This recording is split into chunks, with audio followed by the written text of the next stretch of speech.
Hi, I'm John Green. This is Crash Course World History, and today we're going to do some compare and contrast, because that's what passes for hip in world history circles. Right, so you've probably heard of Christopher Columbus, who in 1492 sailed the ocean blue and discovered America, a place that had been previously discovered only by millions of people. Mr. Green, Columbus was just a lucky idiot. Yeah, no. Here's a little rule of thumb me from the past. If you're not an expert in something, don't pretend to be an expert. This is going to serve you well both in your academic career and in your kissing career. Moving on!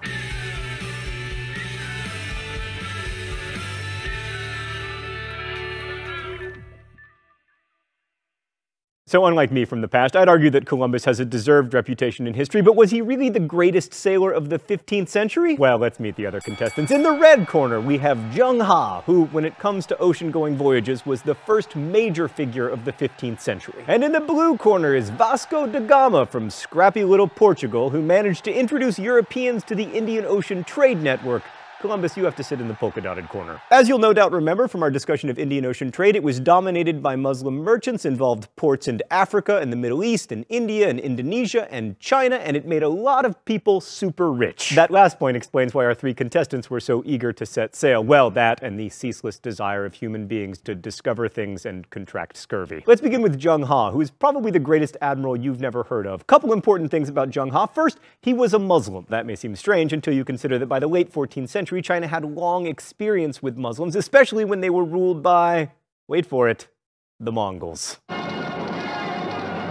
Secondly, Zheng He was a eunuch. Fortunately, 15th century China had excellent general anesthesia, so I'm sure it didn't hurt at all when they castrated him. What's that, Stan? They didn't have general anesthesia? Oh boy.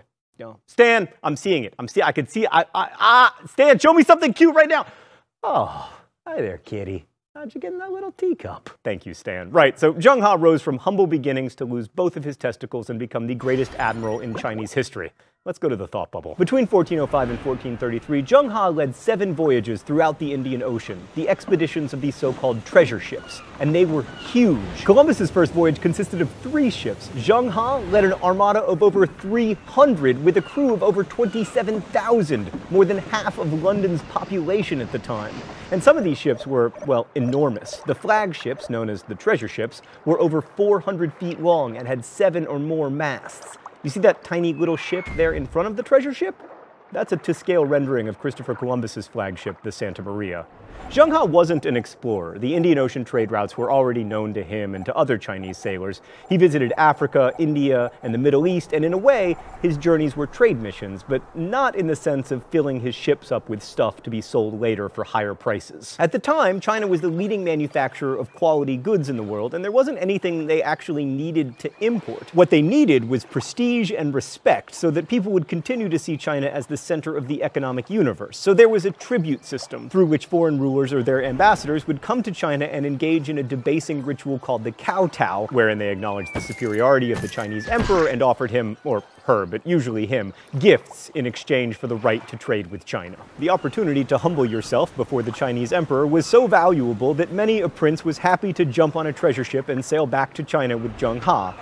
Also, these tribute missions brought lots of crazy things to China, including exotic animals. From Africa, Zheng He brought back a zoo's worth of rhinos, zebras, and even giraffes. Basically, he was like the medieval Chinese Noah.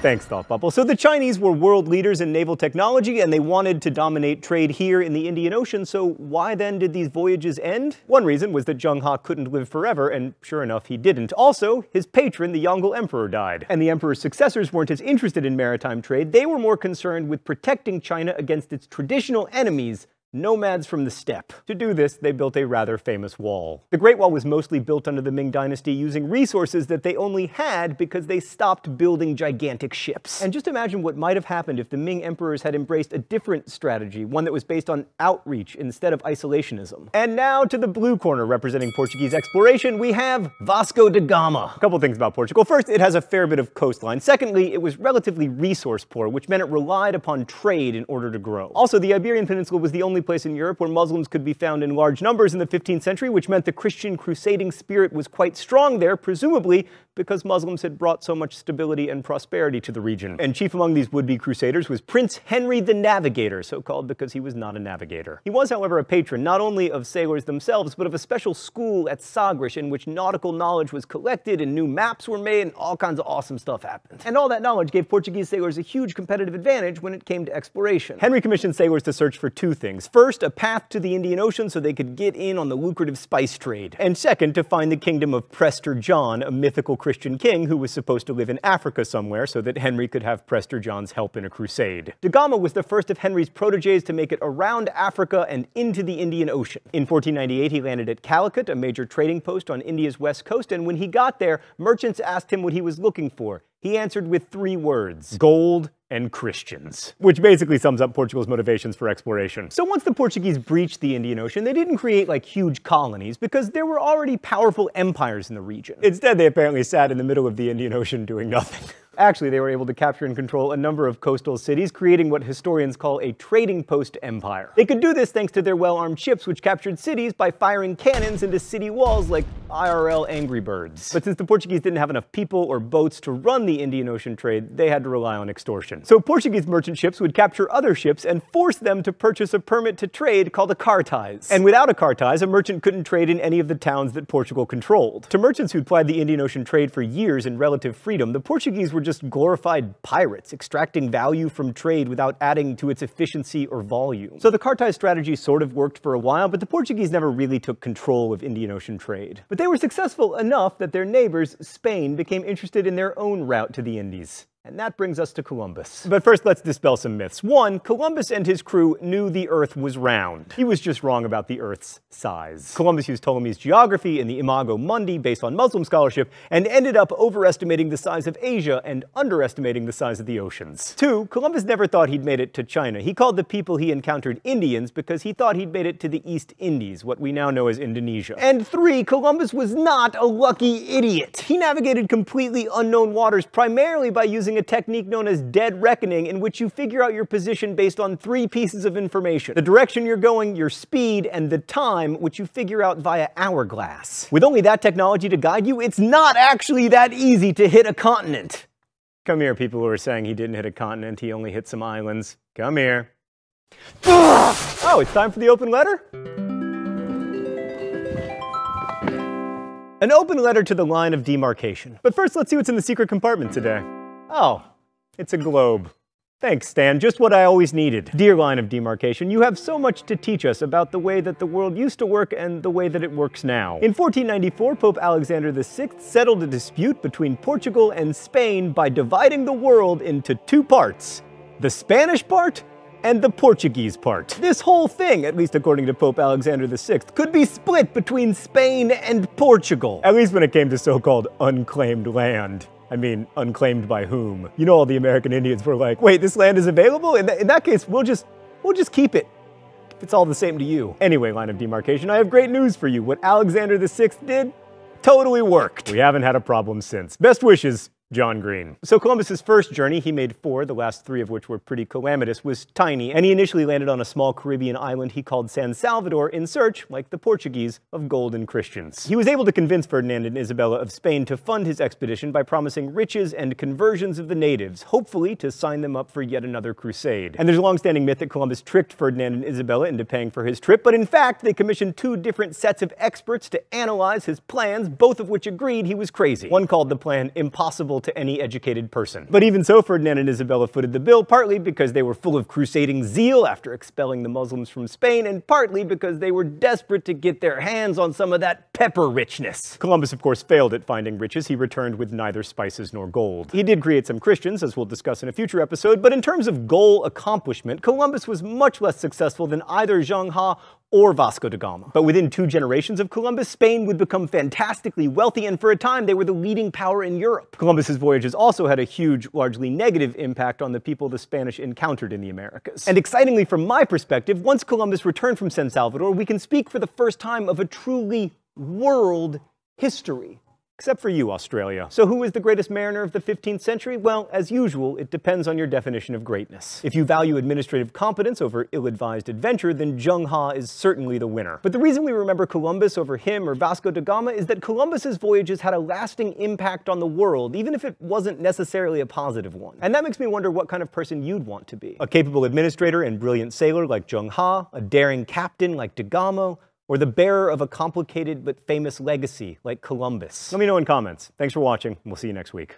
Crash Course is produced and directed by Stan Muller. Our script supervisor is Danica Johnson. The show is written by my high school history teacher Raoul Meyer and myself, and our graphics team is Thought Bubble. Last week's phrase of the week was "You smell pretty." Thanks for that suggestion, by the way. If you want to suggest future phrases of the week, you can do so in comments, where you can also guess at this week's phrase of the week or ask questions about today's video that will be answered by our team of historians. Thanks for watching Crash Course, and as we say in my hometown, don't forget to be awesome. Oh, crash! No, avoided.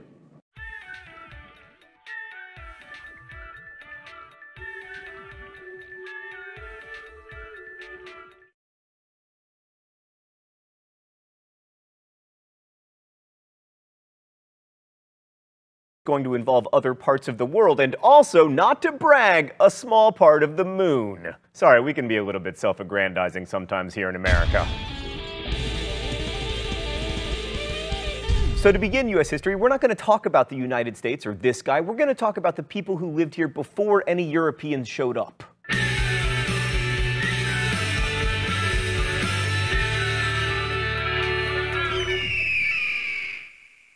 North America was home to a great variety of people, so it's difficult to generalize, but here's what we can say. One, when the Europeans arrived, there were no classical-style civilizations with monumental architecture and empires like the Aztec or the Incas. And two, native North Americans had no metalwork, no gunpowder, no wheels, no written languages, and no domesticated animals. However, they did have farming, complex social and political structures, and widespread trade networks. Mr. Green, Mr. Green! So they were pretty backwards, huh? Well, I mean, or at least primitive. Primitive is a funny word, me, from the past, because it implies a romanticism. These simple people who never used more than they needed and had no use for guns, and it also implies an infantilization. It's like you believe that just because you have a beeper and they didn't, they were somehow less evolved humans. But you can't see the human story as one that goes from primitive to civilized. That's not just Eurocentric, that's contemporary-centric. The idea that we're moving forward as a species implies a linear progression that just does not reflect the reality of life on this planet. I get that you like to imagine yourself as the result of millennia of advancement and the very pinnacle of humanness, but from where I'm sitting, that worldview is a lot more backwards than living without the wheel. So no one knows exactly how many people lived in North America before the Europeans got here. Some estimates are as high as 75 million, but in the present US borders, the guesses are between 2 and 10 million. And like other Native Americans, their populations were decimated by diseases such as smallpox and influenza. Actually, it was much worse than decimation. As many of you have pointed out, decimation means 1 in 10. This was much worse than that. It was closer maybe to 8 in 10, which would be an octocimation. So there had been civilizations in North America, but they peaked before the Europeans arrived. The Zuni and Hopi civilization, round about here, peaked about 1200 CE. They had large multiple family dwellings in canyons, which they probably left because of drought. Crash Course world history fans will remember that environmental degradation often causes the decline of civilizations. I'm looking at you, Indus Valley, and also you, entire future Earth. But complex civilizations weren't the rule in North America, and now we're about to begin generalizing. A bad habit historians have, partly because there's a limited historical record, but also because Eurocentric historians have a bad habit of primitivizing and simplifying others. So I want to underscore that there was huge diversity in the pre-Columbus American experience, and that talking about someone who lived here in 1000 BCE and talking about someone who lived here 2,000 years later is just inherently problematic. That said, let's go to the thought bubble. Most native groups in most places organized as tribes, and their lives were dominated by the natural resources available where they lived. So West Coast Indians primarily lived by fishing, gathering, and hunting sea mammals. Great Plains Indians were often buffalo hunters. These tribal bands often united into loose confederacies or leagues, the best known of which was probably the Iroquois Confederacy, also called the Great League of Peace. This was kind of like an upstate New York version of NATO, but without nuclear weapons or the incessant international meddling or Latvians. Okay, it was nothing like NATO, actually. Religion usually involved a vibrant spiritual world with ceremonies geared toward the tribe's lifestyle. Hunting tribes focused on animals, agricultural tribes on good harvests, and most Indian groups believed in a single creator god who stood above all the other deities, but they weren't monotheistic in the way that Christians who came to the New World were. American Indians also saw property very differently from Europeans. To First Peoples, land was a common resource that village leaders could assign families to use, but not to own, and most land was seen as common to everyone. As Black Hawk, a leader of the Sauk tribe, said, "The Great Spirit gave it to his children to live upon and cultivate as far as necessary for their subsistence, and so long as they occupy and cultivate it, they have a right to the soil." Thanks, Thought Bubble. So many of us tend to romanticize American Indians as being immune from greed and class, but in fact there were class distinctions in Indian tribes. Rulers tended to come from the same families, for instance. That said, wealth was much more evenly distributed than it was in Europe. And while most tribal leaders were men, many tribes were matrilineal, meaning that children became members of their mother's family. Also, women were often important religious leaders. Women also often owned dwellings and tools, although not land, because again, that idea did not exist. Also, in many tribes, women engaging in premarital scootily pooping wasn't taboo. In general, they were just much less obsessed with female chastity than Europeans were. I mean, I will remind you, the first English settlement in America was called Virginia. The idea that Native Americans were noble savages, somehow purer than Europeans and untouched by their vices, is not a new one. Like, some of the earliest Europeans saw the Indians as paragons of physical beauty and innocent of Europeans' worst characteristics. But for most Europeans, there was little noble about what they saw as pure Indian savagery. I mean, Indians didn't have writing, they suffered from the terrible character flaw of being able to have sex without feeling ashamed, and most importantly, they weren't Christians. The Spanish were the first Europeans to explore this part of the world. Juan Ponce de Leon arrived in what is now Florida in 1513 looking for gold and the fabled Fountain of Youth. In 1521, he encountered a Calusa brave's poison-tipped arrow and died before discovering that the Fountain of Youth is, of course, delicious Diet Dr. Pepper. Oh.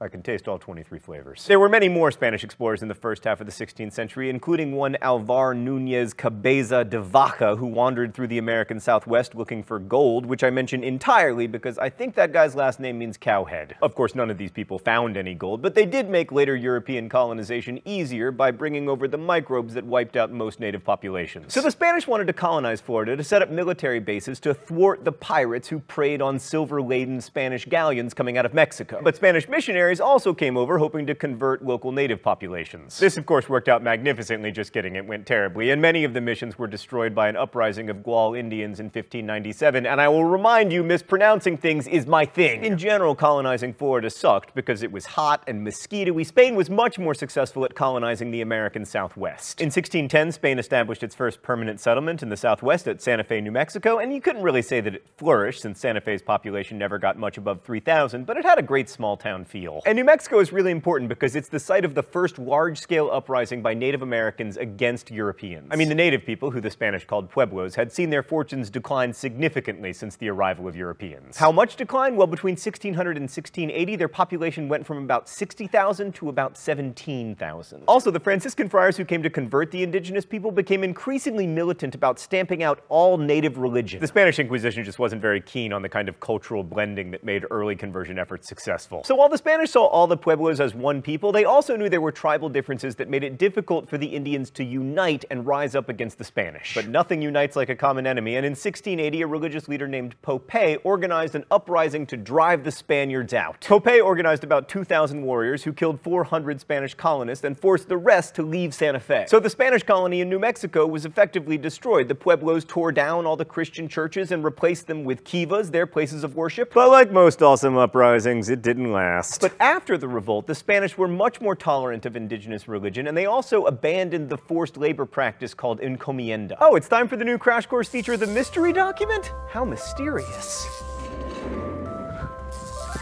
The rules here are simple. I read and attempt to identify the mystery document. If I am right, I do not get shocked by this shock pen, and if I am wrong, I do. Okay, what do we have here?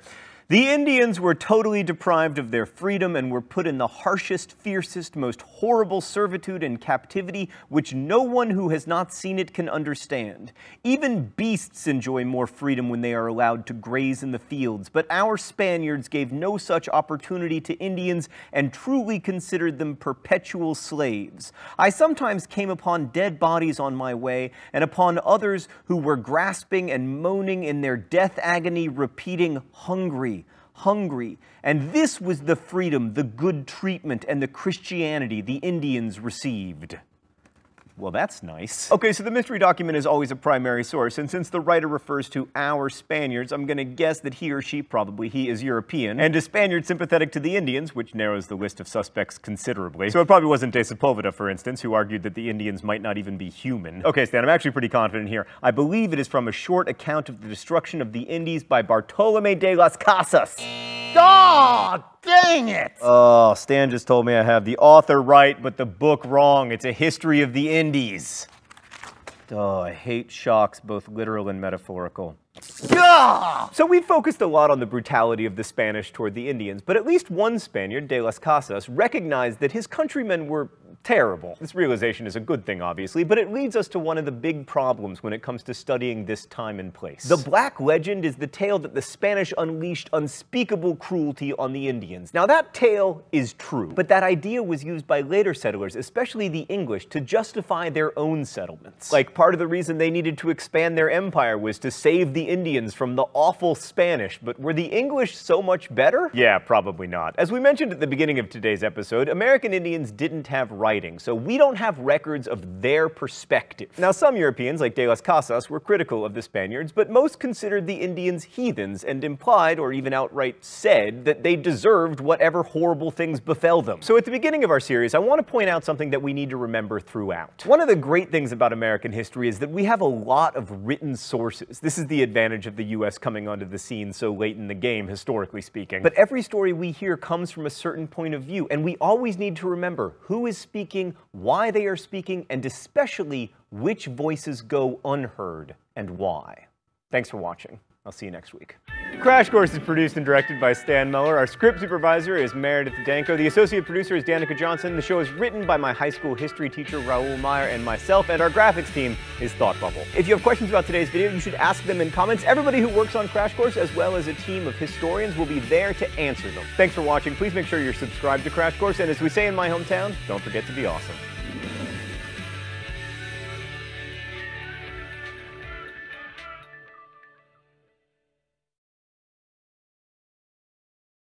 Hi, I'm John Green. This is Crash Course U.S. History, and today we're going to tell the story of how a group of plucky English people struck a blow for religious freedom and founded the greatest, freest, and fattest nation the world has ever seen. These Brits entered a barren land containing no people and quickly invented the automobile, baseball, and Star Trek, and we all lived happily ever after. Mr. Green, if it's really that simple, I am so getting an A in this class. Oh, me from the past. You're just a delight.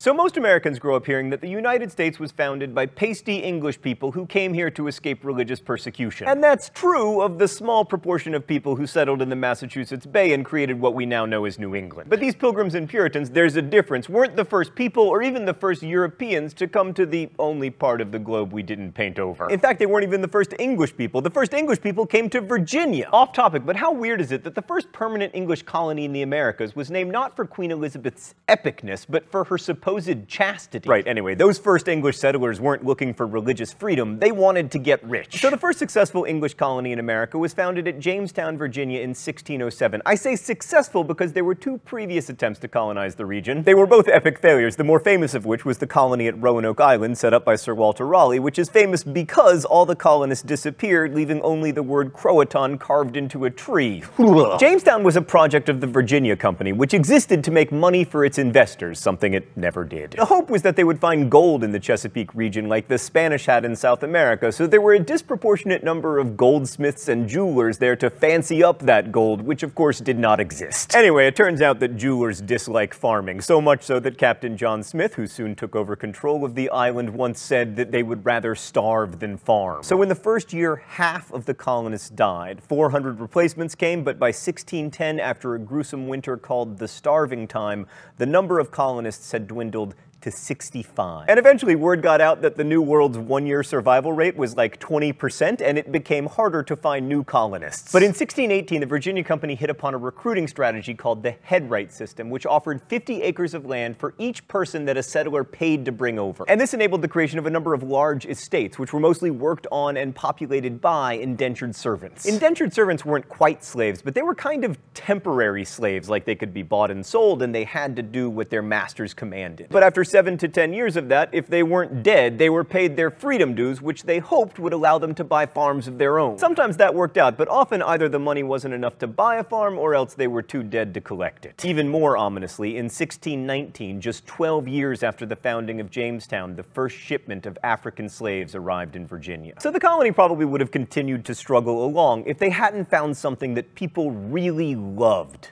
Tobacco. Tobacco had been grown in Mexico since at least 1000 BCE, but the Europeans had never seen it, and it proved to be kind of a thank you for the smallpox, here's some lung cancer gift from the natives. Interestingly, King James hated smoking. He called it a custom loathsome to the eye and hateful to the nose, but he loved him some tax revenue, and nothing sells like drugs. By 1624, Virginia was producing more than 200,000 pounds of tobacco per year. By the 1680s, more than 30 million pounds per year. Tobacco was so profitable that colonists created huge plantations with very little in the way of towns or infrastructure to hold the social order together, a strategy that always works out brilliantly. The industry also structured Virginian society. First off, most of the people who came in the 17th century, 3/4 of them, were servants. So Virginia became a microcosm of England, a small class of wealthy landowners sitting atop a mass of servants. That sounds kind of dirty, but it was mostly just sad. The society was also overwhelmingly male. Because male servants were more useful in the tobacco fields, they were the greatest proportion of immigrants. In fact, they outnumbered women 5 to 1. The women who did come over were mostly indentured servants, and if they were to marry, which they often did because they were in great demand, they had to wait until their term of service was up. This meant delayed marriage, which meant fewer children, which further reduced the number of females. Life was pretty tough for these women, but on the upside, Virginia was kind of a swamp of pestilence, so their husbands often died. And that created a small class of widows or even unmarried women who, because of their special status, could make contracts and own property, so that was good, sort of. Okay, a quick word about Maryland. Maryland was the second Chesapeake colony, founded in 1632, and by now there was no messing around with joint stock companies. Maryland was a proprietorship, a massive land grant to a single individual named Cecilius Calvert. Calvert wanted to turn Maryland into like a medieval feudal kingdom to benefit himself and his family, and he was no fan of the representational institutions that were developing in Virginia. Also, Calvert was Catholic, and Catholics were welcome in Maryland, which wasn't always the case elsewhere. Speaking of which, let's talk about Massachusetts. So Jamestown might have been the first English colony, but Massachusetts Bay is probably better known. This is largely because the colonists who came there were so recognizable for their beliefs, and also for their hats. That's right, I'm talking about the Pilgrims and the Puritans. And no, I will not be talking about Thanksgiving. Is a lie. I can't help myself, but only to clear up the difference between Pilgrims and Puritans, and also to talk about Squanto. God, I love me some Squanto. Let's go to the thought bubble. Most of the English men and women who settled in New England were uber-Protestant Puritans who believed the Protestant Church of England was still too Catholic-y with its kneeling and incense and extravagantly hatted archbishops. The particular Puritans, who by the way did not call themselves that, other people did, who settled in New England were called Congregationalists because they thought congregations should determine leadership and worship structures, not bishops. The Pilgrims were even more extreme. They wanted to separate more or less completely from the Church of England, so first they fled to the Netherlands, but the Dutch were apparently too corrupt for them, so they rounded up investors and financed a new colony in 1620.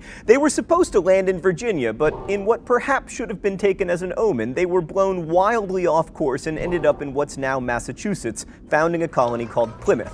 While still on board their ship, the Mayflower, 41 of the 150 or so colonists wrote and signed an agreement called the Mayflower Compact, in which they all bound themselves to follow, quote, just and equal laws that their chosen representatives would write up. Since this was the first written framework for government in the US, it's kind of a big deal. But anyway, the Pilgrims had the excellent fortune of landing in Massachusetts with 6 weeks before winter, and they had the good sense not to bring very much food with them or any farm animals. Half of them died before winter was out. The only reason they didn't all die was that local Indians, led by Squanto, gave them food and saved them. A year later, grateful that they had survived mainly due to the help of an alliance with the local chief Massasoit, and because the Indians had taught them how to plant corn and where to catch fish, the Pilgrims held a big feast, the first Thanksgiving. Thanks, Thought Bubble. And by the way, that feast was on the fourth Thursday in November, not mid-October, as is celebrated in some of these green areas we call not America. Anyway, Squanto was a pretty amazing character, and not only because he helped save the Pilgrims. He found that almost all of his tribe, the Patuxet, had been wiped out by disease, and eventually settled with the Pilgrims on the site of his former village, and then died of disease, because it is always ruining everything. So the Pilgrims struggled on until 1691, when their colony was subsumed by the larger and much more successful Massachusetts Bay Colony. The Massachusetts Bay Colony was chartered in 1629 by London merchants who, like the founders of the Virginia Company, hoped to make money. But unlike Virginia, the board of directors relocated from England to America, which meant that in Massachusetts they had a greater degree of autonomy and self-government than they did in Virginia. Social unity was also much more important in Massachusetts than it was in Virginia. The Puritans' religious mission meant that the common good was, at least at first, put above the needs or the rights of the individual. Those different ideas in the North and South about the role of government would continue until now. Oh god, it's time for the mystery document? The rules are simple. I read the mystery document, which I have not seen before. If I get it right, then I do not get shocked with this shock pen. If I get it wrong, I do. All right. We must be knit together in this work as one man. We must entertain each other in brotherly affection. We must be willing to abridge ourselves of our superfluities. Superfluities? I don't know. For the supply of others' necessities, we must uphold a familiar commerce together in all meekness, gentleness, patience, and liberality. For we must consider that we shall be as a city upon a hill. The eyes of all people are upon us, so that if we shall deal falsely with our God in this work we have undertaken, and so cause him to withdraw his present help from us, we shall be made a story and a byword through the world. All right, first thing I noticed, the author of this document is a terrible speller, or possibly wrote this before English was standardized. Also, pretty religious individual. And the community in question seems to embrace something near socialism, abridging the superfluous for others' necessities. Also, it says that the community should be like a city upon a hill, like a model for everybody. And because of that metaphor, I know exactly where it comes from. The sermon, A Model of Christian Charity by John Winthrop. Yes! Yes! No punishment! This is one of the most important sermons in American history. It shows us just how religious the Puritans were, but it also shows us that their religious mission wasn't really one of individualism, but of collective effort. In other words, the needs of the many outweigh the needs of the few, or the one. But this city on a hill metaphor is the basis for one kind of American exceptionalism, the idea that we are so special and so godly that we will be a model to other nations. At least as long, according to Winthrop, as we act together. Lest you think Winthrop's words were forgotten, they did become the centerpiece of Ronald Reagan's 1989 farewell address. Okay, so New England towns were governed democratically, but that doesn't mean that the Puritans were big on equality or that everybody was able to participate in government, because no. The only people who could vote or hold office were church members, and to be a full church member, you had to be a, quote, visible saint. So really, power stayed in the hands of the church elite. The same went for equality. While it was better than in the Chesapeake colonies or England, as equality went, pretty unequal. As John Winthrop declared, some must be rich and some poor, some high and eminent in power and dignity, others mean and in subjection. Or as historian Eric Foner put it, inequality was considered an expression of God's will, and while some liberties applied to all inhabitants, there were separate lists of rights for freemen, women, children, and servants. There was also slavery in Massachusetts. The first slaves were recorded in the colony in 1640. However, Puritans really did foster equality in one sense. They wanted everyone to be able to read the Bible. In fact, parents could be punished by the town councils for not properly instructing their children and making them literate. But when Roger Williams called for citizens to be able to practice any religion they chose, he was banished from the colony. So was Anne Hutchinson, who argued that church membership should be based on inner grace and not on outward manifestations like church attendance. independence. Williams went on to found Rhode Island, so that worked out fine for him. But Hutchinson, who was doubly threatening to Massachusetts because she was a woman preaching unorthodox ideas, was too radical and was further banished to Westchester, New York, where she and her family were killed by Indians. Finally, someone who doesn't die of disease or starvation. So Americans like to think of their country as being founded by pioneers of religious freedom who were seeking liberty from the oppressive English. But we've already seen that's only partly true. For one thing, Puritan ideas of equality and representation weren't particularly equitable or representational. In truth, America was also founded by indigenous people and by Spanish settlers, and the earliest English colonies weren't about religion, they were about money. We'll see this tension between American mythology and American history again next week, and also every week. Thanks for watching. I'll see you next time. Crash Course is produced and directed by Stan Miller. Our script supervisor is Meredith Danko. The associate producer is Danica Johnson. The show is written by my high school history teacher, Raoul Meyer, and myself, and our graphics team is Thought Bubble. If you have questions about today's video, or really anything about American history, ask them in comments. The entire Crash Course team and many history professionals are there to help you. Thanks for watching Crash Course. Please make sure you're subscribed, and as we say in my hometown, don't forget to be awesome.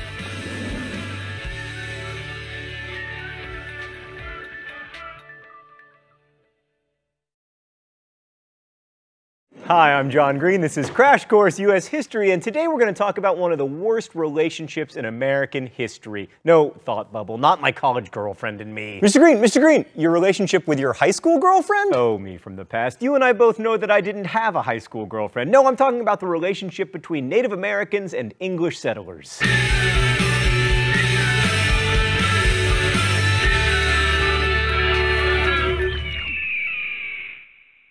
So as you'll no doubt remember from last week, the first English settlers came to the Chesapeake area, now Virginia, in 1607. The land the English found was of course already inhabited by Indian tribes unified under the leadership of Chief Wahunsonica, and I will remind you that mispronouncing things is my thing! The English called this chief Powhatan, because of course mispronouncing things was also their thing. Powhatan was actually his title and the name of his tribe, but to say that the English lacked cultural sensitivity would be an understatement. So Powhatan didn't get to be the leader of over 30 tribes by being a dummy, and he quickly realized that 1, the English were pretty clueless when it came to not dying of starvation, and 2, they were useful because they had guns. So he decided to help them, and the English were indeed grateful. In fact, colony leader John Smith went so far as to order the colonists to stop stealing food from the Indians. Oh, in the book business, this is known as foreshadowing. So as previously noted, relationships, whether between individuals or collectives, tend to go well when they are mutually beneficial, and for a while, both the English and the Indians were better off for these interactions. I mean, you know, post-smallpox.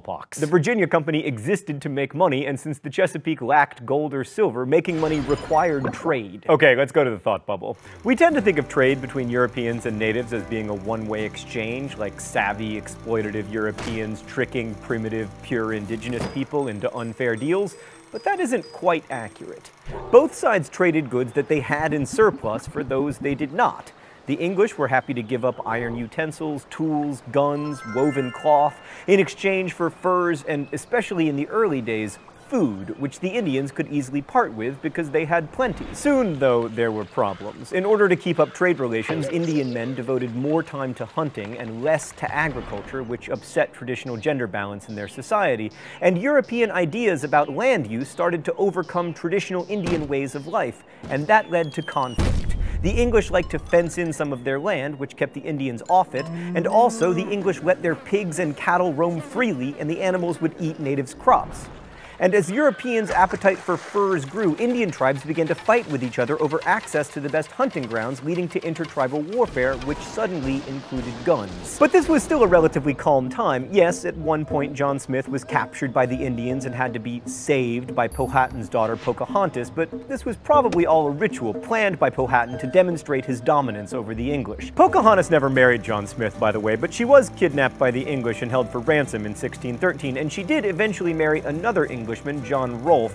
She converted to Christianity and went to England, where she became a sensation and died of disease. Stupid disease, always deciding the course of human history. Anyway, despite not marrying Pocahontas, John Smith is still important to this story because when he left Virginia for England after being injured in a gunpowder explosion, things between the Native Americans and the English immediately began to deteriorate. How? Well, the English went back to stealing Indians' crops and also began stealing their lives via massacres. Thanks, Thought Bubble. Man, you guys sure know how to end on a downer, although to be fair, there are not a lot of uppers in this story. So after a period of peace following Pocahontas' marriage to John Rolfe in 1614, dramatized here, things finally came to a head in 1622 when Chief Opachancanoughf led a rebellion against the English. It had become abundantly clear that more and more English were going to show up, and they weren't just there to trade, they wanted to take Indian land. But the English struck back, as empires will, and the uprising of 1622 ultimately failed. And after another failed uprising in 1644, the 2,000 remaining Native Americans were forced to sign a treaty that consigned them to reservations in the West, well, the west of Virginia at least. But the 1622 uprising was the final nail in the coffin of the Virginia Company, which was a failure in every way. It never turned a profit, and despite sponsoring 6,000 colonists, by 1644, when Virginia became a royal colony, only 1,200 of those people were still alive, proving once again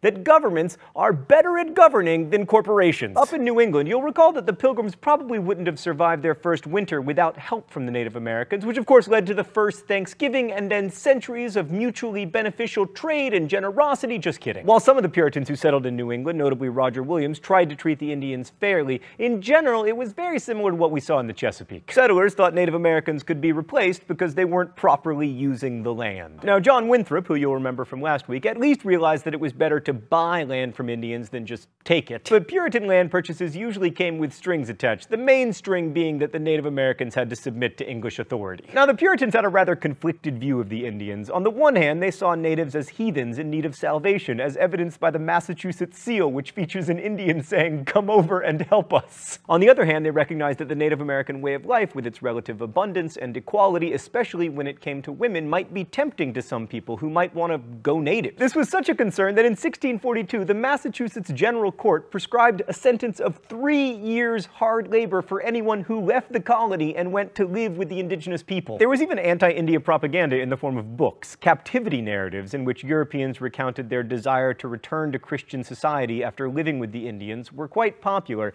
even though some, like the famous Sovereignty and Goodness of God by Mary Rowlandson, did admit that the Indians often treated their European captives quite well. New England's native population lacked an overarching leader like Powhatan, but by 1637 the inevitable conflict between the English and the Indians did happen. It was called the Pequot War. After some Pequots killed an English fur trader, soldiers from Massachusetts, the newly formed colony of Connecticut, and some Narragansett Indians who saw an opportunity to gain an upper hand over the Pequots attacked a Pequot village at Mystic, burning it and massacring over 500 people. The war continued for a few months after this, but to call it a war is in a way to give it too much credit. The Indians were overmatched from the beginning, and by the end, almost all of them had been massacred or sold into slavery in the Caribbean. The war opened up the Connecticut River to further settlement. It also showed that Native Americans were going to have a tough time resisting because they were outnumbered and they had inferior weapons. But the brutality of the massacre in Mystic shocked even some Puritans, like William Bradford, who wrote, "It was a fearful sight to see them frying in the fire." But despite the odds, New England natives continued to resist the English. In 1675, Native Americans launched their biggest attack on New England colonists in what would come to be known as King Philip's War. It was led by a Wampanoag chief named Metacom, which is why it is also sometimes called Metacom's War. The English called Metacom King Philip due to their fantastic cultural sensitivity. The conflict was marked by brutality on both sides, and it nearly ended English settlements in the Northeast. The fighting itself lasted 2 years. Indians attacked half of the 90 towns the English had founded, and 12 of those towns were destroyed. About 1,000 of the 52,000 Europeans and 3,000 of the 20,000 Indians involved died in the war. As I mentioned before, the war was particularly brutal. The Battle of the Great Swamp was really just a massacre of Indians by the English, and when King Philip was finally killed, ending the war, his decapitated head was placed on a stake in the Plymouth town square, where it remained for decades. And on the other side, well, to quote Nathaniel Saltonstall, who lived through the war, "The heathen rarely gave quarter to those that they take, but if they were women, they first forced them to satisfy their filthy lusts and then murdered them." Saltonstall went on to describe a particularly brutal way that natives would kill colonists' cows, by cutting their bellies and letting them go several days, trailing their guts after them. That indigenous people would reserve such brutality for livestock says something really important about this war. The Indians Indians correctly saw European colonization as a threat to their way of life. And that included the animals who trampled Indians' land and whose grazing patterns required the English to take more and more territory. Some of the stories told about Native American brutality also suggest the symbolic nature of this war, like one English colonist was disemboweled and had a Bible stuck in his body cavity. Supposedly, the natives who buried him explained, "You English, since you came into this country, have grown exceedingly above the ground. Let us see how well you grow when planted into the ground." But it wasn't just the Indians who felt their way of life being threatened. It's time for this week's mystery document.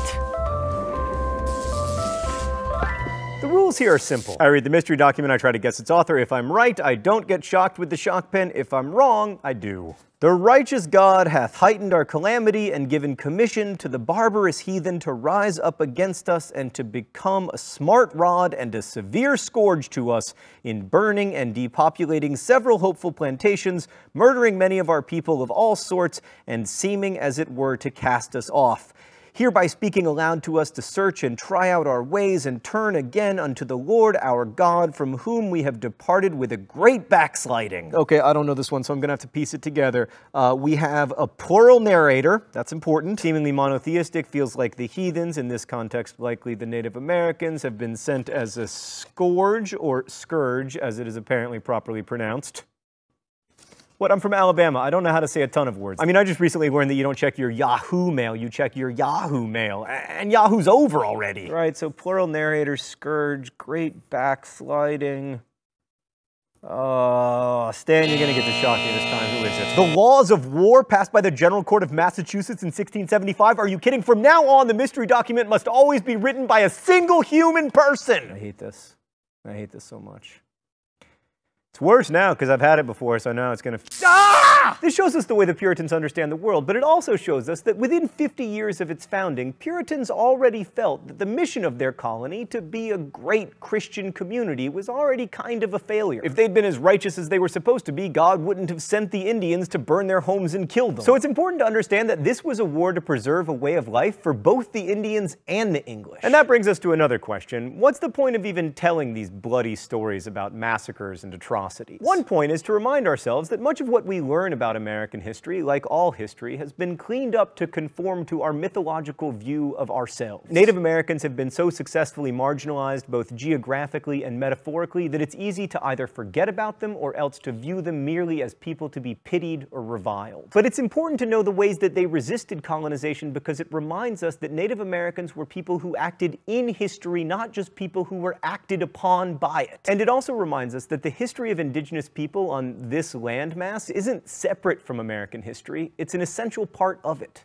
Thanks for watching. I'll see you next week. Crash Course is produced and directed by Stan Muller. Our script supervisor is Meredith Danko. The associate producer is Danica Johnson, and the show is written by my high school history teacher, Raoul Meyer, and myself. Our graphics team is Thought Bubble. If you have questions about today's video, please ask them in comments. They will be answered by our team of crack historians. By the way, our team of crack historians is a team of excellent historians, not a team of historians who study crack cocaine. Thanks for watching. As we say in my hometown, don't forget to be awesome.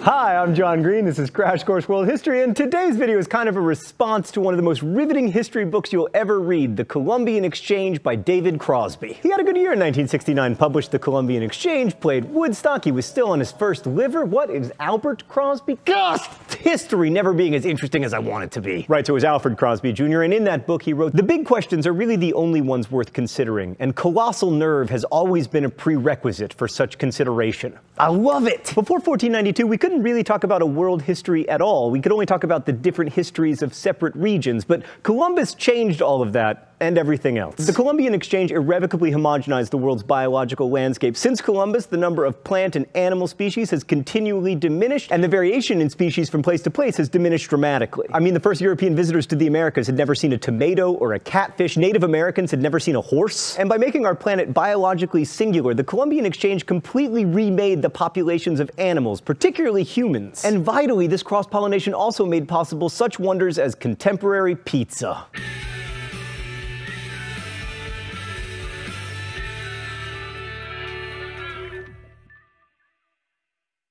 So we're going to break Columbian exchange down into 4 categories. Diseases. Boy, you're looking good, smallpox. I'm glad you've been eliminated. Animals, plants, and people. Mr. Green, people are animals. Yeah, that's true of me from the past, but just for the sake of simplicity. Also, if you think about it, microbes are kinda animals, and plants are too. I mean... Oh my god, shut up before I kill you and create a time travel paradox. Microbes, like those hairy blokes back there, were a definite negative in terms of the Columbian exchange. Terminology is hard here, but the majority of Caribbean islanders or Native Americans or Amerindians had exactly one response to the arrival of Europeans: death. We can't be sure how many natives died as a result of European arrival, but it was definitely more than 50%, and some estimates place it as high as 90%. Historians used to blame European brutality, which was definitely a factor, but the main culprit was disease. Smallpox is usually seen as the villain of this story, but it's more likely that a series of diseases in combination did the damage. Along with smallpox, Americans were killed by measles and mumps, typhus, chickenpox, none of which they had been previously exposed to. This astonishing decrease of population was definitely the worst effect of these diseases, both psychologically and demographically, but the secondary effects were almost as bad. For one thing, the deaths of Aztec and Incan rulers touched off wars, which in turn made it easier to spread disease because, you know, the #1 way to catch smallpox is via hand-to-hand combat. Plus, leaders kept dying. Huayna Capac, the leader of the Inca Empire, succumbed to smallpox before Pizarro even arrived. His death led to a violent succession struggle between his sons, which was won by Atahualpa, who in turn was captured and killed by Pizarro. And without that war, the Inca would have had a much better chance against the Spaniards, whose numbers were comparatively tiny. A similar thing happened to the Aztecs. The Moctezuma who eventually lost to Cortez was the nephew of a much more powerful king who died of smallpox. And the death of that great king encouraged some of the smaller states in the Aztec Empire to rebel, and some of them even fought for the Spaniards. And another side effect of disease was starvation, because there simply weren't enough people left to grow crops to feed the living. And then malnutrition made survivors that much more susceptible to disease. In short, it sucked. The transmission of disease largely went one way, from the old world to the new, but the Americans did have one gift for Europe: venereal syphilis. It showed up in Europe around 1493, and even though Europeans are very fond of ascribing syphilis to each other, Italians called it the French disease, the French called it the disease of Naples, Poles called it the German disease, Russians called it the Polish disease. The truth is, venereal syphilis was spread by sailors who'd returned from the Americas. In fact, in his book, The Columbian Exchange, Crosby tells it like this: "Sailors, by the nature of their profession, are men without women, and therefore men of many women. We can imagine no group more perfectly suited for guaranteeing that venereal syphilis would have worldwide distribution." Who says history books are boring? Syphilis would go on to infect a veritable who's who of Europe, from Baudelaire to Gauguin to Nietzsche, not to mention numerous family members of the famously infertile Tudor and Valois families, meaning that syphilis may be responsible for many of those miserably boring dynastic power struggles of post-Columbus Europe. Anyway, nothing against syphilis, but it pales in comparison to the devastation wrought by old world diseases arriving in the New World. But the New World did have one gift for the old world that was pretty destructive: tobacco. Oh, it's time for the open letter, and there's been a costume change? That doesn't bode well. An open letter to tobacco. But first, let's see what's in the secret compartment. Don't be cinnamon, don't be cinnamon, don't be... Dang it! I guess that I'm going to do the cinnamon challenge. I am not happy about this, Stan. For the record. All right. I'm going to do the cinnamon challenge. 1 tablespoon of cinnamon in my mouth, no water.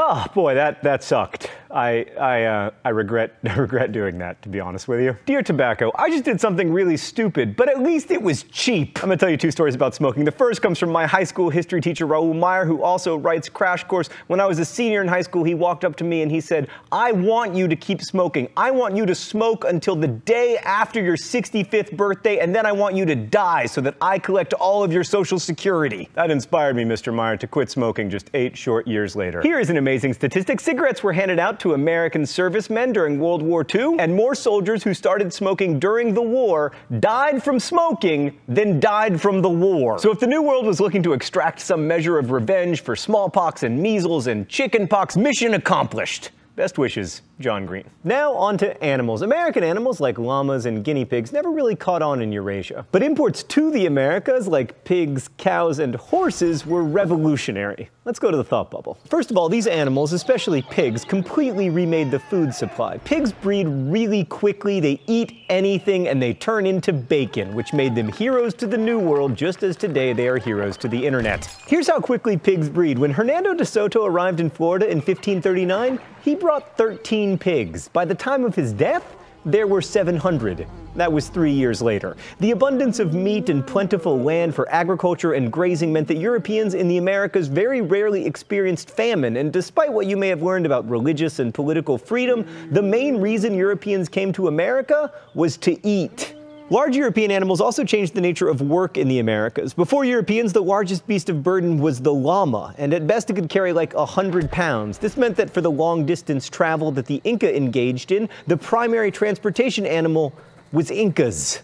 Oxen, when combined with their plows, made it possible to bring more land under cultivation and also made transportation easier and more efficient. And plus, European animals remade culture. The grossly stereotypical American Indian, like from the movies, riding the Great Plains with an eagle feather headdress and war paint, well, he didn't exist before the Columbian Exchange because there were no horses for him to ride. And the introduction of horses allowed many Native Americans to abandon agriculture in favor of a nomadic lifestyle because riding around hunting buffalo made them far richer than farming ever had. Thanks, Thought Bubble. While animals and diseases completely reshaped the New World, it was New World plants that had the biggest effect on Eurasia. Sure, Europeans brought over some crops that we now grow here in the Americas, like wheat and grapes, both of which are necessary for Catholic Mass. But New World plants radically changed the lives of millions, maybe hundreds of millions of Africans, Asians, and Europeans, specifically by making pizza possible.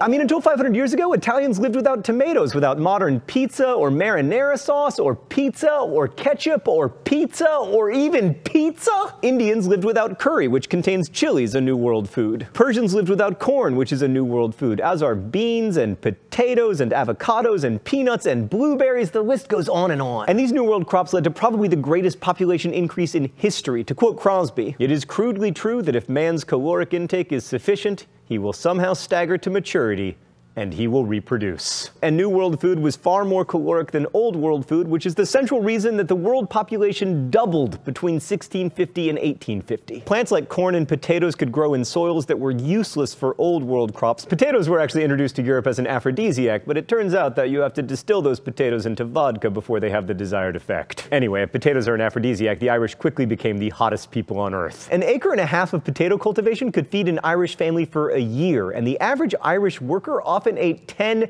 pounds of potatoes every day. Surviving primarily on potatoes, the Irish more than doubled their population between 1754 and 1845 when the potato famine showed up and ruined everything. And it wasn't just Europe. Manioc or cassava is a New World plant with roots that provide more calories than any other plant on Earth, provided they are properly processed, otherwise they're poisonous. Manioc is so prevalent in Africa that many Africans swear the plant is native to the continent, but it isn't. Nor are sweet potatoes, and while New World grains never replaced rice in Southeast or East Asia, the sweet potato is so common that it is known as the poor person's staple in China. Even in Japan, the tomb of the farmer who is reputed to have first brought them to the islands is known as the Temple of the Sweet Potato. And it's also worth noting that corn, while it may not feature prominently in European diets, has been the central source of food for animals in Europe for centuries. And in fact, that's still the case. In 2005, 58% of the corn grown in America went to animal feed, is the kind of thing you learn when you live in Indiana. All right, so last but not least, the Columbian Exchange involved the transfer of lots of people. Again, in the early stages, this movement was mostly one way, with Europeans and Africans, the Africans usually against their will, making their way to the Americas. So the Columbian Exchange led to the repopulation of the New World following the disease devastation of the initial encounter, and better nutrition allowed the population of the Old World to grow, which in turn placed population pressure on Eurasia, which led to more people coming to the Americas. In the process, the world's human inhabitants became more genetically and ethnically interconnected, but it also led to the horrors of Atlantic slavery, which we'll be discussing next week. What are we to make of the Columbian Exchange? It devastated the population of the Americas, it led to the widespread slavery of Africans, but it also allowed for a worldwide population increase, and the lives of some natives, including plains tribes like the Lakota, became better and more secure, at least for a while. Fewer people have starved since the Columbian Exchange began, but the diversity of life on Earth has diminished dramatically, and planting crops where they don't belong has hurt the environment. So on the whole, should we be grateful for the Columbian Exchange? And should we work to continue and deepen its legacy of globalism and monoculture? Crosby didn't think we were better off. The Columbian Exchange has included man, and he has changed the old and new world, sometimes inadvertently, sometimes intentionally, often brutally. It is possible that he and the plants and animals he brings with him have caused the extinction of more species of life forms in the last 400 years than the usual processes of evolution might kill off in a million. The Columbian Exchange has left us with not a richer, but a more impoverished genetic pool, and we, all of life on the planet, are the less for Columbus, and the impoverishment will increase. But let's give you the last word today. Do you agree with Crosby? Are longer, healthier lives for more humans worth the sacrifice of an impoverished biosphere? And most importantly, how will your conclusions about those questions shape the way that you live your life? Thanks for watching. I'll see you next week. Crash Course is produced and directed by Stan Muller. Our script supervisor is Danica Johnson. The show is written by my high school history teacher, Raoul Meyer, and myself, and our graphics team is Thought Bubble. Last week's phrase of the week was Mario and Luigi. Thanks for that suggestion. If you want to suggest future phrases of the week, you can do so in comments, where you can also guess at this week's phrase of the week and ask questions about today's video that will be answered by our team of historians. Thanks for watching Crash Course, and as we say in my hometown, don't forget to be awesome.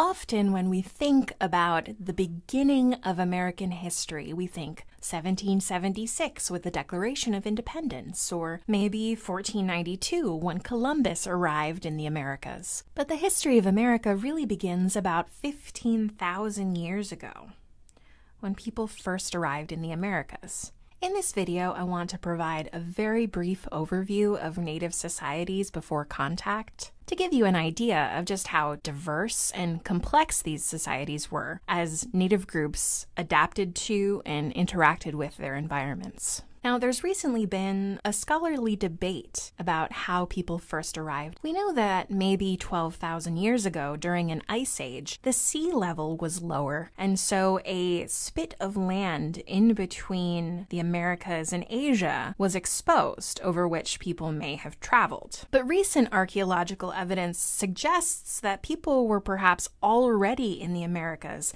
at the time of this ice age, so it's possible that they may have come earlier in boats. Now, however it was that they arrived, they spread north and south and east throughout the Americas, so that by the time that Europeans arrived in the late 1400s, there were perhaps 50 million people. That's kind of a mid-range number for the estimates that historians have made living in the Americas. And of those, 4 to 6 million were living in North America. So how did these societies develop? Well, a really big moment was around 5000 BCE, when people in Mexico domesticated corn, maize as it's also known. And domesticating maize meant that people who had originally been hunters, gatherers, following herds of animals, could partake in settled agriculture. So they could develop villages, complex societies. This isn't to say that they stopped hunting or gathering, but they began staying in one place. So let's zoom in a little bit and take a look at some of the major societies in these regions. Native American societies developed around their natural environments using the resources that were available to them. For example, the Southwest Plains and Great Basin are quite dry. A lot of desert. And so societies in these regions adapted to the dry climate in several ways. For example, Native American groups that lived on the Great Plains continued their hunting and gathering way of life, hunting bison, and following the herds of animals in teepees, which were dwellings that were easy to set up and then take down. People in the Southwest, like the ancestral Puebloan people, dealt with this dry environment by creating very complex irrigation projects so that they could water their maize crops using what little moisture there was. The Puebloans lived in large cave complexes as agriculture allowed them to grow their population. In the Northwest, fishing in the Pacific Ocean, gave Native Americans a plentiful source of food, while farming allowed the Mississippian peoples to develop large settlements like Cahokia near modern-day St. Louis, which at its peak may have had as many as 25 to 40,000 residents. The Mississippians and other East Coast Native peoples relied a lot on what's known as three-sister farming, in which people would plant corn, beans, and squash together, which was mutually beneficial to all three plants, as the corn served as a trellis for the beans, and the squash protected the root system of the corn. All three together create a very nutritious diet, which allowed for relatively high population density on the East Coast. So by the time that Europeans began to arrive in the late 1400s and 1500s, Native societies had been evolving for over 14,000 years. But the introduction of European people, pathogens, plants, and animals would introduce an unprecedented amount of change in the Americas. When we think about European exploration in the Americas, we tend to start at 1492 with Christopher Columbus showing up at the island of Hispaniola. But in this video, I want to take a step back a few decades and talk about the conditions that led to Christopher Columbus's voyage in the first place. What was he doing there? So let's zoom in a little bit and take a look at what the world would have looked like to someone in Western Europe around the year 1450. So to a European, this would have been about the extent of the known world. Now, they wouldn't have had anything like the level of this detail, but they certainly knew that there were very good things to be had in India and China and the Middle East. Excellent trade goods like silk and spices. And they knew there was quite a lot of world outside of Europe and Africa. But they didn't think that there was much out there. They expected there would be some small islands on the range of Iceland, perhaps, but they had no conception that there were two gigantic continents on the other side of the Atlantic Ocean. It's a frequent misconception that people in this time period thought that the world was flat. Learned people of the era knew that the world was round. In fact, they had known so since the time of the Greeks. What they did know was that the world was pretty large. In fact, they correctly estimated that the circumference of the globe is about 25,000 miles.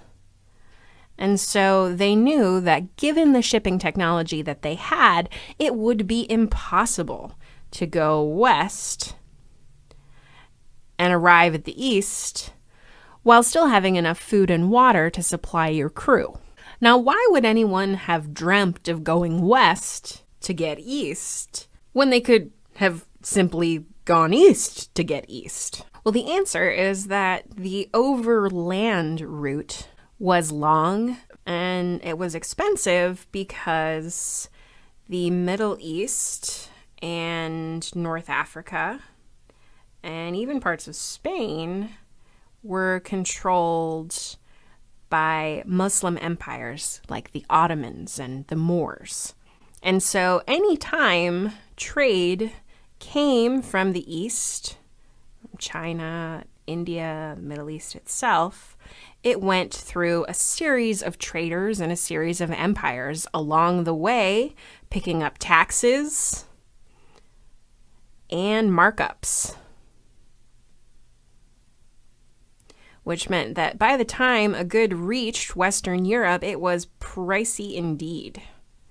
And since Muslim traders were in control of the Mediterranean, here and at the east, taking a ship through there caused pretty much the same problem. So why not go around the coast of Africa? Well, that was certainly something that Europeans were keen to do. The only problem is that the wind goes in the wrong direction. It's very treacherous sailing around the tip of Africa to come up into the Indian Ocean. So what changed? How did this overland trade route become an oversea trade route? Well, for that, we have to look a little bit closer at the Iberian Peninsula. So this landmass here is the Iberian Peninsula. And at the time, the Iberian Peninsula was controlled by a number of different groups. The southern part was under Muslim control of the Moors, as they were called, or Moroccan Muslims. And they called this area Al-Andalus. We're talking about this area here. And the Spanish called it Granada. The western part here was under the control of Portugal, as it is today. Portugal. The eastern part, this area here, is the Kingdom of Aragon. And then the central part here was Kingdom of Castile. So as far as Europeans were concerned, this was kind of the end of the world.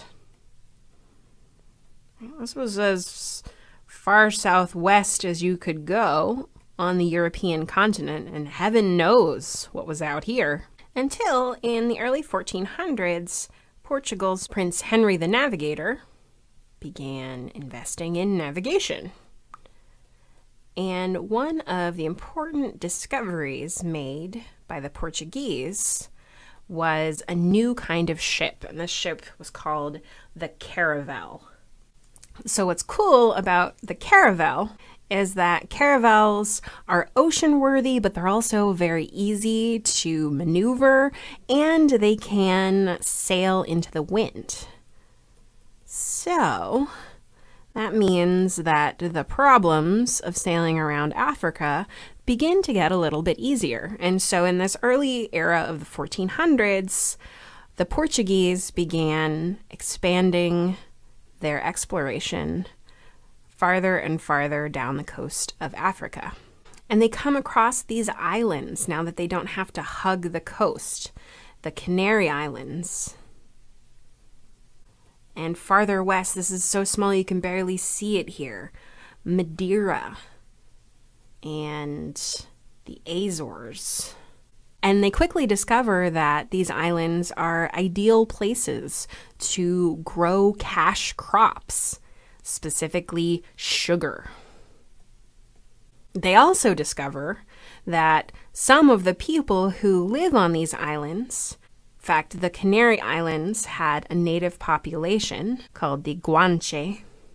They immediately attempted to enslave these native people and then quickly discovered that they would die of disease. And we'll talk more about why native people seemed to be so susceptible to European diseases a little bit later. So now they have great places to grow sugar, but they don't have a workforce. Well, they're discovering another workforce along the coast of Africa as they begin to set up, this is the Portuguese we're talking about here, trading posts on the west coast of Africa, where they're purchasing slaves from African traders or Arab traders who had a long history of trading slaves from the interior of Africa out to its coast. So in the early 1400s, Portugal is doing very well for itself. It seems that they're leading this colonial game.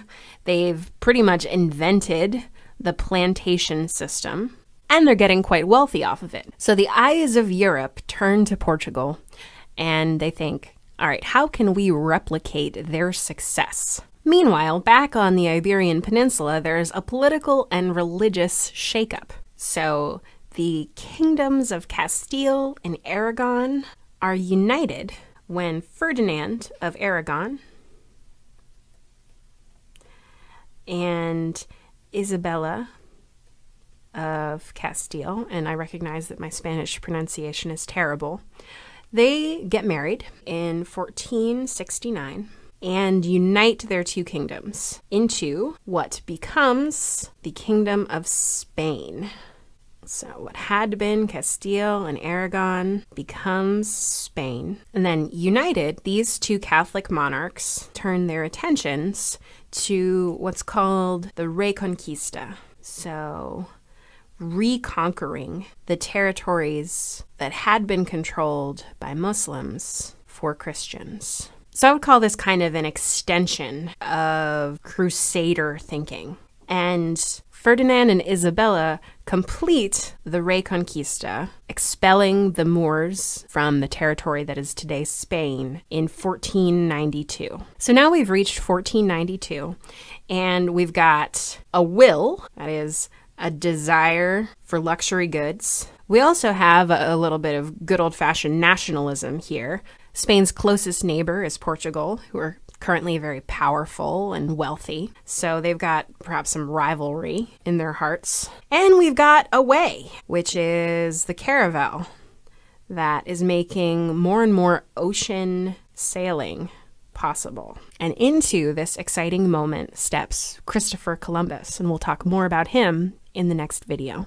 In the last video, we discussed how the Portuguese began to really expand their exploration around Africa with the invention of the caravel, a fast new ship that could sail into the wind, and how Spain, newly united with Ferdinand and Isabella, completed its campaign to expel Muslims from Spain, the Reconquista, in 1492, and began to look outward for an opportunity to compete with Portugal. And it was into that moment that they received an interesting proposal from this man here, Christopher Columbus. So who was Christopher Columbus? Well, he was a navigator. He was born around 1451, we think, in Genoa, which is today in Italy. And he had sailed quite a bit in his life. He was also a voracious reader, thanks to the invention of the printing press back in 1450.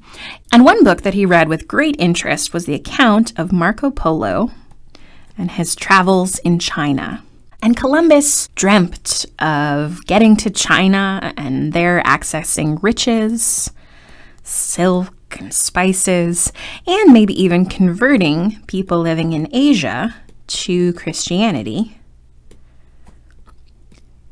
and teaming up with them in a new crusade to expel Muslims from the Middle East. Now, there are two common myths about Columbus that I'd like to dispel. One of these is that Columbus was the first European to discover the Americas.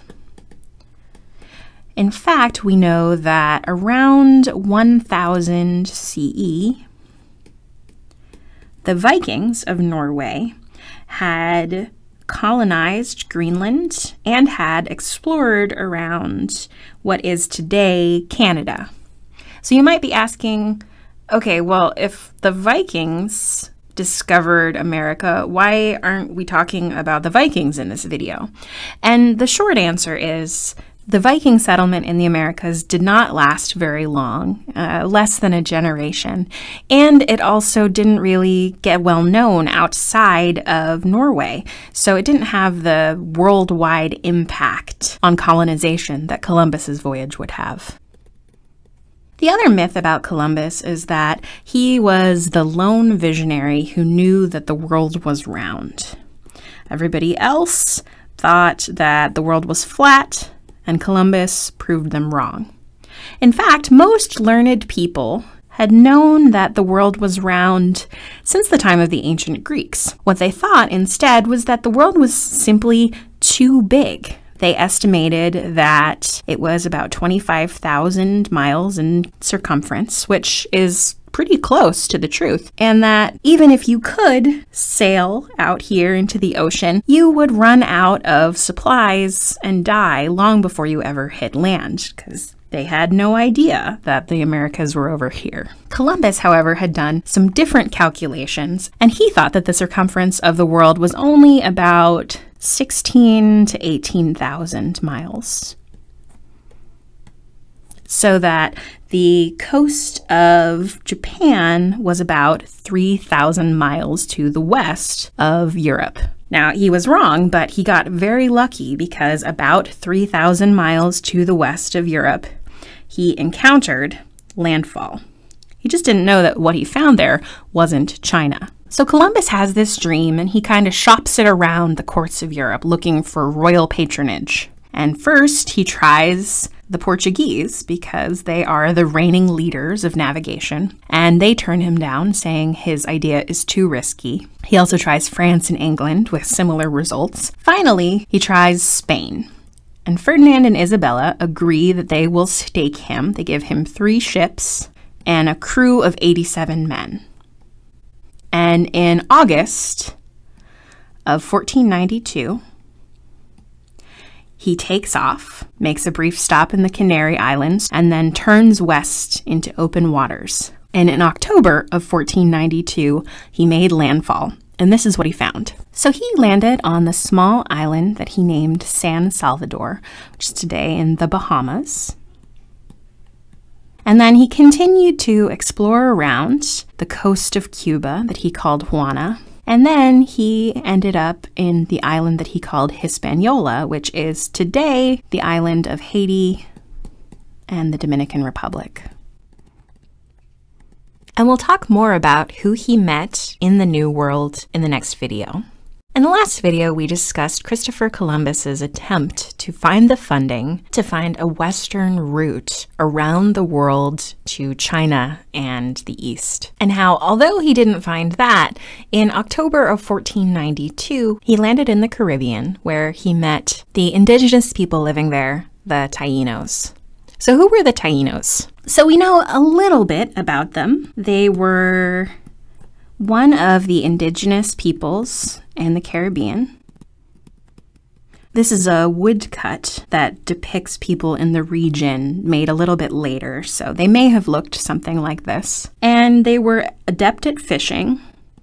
We know that they were probably matrilineal. That is, they traced their family lines through the women, not the men. We know that they were very generous people. Columbus repeatedly describes how people would really give you anything that you asked for. We also know religiously that they worshipped ancestor spirits called Zemis.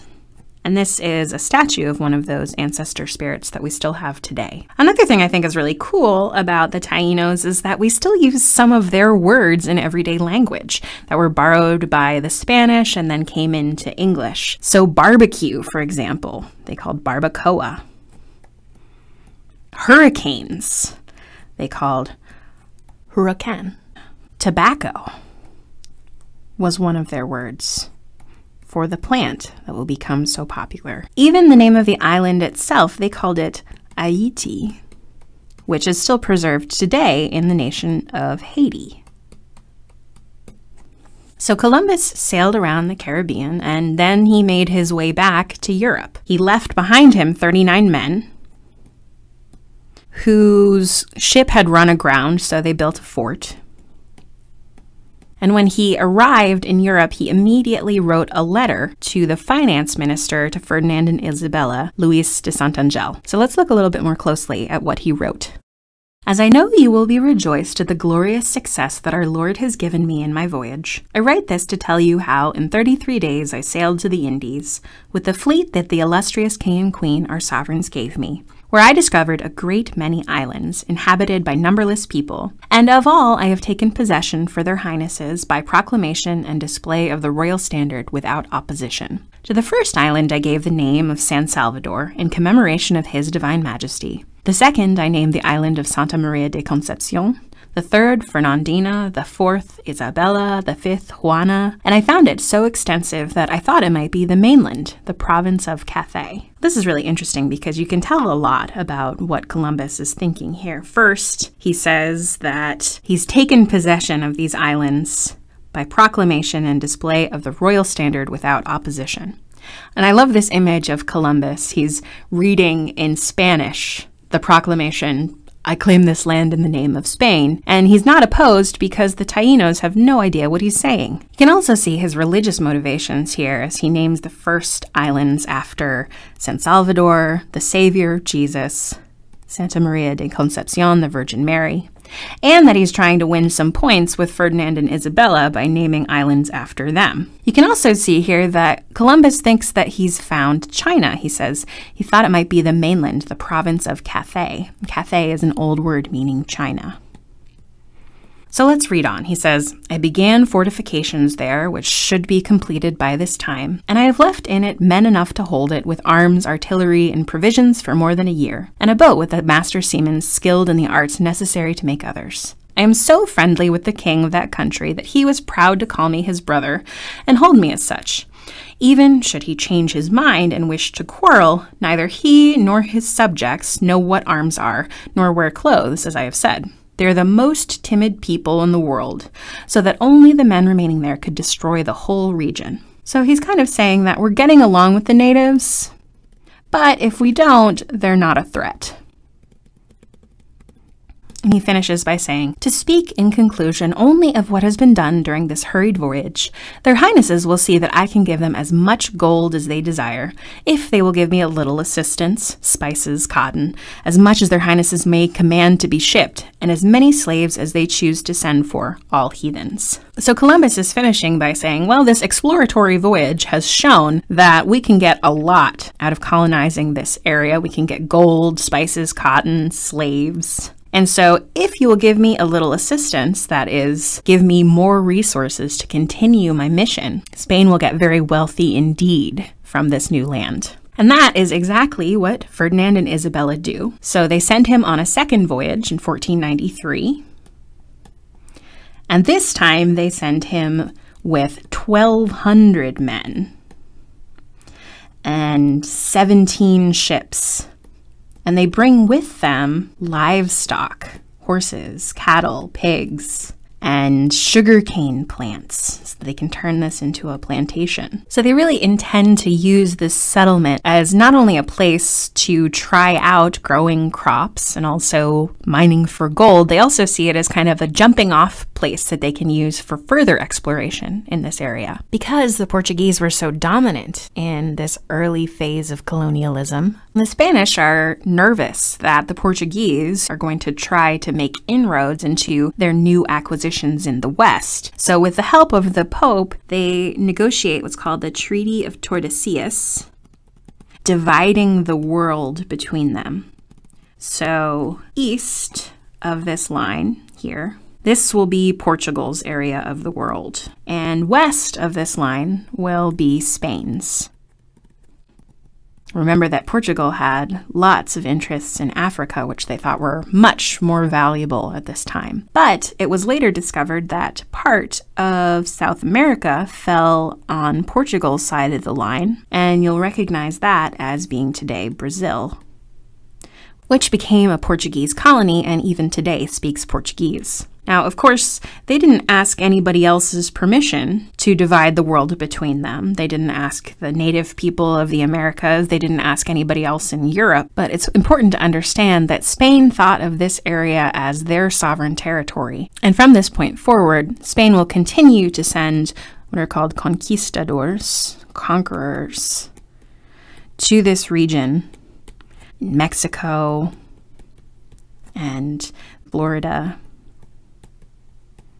and South America, and from all of this, they will become very wealthy as a nation. So I just want to finish by contrasting how Columbus's voyage affected the native people of the Caribbean with how it affected Europe. So Columbus was not very nice to the natives, in fact. He originally attempted to enslave the native people and send them back to Europe for sale to continue to underwrite his ventures. But they were susceptible to European diseases and quickly died. So he had to take another tack, and that was by forcing the native people to labor for the Spanish, particularly to mine gold. And not long after Columbus returned, he put a quota for all people over the age of 14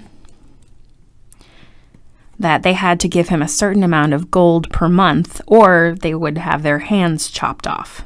And this is an engraving of what the Spanish were imagined to have been like in the New World. You can see that they're feeding children to dogs here. They were not quite as bad as this, but they were still pretty bad. Historians estimate that there were about 1 to 3 million Taínos living in the Caribbean when the Spanish arrived. By 100 years later, there were 200 left. Not 200,000, 200.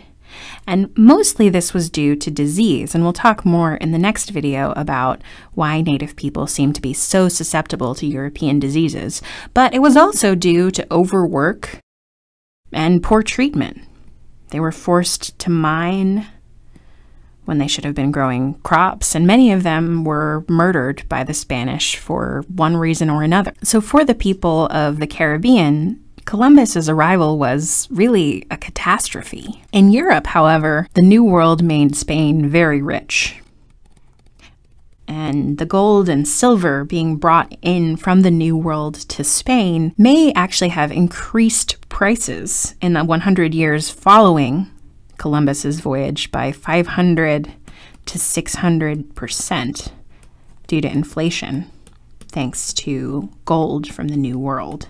Some historians even think that the influx of all this new wealth led to the creation of the modern banking system to deal with it, and could even have been the forebear of capitalism. So Columbus's voyage really opened up a whole new world, not just to the people in the Americas, but also to the people in Europe. He started a process, the Columbian Exchange. We'll talk more about that in the next video. Although we tend to think about Christopher Columbus's first voyage in 1492 transforming the history of the Americas, it actually transformed a great deal more than that. And in this video, I want to talk about the larger world historical process that Columbus's voyage opened up, that transformed not only the Americas, but also Europe and Africa.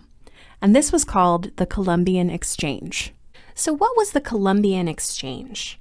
Well, this is a process of transferring plants, animals, microbes, and people across the Atlantic in both directions. And not just trading these goods, but transplanting them from Europe and Africa into the Americas and the other way around. And some of these exchanges of species were intentional, like bringing new crops to grow in environments that were suited to them. And some of them were unintentional, like the microbes and pests, which were like little hitchhikers on the bodies and crops that Europeans brought to the New World. And it had a tremendous environmental effect that had real consequences for people on both sides of the Atlantic. So let's look a little bit closer at some of the things that were exchanged across the Atlantic after Columbus began the process of bringing things from the Old World to the New World and from the New World to the Old World. So first, let's take a closer look at the plants. Now, Spain, much like Portugal, was hoping to use this tropical landscape to grow cash crops. And so Columbus brought with him sugar and grapes for wine and coffee. These were all crops that would fetch high prices in Europe. It was so lucrative to grow sugar in the Caribbean that they didn't even want to give up any space to grow food. They imported their food so that they could spend all of their land growing sugar. The Europeans also brought New World crops back to the Old World, and some of these, it's almost impossible to imagine a world before, for example, the tomato had ever come to Europe. Can you imagine Italian food with no tomato sauce? They also brought corn and potatoes and sweet potatoes and cassava or manioc. And what's important about most of these crops is that they're very calorically dense.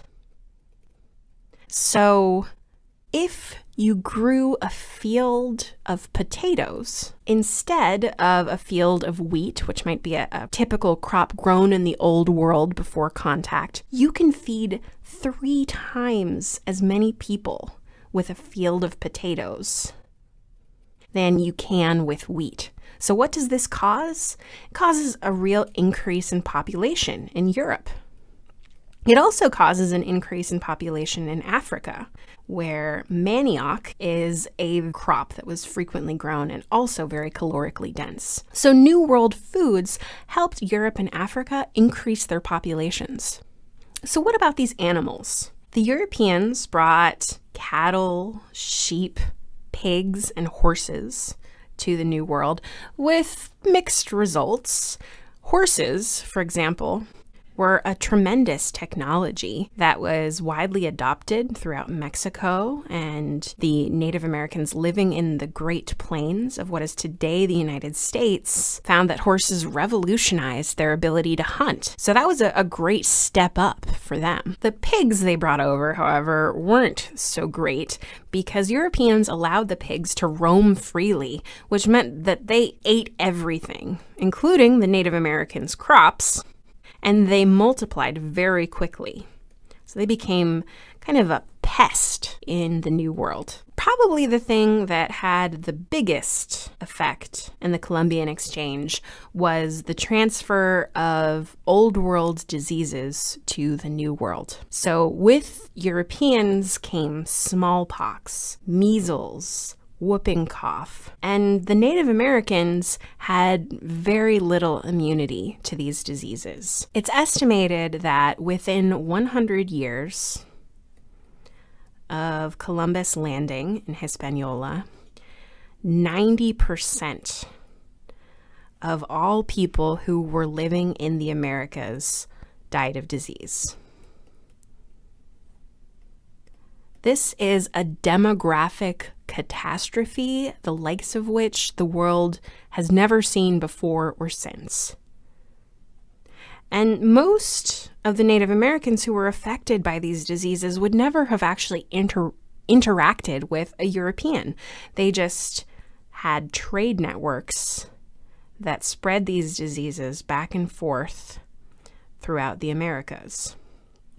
Now you might be wondering, okay, so if the Native Americans were being exposed to new diseases from the Europeans, weren't the Europeans also being exposed to new diseases from the Native Americans? Why didn't it have such a strong impact on them? There are a couple of reasons for that. One is that there was a greater population density in Europe and Africa. There were more people and they lived closer together in cities. And so this gave diseases opportunities to bounce back and forth between people and evolve and become stronger. The other important thing is that Europeans lived close to animals. And as we remember from things like bird flu or swine flu, animals and humans can pass diseases back and forth between each other, and that makes those diseases even stronger. In comparison, Native Americans didn't have much population density, and they only domesticated dogs. And dogs, unlike pigs, can't pass that many diseases back and forth between humans. So Native Americans just didn't have diseases that were as vicious as the diseases that had been passed from person to person for many thousands of years in Europe and Africa. So this gets to the last aspect of the Columbian Exchange, the exchange of people. So very quickly after Europeans arrived, the Native American population suffered from a tremendous outbreak of disease, which meant that although the Europeans had hoped to enslave them and use them as a labor force in these Caribbean plantations. Very few of them survived, which meant that the Europeans needed another labor force. They found that labor source on the west coast of Africa, where there was a long tradition of slave trading.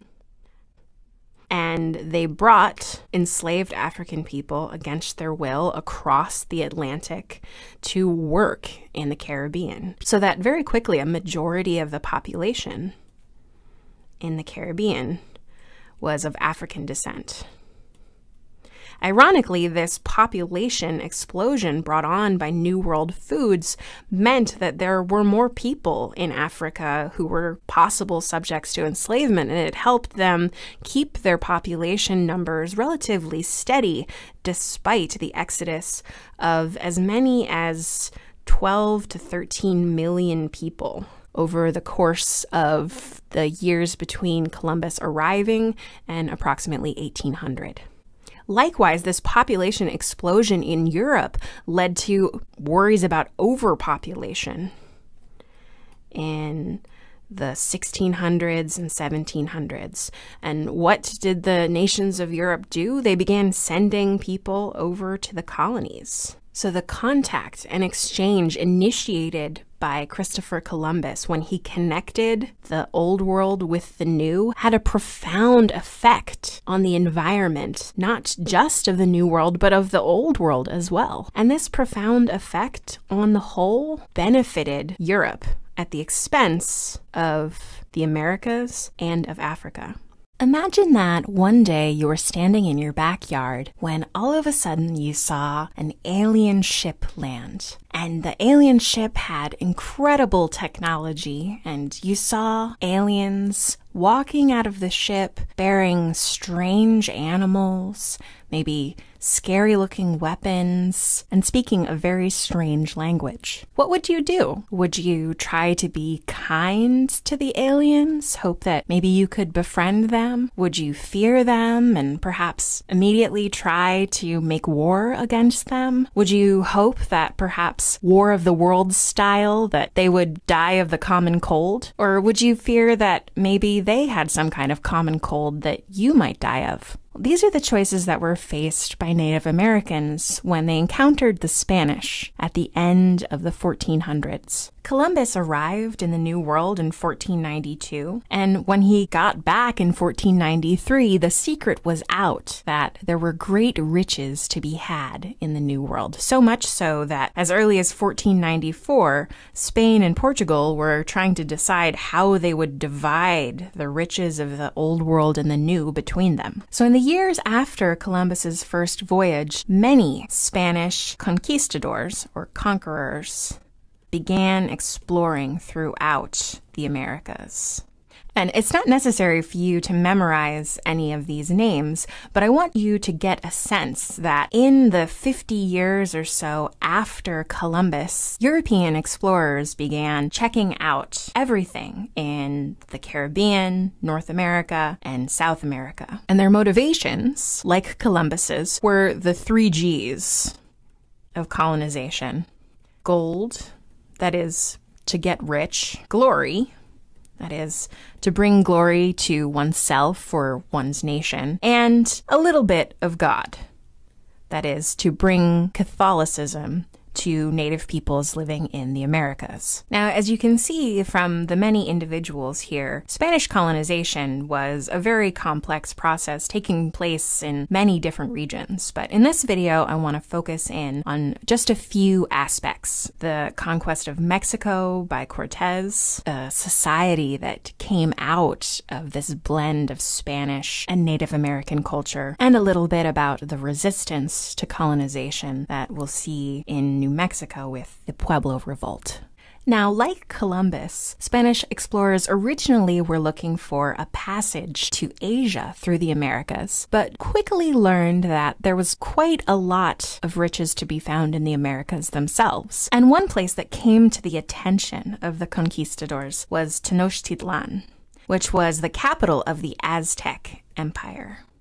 Now, the Aztecs were not well loved in Mexico. They ruled over a vast territory with many smaller tribes they required to give them tribute and even human captives for sacrifice. So in 1519, Hernán Cortés, a Spanish conquistador, landed with a group of about 600 men in Veracruz. And with the help of some translators, he worked his way across Mexico, learning of the general dislike of the Aztec Empire, so that when he finally came upon the city of Tenochtitlan, he had about 20,000 Native Americans who were ready to make war on this city along with him. Now, it's hard to imagine what Tenochtitlan would have looked like to the Spanish. It's estimated that it had about 200,000 to 300,000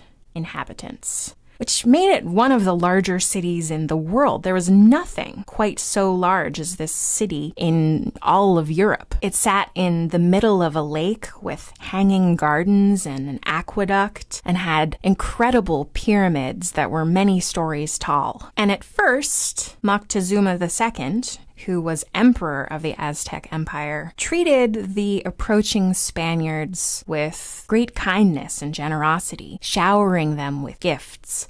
After all, the Spanish had things that Moctezuma had never seen before, like horses and gigantic war dogs, which they used to rip apart their enemies, and cannons, which, even though they only had a few of them and they didn't work very well, were very frightening when they were fired, much like I think a ray gun would be frightening to us now. Now, it didn't take very long for the relationship between the Spanish and the Aztecs to crumble, and aided by their many Native American allies, and also by the spread of deadly disease like smallpox, which decimated the Native American population. By 1521, Tenochtitlan had fallen, in fact was in ruins. Montezuma had died, and the Spanish began building on the ruins of Tenochtitlan, Mexico City.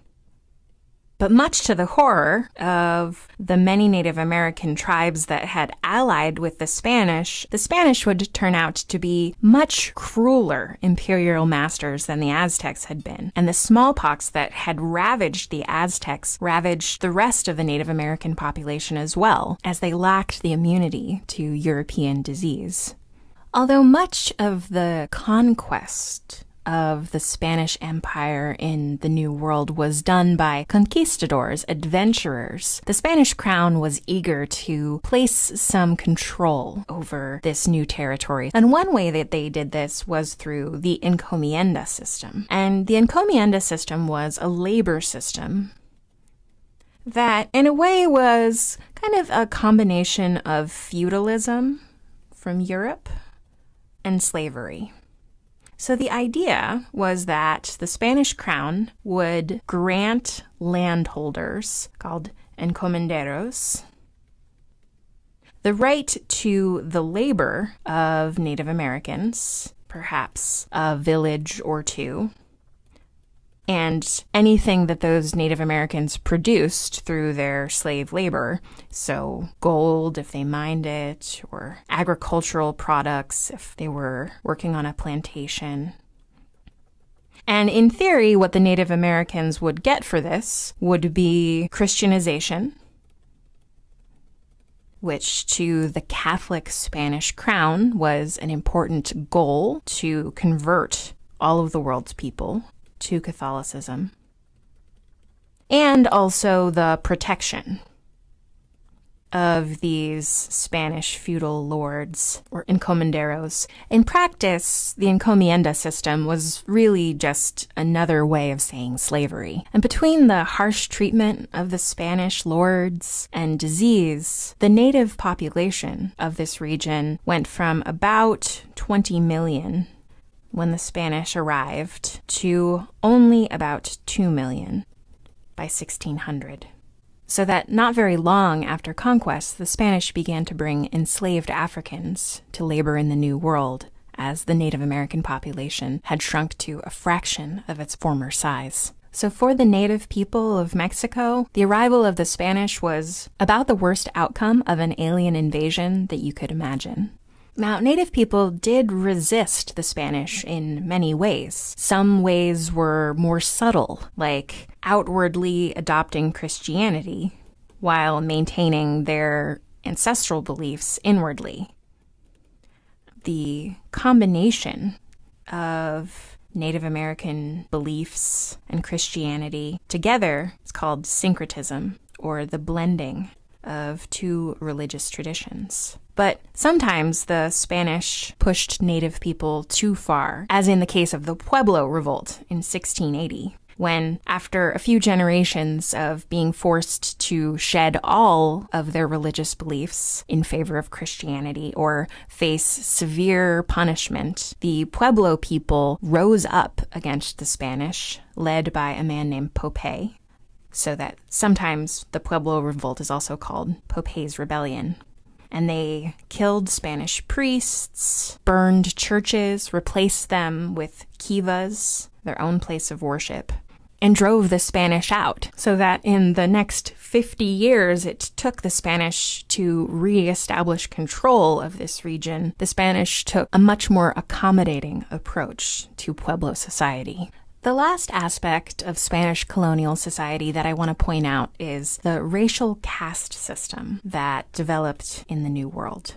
Because the conquistadors were on dangerous adventures, very few Spanish women came with them in the New World. And so Spanish men had relationships with both Native women and African women, and Native Americans and Africans had relationships, such that there was really an unprecedented mixing of peoples and cultures in the New World. And to account for this incredibly diverse society, the Spanish developed a caste system that very carefully ranked individuals by how much Spanish blood they had, so that people with pure Spanish blood, criollos, were at the top of the hierarchy, and people who had both Native American heritage and European heritage were called mestizo at the time, whereas people with European heritage and African heritage were called mulatto at the time. And so as you moved up or down this scale, you had more legal rights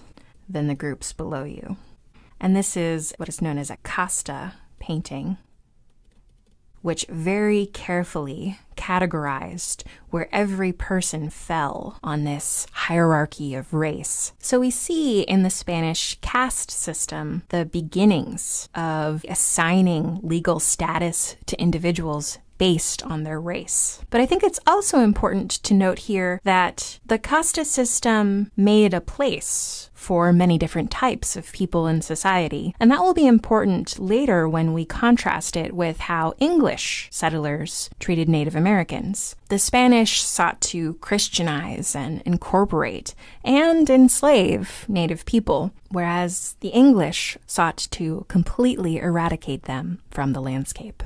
In the first years of interaction between Native Americans and Europeans, there were a lot of aspects of each other's cultures that each group found, just plain weird. Europeans and Native Americans looked, dressed, and thought differently in fundamental ways that led to misunderstandings and even violence between them. So let's take some time to compare some ways in which Native American cultural ideas differed from European cultural ideas. So how is it possible to make a direct comparison between Native American cultures and European cultures? One way is to choose a few categories of social interaction and belief and identify how each group conceived of them. Here I've chosen ideas about land and property ownership, gender roles, and religion as areas to compare. Now, before we start, I want to put a big asterisk here and say that these are generalizations. Just as the English, French, Spanish, Dutch didn't have all exactly the same religion or concept of proper gender roles, The Algonquians, Iroquois, Pueblos, and Mississippians weren't identical either. But there were some similarities among European groups and among Native American groups that allow us to compare and contrast them more broadly. So let's start identifying these differences and exploring what effect they may have had on how the two groups perceived and interacted with each other. One major difference between Europeans and Native Americans was in their ideas about land ownership. To Europeans, land was owned by individuals and passed down through families. They had the right to fence off a plot of land and prevent trespassing. For Native Americans, land ownership was less defined and more temporary. One tribe might claim control of a hunting range, or one family might farm a plot of land for a season, but they didn't own it forever. Most land was free for everyone to use, but not to own. So when Europeans arrived, Native Americans might agree to let them farm and hunt in their territories, but they didn't expect that Europeans would then fence off that land and prevent others from using it.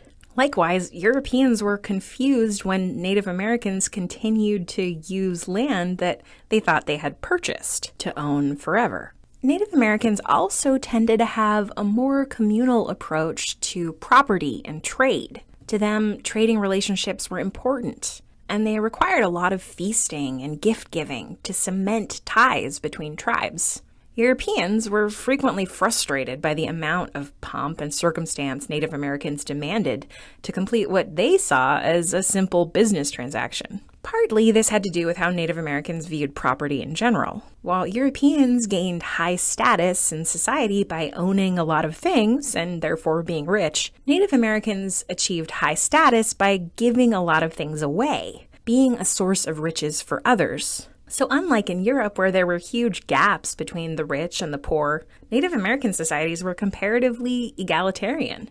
It was pretty rare for someone to go hungry if their neighbor had food to spare.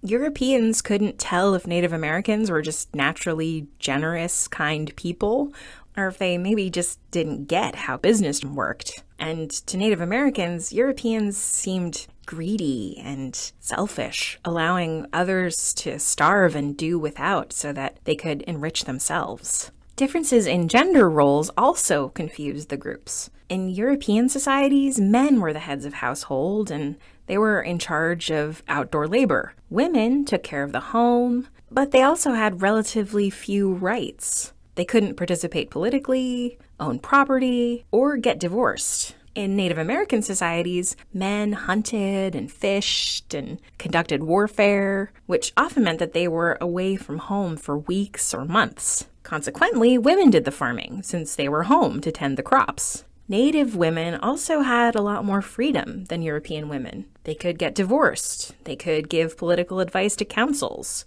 Many Native American societies were matrilineal, so children belonged to their mother's family rather than their father's. And when a couple got married, the man moved in with his wife's family, not the other way around. To Europeans, gender roles in Native society almost seemed like they were flipped upside down, and they took this as evidence that Native people were uncivilized. To Native Americans, it looked like Europeans could barely care for themselves. They had to be taught how to farm, how to fish, even how to hunt effectively in the New World. Finally, Native and European religious practices differed, at least on the surface. Native Americans tended to believe that one great creator had made the world and that nature was imbued with spirits who would reward or punish them based on how well they took care of the land. In fact, this actually wasn't that much different from the Catholicism of Europeans, who believed in a single God, but also many helpful saints. But where they differed was in exclusivity. When Europeans introduced them to Jesus and Mary and the saints, many Native Americans were happy to include them in their pantheon of helpful spirits. But this angered Europeans, who insisted on exclusive worship of the Christian God.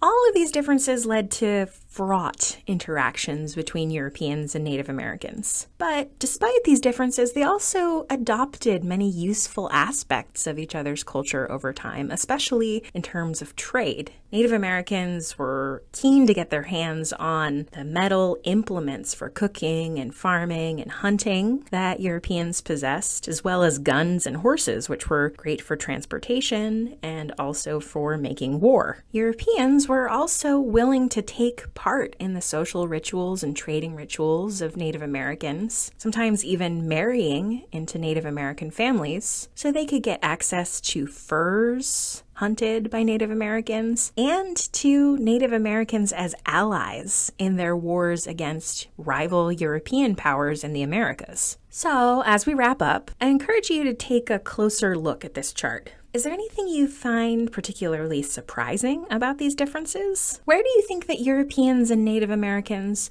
were most likely to find common ground between them? And lastly, which of these cultural aspects do you think was the most significant difference between Europeans and Native Americans, and why?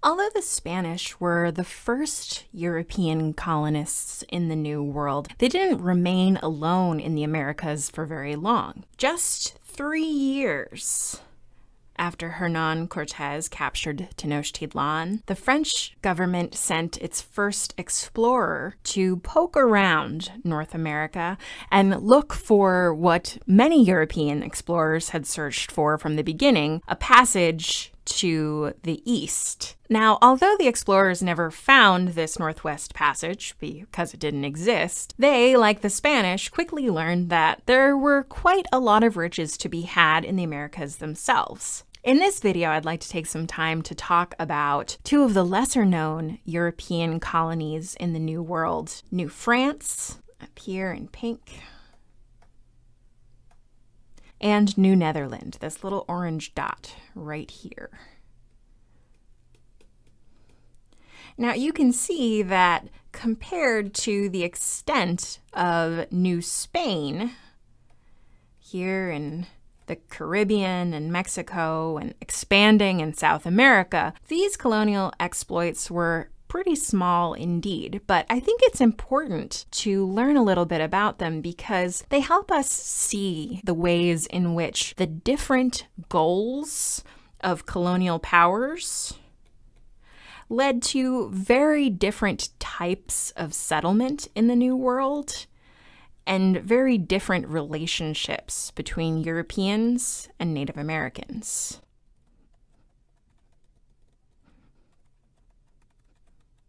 Now, though it's a little bit hard to see on this map, these two colonies focused their efforts around two rivers, the St. Lawrence River and the Hudson River, which runs along this little orange strip here. It's the Hudson. And along these rivers, you can still see the cities that were founded by these colonial ventures, like Quebec City, up in Canada, and later Montreal. And down here, of course, the most famous, which started as New Amsterdam and later became the city of New York. Right about here, it's the island of Manhattan, on which New York City, formerly New Amsterdam, is located. Now, looking at this map, you might wonder, why was it that Spain had these giant swaths of territory, really from coast to coast, where New France and New Netherland really only followed along these rivers, at least to start with? And the answer really lies in this idea of goals. And New France and New Netherland sat on the rivers, rivers being the highways of the world really up until the invention of the railroad, because they were primarily interested in trade. So let's talk a little bit more about that. French and Dutch explorers were particularly interested in gaining valuable furs to trade from Native Americans living in the northern part of North America that they could then sell in Europe. Long before European colonization began, beavers had been hunted pretty much to extinction in Europe, while beaver pelts themselves were usually used to create fancy hats. Now, this is a hat from a slightly later era, but you can get the sense here that Europeans met on something of an equal basis with Native Americans in the process of the fur trade. So Europeans wanted beaver pelts and also the pelts of other animals, and often fish. Another thing that was in great supply in this northern region, which is today the Northeast United States and Canada. So how did this focus on trade affect the relationships between Europeans and Native Americans in the area? Well, primarily they made relationships between them considerably friendlier and more cooperative than the relationships between the Spanish and Native Americans, for example. Now, Europeans quickly discovered that it made a lot more sense to, instead of sending hundreds upon hundreds of French men to Canada to hunt beavers themselves, they could instead pay Native Americans to hunt the beavers for them. And consequently, there were considerably fewer French and Dutch settlers in New Netherland and New France than there were in New Spain. And because there were fewer of them, they generally ended up doing things more on the terms of Native Americans. So, whereas the Spanish might have used their guns and their war dogs to force Native Americans to labor for them, the French and the Dutch were more likely to observe trading rituals like giving gifts and also fostering trade relationships through intermarriage. French traders learned the Algonquian language and married native women and had children with them so that they could be considered part of the family. They even allied with Native American tribes against their own enemies and went to war with them, as in the case in 1609 when French explorer Samuel de Champlain helped Algonquians in their war against the Iroquois.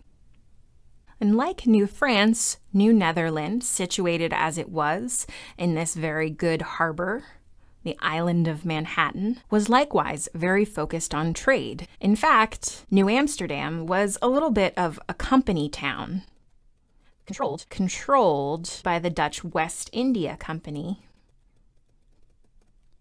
which sought to make the most of all of the goodies that could be brought from North America and then shipped to Europe. In fact, you can kind of get a sense of what the major concerns of the Europeans settling in this area were from this map. You can see that they point out where beavers, turkeys, foxes, and bears can be found, all with their valuable pelts. But you also see that there's a extremely detailed rendering of where many Native American tribes lived, like this detailed rendering of what I believe is a Mohican village.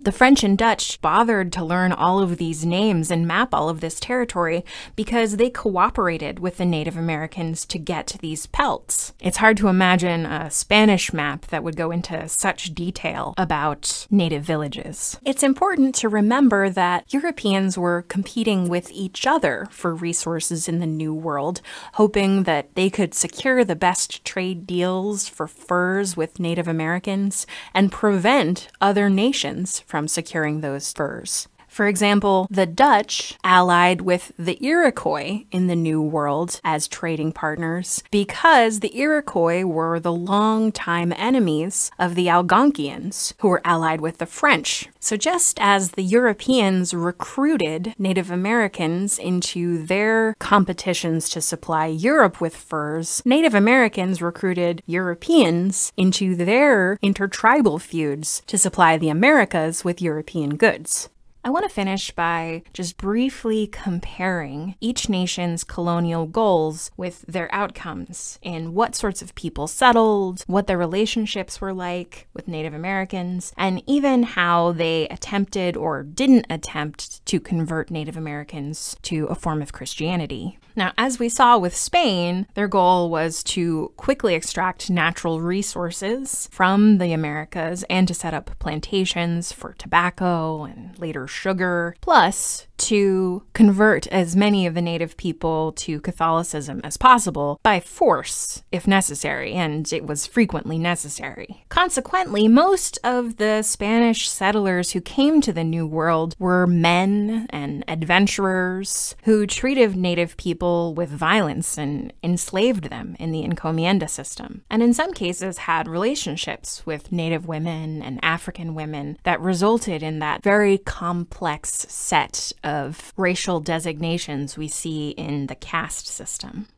But France and the Netherlands, by contrast, came for trade. They wanted furs and fish, and so they were very careful to cultivate very friendly relationships with Native Americans, including by intermarrying with them in a deliberate and formal way, so that they could take advantage of having natives do the hunting for them rather than having to do it themselves. So that really only a few men came to New France and New Netherland, nothing like the numbers of Spain. And unlike the Spanish, although the French did attempt to convert natives to Catholicism, they rarely did so by force. Now, going forward, as we talk about British colonization in the next few lessons, I want you to keep both the Spanish and the French and Dutch modes of colonization in your mind so you can compare and contrast English colonization with both of them. And as we'll see, the goals of the various English colonies, whether it's to found plantations like in Jamestown, Virginia, or to escape religious persecution like in Massachusetts Bay, that goal will go on to influence not only who came to the Americas from Europe, but also their relationships with Native people. I think there's a strong argument to be made that England was the most powerful and successful imperial nation of all time. But when you look back to the age of exploration, it becomes clear that England was actually pretty late to the imperial game. As we know, Christopher Columbus, backed by Spain, had arrived in Hispaniola in the New World in 1492. He was the first European to start a colony in the New World. England, by contrast, didn't actually have a successful colonial venture in the New World until 1607 with Jamestown.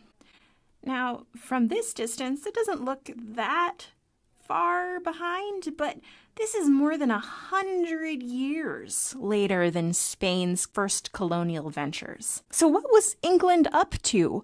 Why were they so late in the colonial game? That's what I'd like to take a closer look at in this video, and I'll also talk a little bit more about what conditions in England led that nation to start New World colonies. Now, I think the biggest reason why England waited another 100 years to have a New World colony is that England had its own problems. And it had a number of problems in this time period. We're talking about the 1500s here.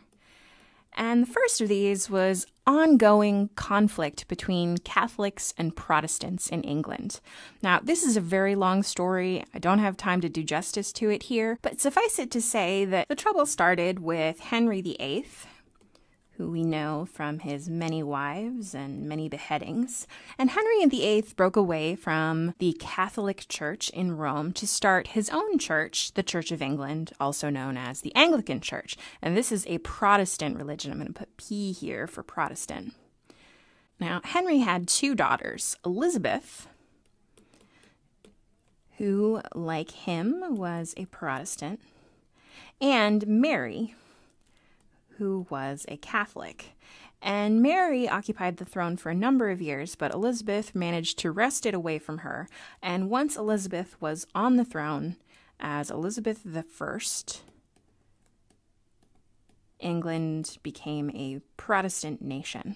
So it's hard to be involved in world affairs when you've got kind of a crisis of succession going on. So one factor here is religious conflict.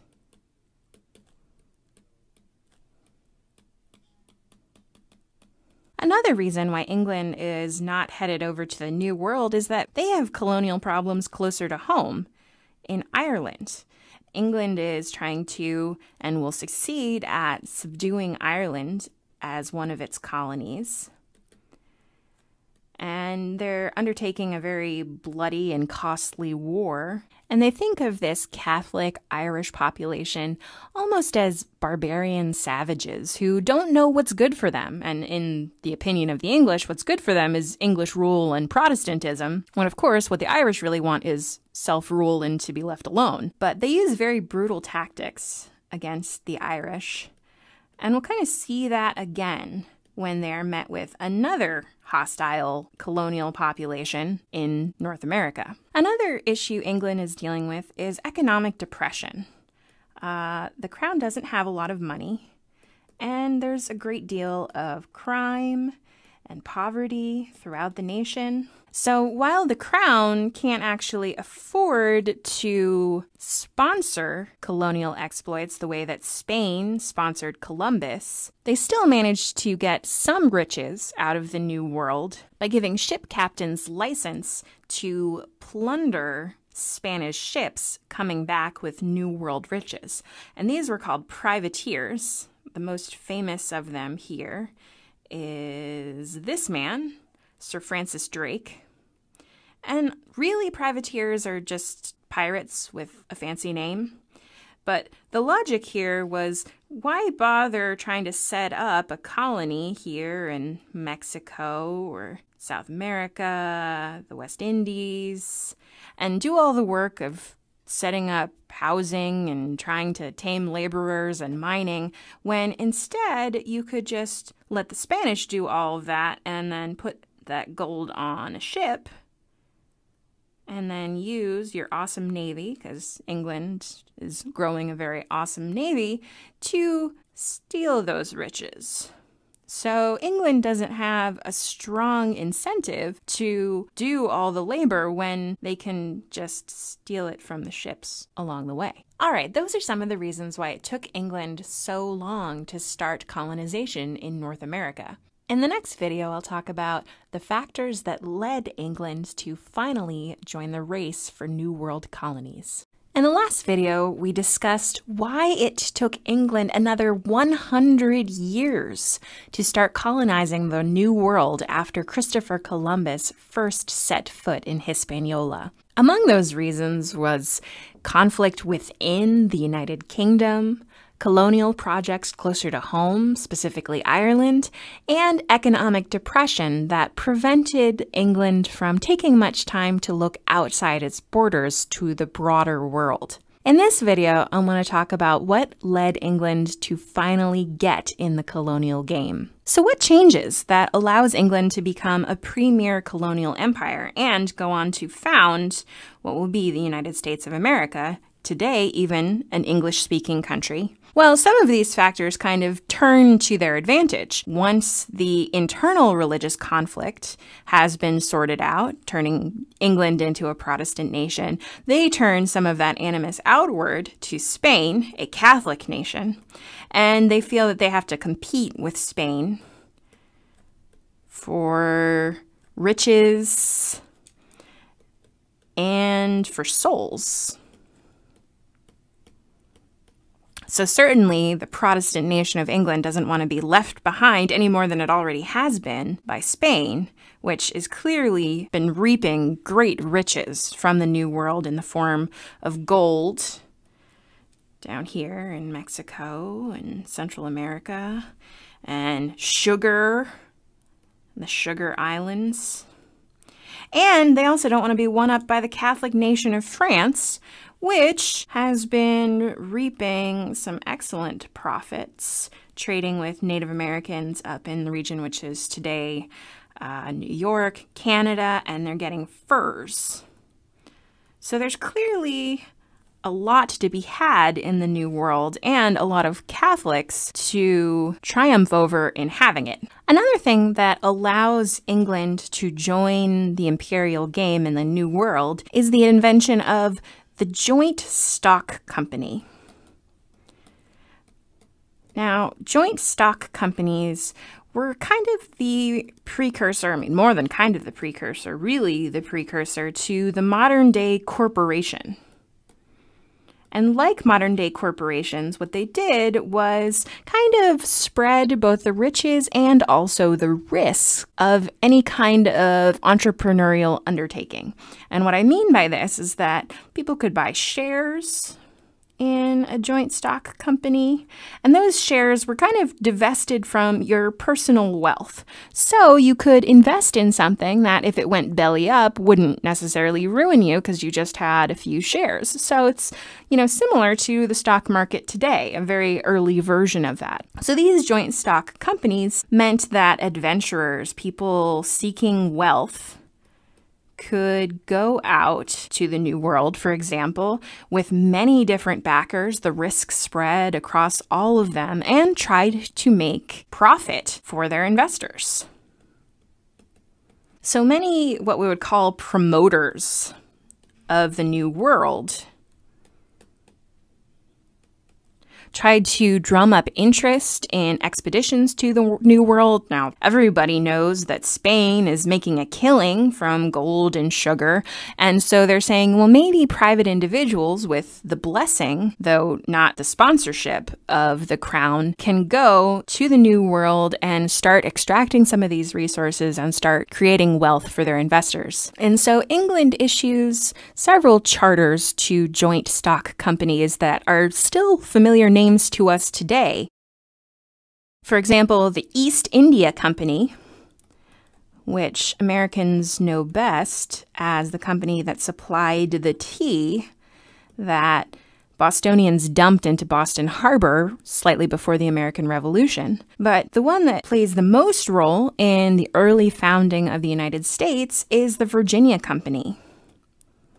And it's under the auspices of the Virginia Company that explorers like John Smith head to Virginia, and Virginia is named for Elizabeth I, Henry VIII's daughter, who never married and therefore was said to be the Virgin Queen. So a new land named after her was Virginia. Now we'll talk more about the Virginia Company in the next video, but the last thing I want to say about what prompted England to join the imperial game in the New World was that England was having a serious economic depression and some real poverty. Now remember that England was a highly classed society with aristocracy and gentry, and these were inherited roles, right? You couldn't rise to be among these ranks generally. So, about 95% of the population didn't belong to either of these groups, and a strong majority of those were in dire poverty in the 1500s and early 1600s. And there were a number of reasons for this. The market for wool, which England being a major textile producer, had collapsed. So many people who had been wool producers were in dire straits. In fact, many of them were Puritans, and we'll see more about what happens to the Puritans who leave England in another video. And there's a process going on in this time period known as enclosure. The enclosure movement. And what enclosure meant is kind of what it sounds like, which is that early English towns and manor houses were kind of set up to have, the house. That's the big manor house, so just bear with me and imagine here. And then they might have some forest filled with a nice deer to hunt. And then they might have some nice fields, just grass. And these were kind of considered common lands. So if you were a peasant, for example, you might graze your cows on these common lands. You might go hunting in the forest. Well, in this time period, these great English lords started to close off and enclose these common lands. So they'd fence them off. This kind of makes sense to our modern idea of property holding, right? It makes us understand who owns what thing and how it gets deeded, etc. But for very poor people, this was a huge transition because now they didn't have a place to raise their livestock. They didn't have a source of hunting, protein. So it made people who were already on the edge of poverty extremely poor. It was a very difficult time if you were already kind of living in the foraging or small farming aspect of English life. And so because of this enclosure movement and depression, crime rates are going up in England. And this is a time when theft is still a capital crime. So if you're starving and you steal something to eat, you could be hanged. And so many of the English gentry, the people in Parliament, are looking around and saying, all right, what's going on? Are we having a moral crisis? Because they don't think in terms that say, all right, many people are poor, maybe they're going to steal. Instead, they're saying, why are people stealing? What's wrong with people? And so they think of this as surplus population. So there are too many people in England. Now, this is patently untrue because there are way more people living in London today than there were in all of England at that time period. But the English Parliament, sort of major thinkers in England, start to think that there are too many people in England. There are just too many people for having enough stuff to go around. And so they start wondering, maybe these people should go elsewhere. Maybe they should go to colonies where maybe they can buy more goods, produce more raw materials, and find a different place in the social structure and economy of England. And that starts to come true when the Virginia Company sets off for Jamestown, which they'll reach in 1607, and we'll talk about that in the next video. Hello, Kim. Hey, David. So let's talk about the lost colony at Roanoke. So this is something I've been learning a lot about lately, and I think is really interesting. You know, we often think about this just in terms of the spookiness of there's this colony and it disappeared and we still don't know what happened to it. But actually, I think it has a lot to say about the process of colonization in the New World and the many political and weather and economic factors that went into making a colony successful or not successful. So set this up for me. What is going on during the period of this early settlement of what they called Virginia, but actually turned out to be where, Kim? North Carolina. So this is on the Outer Banks, and it's today still Roanoke Island, but one of these sort of barrier islands off the coast of North Carolina. So great place to put a ship? Actually, what they call this area is the graveyard of the Atlantic. So I'm hearing not so much. Right. So this is an area where there are a lot of shoals, lots of ships run aground there. If you ever go to one of the museums on the Outer Banks, you can see this incredibly long listing of all of the ships that sank off the coast of North Carolina. It is a very difficult place to sail. What year is it when we see the first colonization attempt at Roanoke, the first expedition? Right. This all starts in the late 1570s with a man named Humphrey Gilbert. And Gilbert is convinced. Is this him? This is actually Sir Walter Raleigh. Oh, he is cute. Yes, Gilbert's half-brother, as it turns out. But so Sir Walter Raleigh's half-brother, Humphrey Gilbert, thinks that it might be possible to make your way to the Indies and fabulous riches. Make that line a little bit bigger.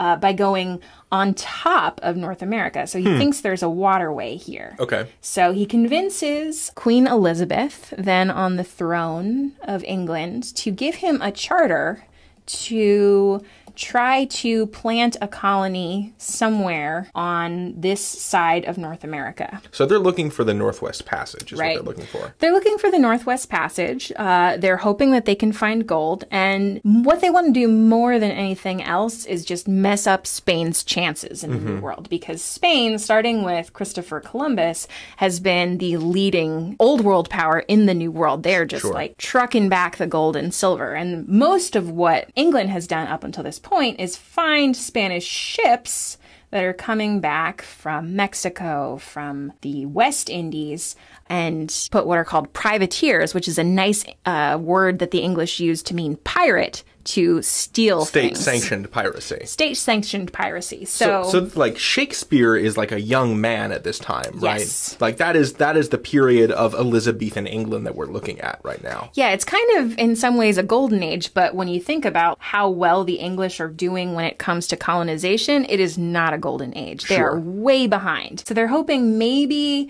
they can find a Northwest Passage to get all of the goodies over here in India and the Spice Islands. They're hoping that maybe they could find some good minerals in this area, get some gold of their own, but at the very least, they'd like a nice port from which their ships could go out and steal more stuff from Spanish ships. Sure. Yeah. This is their plan. So this is kind of, if you'll permit me, this feels analogous to the space race during the Cold War. Absolutely. So Spain is this economic superpower that seems to have have a leg up on England, just like how the Soviet Union launched Sputnik first. Yep. Got a satellite into orbit above Earth, and that spurred the United States to be like, no, we're going to have a moonshot. Yeah, and it kind of turns out the same way in some aspects because, as we know, we're sitting here in California, we're speaking English. Right. Because eventually England is going to win its way to dominance in this entire region. But originally, Spain gets off to the fastest start, and England is just desperate to catch up. So, unfortunately, Sir Humphrey Gilbert dies. He is lost at sea. Not this guy here, right, beneath Queen Elizabeth. Then his half-brother, Sir Walter Raleigh, which he spelled with no I. So we'll do that. But today, the city that's named after him, we still spell with an I. He picked up his half-brother's contract, which said he had to get a colony in the New World within 6 years of 1578. So he is under the gun to try to get something happening on the coast of North America by 1584 at the latest. So he picks up his friends and decides to put together what I kind of term as like the Ocean's 11 of the actual ocean. Okay. He finds some ship captains and soldiers, a demolitions expert, a contortionist, a con man. Similar. This is like the 1500s version of this. Sure. He gets an artist who we'll talk a lot more about. That's John White. That's John White. He gets cartographers. Like, he gets what he considers his A-team to go out and explore this coast, pick up where his half-brother left off. The only problem was that Sir Walter Raleigh and Queen Elizabeth were sweethearts. Aww.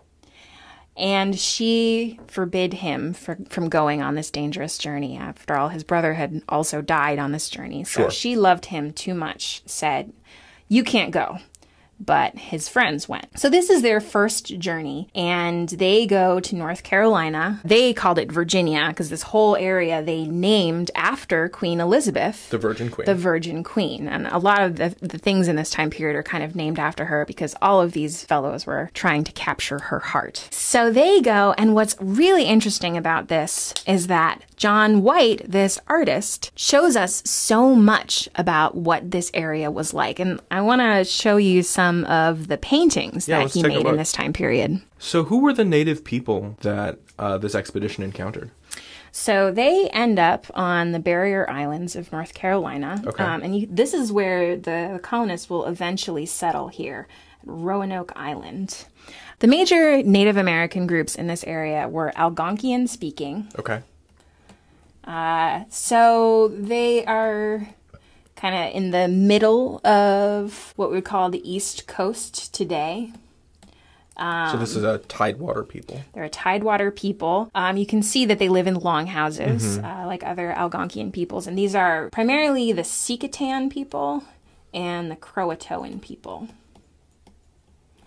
Initially, the English people get along with them pretty well. They exchange, skins and Food, I assume. Food, lots of things. The English come back thinking this is a pretty good deal. So John White and company, John White and Sir Walter Raleigh's 11 or however many, right, return to England. Right, and they say this is a great place for us to settle. So then they send a second expedition from England, this time with just soldiers. It's very similar to how Jamestown is going to work out a little bit later, which is to say they send sailors, they send soldiers, and they send people who might, for example, be good at finding gold, so artisans.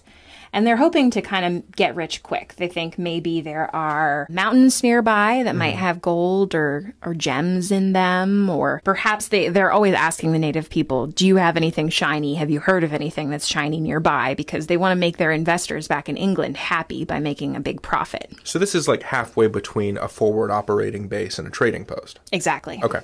So they're not thinking about long-term settlement. But they're left there over the winter with the Sikatan people. And this is just a bunch of rowdy soldiers who thought they were going to get rich quick, and they don't, because there's no gold in North Carolina, not like there is in the South that the Spanish do so well with. And they quickly come to grief with Native Americans. They steal a lot of their food. Who steals whose food? So the English steal the food of the Sikatans, and they end up getting into a brawl over the possible theft of a silver cup. They think... Really? Yeah, they think the Native Americans have stolen a silver cup from them. They demand it back. The Native Americans say, we don't know what you're talking about. And then the English kill a bunch of people. Oh my gosh. So relations that were going pretty well went pretty badly over what I think is kind of a minor incident. But by the time that the supplies show up, because the English are sending supply ships on a regular basis, Sir Francis Drake of piracy fame shows up with supplies, and a bunch of these 100 men just get back on the ship and sail to England. So wait, before we go back to England with these men, what contributed to this disproportionate response of like killing a bunch of people over a single silver cup? I think a lot of it was that many of these men, now and on later expeditions, are English veterans of the war in Ireland. So there's an Irish rebellion against English rule there, and the English take a very brutal stance toward the Irish. They just burn their villages, they decapitate Irish people and line their heads along sidewalks. I'm not making this up. Good Lord. So they're veterans of this really brutal Irish repression. And this is something that I think you see a lot with English people when they first are meeting Native Americans. They treat them like they treated the Irish, which is to say very badly. They treat them as savages who are a different religion, who need to be subject to the English and need to be taught early on that they need to obey the English. So what happened after that, Kim? We'll get to that in the next video. So that takes us to our third and what will be final expedition to the New World. And this is where the spooky part comes in. This is where the spooky part comes in. Sir Walter Raleigh and John White realized that a whole group of soldiers was probably not the right group to send to the New World. Instead, he thinks, all right, this is what we're going to do. We're going to send civilians. Okay. We're going to send families. So they send about 90 men, about 20 women, and maybe about 10 children. And say, okay, you are going to start a colony and a settlement in the New World. So it's not just a trading post. Yo, but back up. Like, still on Roanoke Island next to the Native Americans that hate them? Is that where they're still putting the colony? Well, they were really hoping, since they've discovered that this is a terrible place to sail, that they can actually head up to the Chesapeake Bay and make that their place of operations. Why not just make landfall there? Well, they usually started by going from England all the way down to Bahamas, where they could refuel. So this was an area where they already had power. So instead of going to the unknown land first, they would go down to the West Indies, meet up, get fresh water, get fresh water and supplies, and then come up to Virginia, aka North Carolina. Unfortunately, as the weather worked out, they couldn't make it farther than Roanoke Island. Oh. So they are hanging out with what they hope are their friends, the Secatans, and right after they get there, one of the English colonists is murdered by probably a Secatan person. And it's because they say to their translators, we don't have enough food. You're going to steal more food, and we just can't have you here. I mean, it's obvious that they brought women and children. They're intending to stay, and the Native Americans have decided that the English are not to be trusted. So this is just like a whole series of tragic diplomacy by ultimatum movements, right? Yeah, it's really interesting because I think there are a couple of places here where things might have gone very differently. You can see the inflection points if both sides decided not to play hardball with each other so much. Yeah, I mean, there's so many places here where, ships get lost or they got grounded on the shoals outside North Carolina so they can't get more supplies, or later, storms will prevent reinforcements.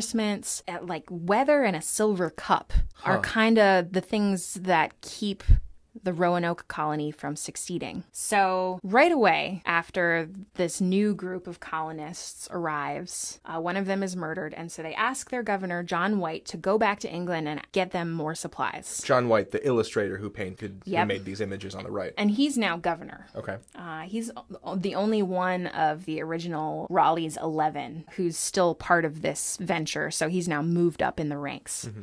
So John White sails back to England, and then he runs into a big problem, the Spanish, basically. He wanted to get supplies. Some of these colonists, including the Dares, are actually John White's children. Oh, snap. So this is his actual family that's here that he's trying to protect. So he goes back to England and he says, Sir Walter Raleigh, I need more reinforcements. But all English shipping is cut off because of the threat of the Spanish. The Spanish Armada is coming to England at this time period, and so not a single ship can be spared to go try to bail out these colonists in the New World. Oh, wow. So they're like alone and entirely isolated on this new continent among people that do not like them because of stuff that people before them did. Exactly. Yeah, that's about the size of it. So it's like 1588 when John White sails back to England, and because of the Spanish Armada, it's not until 1590 that he can finally get back and try to find these colonists, including his family. Right. When he gets there, this is all he finds. The word Croatoan carved into a tree. What do you mean, all he fought? What happened to their town? It was completely abandoned. So it looks as if they left of their own volition. Okay. Because it doesn't look like there was an attack there. And they had agreed beforehand that if they decided to go somewhere else, remember, they already knew that they were in unwelcome territory. So they thought maybe they'd go farther inland. They would leave traces. They would carve something in a tree to say where they had gone. Unfortunately, another storm hit. And so John White was forced to leave and go back to England without ever going to see the Croatoans, this other Native American tribe, along with their town called Croatoan, to see where the rest of his family and the rest of the colonists were. Did he ever return in his lifetime? No, he did not. Oh, that's heartbreaking. So he never found out what happened to his family. And technically, we never found out what happened to the lost colony at Roanoke, but there's some pretty good evidence about what might have happened to them. Tell it to me, Kim. All right, so here's what we think may have happened. So there are about 130 people, right? Right. Assuming that none of them died from disease. That's a charitable assumption. Yeah. Not all of them could have gone to see and live with the Croatoans. Okay. Right? Because they were a much smaller tribe than that. So they could never have been all supported by these people. What we think happened is that some of them went to live with the Croatoans who are along the coast. So if John White comes back, then they can connect up with him again. So that's what we think happened to some of them. We also think that some of them went further inland to a more stable environment around what is maybe called Mary Hill. So about 50 miles inland from Roanoke Island. Okay. Today, Mary Hill, North Carolina. And we think some of them may have gone north. So here's the evidence about these various things. Yeah, how do we know that these colonists went there? So when John White was sailing to Roanoke, he saw big fires along the coast where the Croatoans lived. So we think the English may have been there trying to signal them, but he went straight to Roanoke and then because of his troubles with his ship had to go back to England. So there's strong evidence there. Also later, an Englishman heard a legend from the people who lived in that region that some of their ancestors had been white people and they had English coins. So I think it's probably safe to say that some of them did actually intermarry with Croatoans and lived there for most of the rest of their lives. The ones who went north we know about because John Smith, the captain of the Jamestown colony in 1607, met up with some Native Americans who told him that there had been white people living in the area who had lived peacefully among the Native Americans until just recently when they were massacred by the Powhatans. Powhatan was the father of Pocahontas, right? So there's some overlap here. So he was trying to get the lay of the land, how the local people felt about the English, and the intelligence that he got was, oh, everyone's cool with the English except for the people that you're living right next to. I think it was probably intended, to be maybe a warning. We think what might actually have happened was that the people from Roanoke had intermarried with another Native American tribe and had become kind of indistinguishable from them. And then the Powhatans, who were kind of a larger empire, actually attacked them. So they were killed off in a raid against other Native American groups. I see. And the last thing that we think that they probably went inland is from a recent archaeological dig, which has discovered what's called English border ware. Okay. In this town near Mary Hill, North Carolina. And it was only made in this time period before these English colonists left. So we know it has to have dated before 1588. So. Yeah. Okay. So it's highly likely that at least some of those people had been living in this area because we have an archaeological record of them. That's so cool. What I think is really interesting about this is we actually know a lot more about this than I think popular legend says that we do. Yeah, I always thought that the lost colony at Roanoke was one of those unsolvable secrets of history. I think it tells us a lot about the historical process. In some ways we know a lot about this. In other ways we don't know much at all. There are some things in history that we don't have records about and perhaps never will. But if I had to say that there's one thing that's really haunting about this colony at Roanoke is just how different things might have been had they chosen to be friendly about the theft of a silver cup that may or may not have happened rather than angry and violent. We could be talking about the colony of Roanoke as the very first successful English colony in the New World. You and I could have been speaking like an Algonquian English dialect right now. Quite possibly. So it shows us just how important even the smallest events in history can be to the way that things turn out and how much people's choices really do matter. In the last video, we talked about the short-lived and highly unsuccessful English colony at Roanoke Island, which disappeared pretty much without a trace, and even today is still known as the Lost Colony. So as late as 1585, England has still not successfully established a New World colony. Well, all of that is about to change in 1607, when the Virginia Company,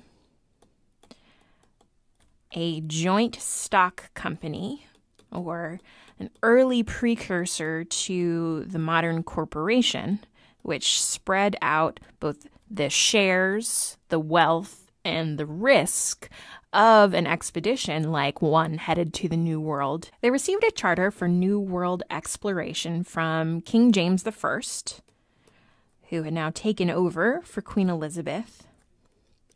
And their goals were kind of the same as many of the goals of explorers in this time period. They wanted to find gold. They wanted to find a passage to the Indies that might make it easier for them to get the luxurious materials like spices and silk that were so expensive to get over the land route that was the Silk Road. And James in particular was hoping that they could maybe get one up on the Spanish, who had been doing so well for more than 100 years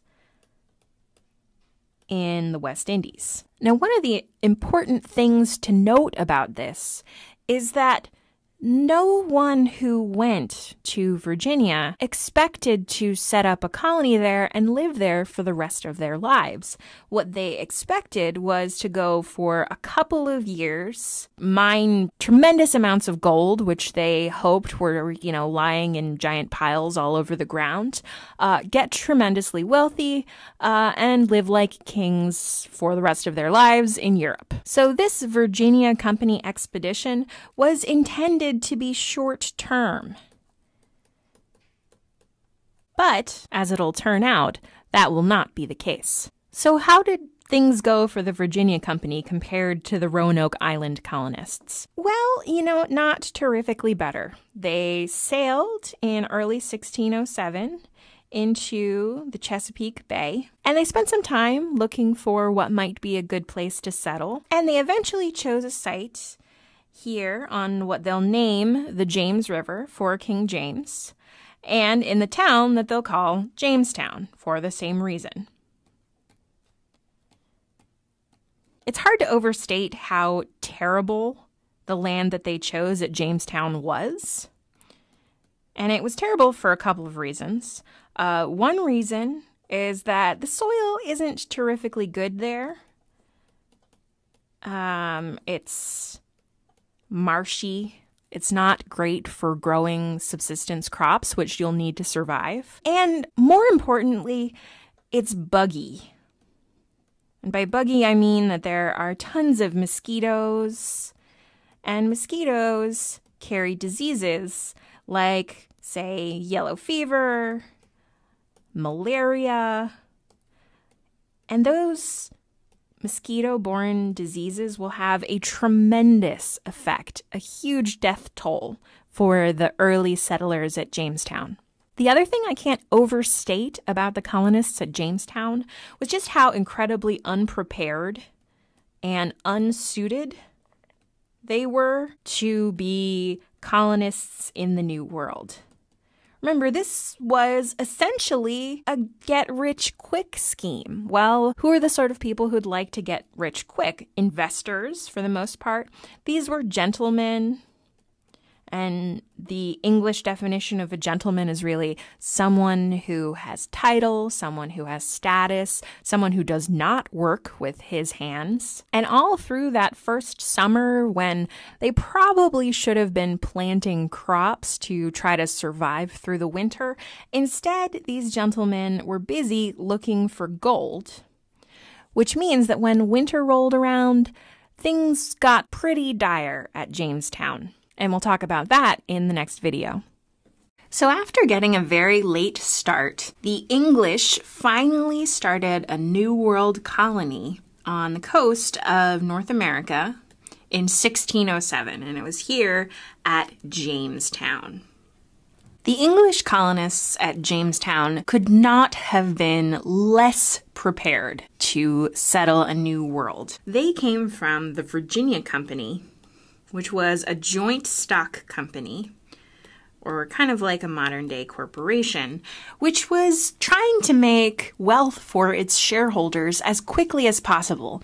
Now, if you think about people in this time period, they, in England, are taking a look over at Spain and seeing Spain bring ships full of gold and silver back to Europe from the New World. And they want to get in on that action. And as far as they know, the whole New World is just piled up with silver and gold. So in the first months, they sent gentlemen, and the English definition of a gentleman here is someone who does not work with his hands, to try to find gold.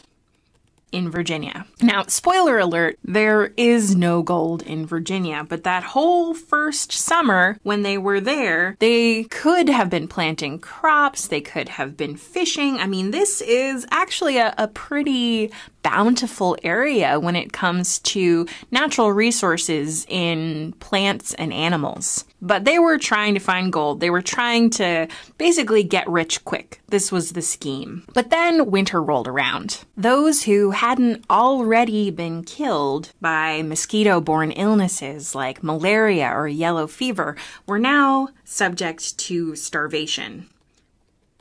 And there the story gets even more complicated because the English settlers, who were all men, by the way, they were adventurers. They were not there to start families, start a long-term colony in the New World. They just wanted to find gold and get out. So as these English colonists are starving, they start to run afoul of local Native Americans. They were an Algonquian tribe living in the Virginia Tidewater, who were under the rule of this man here.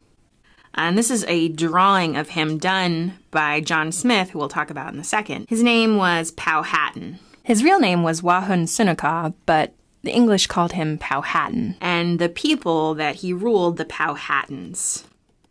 And as the English settlers realized that they had not put away enough for practically any stores to get them through the winter, they started raiding the food supplies of the Powhatans, which of course didn't make them very happy. They were also trying to survive the winter. And the Powhatans kidnapped John Smith.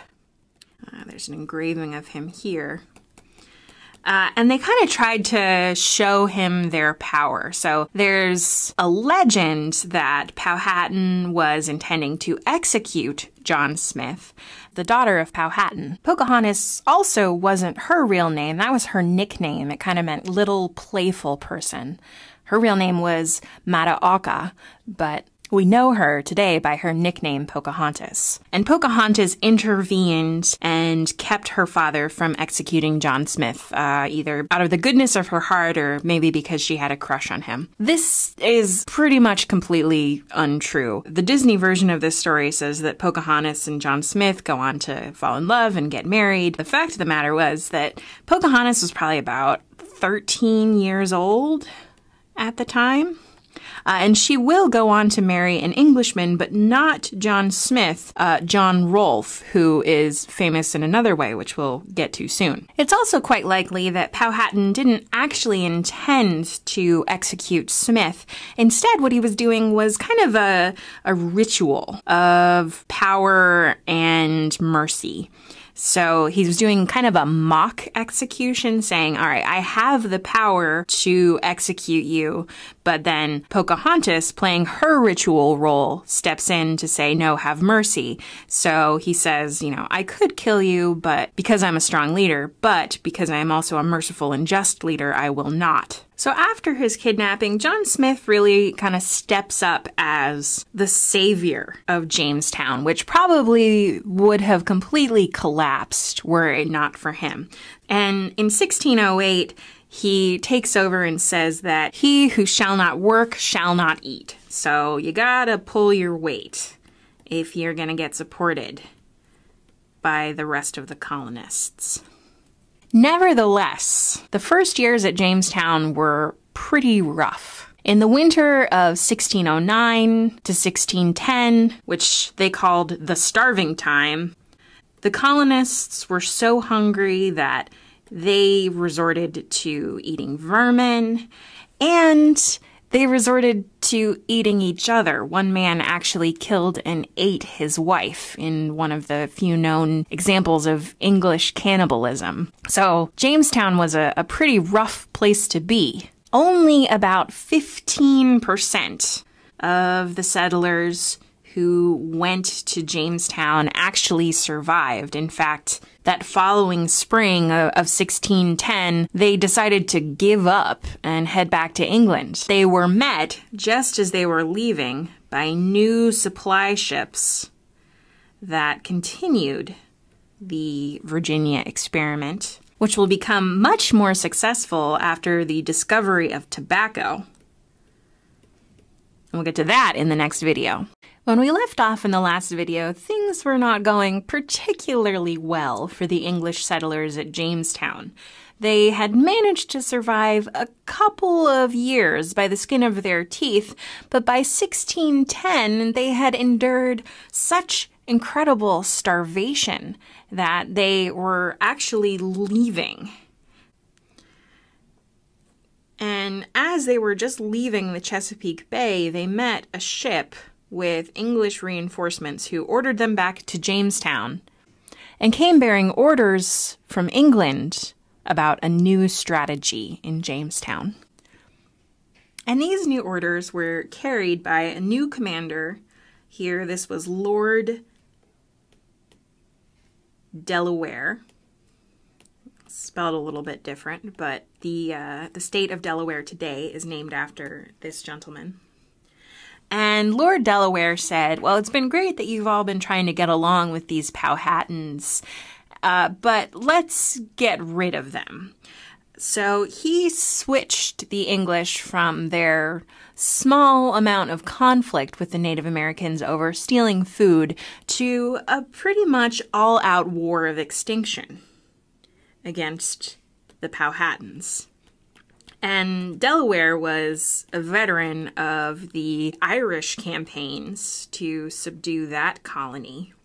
So he brings his tactics of complete brutality and submission of the native population to the New World. He raids Native American villages, he burns their crops, and generally promotes an idea that there will be no such thing as peaceful coexistence between English settlers and Native Americans.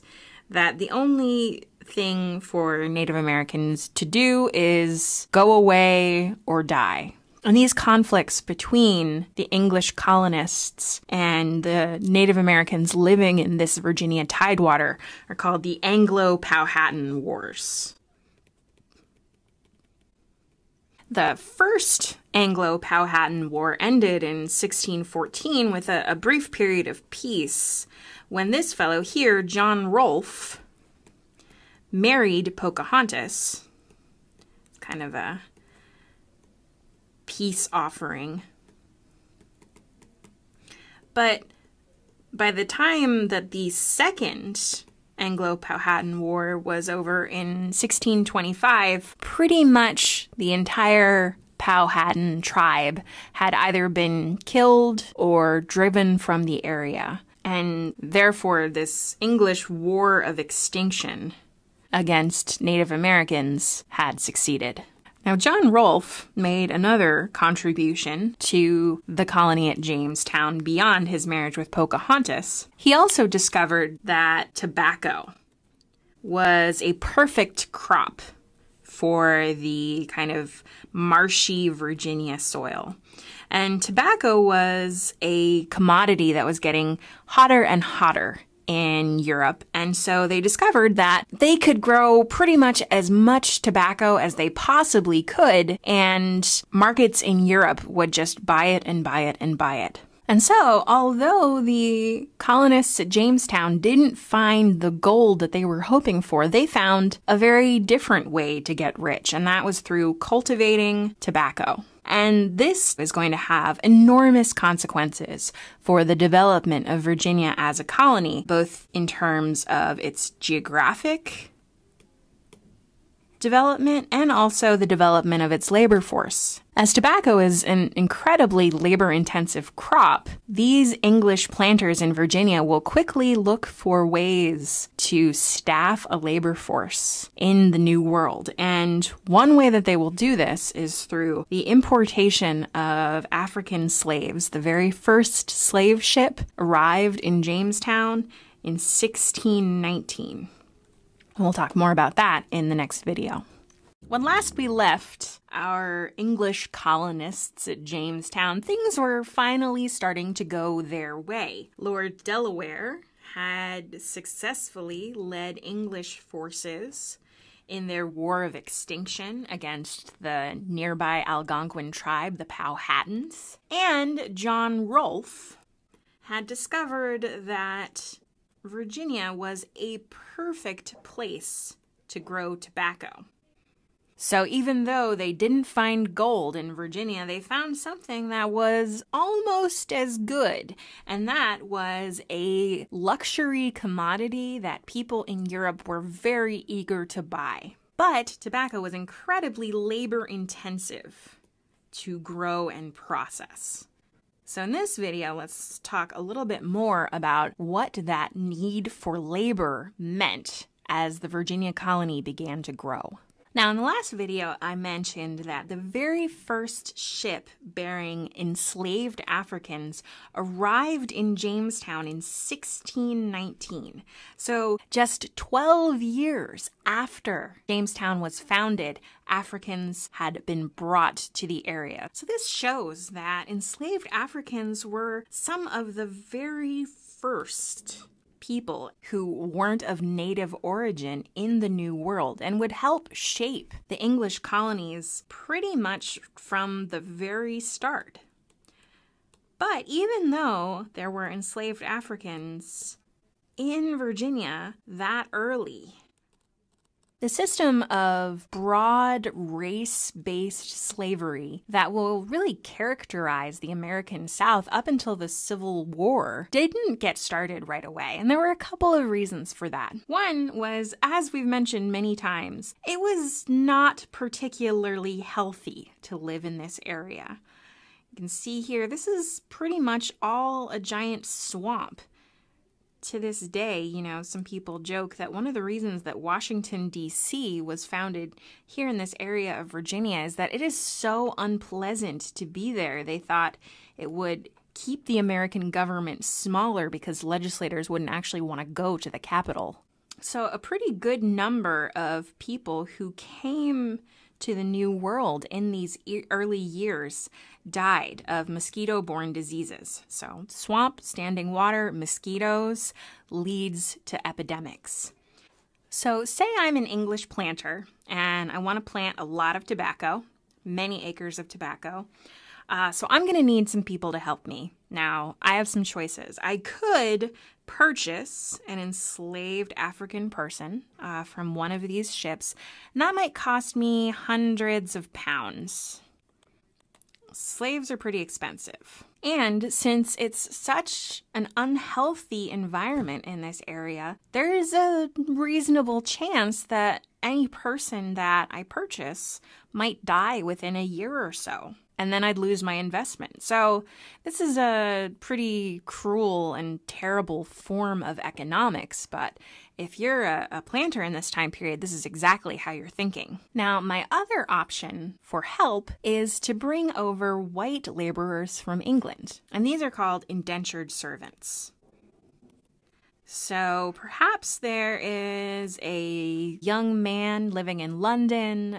He has lots of older brothers, so he's not going to inherit anything. He doesn't have much in the way of economic opportunity, so he thinks, I could go for a new start in the New World, but I don't have the money to pay my passage on a ship across the Atlantic. So what the planters would do is they would say, all right, I will pay your fare across the Atlantic, and maybe that's 15 pounds, say, and in exchange, you will work for me for a period of, say, 3 to 7 years. Now, some indentures were shorter than that, some were longer, but this is a kind of a general guideline of how long they might work. And at the end of that 3 years, you will get land of your own, and I will give you some tools and clothes, things you need to succeed, and then you can be your own planter.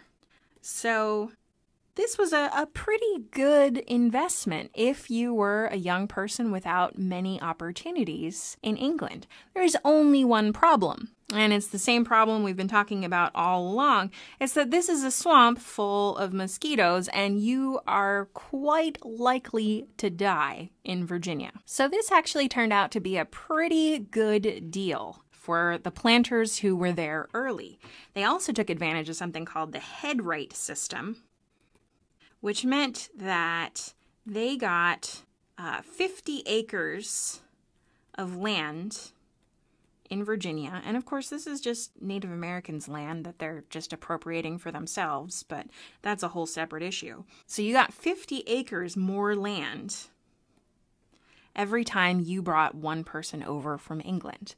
So if you could afford to bring more and more of these indentured servants over from England, you could amass huge amounts of property, just gigantic tobacco plantations. And early on in the history of indentured servitude, very few of the servants, of pretty small percentage, actually lived to finish their indenture and to make good on this promise of land for themselves and tools and clothes to get started. So this very quickly begins to build a social structure in Virginia where there are a few planters who are extremely wealthy, who own lots of land. And then there's everybody else. There's a large number of indentured servants who've only been there for a couple of years, who may or may not live to see out the end of their indenture. So this is kind of a large lower class. And then there are a handful of small farmers who managed to live through their period of indenture, are now getting started on their own. And then there's just a tiny smattering of enslaved Africans. So just a few slaves in Virginia. This is in the early years of the 1600s. So how do we get from a world where the vast majority of workers in the southern part of what will become the United States are white to a world where the vast majority of people working on plantations were enslaved Black Africans? And we'll talk more about that in the next video. So in the last video, we were talking about the system of labor in the Chesapeake area surrounding the Chesapeake Bay in the early English colonies in America. And one thing that seemed a little bit strange there was that even though the first ship with enslaved Africans arrived in Virginia in 1619, slavery wasn't actually the dominant form of labor in Virginia until much later in the late 1600s. In fact, the vast majority of laborers in Virginia were, in fact, white indentured servants. And these indentured servants would come from England, and the planter that they proposed to work for would pay their passage across the Atlantic, and in exchange, the servant would agree to work for that planter for a period of 3 to 7 years. And this is an example of what one of these indentures might have looked like. It's in old-timey writing, so it's a little hard to see, but here you can see that there's 3 years is the amount of time that this person promises. And this is from Pennsylvania. It kind of gives you a good sense of how someone would say, all right, I'm going to work for this person for this long in exchange for my passage. And it's a contract. And this was a pretty good deal for planters because for every person that they brought over from England, they got another 50 acres of land, meaning that if you had the money to bring over quite a few servants, you could expand your land holdings very fast. And the other good thing about this, at least in terms of the planters, was that these indentured servants had a pretty high rate of death. It was not healthy to live in this swampy area of Virginia, so quite frequently, planters didn't actually have to make good on their promise to set these indentured servants up with some land of their own, some tools to work it, because they didn't survive through their indenture. So if this system of indentured servitude and the headright system that gave planters more land for bringing over more servants was working out so well for them, why did African slavery become the dominant form of labor in Virginia starting about 1700? You know, when we think about tobacco cultivation and later cotton cultivation in the American South before the Civil War, what we think of is enslaved African laborers. And indeed, by the year 1700, about 15% of the population living in Virginia was enslaved Africans, going from just a handful at the beginning of the century. So what caused this incredible transition in not only labor, but also racism to happen in early America? Well, there's one major event that historians tend to point to as a turning point in American slavery, and that is the rebellion led by Nathaniel Bacon in 1676. So let's talk a little bit more about that. So to understand Bacon's rebellion, we have to backtrack a little bit and talk about the development of political power and tobacco in Virginia. So in 1619, the Virginia Company established the first government in Virginia. It was called the House of Burgesses. And this is really important because it is, in effect, the first, at least semi-democratic form of government in the New World. I mean, in a way, it's kind of like a parliament that was set up for Virginia so that they could debate local issues. And it's going to be the House of Burgesses and its later Virginia House of Delegates that ends up leading the charge for the American Revolution more than a century later than this. But as we think about the way that political power was distributed in Virginia, you can guess who might have a lot of say in the House of Burgesses, and these are the tobacco planters. So the government of Virginia, although it is a democracy of these landowning men, is still got most of the power at the very top. Because as we talked about in the last video, the power system in Virginia looked like a handful of planters at the top, a very small number of free white farmers who had their own land, but nothing like the gigantic tracts of tobacco plantations that the planters had. Then a whole lot of white indentured servants who have very little political power since they are at basically the mercy of the planters. And then just a tiny handful of black slaves. And in this time period, you know, white indentured servants and black slaves, black free people, also a tiny number, didn't have that much difference when it came to political rights. In fact, white indentured servants frequently complained that they felt that slaves were treated better than them, which may have been the case because they were worth more. Remember, they were worth hundreds of pounds, whereas white indentured servants cost just a couple of pounds to come over, frequently died, so they were less of an investment than slaves. The other important factor here is just what it takes to grow tobacco. Tobacco is a labor-intensive crop, we know, but it's also kind of a crop that is extremely hard on the soil. It depletes the soil fast, which means that there is a constant need for new soil. And when you're coming from the coast, here's our Atlantic Ocean over here, and this is Virginia, and our Jamestown colony along the river, James, more and more planters as they come over. Remember, we have this head right system. We have a system that says that if indentured servants finish out the terms of their indenture, they get land of their own. It means there is constant pressure to add more and more land so you can farm more and more tobacco. You start going farther and farther into the interior. So what does this mean? It means that land becomes relatively scarce pretty fast. And it also means that as white settlers continue to move west toward the Appalachian Mountains, which are over here, I hope you enjoy this beautiful map, certainly a work of art, they are running up against more and more anger and conflict with Native Americans who are living in between the coast and the Appalachian Mountains.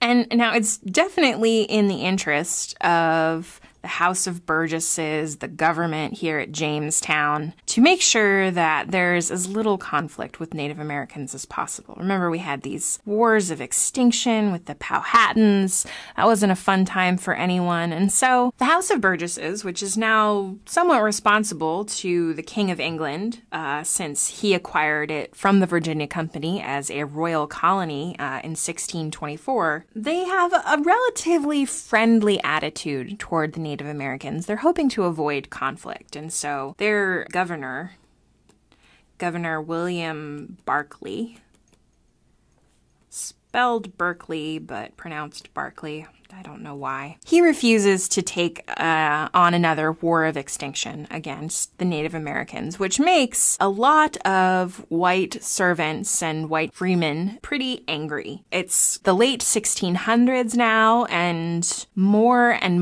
of these indentured servants are living to finish out their terms of indenture. They've now built up some immunity to these diseases that have killed so many other people in Virginia, and they're finding it really hard to make a living because the planters don't want to give quite so many rights, quite so many perks to people who live out their indentures. Remember, this was a good deal for planters when these white servants never actually survived to make good on the promises of land. And now that they are, planters don't want to extend them things like a promise of land because land is already scarce. So when servants are finishing up their indentures, they're finding it difficult to make a living. They often have to continue to work for the planter they had been indentured to for very small wages. They don't have land of their own. They can't get started. And this is a world composed almost entirely of men, so they can't even find women to marry. And I think if there's anything we've learned from U.S. history, it's that you never want a whole lot of unemployed, angry young men hanging about, because young men with a lot of time on their hands get up to trouble. And one young man in particular was this fellow here, Nathaniel Bacon, who was incensed at Governor Barclay's refusal to take a harsher stance against the Native Americans on the West, where all of these white farmers wished that they could settle. And so he gets up a militia full of young white men and also African-American men to actually go after the Native Americans. So this is a biracial raid force for Native Americans, and they raid Native American villages and kill many Native Americans living in the area, and Governor Barclay wants them to stop. And instead of stopping, they march to Jamestown, the capital of Virginia, and set it on fire.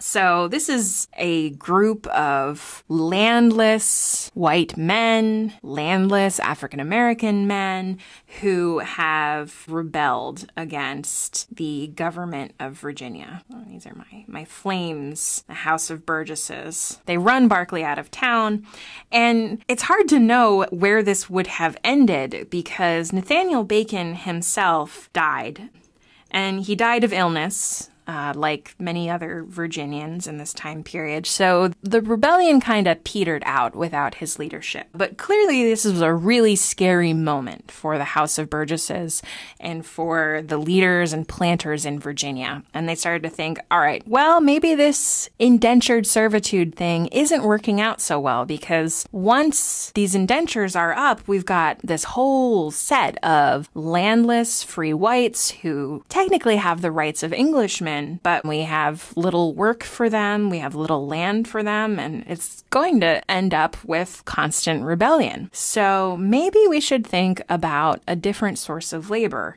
one that will never get its freedom. And it just so happened that there were many such laborers for sale on the coast of West Africa. And we'll talk more about that in the next video.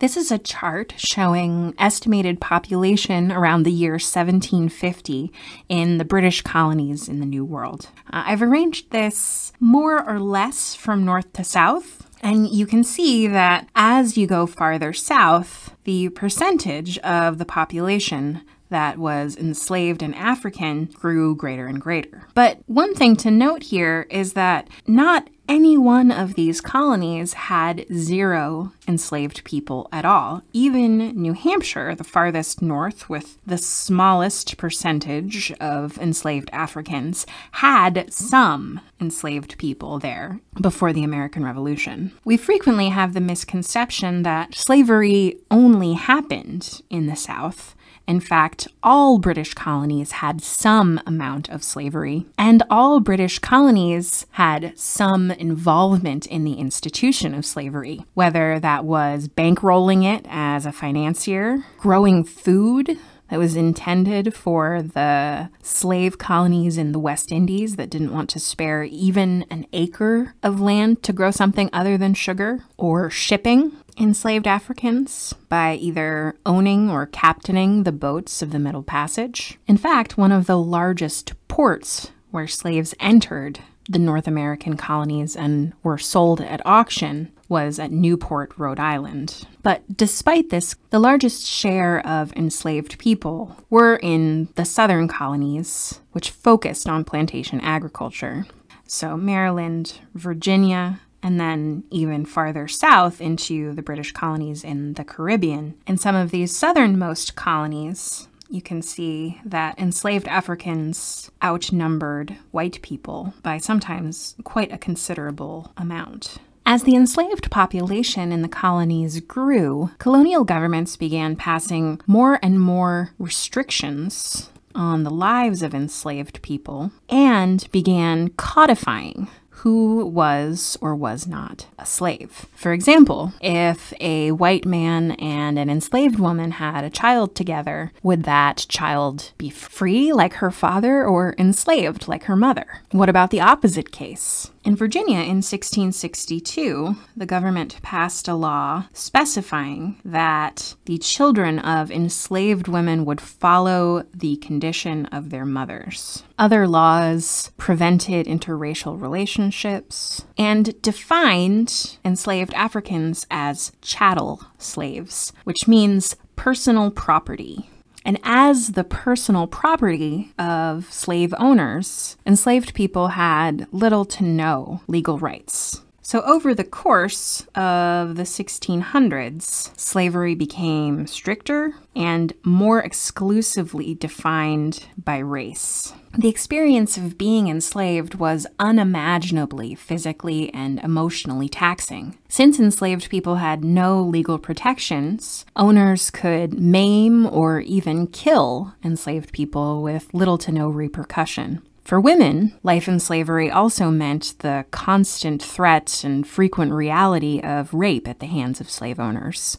Religion, dance, music, and family helped enslaved people deal with the harsh realities of everyday life. And enslaved people also developed both covert means of resisting slavery, like, for example, breaking tools, which made it more difficult to work, or overt means of resisting slavery, particularly in slave uprisings. One of these, the Stono Rebellion in 1739 in South Carolina, resulted in the deaths of about 42 whites and about 44 blacks. The South Carolina government responded to the rebellion by making slave codes even harsher. I want to finish by just reiterating how central the institution of slavery was to not just some, but all of the English colonies. In the 19th century, Americans would refer to slavery as the peculiar institution, meaning not so much that it was strange, but that it was specific to the South part of the United States. But slavery really wasn't specific to the South part. It was the bedrock of the colonial economy, not just in the South, but in all the industries that contributed to slavery in the North as well. Those who financed, fed, shipped, and even bought the products made by enslaved people created the economic prosperity of the North American colonies. Depending on where you grow up in the United States, you might hear a different story about the founding of this country. Now, I grew up in Pennsylvania, and the story that I heard was about the Pilgrims landing at Plymouth Rock.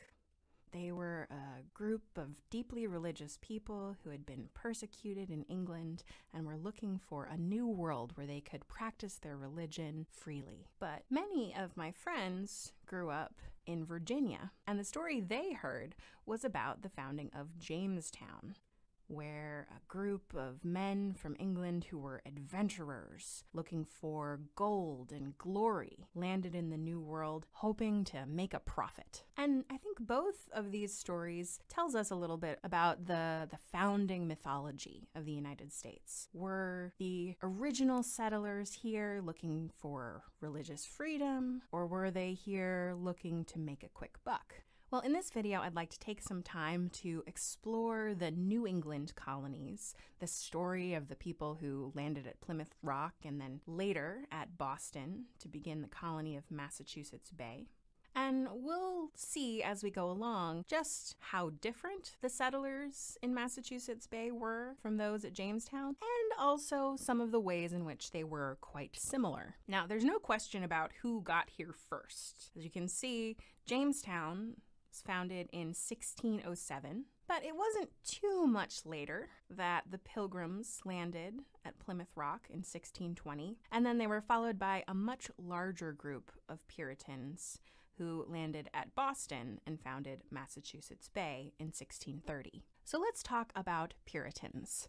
So who or what was a Puritan? This is an image of Cotton Mather. He was a prominent Puritan minister. In fact, the Mather family will go on to be one of the great theological families of Massachusetts. Puritans started in England, and their main concern was that they believed the Church of England, the Anglican Church, was too much like the Catholic Church.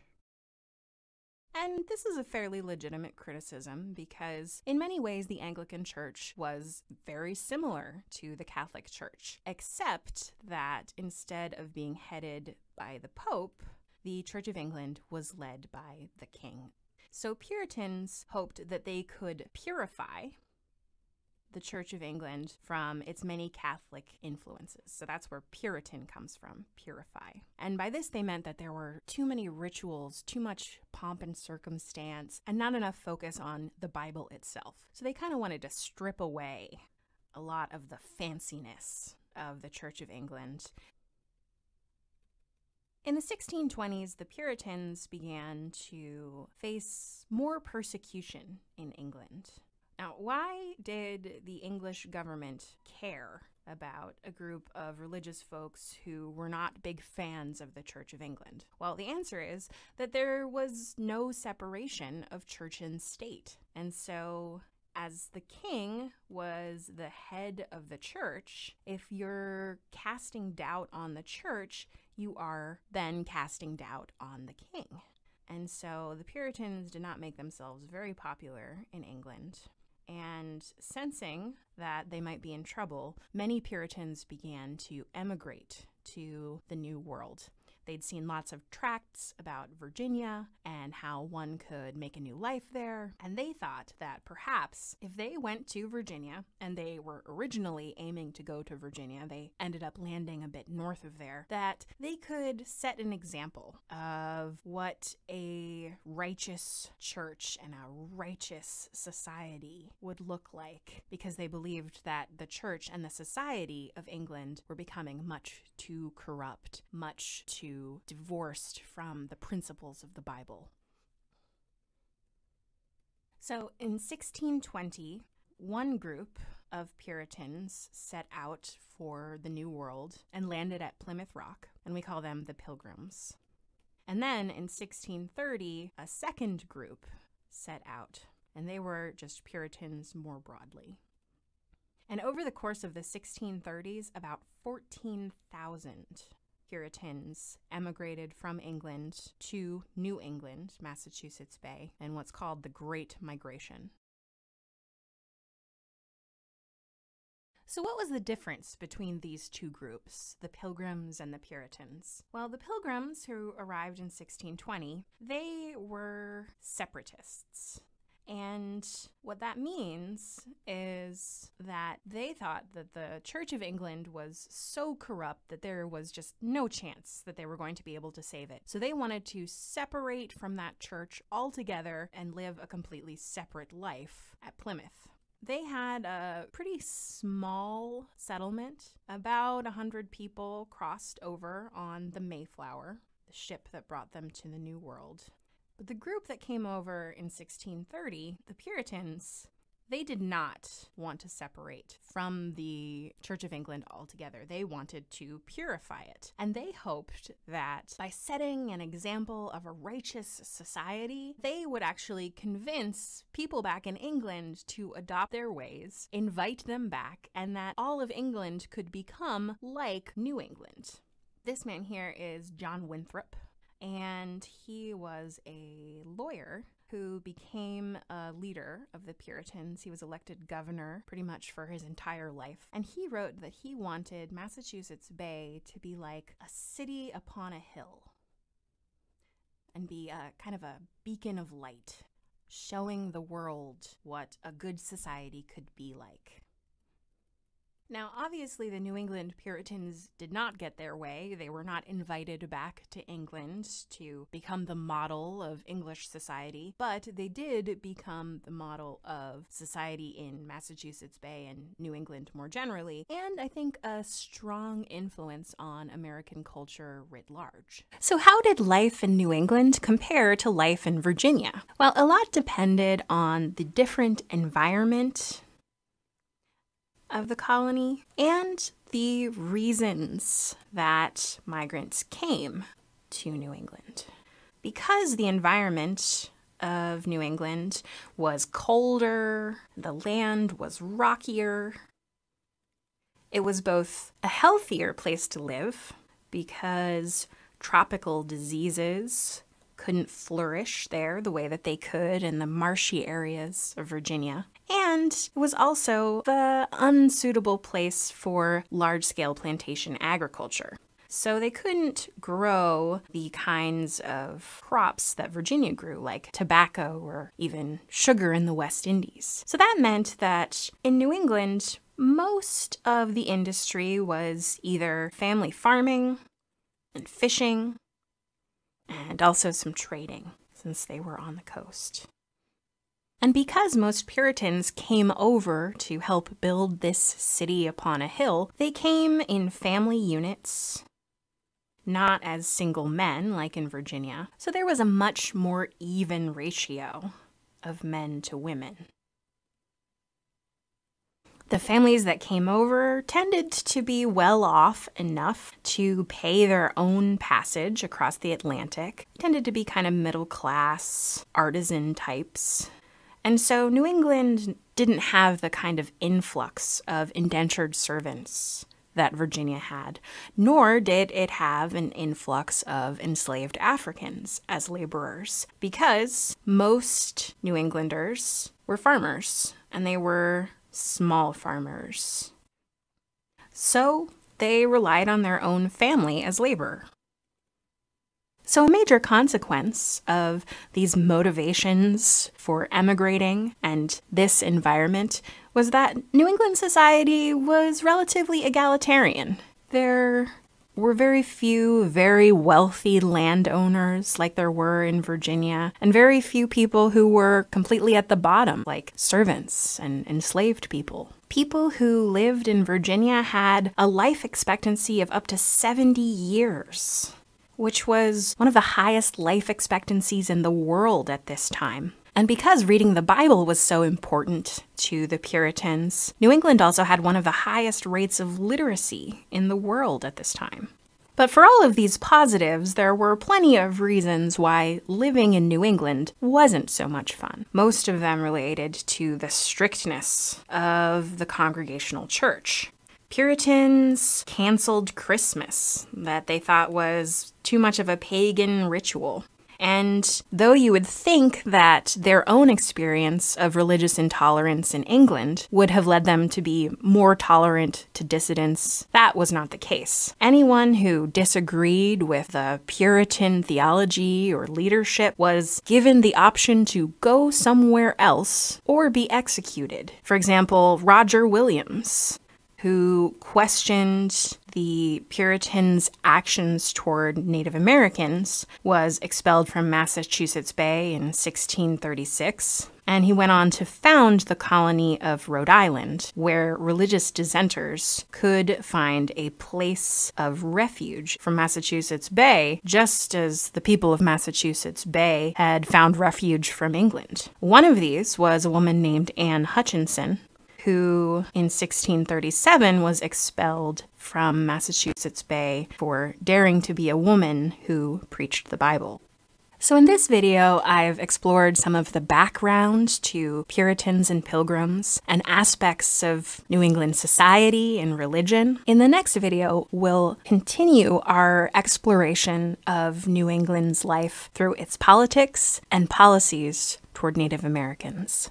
In the last video, we began discussing some of the similarities and differences between the English colonists who landed at New England versus those who landed in Virginia. Thanks to different reasons for migrating to the New World and a much colder, rockier environment, New England society was based around mostly small farming and led by the Puritan Church. Another consequence of the unique environment and society of New England was that it was unusually democratic for that era. Now, when the Pilgrims first came over on the Mayflower, they agreed in what was called the Mayflower Compact to kind of work together and hold each other in mutual esteem. And some people say that this is one of the first founding documents showing democracy in the New World. New Englanders, like Virginians, were very far from the mother country, and they had to fend for themselves. And so English colonists learned to make decisions by themselves, because asking for help from across the ocean wasn't very easy and took a really long time. So because England was so far away and really not paying much attention to the American colonies at all, there was a tradition of self-government among English colonists. But what was different about democracy in New England than democracy in Virginia was that most people in New England were middle class. They were small farmers. Most people were about the same social station. And that meant that they were used to having about the same amount of political power. So in New England, most towns had town meetings where the men of the town would gather to solve local problems. Now, this was, of course, a very limited democracy where only white men have a say, but for the era of the 1600s, it was very democratic indeed. For all the ways that New England and Virginia were very different, there was one way in which they were virtually identical, and that was their treatment of Native Americans. Just as early compromise and cooperation with the Powhatan tribe turned into the English attempting to eradicate Native Americans from the eastern seaboard, New Englanders originally cooperated with local Algonquian tribes like the Wampanoags or Narragansett Indians. But as English demands for more land and more food began to disrupt native ways of life, relationships soured, and cultural misunderstandings between the two groups soon led to outright war. When English settlers made treaties with Native Americans asking for land, Native Americans thought that they were asking for the right to hunt on that land, not the right to fence in that land and not allow Native Americans on it. So because English ideas of property did not align with Native ideas of property, soon when Native Americans went to hunt on their traditional lands, they found the English prosecuting them as intruders. And because Algonquians practiced Three Sisters farming, where corn, beans, and squash were grown together, English people who separated all of their crops didn't recognize that those fields were actually native agriculture and allowed their cattle and pigs to roam through them, destroying native crops. With so much pressure on their source of food, native people began to lash out at English people who thought of themselves as the victims of senseless Indian attacks. By 1675, many tribes in the area decided to work together to oust the English, led by a man named Metacom. In fact, I think Metacom was only one of the leaders, but the English called him King Philip and believed that he was the instigator of this war. So in 1675, Metacom and other groups began to attack English villages. But in 1676, the English recruited Indian allies of their own and turned the tide, so that by the end of 1676, about 3,000 Native Americans had died, to about 1,000 English. And those that were remaining, the English either executed or sold into slavery. So in this way, they were not very different from the English people of Virginia at all. Metacom's War, like the Anglo-Powhatan Wars in Virginia, really marked the end of Native American resistance to English colonization on the East Coast. Survivors fled further inland or north and joined other tribes that continued to resist the English for many decades to come.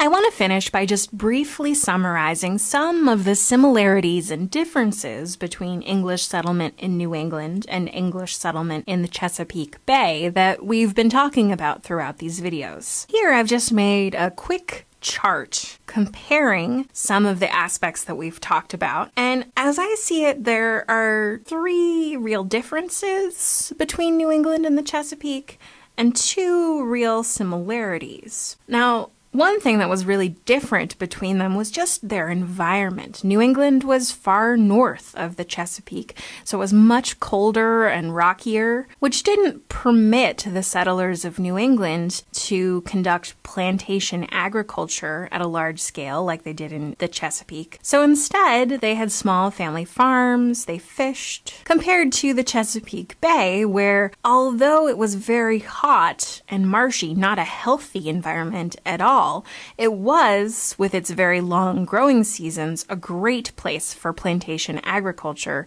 particularly growing tobacco. Another major difference between the 2 regions was who came to each of these places and why. In New England, settlers came for religious freedom for the most part. Puritans, attempting to escape persecution in England, hoped that they could set up their Puritan city on a hill in Massachusetts Bay. And so consequently, they were middle-class families who came as a family unit. They had a lot more women in New England than they did in the Chesapeake, which meant that their natural rate of growth was going to be higher because they could have more families and more families could have more children. In the Chesapeake, by contrast, most settlers were single men who were coming to seek their fortune, either white men often as indentured servants, or enslaved Africans who were forced to migrate to the Chesapeake Bay to labor in tobacco plantations. So there were fewer women, and the kind of rate of population growth really only depended on more and more people immigrating, as the unhealthy environment led to quite a bit of death from tropical disease. The last major difference I see is in the labor systems of each of these regions and the kinds of class systems that they generated. In the Chesapeake Bay, as a group of early planters became more and more prosperous and brought in more and more enslaved laborers, there was a great disparity of wealth, as the poorest were at the bottom of the social hierarchy, including enslaved people, indentured servants, a few small farmers who were independent and had made it, and then at the very top, the tobacco planters, who held most of the wealth, but made up really quite a small percentage of the population. In comparison, people in New England had a general equality of wealth, meaning that most people were small farmers getting by comfortably. There weren't many people who were at a distant top of the social hierarchy, and not that many people who were stuck at the very bottom. Most people in New England were middle class. But there were some similarities between New England and the Chesapeake. In both of these regions, local government was unusually democratic for the era. In New England, the citizens of a town would meet in town meetings to discuss local issues, and pretty much all white men had a say in those meetings. In the Chesapeake, there were also local assemblies, like the House of Burgesses in Virginia. And although most of these democratic institutions were dominated by elites, these elected assemblies were still considerably more democratic than the monarchy of England. And the last way that New England and the Chesapeake were quite similar to each other were in their attitudes toward Native Americans. In both New England and the Chesapeake, the English carried on wars of extinction against local Native American tribes, whether it was the Wampanoags in Metacom's War or the Powhatans in the Anglo-Powhatan Wars. English colonists simply could not imagine a world in which they coexisted peacefully with Native Americans, or in any way incorporated them into their societies. Now, I started this video series with a question about who was the real spiritual ancestor of the United States. Was it the New England colonies with their pilgrims and search for religious freedom? Or was it the Chesapeake colonies with their search to find fortune? Well, perhaps the evidence that we've taken a look at here has persuaded you one way or another, but myself, I think that comparing the two of them, we can see that in many ways, English colonization was directly impacted by the environment and by the individuals who came to each of these settlements. But there are some larger trends about English settlement. In both the cases of the New England colonies and the Chesapeake colonies, English people who came to the New World had unusually democratic forms of government. They were independent, used to taking care of themselves. But they were also united with their approach to Native Americans. Unlike the Spanish, who incorporated Native Americans into society, even if at the lowest rungs, and the French or the Dutch, who cooperated very much with Native Americans, English people saw Native Americans as an obstacle and one that needed to be removed.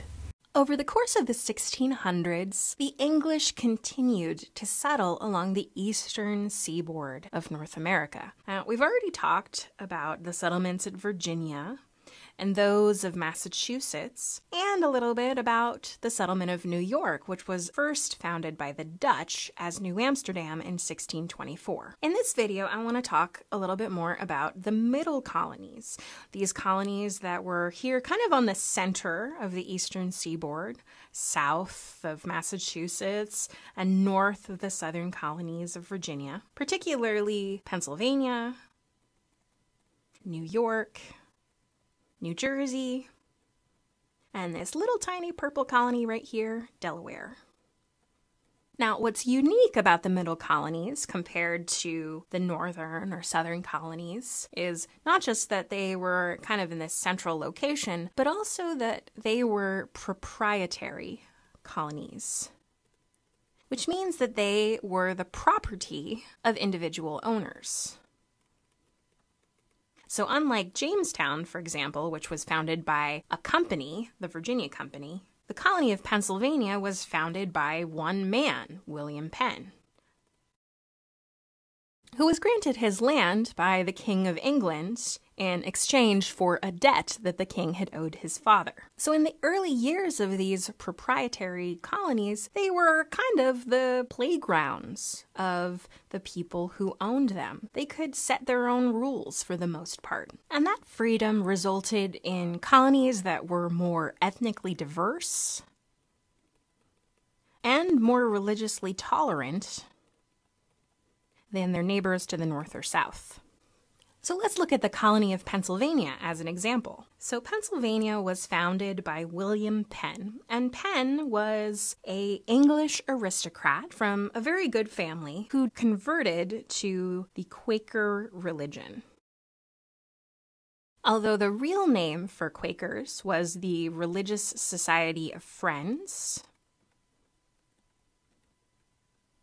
they got the nickname Quaker because they seemed to quake when they were in religious ecstasy. Like the Puritans, Quakers faced religious persecution in England because they did not follow the Church of England, which was a form of rebellion against the king, who was the head of the Church of England. But in addition to the Quakers' strange ideas about religion, they also had some strange ideas for the time period about social status. Quakers believed that all people had the light of God in them and therefore were more or less equal in stature. So, for example, women could preach in church, as you see in this image right here. So when William Penn converted to the Quaker faith, Penn had a really rough time of it. So he came upon an idea that perhaps he could make a haven for Quakers and for religious dissenters more broadly in the New World. So he negotiated with the king, who owed his father a debt, and in exchange for this debt, the king granted Penn land in North America, which was named Pennsylvania, Sylvania being Latin for forest, so kind of Penn's forest, Penn's woods. And Penn decided to extend his religious tolerance not just to Quakers, but really to all people, all Protestants, no matter what their particular sect, could have citizenship, run for office, vote, and Catholics and even Jews were welcome in Pennsylvania, although they did not have the right to vote or hold office. This was incredibly radical for the time period, when it was common for nations to have a state religion and to persecute those who didn't follow that religion. Penn advertised for his new colony and particularly hoped that industrious people with skills like carpentry or blacksmithing would come to Pennsylvania and make it a prosperous colony. And they did. The ease of getting citizenship, the religious tolerance, and the plentiful and cheap land of Pennsylvania drew many settlers to the colony, such that its principal city, Philadelphia, was the largest city in North America before the Revolution, with about 40,000 inhabitants. Because Quakers were pacifists, that is, they did not believe in violence or war, they even lived peacefully with Native Americans in the early years of Pennsylvania settlement. But as more immigrants of different faiths came to Pennsylvania and began pushing west, that short era of peaceful cohabitation ended. Likewise, because Quakers believed in the innate equality of all human beings, they were not fond of slavery. The environment in the middle colonies was not so cold as it was in the north, not so hot as it was in the south. It was kind of middling. And so it was a very good place for farming, particularly cereal crops like wheat. You can see this print here shows wheat growing in this field. And just as the name suggests, Pennsylvania had a lot of wood, so it was also a good place for timber. And the excellent ports at Philadelphia and New York City made it an excellent place for trade. Because it was such a good place to grow food, the middle colonies got the nickname the breadbasket colonies. And the patterns of land ownership reflect this. Since the soil was good, your average farmer owned more land than a New England farmer, but not as much as a Virginia farmer who would have had many acres to grow tobacco. So, much like the environment, the farms in the middle colonies were middling in size.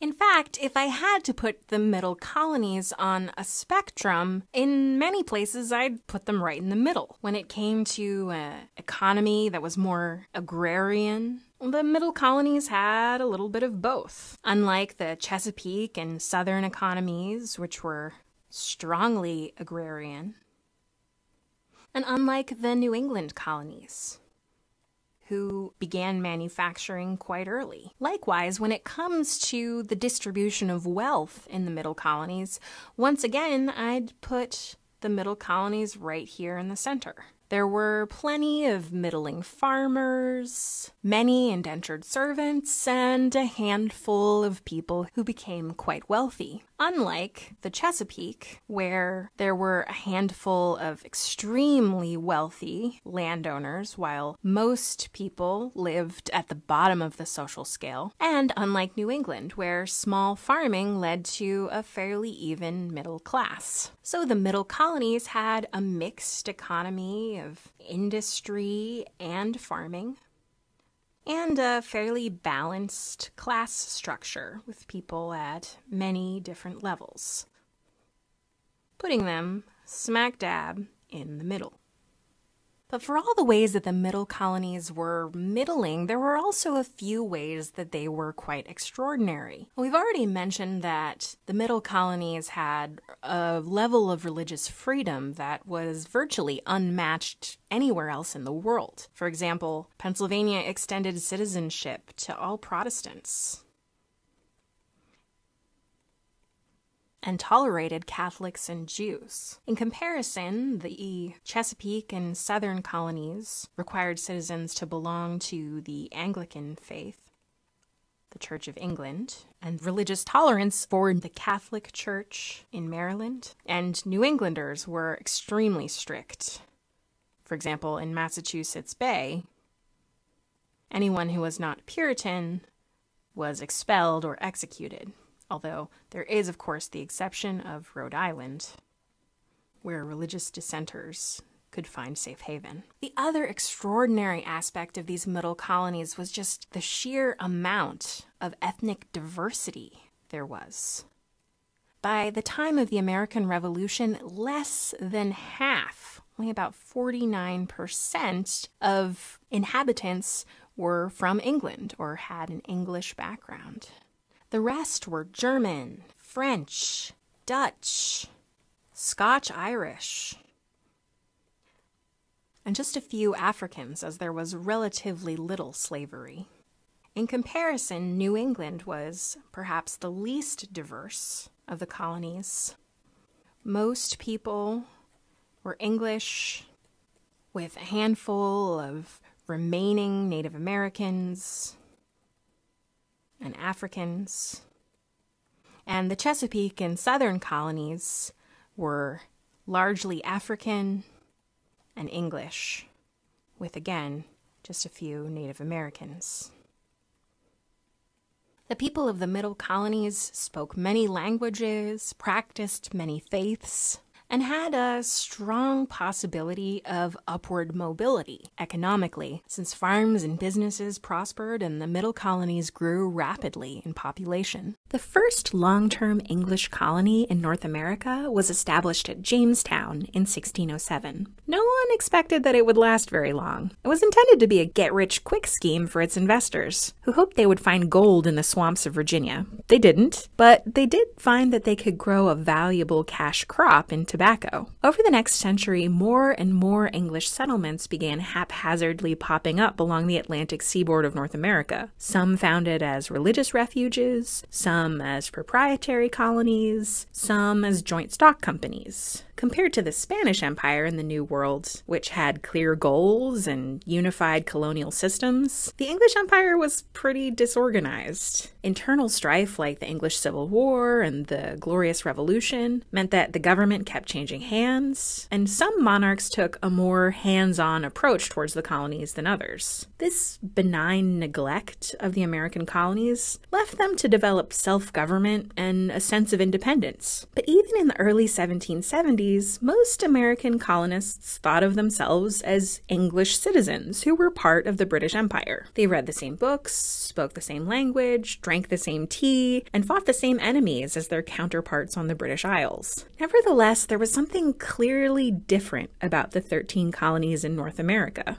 After all, there were more than 30 British colonies in the Caribbean and North America by 1776. So why did those 13 in particular unite and rebel? So that leaves us with a question. During this period of colonial development, how British were the American colonists? What aspects of society brought them closer with the mother country, and what aspects brought on resistance to Britain's control? Let's take a look at the major political, social, and economic exchanges that took place between the British Empire and the 13 colonies, and compare whether they either brought the colonies and the mother country closer together or created resentment that drove them further apart. Okay, first let's look at the political exchanges between the colonies and England. One thing that they shared was a political culture, a shared sense that all citizens, both at home and in the colonies, enjoyed the rights of Englishmen. So I would say that the political culture that the colonies, and later the United States, inherited from England was a factor that united them with the empire. But because the colonies were far away from the mother country, and because the mother country was often too distracted by its own problems to take an active role in managing them, the colonies also developed their own local representative governments. This led to a tradition of self-rule and self-taxation, and the colonists were irate anytime the British colonial governors attempted to interfere with their representative bodies. So I would say this tended to divide the colonies from England. What else happened politically? Well, during this time period, there was also a lot of warfare against competing colonial powers in North America, particularly France and Spain, who were supported by Native American allies. For the colonists, warfare against a common enemy strengthened their sense that they belonged to the British Empire, but they also felt frustrated when they didn't receive enough help defending their settlements, or when British regulars insulted their colonial militias. So these conflicts were probably both a source of unity and division between the colonists and the British government. Next, let's look at some of the social and cultural exchanges that happened between the colonies and England during this period. A big area of cultural exchange was in religion. America became the destination of choice for religious dissenters, since most of the colonies were fairly tolerant of a broad range of religions. The established Church of England was pretty weak in the colonies. So religion in general didn't tie the colonies together with the mother country. But in the early 1700s, both England and the colonies experienced a shared religious revival with the Great Awakening. One of the most popular preachers throughout the colonies was the English parson George Whitefield.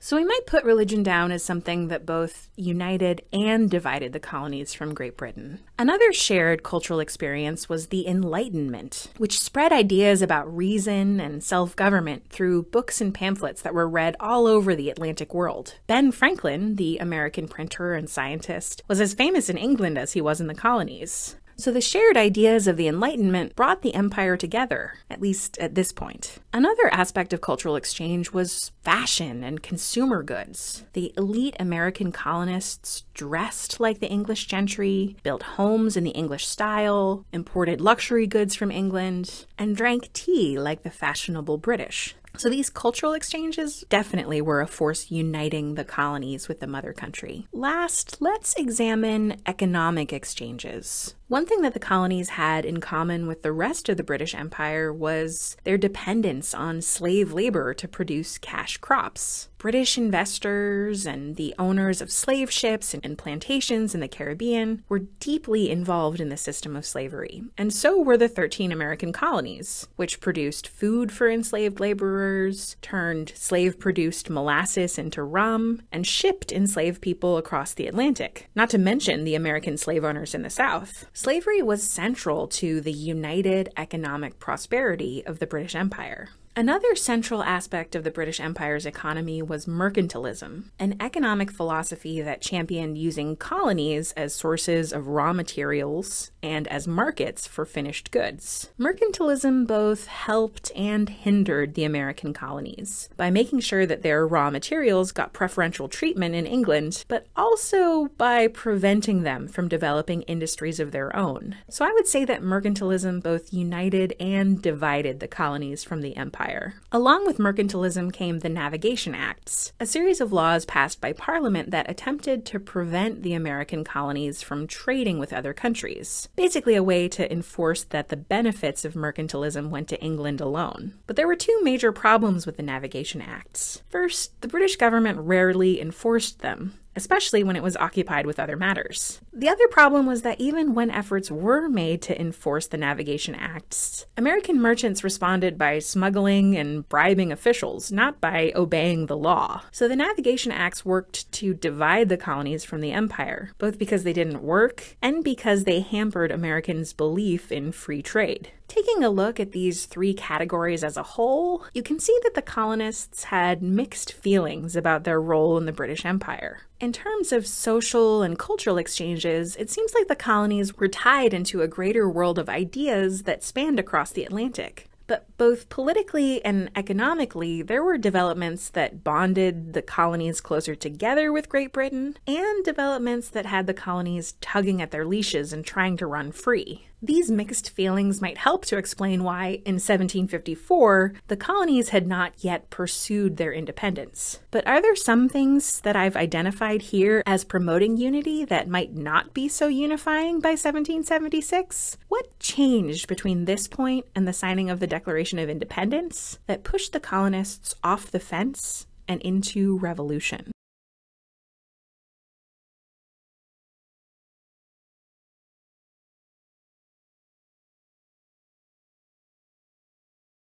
Hi, I'm John Green. This is Crash Course U.S. History, and today we're going to discuss the events that led to the American Revolution. So we'll begin with the 7 Years' War, which, as Crash Course World History fans will remember, Winston Churchill referred to as the First World War. The Americans called it the French and Indian War. The Prussians called it the Third Silesian War. Swedes called it the Pomeranian War. For today, we're just going to call it the 7 Years' War on account of how it lasted for 9 years.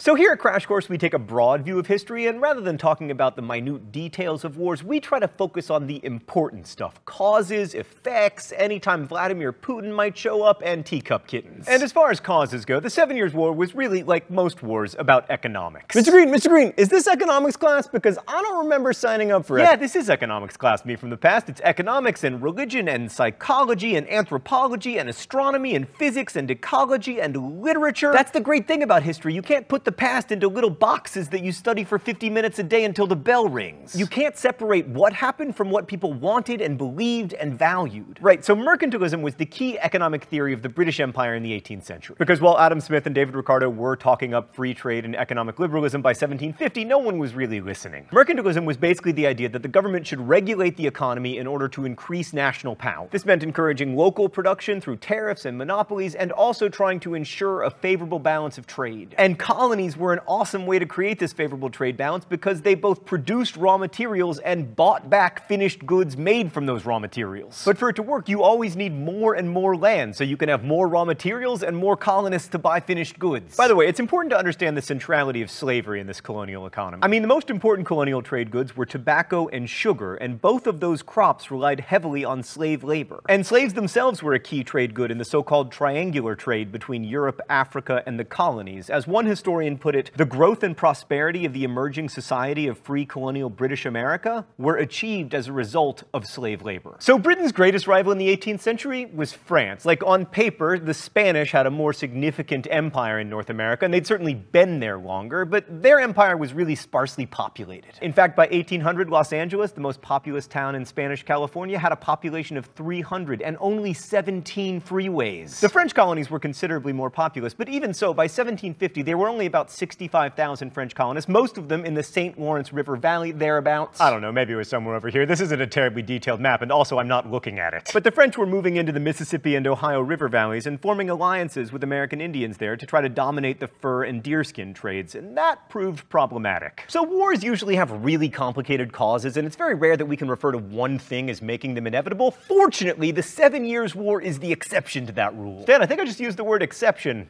which means it's time for a montage.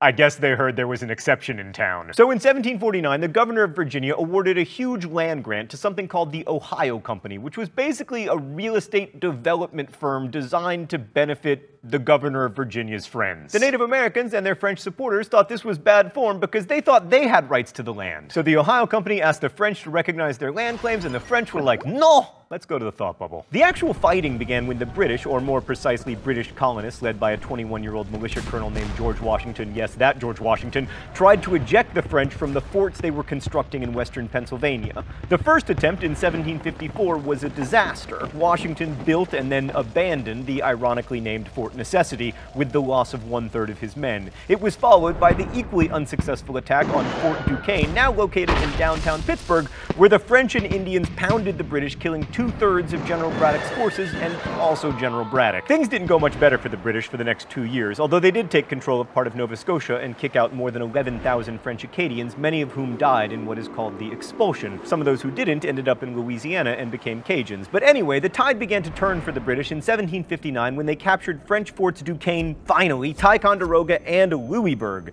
The biggest victory of all came in September when the British trounced the French at the Plains of Abraham near Quebec. Montreal surrendered the next year. The rest of the battles aren't that important unless you were fighting in them, and I'm sure you can count on the French and Indian War aficionados to fill the gaps in comments, but suffice it to say that the British were victorious in North America, the Caribbean, Europe, and as far away as India. The war continued officially for 3 more years and ended with the Treaty of Paris in 1763. Thanks, Thought Bubble. So the most obvious result of the war was territorial changes, particularly in the green areas of not America. And even though Britain won the war, they arguably got the short end of the territorial stick. Under the terms of the Peace of Paris, Britain got Canada from France and Florida from Spain. In return, France got Guadeloupe and Martinique, Caribbean sugar islands that were much more valuable, at least monetarily, than Canada. Sorry, Canada, but if you want to be valuable, grow some sugar. And not sugar beets either, Canada. Real sugar. And Spain got Cuba with its awesome sugar trade, and the Philippines with its proximity to China, which were much more valuable than Florida. I mean, at the time, Florida did not even have Disney World. Instead, it had yellow fever. But the real losers of the war were not the British or the Spanish or the French, but the Native Americans. The shuffling of territories meant the French were out of the Mississippi and Ohio River valleys, and the American Indians were stuck with the British, who kind of sucked. And as the British moved west, Native Americans felt compelled to fight back. Oh, it's time for the mystery document? The rules here are simple. If I'm wrong about the author of the mystery document, I will be shocked by electricity. If I am right, I will be shocked by my knowledge of 18th century primary sources. Okay, here we go. We humbly conceive that it is contrary to the maxims of good policy and extremely dangerous to our frontiers to suffer any Indians of what tribe soever to live within the inhabited parts of this province while we are engaged in an Indian war, as experience has taught us that they are all perfidious, and their claim to freedom and independence puts it in their power to act as spies, to entertain and give intelligence to our enemies, and to furnish them with provisions and warlike stores. To this fatal intercourse between our pretended friends and open enemies, we must ascribe the greatest of the ravages and murders that have been committed in the course of this and the last Indian War. We therefore pray that this grievance be taken under consideration and remedied. Enough. Usually you either know it or you don't. And I don't. The author is clearly not an Indian. The first person plural makes me think the author is probably not an individual, which makes it harder. Certainly we're getting a taste of the tension between colonists and Native Americans on the frontier. But who is writing about this tension, I have absolutely no idea. Stan, you get to shock me. Who is it? Are you serious? I told you it has to be an individual person! Fine.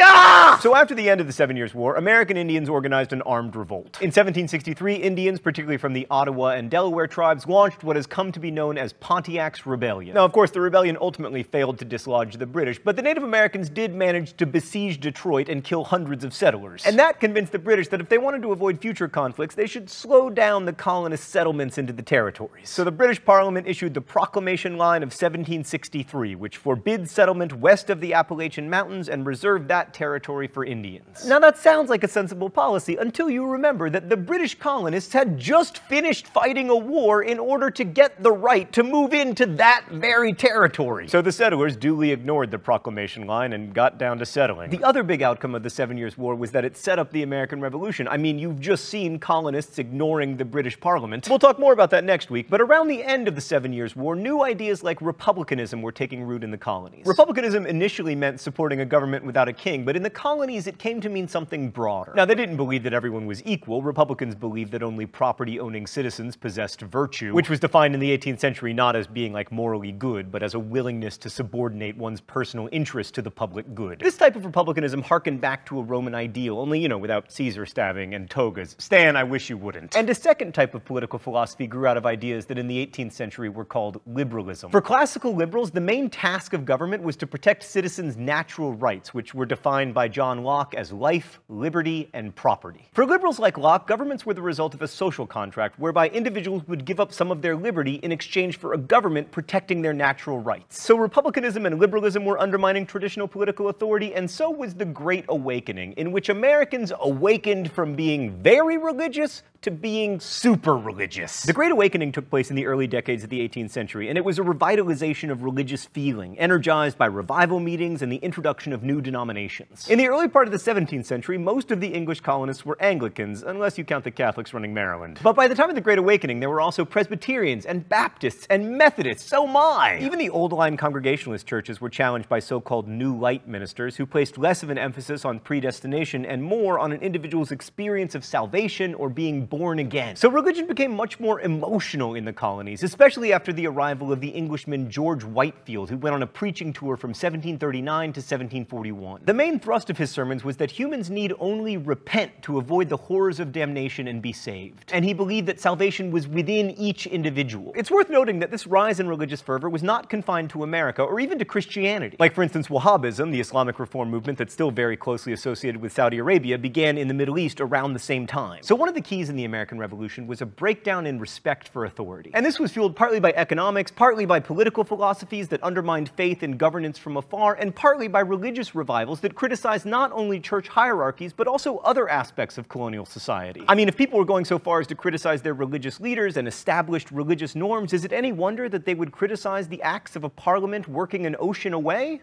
We'll find out next week. Thanks for watching. Crash Course is produced and directed by Stan Muller. Our script supervisor is Meredith Danko. The show is written by my high school history teacher, Raoul Meyer, and myself. Our associate producer is Danica Johnson, and our graphics team is Thought Bubble. If you have questions about today's video, you can ask them in comments, where they will be answered by our team of historians. Thanks for watching Crash Course, and as we say in my hometown, don't forget to be awesome.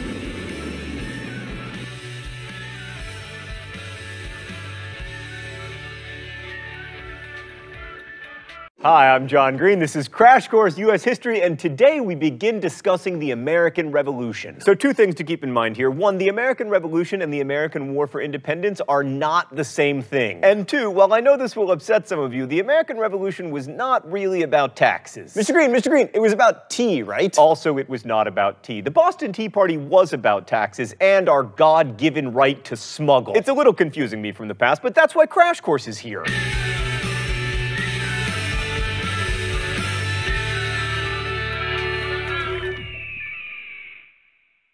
So as you'll recall, the 7 Years' War ended with the Treaty of Paris in 1763, which made the colonists cranky because it limited their ability to take land from the Indians, and it also left them holding the bag for a lot of war debt. Wars, as you may have noticed, are expensive, and the British government had to borrow 150 million pounds, and the interest payments on that money ate up half of the national budget. So in order to pay for the war, the British decided to raise taxes. And since the primary beneficiaries of the war had been the American colonists, the British government felt it was only fair if some of the burden fell to them. Now, taxes on colonial trade were nothing new. The British government had placed taxes on a bunch of items in order to reduce competition with Britain, including wool and hats and molasses. Why did they place a tax on molasses? It doesn't seem like that would be a huge market. Oh, molasses. Right, of course. But those taxes were about trying to regulate trade in a mercantilist way more than trying to pay back war debt, and also they were easy to avoid via smuggling, which we did because this is America.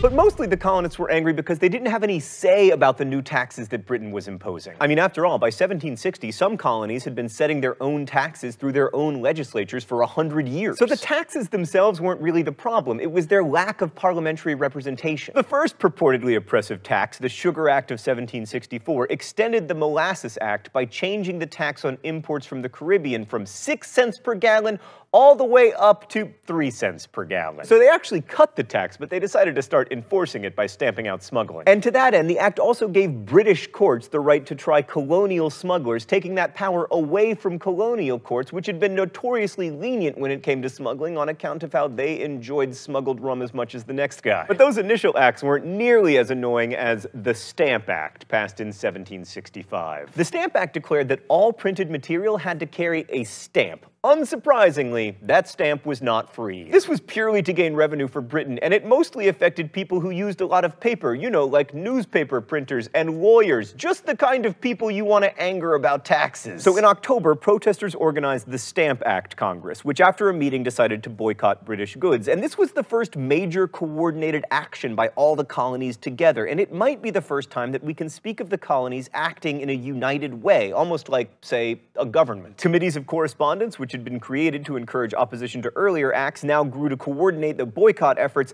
and they helped people become more aware of their liberties, and they also spurred street actions that occasionally became violent. These direct actions were organized by groups calling themselves the Sons of Liberty, and guess what? Coordinated action worked. The British Parliament repealed the Stamp Act, but they did pass the Declaratory Act, which was all like, listen, you're not the boss of us. We can tax you. We don't want to tax you right now as it happens, but we could if we wanted to, but we won't, but we could. So the repeal of the Stamp Act was seen by many in the colonies as a huge victory, but most of the people organizing the protests were elites, you know, the kind of people who use paper. But once you start talking about the idea of representation, everybody wants in. Meanwhile, Great Britain still needed money, so Chancellor of the Exchequer Charles Townshend got Parliament to pass new taxes in 1767. The so-called Townshend Acts also created a new Board of Customs to stop smuggling, which we didn't like one bit. You don't like it when I say we? Well, tough luck. I'm an American. Bring back the Libertage, Stan!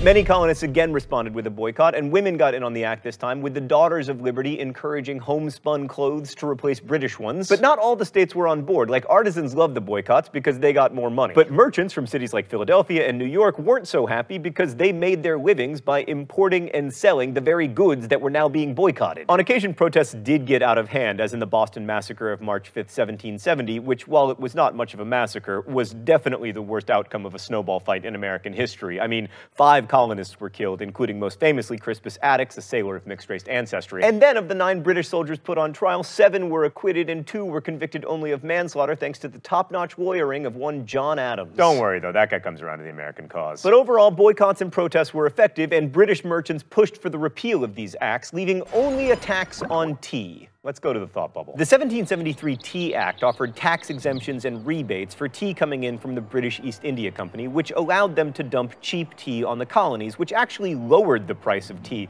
So why were the colonists so mad that on December 16, 1773, they dressed up as Indians and dumped enough tea into Boston Harbor to cause the modern equivalent of a $4 million loss? Some colonists were upset that cheap tea would cut into the profits of smugglers and established tea merchants, but most were just angry on principle. To our great national shame, tea was at the time as important a beverage in the colonies as it was to Brits living in Britain, and to allow the British to tax a near universal product set a precedent that Britain could tax whatever they wanted. But the Tea Partiers miscalculated, thinking that the British would back down in response to their protest. Instead, the British responded by passing a series of acts that colonists came to call the Intolerable Acts. The Massachusetts Government Act curtailed self-government there. The Quartering Act forced colonists to house British soldiers in their homes when ordered to. The Quebec Act extended the southern boundary of Quebec and granted religious toleration to Catholics, which was none too popular with the Great Awakening crowd having recently awoken. The colonial response to these acts is really the start of the American Revolution. First, Massachusetts passed a set of resolutions calling for colonists to 1. Disobey the Intolerable Acts, 2. Stop paying taxes, and 3. Prepare for war. And in September 1774, a group of delegates from 12 of the 13 colonies, Georgia, met in Philadelphia to coordinate the resistance of the Intolerable Act. This was the First Continental Congress, which in setting up the Continental Association to police the boycott and encourage domestic manufacturing was the first real colony-wide government in British America. Thanks, Thought Bubble. So this sort of phenomenon is known by historians as kind of a big deal. I mean, coordinating action to achieve some end is what governments do, so it's not an exaggeration to say that the First Continental Congress was the first government of America. You might even say that sending delegates to Philadelphia in 1774 was the first truly revolutionary act of the American Revolution, but it was not a call for independence. However, there was a changing attitude among many colonists, because rather than seeing themselves as standing up for their rights as English people, they began to make claims based on abstract ideas about freedom and natural rights. In this respect, the Continental Congress was between worlds, because it justified its actions as liberties of free and natural-born subjects within the realm of England, but it also talked about immutable laws of nature. And this idea that all humans have certain rights derived from natural law has become a pretty big deal, not just in the United States, but also in the green lands of not America. I mean, these days, human rights is a phrase that we bandy about with Putin. Do you show up every time the words human rights are mentioned to make sure that we're talking about China and not you? And this brings me back to an important point. Although we tend to equate the two, the American Revolution and the American War for Independence were not the same thing. I mean, for one thing, the fighting started 15 months before the Declaration of Independence. For another, simply declaring independence does not make you an independent nation, as I will now demonstrate. I hereby declare this studio the independent nation of John Green, Sylvania.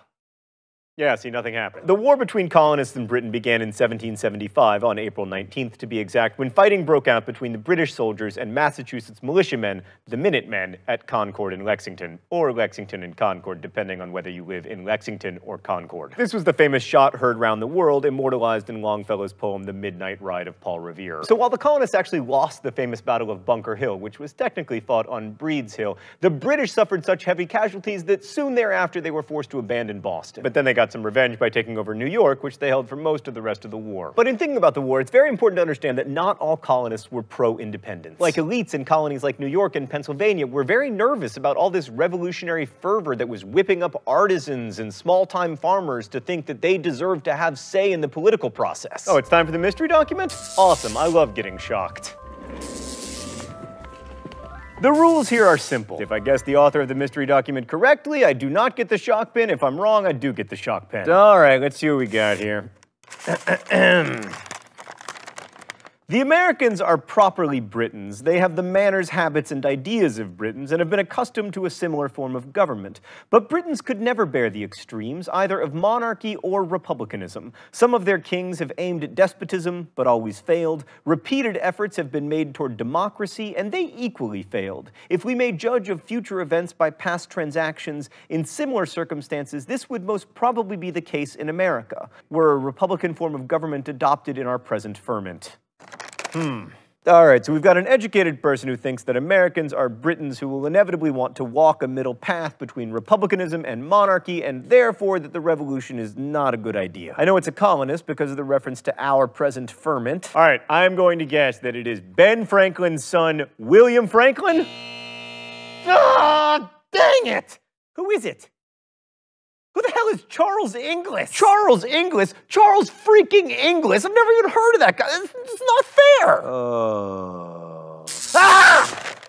Oh, I hate that. Apparently he's a bishop or something. Anyway, people like Inglis remind us that not everyone in the colonies was all fired up to be an independent nation. In fact, in July of 1775, the Continental Congress sent the Olive Branch petition to King George III, suggesting that Americans were loyal British subjects who wanted reconciliation with the mother country. But then along came Thomas Paine's pamphlet, Common Sense. Why couldn't that have been the mystery document? Common Sense appeared in January of 1776, and it was like the Harry Potter of its time, only with liberty instead of wizard school. Written in relatively straightforward English, the pamphlet contains many powerful rhetorical arguments, like, of more worth is one honest man to society and in the sight of God than all the crowned ruffians that ever lived. Others were just common sense, like this nugget. There is something absurd in supposing a continent to be perpetually governed by an island. Pow! Also, there's the beautiful sentiment, the weapon we have is love.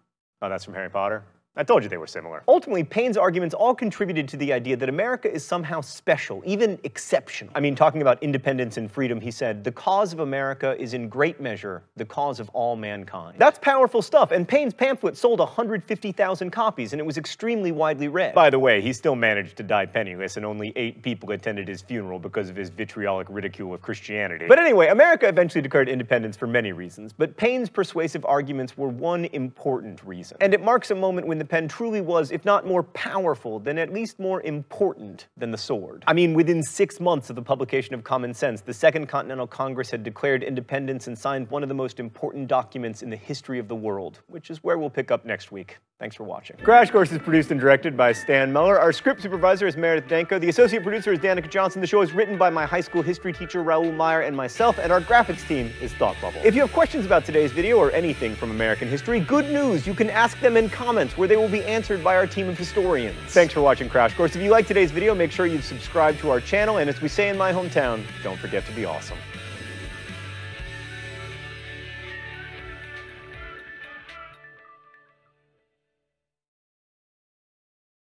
Hi, I'm John Green. This is Crash Course U.S. History. There are 2 kinds of revolutions. Those where things do change, and those where things don't change. Like, not to get all Crash Course mathematics on you or anything, but a revolution is a 360-degree turn, which leaves you back where you started. That's what happened with the French Revolution. Basically, they just exchanged a bourbon for a Bonaparte. What? I don't have to say it all Frenchy. This is American history. And shut up, French people, about how if it weren't for your support in the American Revolution, this would be the history of southern Canada. But other revolutions, like the Industrial Revolution, actually changed things. So which was the American Revolution? Well, little of column A, little of column B. Mr. Green! Yeah, we went from a bunch of rich white guys running the show all the way to a bunch of rich white guys running the show. You're not wrong, me from the past, but the 1700s were a pretty good century for rich white guys everywhere. I mean, they were running the show in Holland and Portugal and Spain, but only the United States became the country that invented baseball, the Model T, and competitive eating. So you're right, me from the past, but even if the US didn't live up to its rhetoric, that rhetoric was still powerful.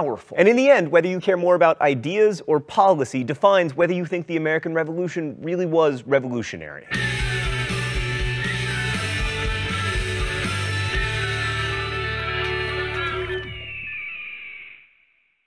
All right, let's start with the War for Independence. If you've been watching Crash Course, you'll know that we're not big on gratuitous war details, but we're obligated to tell you something about it. The main strategy of the British in the Revolutionary War was to capture all the cities and force the colonists to surrender. And the first part of that strategy pretty much worked. They captured Boston and New York and Charleston, but all the colonists had to do was not quit. I mean, they had home field advantage, knowledge of the terrain, easier supply lines, and Mr. Creepy Eyes down here. So while the British took the cities, the Americans, or Continentals, held onto the countryside. The most famous battle of the war was probably the Battle of Trenton, where Washington was like, "I'm gonna cross the Delaware on Christmas morning." He had a funny voice. Everybody knows he had a funny voice. It's famous. That's a made-up fact. Don't put it on your AP tests. What do I know about Washington? Well, I know he had a funny voice. Washington surprised a bunch of Hessians, which was a pretty impressive victory, especially since he'd just come off a string of defeats. But he wasn't able to turn it into an all-out rout and ended up having to spend a miserable winter in Valley Forge. But remember, generals always get to eat. But the most important battle, at least in the north, was not Trenton, but Saratoga. This was a major defeat for the British, and while it's often put forth as an example of the superiority of the continental fighting man, the British mostly lost because of terrible generaling. The French would eventually bankrupt themselves helping us, which would lead to their own revolution. As thanks, we named our most important food after them. In the south, the country-city trend continued, with the British taking Charleston, but then continuing to lose smaller-scale battles and be harassed by guerrilla-style tactics. The key battle of the war in the south, because it was the one where the British surrendered, was at Yorktown in 1781. Lord Cornwallis made the brilliant tactical decision to station his troops on a peninsula surrounded on 3 sides by water filled with French ships, and the British lost the war. So what did this all mean for actual people? Well, Americans like to think that we all pitched in together and got rid of British tyranny and lived happily ever after. Also, that the Continental Army was the bravest, most loyal, and most effective fighting force in human history thanks to the leadership of George Washington.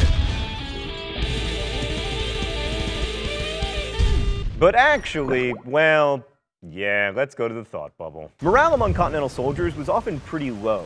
Rations were poor and soldiers went unpaid. As Joseph Plum Martin, a soldier from Connecticut, wrote, "They felt they were starving in detail for an ungrateful people who did not care what became of us." And many other colonists didn't fight for independence, they fought with the British. Others were pacifists, like the Quakers, who often had their property confiscated when they refused to fight. And in colonial America, of course, losing property also meant losing rights. And for slaves, the so-called fight for freedom was very different than it was for continental soldiers, because loyalty to Britain in the war could mean freedom. In 1775, British Governor Lord Dunmore issued a proclamation that granted freedom to any slave who deserted his master and fought for the British. Something like 5,000 slaves took him up on the offer, and in addition, many slaves saw the revolution as a chance to escape. Boston King left a cruel master and later wrote, "I determined to go to Charlestown and throw myself into the hands of the English. They received me readily, and I began to feel the happiness of liberty, of which I knew nothing before." 100,000 slaves are estimated to have fled to the British. Now, many slaves were returned to their masters, but more than 15,000 left the U.S. when the British did. And it's worth remembering that the British Empire abolished slavery in all of its territory by 1843, and without a civil war. Thanks, Thought Bubble. So Native Americans were also profoundly affected by the Revolutionary War. Generally, they wanted to stay out of it, and the colonists mostly wanted them to remain neutral too. Like the Continental Congress was eager to remind the Iroquois of their history of neutrality, writing, "This is a family quarrel between us and Old England. You Indians are not concerned in it. We don't wish you to take up the hatchet against the king's troops. We desire you to remain at home and not join on either side, but keep the hatchet buried deep." Right, well, many of the Iroquois fought for the British anyway. The Oneidas joined the Patriots fighting against the Iroquois. Sometimes there were divisions within tribes themselves. Like with the Cherokees, younger chiefs tended to side with the British, older ones with the Americans. And it should be mentioned that, unsurprisingly, American troops were particularly brutal to American Indians who fought for the British, burning their villages and enslaving prisoners contrary to the accepted rules of war. And if the American Revolution was really about, as Thomas Jefferson would have it, the inalienable rights of life, liberty, and the pursuit of happiness, then the Indians were definitely the losers because they didn't get any of those rights. So we know slaves and Native Americans didn't get much out of the Revolutionary War. How did it go for women? Yeah, not great. Some colonial women fought in the war. Deborah Sampson dressed as a man and fought at several battles, once even pulling a bullet out of her own leg. But women didn't get much out of the Revolution. They were basically still considered wards of their husbands, or if they were unmarried, saleable assets of their fathers. However, the idea of Republican motherhood became really important. It held that for the Republic to survive, it was necessary to have a well-educated citizenry. And since women were the primary educators, they themselves needed to be educated so they could, to quote founding father Benjamin Rush, instruct their sons in the principles of liberty and government. But not vote or own property. So the war didn't end slavery, it didn't much change the roles of women, and it didn't displace the elite land-owning pasty white guy leadership of America. So what was revolutionary? Well, the ideas, a lot of which are summed up in a single sentence of the Declaration of Independence. We hold these truths to be self-evident, that all men are created equal, that they are endowed by their Creator with certain inalienable rights, and that among these are life, liberty, and the pursuit of happiness. So when the colonies became states, they all created constitutions which opened voting to more people. While most states still had property qualifications for voting, the bar was lowered, so there were far more voters than there had been, although they were mostly white and male. But still, another aspect of the American Revolution that was pretty revolutionary was the beginning of true religious freedom. Like with independence, the Church of England ceased to be the Church of America. And some founders, like Thomas Jefferson, were deists, believing that God had created the world, but then stepped away to create other universes or try to build a boulder too big for him to lift. Jefferson called for a wall of separation between church and state that's best embodied in the bill for establishing religious freedom in Virginia, which Jefferson was so proud of that he had it mentioned on his tombstone. And the American Revolution profoundly changed the economy too. Like all these new ideas of liberty led to a decline in apprenticeship and indentured servitude, and immediately after the war you began to see the split between the North with its reliance on paid labor and the South with its reliance on slavery. Slavery was actually on the decline in the South until Eli Whitney went and invented the cotton gin in 1793, which A, made it possible to turn a profit growing inferior American cotton, and B, reinvigorated slavery. Yay, innovation. Oh no, it's time for the mystery document. The rules are simple. Mystery document, get it wrong. Shock pen, get it right. Woo! An equality of property constantly operating to destroy combinations of powerful families is the very soul of a republic. While this continues, the people will inevitably possess both power and freedom, When this is lost, power departs, liberty expires, and a commonwealth will inevitably assume some other form. Let the people have property, and they will have power, a power that will forever be exerted to prevent a restriction of the press and the abolition of trial by jury or the abridgment of any other privilege. Stan, why did you put communism in my mystery document? All right, so we got a fan of wealth distribution, but it isn't Marx because A, he's not American, B, he wasn't born. There were a bunch of far-left hippies in early America with their hemp growing and their liberty espousing. Oh, I hate the shock pen. All right, I'm gonna guess that it is noted lexicographer Noah Webster. Yes! Yes! Yes! Yes! Yes! Nailed it! Yes! Stan, that was the best one ever. That was my biggest victory to date. So it's worth remembering that some early Americans proposed a vision of liberty that sprung out of the idea of equality of property, which is very different from the way we imagine liberty today. But ideas of liberty, as diverse as they were, are really at the heart of what makes the American Revolution revolutionary. And that brings us back to slavery. The most common complaint among American high school students is that the revolution was deeply hypocritical. I mean, how could this guy write that all men were created equal when he himself held slaves and had kids with one of them? And even crazier, American colonists often referred to themselves as slaves because they were denied the right to have a vote in Parliament about their taxation. Now, some people recognize that it was a smidge hypocritical to claim to be enslaved by British taxation, while they themselves were actually enslaving people. But very few made the leap to say that liberty should mean freedom for the slaves. One exception was James Otis of Massachusetts, who wrote concerning America's slaves that unless they were free, there could be no liberty. What man is or ever was born free, if every man is not? But most of the founders, including this guy and this guy, were the cream of the colonial elites, and so they held slaves and made arguments against abolition. Like many historians now argue that Jefferson was trying to condemn slavery in the Declaration of Independence, but without slavery, he wouldn't have had his amazing life. I mean, if he'd been working, he couldn't have designed Monticello or stolen all those ideas from John Locke. And speaking of Locke, Locke equated liberty with property, and a revolution based on securing property against tyranny couldn't very well turn around and take slaves, who after all were considered property. I mean, Jefferson once calculated that his slaves gave him a better financial return than his real estate investments. That being said, there were many and frequent protests against slavery. The most vociferous protesters were often African Americans, and in the northern states at least, their pleas were heard. Between 1777 and 1804, all states north of Maryland got rid of slavery, although most did so at a very slow pace and were careful not to deprive slave owners of the value of their property. Like as late as 1830, there were still about 3,500 slaves in the North, and on the eve of the Civil War, there were still 18 in New Jersey. New Jersey! So the number of free people of color in the U.S. skyrocketed. There were fewer than 10,000 in 1776. By 1810, there were nearly 200,000 free black Americans. So in the end, real change came, as it usually does, not through a revolutionary event, but through a revolutionary process. To me, the really novel idea that emerged from the American Revolution was of American equality. Now, obviously, this was and remains a vastly unequal social order, but I'm talking about the kind of equality that Gordon Wood described in his famous book, The Radicalism of the American Revolution. The idea that no one American is inherently better than any other. Prior to the Revolution, and certainly in Europe, there were definite classes of superior people, usually determined by birth. I mean, people knew their place and they were expected to be deferential to their betters. But all that talk of freedom and inalienable rights introduced the idea that birth wasn't destiny and that all people should be treated with respect. And the idea that no one should be denied the opportunity to succeed because of who their parents were catalyzed change not just in America, but around the world. And while the US no longer leads in equality of opportunity, that early American idea that we are all equal in our capacity to reason and to work became the foundation not just for the American Revolution, but for many others that would come afterward. Thanks for watching. I'll see you next week.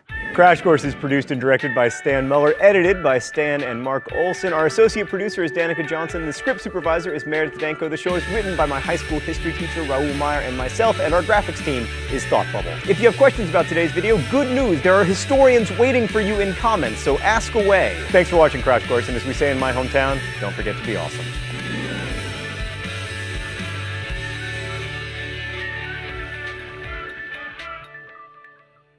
Hi, I'm John Green. This is Crash Course U.S. History, and today we're going to talk about the United States Constitution. And in doing so, we're going to explore how the American style of government became the envy of the entire world, so much so that everyone else copied us. What's that, Stan? We're not going to talk about other countries stealing our form of government because no other country stole our form of government? That doesn't seem possible, Stan. No, Stan, not the Libertage. Cue the intro.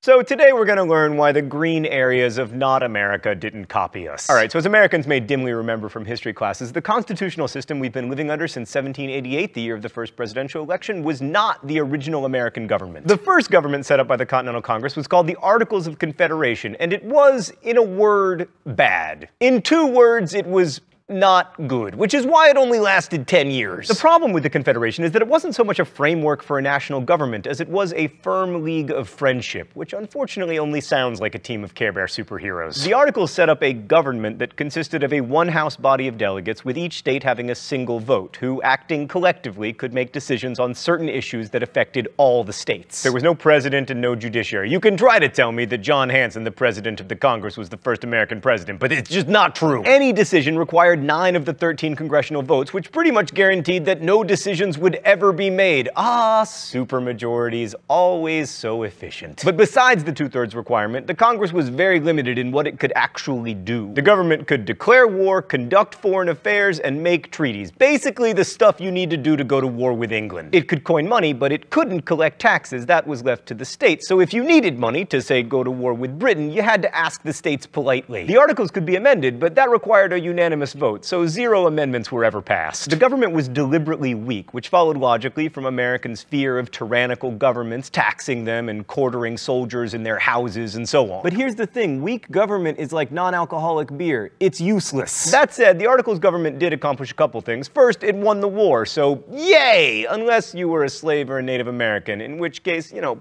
probable boo. Second, the government developed rules for dealing with one of the most persistent problems facing the new nation: Ohio, which was called the Northwest, presumably because it is north and west of Virginia. Getting control of the land meant taking it from the Indians who were living there, and the Articles government was empowered to make treaties, which it did. Crash Course World History fans will remember the Athenians telling the Melians that the strong do as they can and the weak suffer what they must, and the Americans definitely went to the Athenian school of treaty making. Through treaties signed at Fort Stanwix and Fort McIntosh, the Indians surrendered land north of the Ohio River. The biggest accomplishment of the Articles government was the Northwest Ordinance of 1787, which set up a process to create 5 new states between the Ohio and Mississippi rivers. 2 things to know about this. First, it acknowledged that American Indians had a claim to the land and that they had to be treated better if settlers wanted to avoid violence. And second, Stan, can I get the foreshadowing filter? Yes, perfect. The ordinance outlawed slavery in all 5 of the new states. Still, the Articles government was a complete disaster for exactly one reason: it could not collect taxes. Both the national government and the individual states had racked up massive debt to pay for the war, and their main source of revenue became tariffs, but because Congress couldn't impose them, states had to do it individually. And this made international trade a total nightmare, a fact worsened by the British being kind of cranky about us winning the war and therefore unwilling to trade with us. In 1786 and 1787, the problem got so bad in Massachusetts that farmers rose up and closed the courts to prevent them from foreclosing upon their debt-encumbered farms. This was called Shays' Rebellion, after Revolutionary War veteran and indebted farmer Daniel Shays. The uprising was quelled by the state militia, but for many, this was the sign that the Articles government, which couldn't deal with the crisis at all, had to go. But not for everyone. Thomas Jefferson, for instance, was a fan of Shays' Rebellion. A little rebellion now and then is a good thing. The tree of liberty must be refreshed from time to time with the blood of patriots and tyrants. Which is all fine and good, I mean, unless you're the bleeding patriots or tyrants. But to most elites, Shays' Rebellion showed that too much democratic liberty among the lower classes could threaten private property. Also, people who held government bonds were nervous because without tax revenue, they were unlikely to get paid back. And when rich people feel like something has to be done, something is usually done.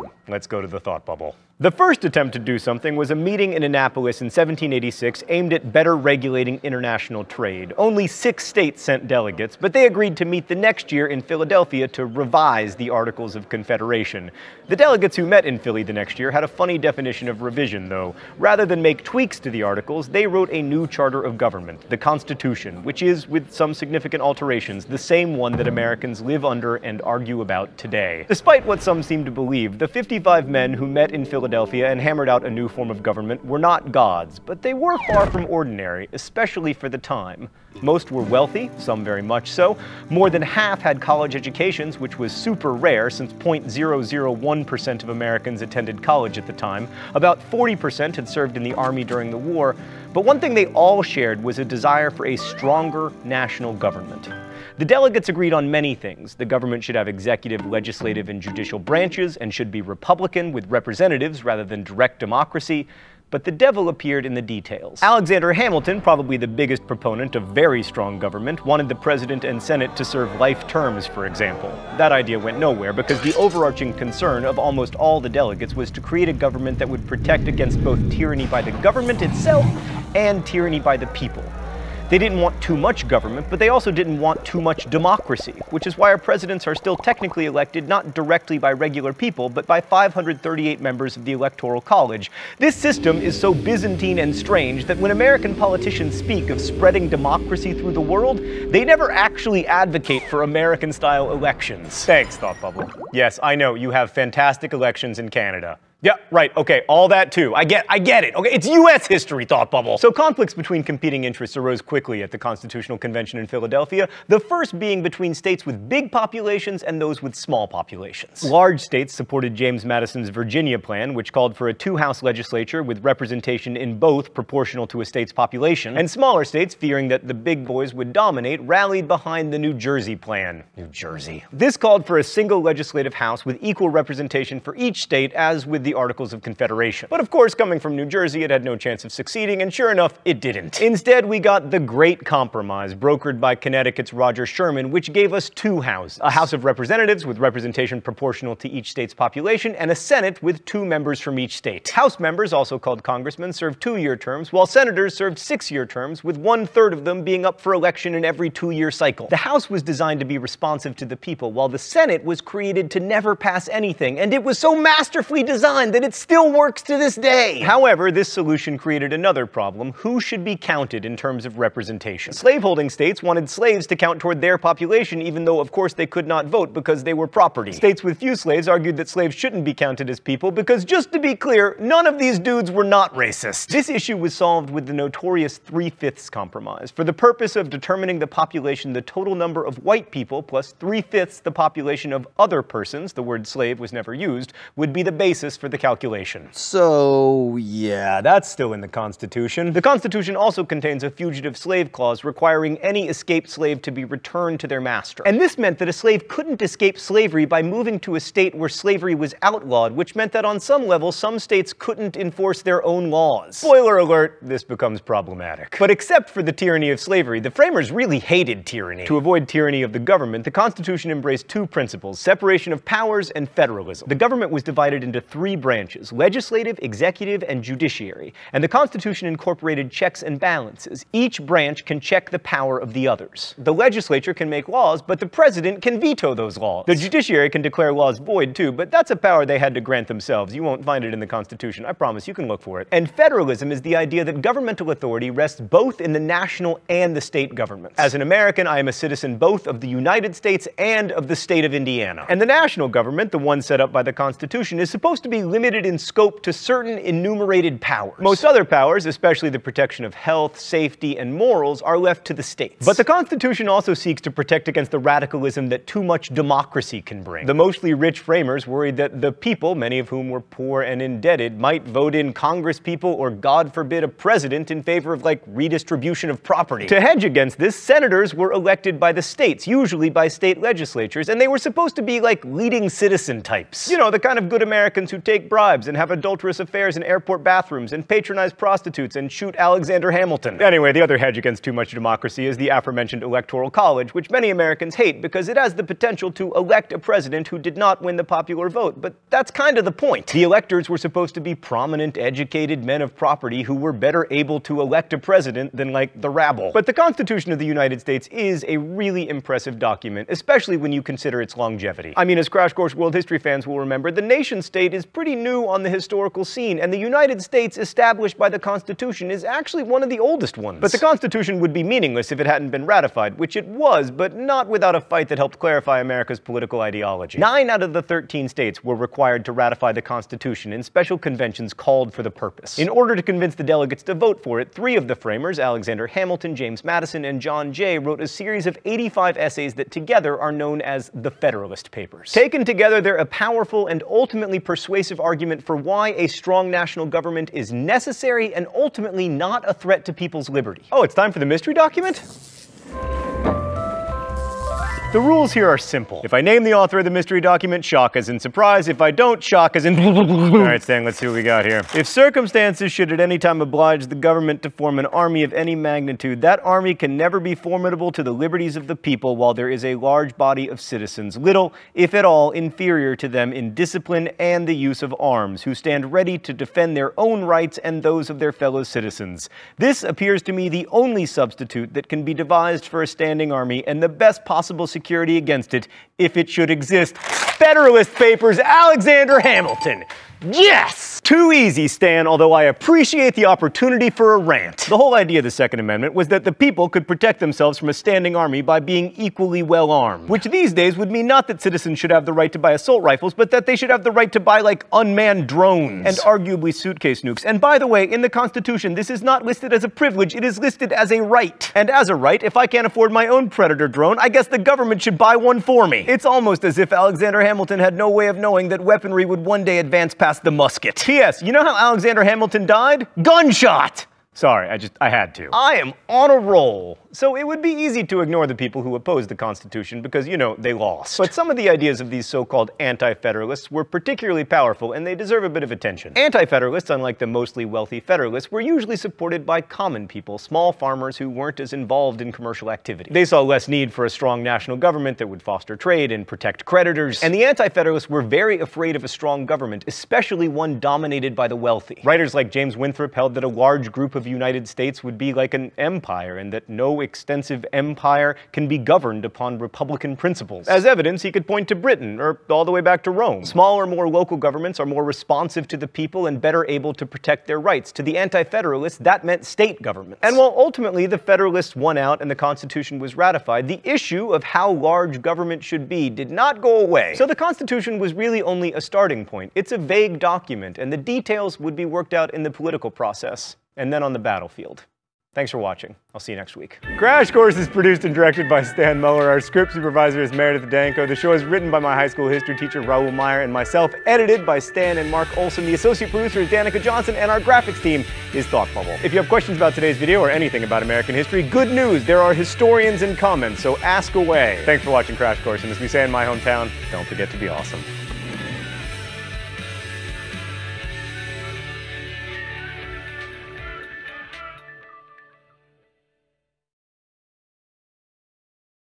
Hi, I'm John Green. This is Crash Course World History, and today you aren't going to get a blow-by-blow chronology of the American Revolution, and you aren't going to get cool biographical details about Thomas Jefferson or George Washington, but you are going to get me not wearing any pants. Mr.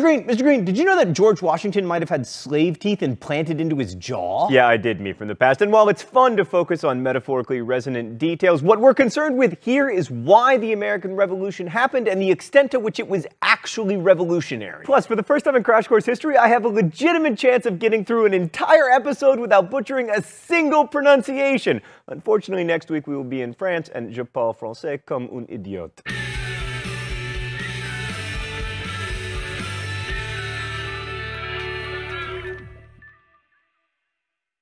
So intellectual historians might put the roots of the American Revolution earlier, but I'm going to start with the end of the 7 Years' War in 1763, which, as you will recall from last week, was 1, expensive, and 2, a victory for the British, including British subjects living in America who now had more land and therefore more money. Right, so in 1765, the British government was like, hey, since we went into this debt to get you all this new land, we trust that you won't mind if we pass the Stamp Act, in which we place a fancy stamp on your documents, newspapers, playing cards, etc., and in return, you give us money. Well, it turns out the colonists weren't so keen on this, not so much because the tax was high, but because they had no direct representation in the parliament that had levied the tax. And plus, they were cranky about the crown keeping large numbers of British troops in the colonies even after the end of the 7 Years' War. And then the British government was like, you are inadequately grateful, and the colonists were like, shut up, we hate you, and the British government was like, as long as you live under our roof, you live by our rules, and so on. But eventually, the British backed down and repealed the Stamp Act. The repeal inspired a lot line of commemorative teapots, thereby beginning America's storied tradition of worthless collectible ceramics. But in the end, this only emboldened the colonists when the British tried to put new taxes on the Americans in the form of the Townshend Act. These led to further protests and boycotts, and most importantly, more organization among the colonists. The protests escalated. 1770 saw the Boston Massacre, which with its sum total of 5 dead was perhaps the least massacre-y massacre of all time. And in 1773, a bunch of colonists dumped about $1 million worth of tea into Boston Harbor in protest of British government decisions that actually would have made British tea cheaper. Oh, it's time for the open letter?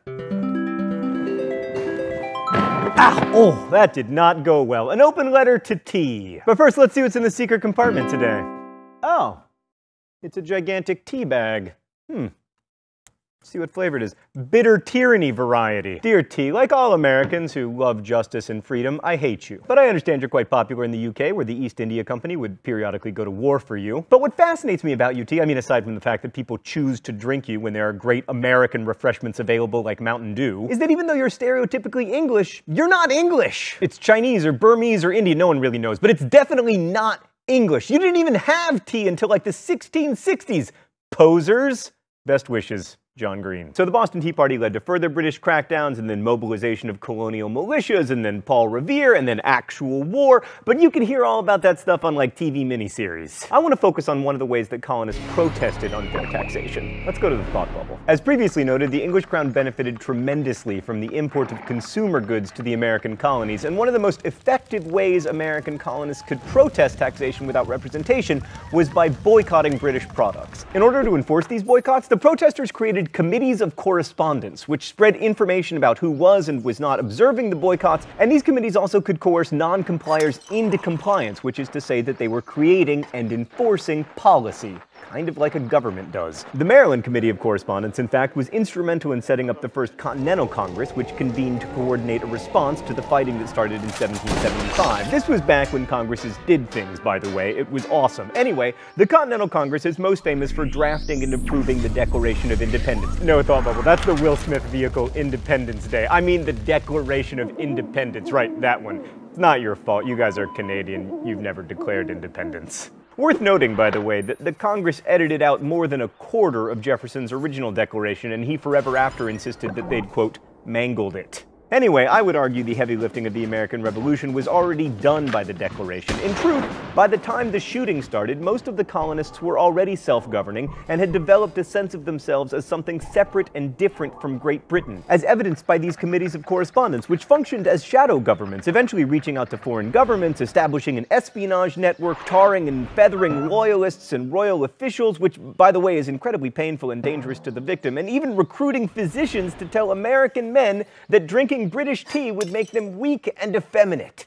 Thanks, Thought Bubble. Now, despite all this, about 20% of colonists remained loyal to Great Britain throughout the war, especially in the major cities that Britain occupied. Also, lots of slaves continued to support the British, especially after Britain promised that any slaves who fought with them would be freed. And it's worth noting that while we generally celebrate the Revolution and see it as a step toward justice and equality, the people who most needed the protection of a government might have been better off and more free if Britain had won, especially since Britain ended slavery well before America did and, you know, without a civil war. Also, even though most Americans had come to see themselves as separate from Britain before 1776, the British certainly didn't see it that way. They continued to fight either until 1781 or 1783, depending on whether you calculate by when they actually gave up or when the peace treaty was signed. So you can't really say the American Revolution was won before the fighting even started, but the truth is the American Revolution and the War for Independence weren't like this. They were like this. So here's what was pretty revolutionary about the American Revolution. The colonists threw off the rule of an imperial monarchy and replaced it with a government that didn't have a king, a radical idea in a world that didn't feature many non-monarchical forms of government. And if you look at the explanations for the revolution, especially those contained in like the Declaration of Independence and in pamphlets like Thomas Paine's Common Sense, there's definitely a revolutionary zeal that's informed by the Enlightenment. And that's especially true if you focus on the idea of liberty, as many of the pamphleteers did. That said, if you look at the actual outcome of the revolution, aside aside from the whole no king thing, it wasn't that revolutionary. Let's look, for instance, at two ideas central to the revolution: property rights and equality. So the Articles of Confederation gave the government no power to tax, which had the effect of making sure that people who had property were able to keep it because they never had to pay the government anything in exchange for the right to own and use it. And that's very different from taxation systems dating all the way back to like Mesopotamia and ancient Egypt. And it's probably not a coincidence that most of the writers and signers of the Declaration of Independence were men of property. And they wanted to keep it that way. So basically, the white guys who controlled the land and its production before the American Revolution were the same white guys who controlled it after the American Revolution. And this leads us to the second and more important way that as a revolution, the American one falls a bit short. So if you've ever studied American history, you're probably familiar with the greatest line in the Declaration of Independence: "We hold these truths to be self-evident, that all men are created equal." Sorry, ladies. And you also may know that at the time those words were written, a large segment of the American population, perhaps as much as 30%, were slaves of African descent who were held as property and were definitely 100% not treated as equal to whites. In fact, the guy who wrote those words held slaves and was fighting against a government who promised to free any slaves who supported it. Furthermore, women couldn't vote, and neither could white men who didn't own enough property, meaning that the government of, for, and by the people was in fact of, for, and by about 10 to 15% of the people. But here's the real question: was the American Revolution what the historian Jonathan Israel called a revolution of mind? Did it change the way we think about what people are and how we should organize ourselves? Addressing those questions will involve a brief foray into the history of ideas. Let's study the Enlightenment! The Enlightenment was primarily a celebration of humans' ability to understand and improve the natural world through reason. The Enlightenment had a number of antecedents, including the European Renaissance and the Scientific Revolution, but what made it special was that some of its more radical proponents, like Immanuel Kant for instance, went so far as to argue that human reason rendered a belief in God unnecessary, and by extension proclaimed that any belief in divine intervention or a divine plan for humanity was just superstition. Given that this was coming out of an overwhelmingly Christian Europe, this was a pretty controversial suggestion, and not all Enlightenment thinkers would go that far. And more moderate Enlightenment thinkers were also more willing to countenance hierarchical social and political structures. Like John Locke, a major Enlightenment thinker, formulated his version of inalienable rights as life, liberty, and property. And that's much more traditional than arguing, for instance, that property should be held communally. And it's no coincidence that the more moderate Enlightenment thinkers, like Locke and Adam Smith, happened to be British, and the real radicals were French. And the founders of the United States were far more closely linked to those British Enlightenment thinkers than to the French, who influenced the French Revolution, which, as we will see next week, goes swimmingly. But even if the government that America's revolutionaries came up with didn't overturn privilege or tear apart the social order as the French Revolution tried to do, it did make significant changes. America made sure that there would never be a formal nobility, except for the Count of Chocula, and it recognized the equal rights of daughters and widows when it came to inheriting and possessing property. Also, it created a world in which future countesses could rehabilitate their reputations in New York. But the real seismic change was that after the Revolution, Americans came to view themselves as equal to each other. And in the context of the 18th century, that was pretty radical. Ordinary Americans came to believe that no one in a basic, down-to-earth and day-in and day-out manner was really better than anyone else. That was equality as no other nation had ever quite had it. And in the end, the ideas of the American Revolution, ideas about property and equality and representation, are still hugely important in shaping political discourse around the world, and particularly in America. And by America, I mean the United States. I'm sorry, Canadians and Mexicans and Central Americans and South Americans. We're provincial, okay? I mean, here in the United States, our presidential candidates must both know how to wear a suit and how to bowl. But the American Revolution also reminds us, as the French one will next week, that revolutionary ideas and values are not always easy to live up to. Nothing challenges one's belief in equality quite like becoming rich and powerful. Indeed, rare is the revolutionary who doesn't become on some level like Orwell's pigs, insisting that while all animals were created equal, some were created more equal than others. In short, if you're going to base your new society on philosophy, you should try to found it on ideals that are as inclusive and humanistic as possible, because the people executing those ideas will never be ideal. Thanks for watching. I'll see you next week. Crash Course is produced and directed by Stan Muller. Our script supervisor is Danica Johnson. The show is written by my high school history teacher Raoul Meyer and myself. Our graphics team is Thought Bubble, and we are ably interned by Meredith Danko. Last week's phrase of the week was Historian Feuds. If you want to suggest future phrases of the week or guess at this one, you can do so in comments, where you can also ask questions about today's video that will be answered by our team of historians. Thanks for watching Crash Course, and as we say in my hometown, don't forget to be awesome.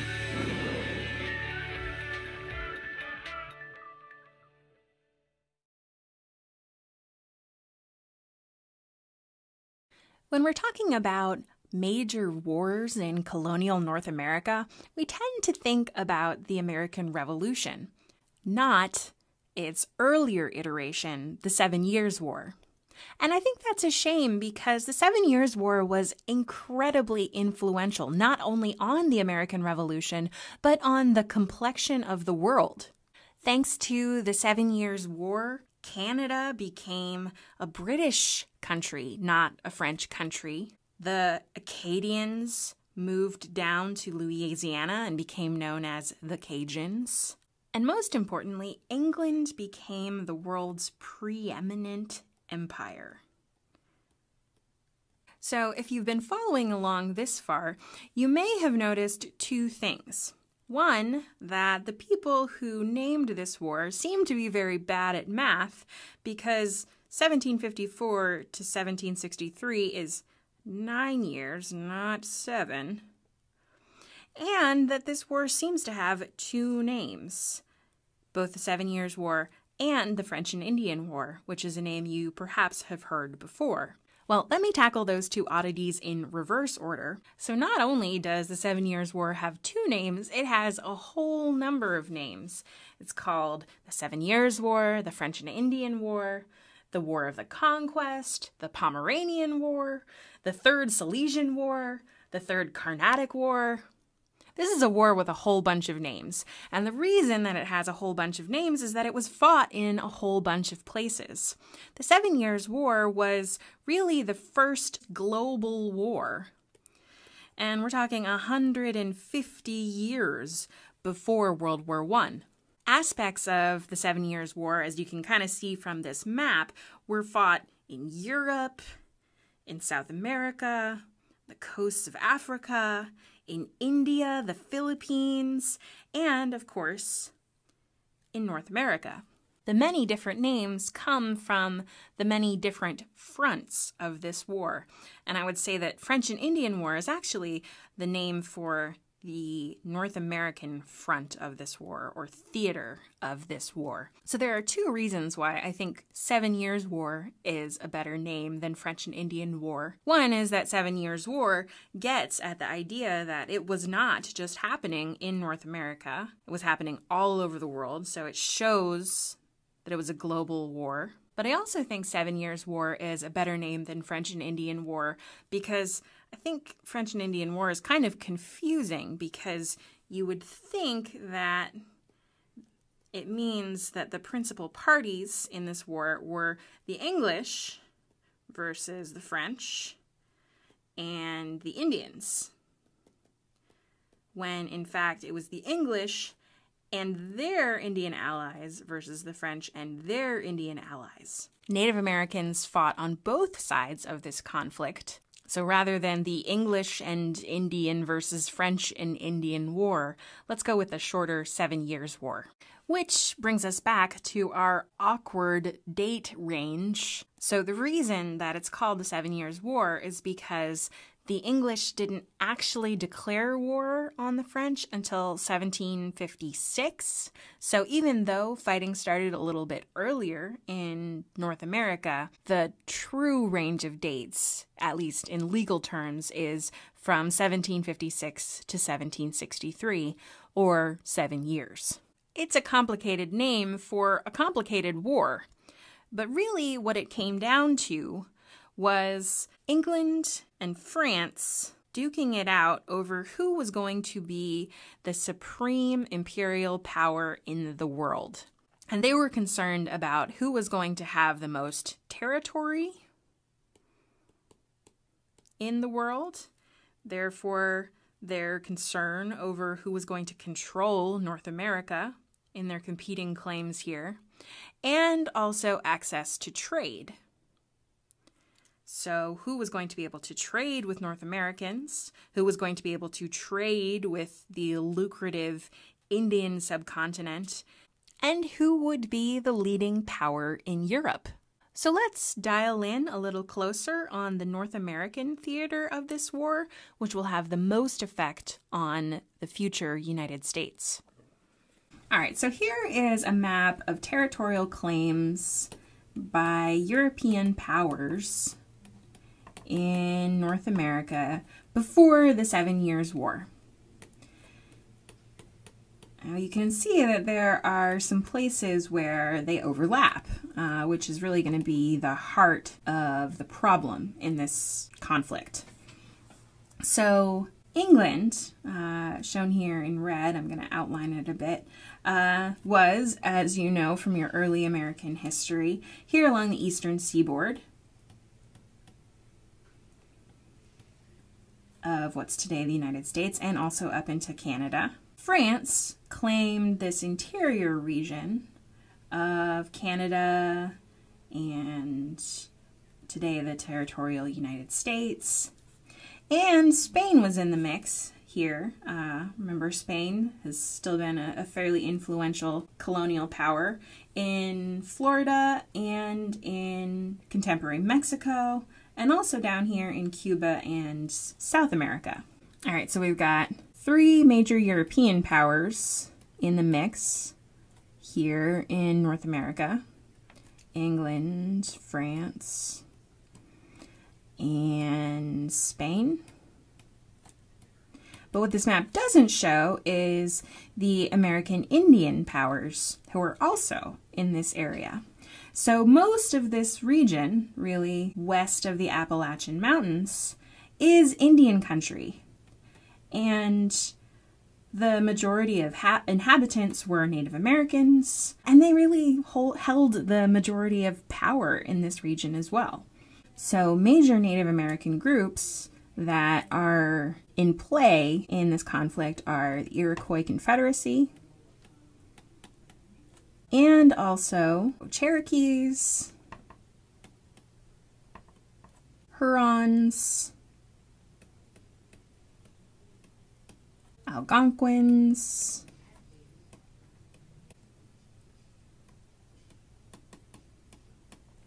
Abenakis, and Micmacs.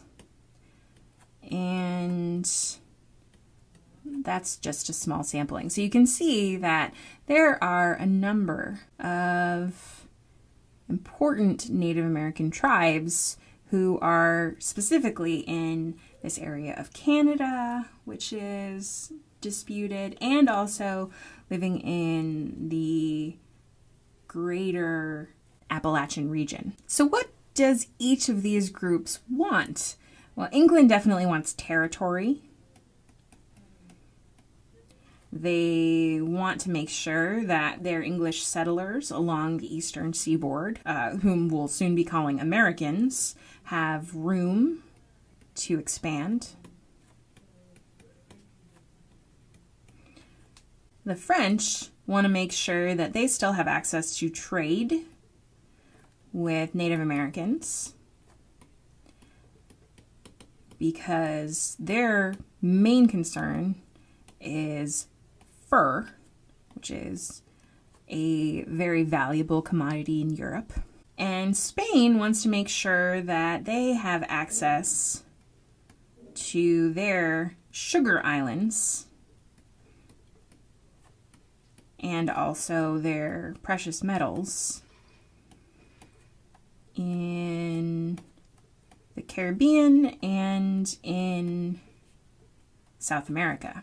Now, it's worth noting, because I think this is really interesting to students of American history, that all of this territory, all of North America, was way less valuable than all of this territory.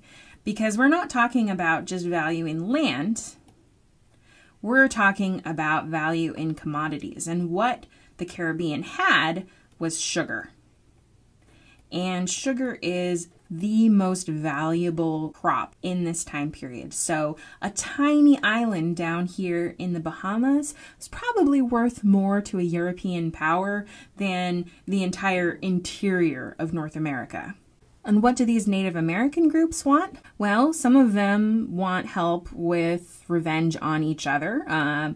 Many other smaller Native American groups have been displaced by the Iroquois, who are here in upstate New York, kind of Quebec region. So the Iroquois is actually expanding and really defending their claim as the largest Native American empire. But the other thing that they want is to make sure that their territory is no longer encroached upon by English settlers in particular.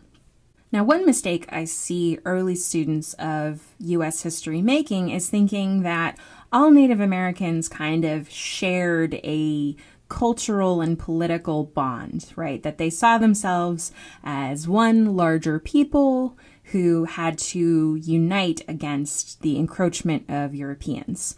And that was definitely not the case. Native Americans had been living in this territory for thousands of years, and they had enemies and beef with other groups that went back way longer than the arrival of Europeans in North America. So when nations like England and France arrived with their weapons and their trade goods, the American Indians didn't look at each other and say, oh, wait, now we're all one race. We need to join together against the encroachment of whites. They saw England and France and Spain as possible avenues to getting one up on their older enemies. So when an English trader sold a gun to, say, a Huron, he was way more likely to go after, say, the Iroquois with that gun than he was to go after a French trader.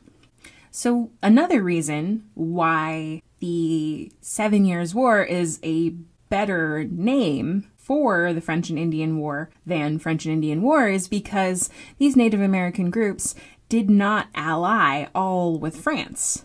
In fact, the Iroquois and Cherokee ended up allied with England, and most of the other Native American groups ended up allied with France. But they were fighting each other in addition to fighting England.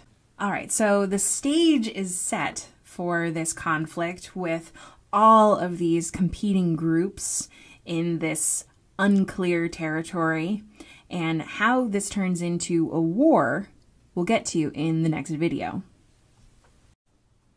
So we've been discussing the 7 Years' War in North America, also commonly called the French and Indian War, but as I mentioned in the last video, I think 7 Years' War is a better name for this conflict because it was the first global war that happened more than 150 years before World War I.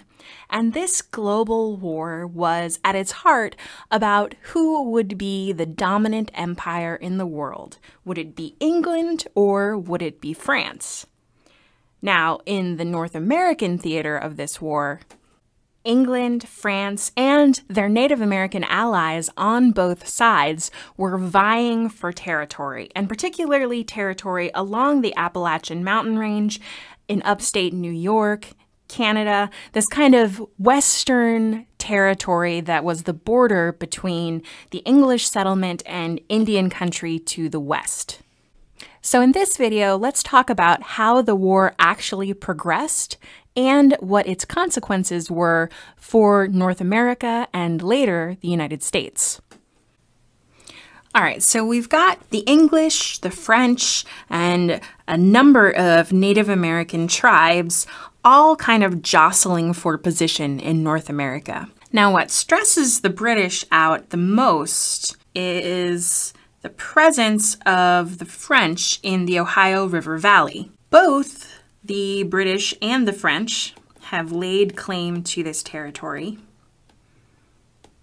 And they're both eager to strengthen their territorial claims by building forts and otherwise having a show of possession of the area.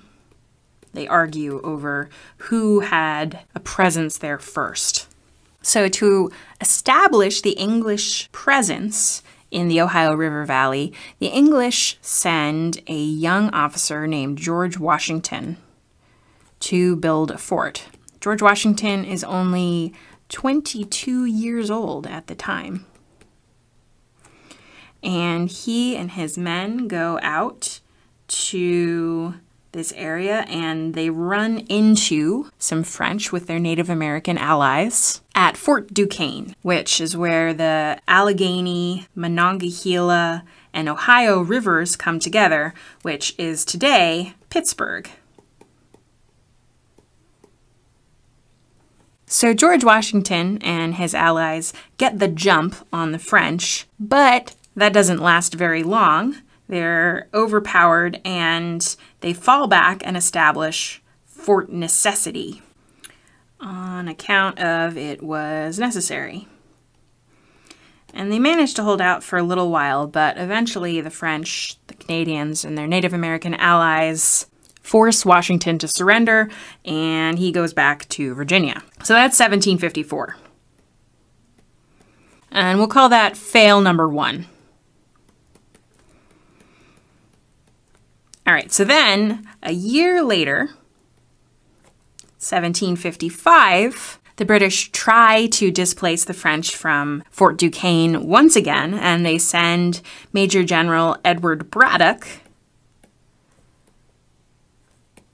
with George Washington, once again, now he's 23, back to Fort Duquesne, and it's a complete disaster. This time, the French and their Indian allies get the drop on the English, and with a much smaller force, completely decimate the English troops. And Braddock is killed, and George Washington has to take command of the retreat. So that's fail number 2.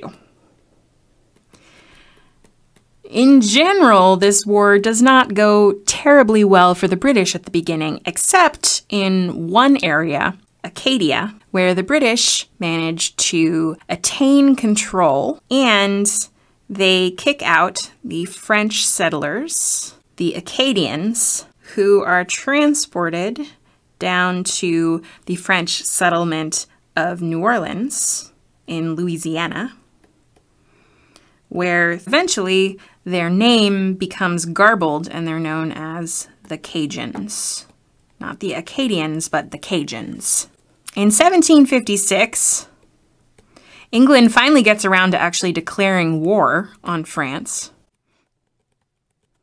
But it's really not for another year that the war starts to actually go well in 1757. And the reason that the war starts going well for the English, finally, is that the Prime Minister, William Pitt, decides that he is going to pour money into this endeavor. So he thinks that the English have just not had enough men, materials, money, Indian allies up until this point. So he is really going to commit the British Empire to exiling the French from this area of North America. So between 1757 and 1760, things really start looking up for the British. They finally capture Fort Duquesne, and they capture the Ohio Valley, Nova Scotia, upstate New York, and Quebec. So by 1760, pretty much all the fighting is done in North America. The English have more or less forced the French out of the eastern seaboard and Canada. And in 1763, the English and the French sit down to hammer out the Treaty of Paris. So the Treaty of Paris in 1763, and I apologize, I cannot help the fact that there are like a million treaties of Paris. There's also the Treaty of Paris that ended the Revolutionary War. There's the Treaty of Paris that ended the Spanish-American War. Paris was the place where you made treaties, and they're all called the Treaty of Paris, but this is the one that happened in 1763. In general, this was a big victory for the English. The English not only got most of France's possessions in the New World, they got New France, aka Canada. They got Spanish Florida. Spain was fighting on the side of France, so they lose that. They got a bunch of sugar islands in the Caribbean, and they pretty much got recognized as the premier power in Europe and the premier imperial power. So the largest and most powerful empire in the world. And let's not forget that the colonial Americans, citizens of Massachusetts and New York, Pennsylvania, Virginia, they were on the winning side here. They fought alongside the British regulars. They repelled the French and their Native American allies. This was actually a pretty big confidence boost for young America. But there were some other consequences of this war. On the not-so-good side, the 7 Years' War was not particularly good for Native Americans in general, both those who had allied with the British and those who had allied with the French. They no longer had two imperial powers vying against each other in North America that they could play off of each other. Now, Native Americans were only dealing with the British, who certainly were not giving them a fair seat at the table. Not long after the 7 Years' War, they will institute what's called the Proclamation of 1763, which was basically a boundary line along the Appalachian Mountains, saying that that was going to be the end of white settlement, that they would reserve all the lands west of the Appalachians for Native Americans. Well, you can imagine how much the American white settlers respected that, which is to say they completely ignored this boundary line. So the Native Americans will continue to be pushed farther west and to develop more of what we call a race consciousness. The idea that they were all in one big group together who had to combine forces to repel English settlement. The other major outcome of the 7 Years' War was taxation. Remember that William Pitt won the 7 Years' War by pouring money into it. At the end of the 7 Years' War, England is in a lot of debt, and they have just gone to a lot of trouble to protect their North American interests. Now, as they are looking for ways to make revenue, to make up the deficit the 7 Years' War has placed on them, they look at their North American colonists and say, you should pay your way. And the American colonists, who have been used to more than a century of called salutary or benign neglect, are shocked and outraged that the British Empire is now clamping down on them. And the colonists' reaction to those new taxes will propel the colonies into revolution.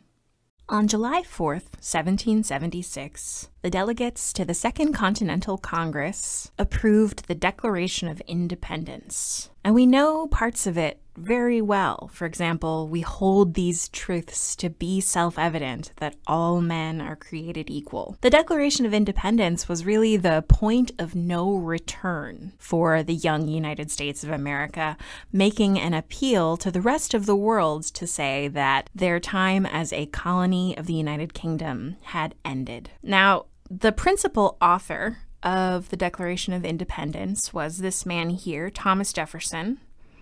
I tried to find a picture of him as a young man. In fact, at the time, he was about 10 years younger than you even see him here. He was 33. So where did young Thomas Jefferson get all of the ideas that he expressed in the Declaration of Independence? And what happened to those ideas once he put them down on paper? In this video, I'd like to explore some of the origins and effects of the Declaration of Independence. Now, we often think that the Revolutionary War started with the Declaration of Independence. We think of 1776 as being this opening moment of the Revolution. In fact, parts of the Revolutionary War had been going on for some time. It was in 1765, more than a decade earlier, that some of the first unrest over taxation, specifically the Stamp Act, had begun. In 1773, the famous Boston Tea Party, when a group of colonists dumped over 300 crates of tea into Boston Harbor, had happened. And in 1775, over a year before the Declaration of Independence, the first shots of the Revolutionary War had taken place outside Boston at the towns of Lexington and Concord. So by the time the delegates had met in Philadelphia, the Revolutionary War had been a shooting war for more than a year. So why was it that in July of 1776, the delegates finally made the Declaration of Independence? Well, the primary reason that they did it at this time was because they wanted help. And they were particularly eager to get the assistance of the nation of France, which had been a long-time enemy of the United Kingdom. And the delegates really knew that the new United States of America would have no hope of winning a war against a massive imperial power like Great Britain without the help of another world power such as France. So in a way, what Jefferson was doing in the Declaration of Independence wasn't so much declaring, but rather explaining why the states were declaring themselves independent with the hope that they could get the sympathy and the help of the international community. So let's read some of the Declaration of Independence. And I know that this is a gigantic block of text here, but bear with me, we'll go through it fairly quickly. The unanimous declaration of the 13 United States of America. And you'll notice here that he specifically points out that there are 13 United States. This is important because it gives you a sense that they aren't really thinking of the individual former colonies, now states, as one larger country, but rather as a collection of states, a confederation of allied states, instead of a single nation. When in the course of human events it becomes necessary for one people to dissolve the political bands which have connected them with another, and to assume among the powers of the earth the separate and equal station to which the laws of nature and of nature's God entitle them, a decent respect to the opinions of mankind requires that they should declare the causes which impel them to the separation. So here's this explanation part, saying, we feel it necessary to explain why we want to separate from Great Britain. We hold these truths to be self-evident, that all men are created equal, that they are endowed by their Creator with certain unalienable rights, that among these are life, liberty, and the pursuit of happiness, that to secure these rights, governments are instituted among men, deriving their just powers from the consent of the governed, that whenever any form of government becomes destructive of these ends, it is the right of the people to alter or to abolish it, and to institute new government, laying its foundation on such principles and organizing its powers in such form as to them shall seem most likely to affect their safety and happiness. So I think this might be the most important passage of the Declaration of Independence, and let me tell you why. In this paragraph, you can really see the influence of the Enlightenment on Jefferson's thought. Now, the Enlightenment was a period in the 1600s and 1700s when people began to explore scientific observation and reason.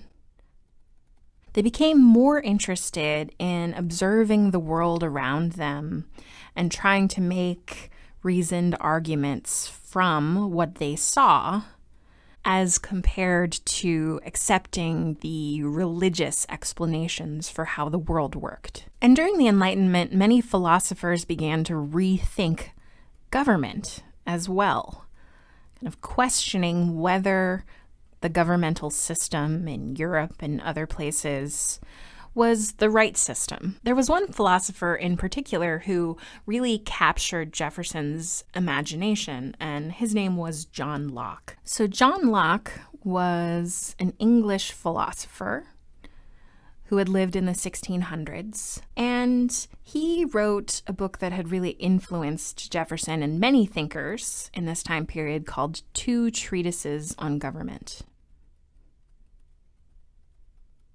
And there are two really important points in Locke's work. One was the idea of natural rights.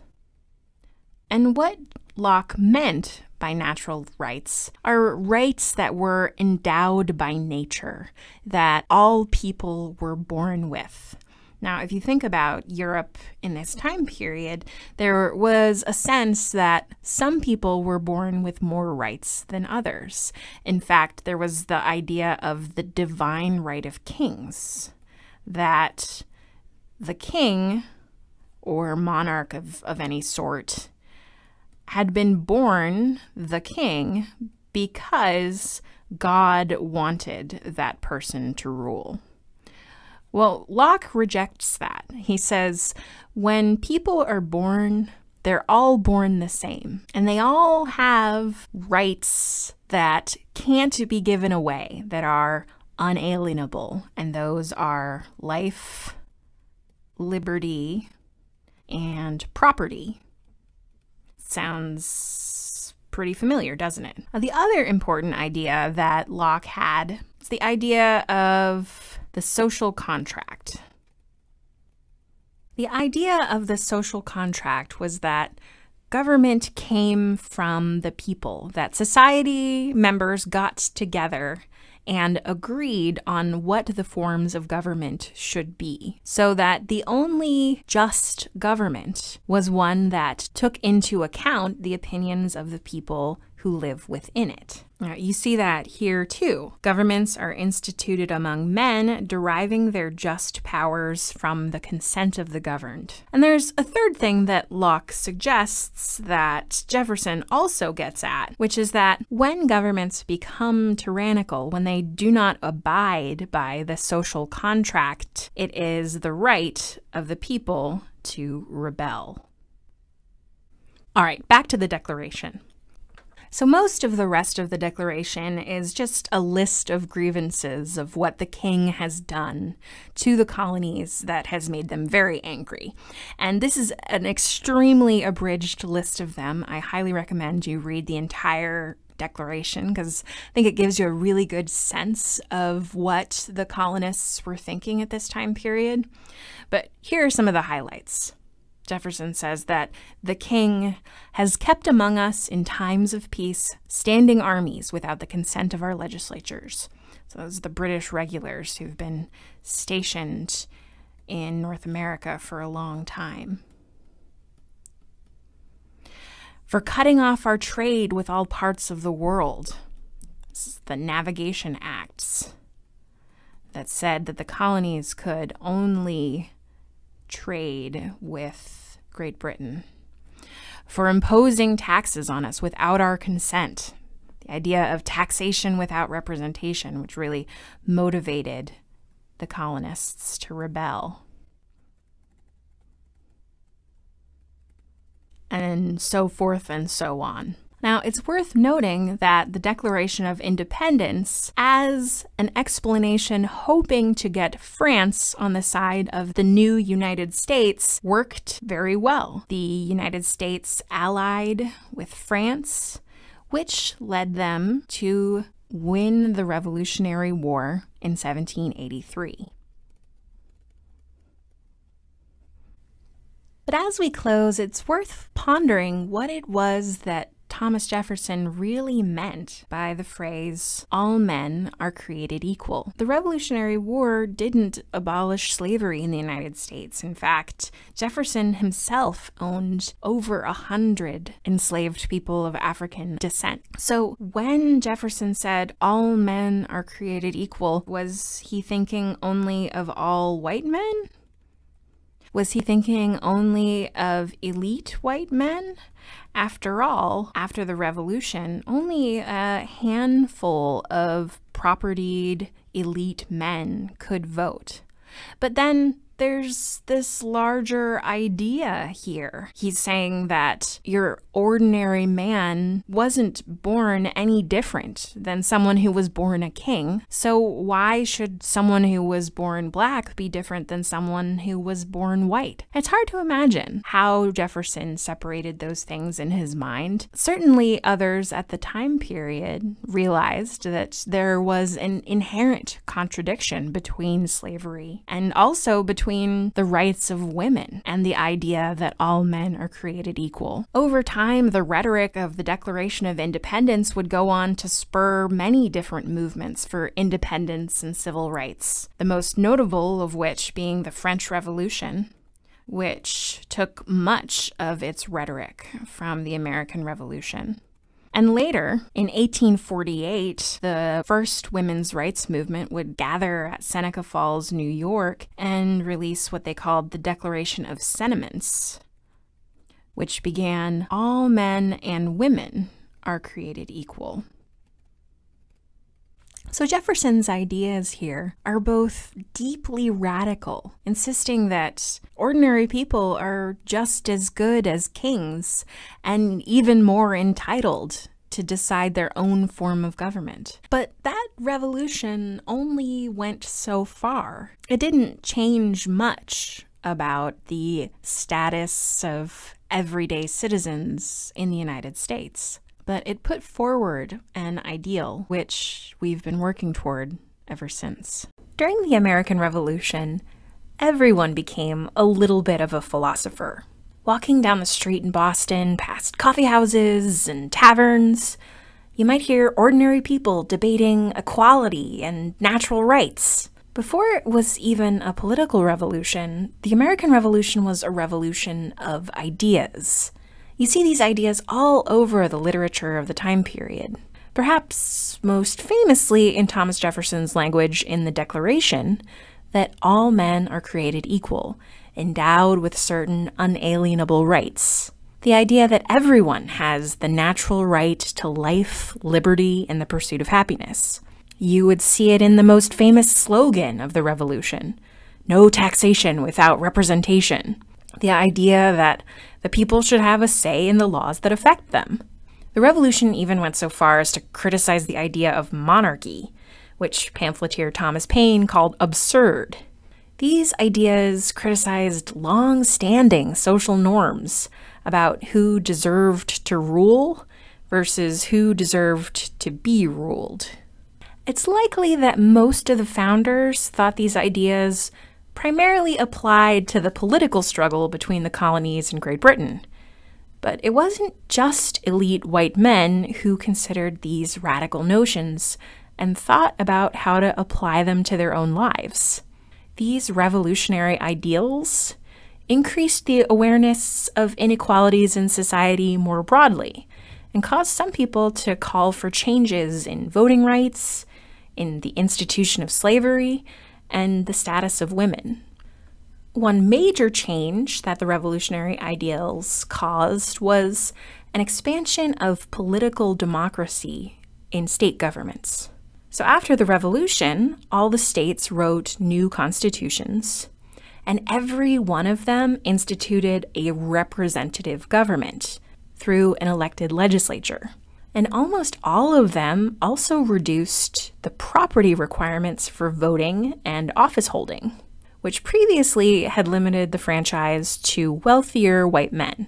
After the revolution, a majority of white men had the right to vote, and voting rights would continue to expand until all white men had the right to vote by the 1830s.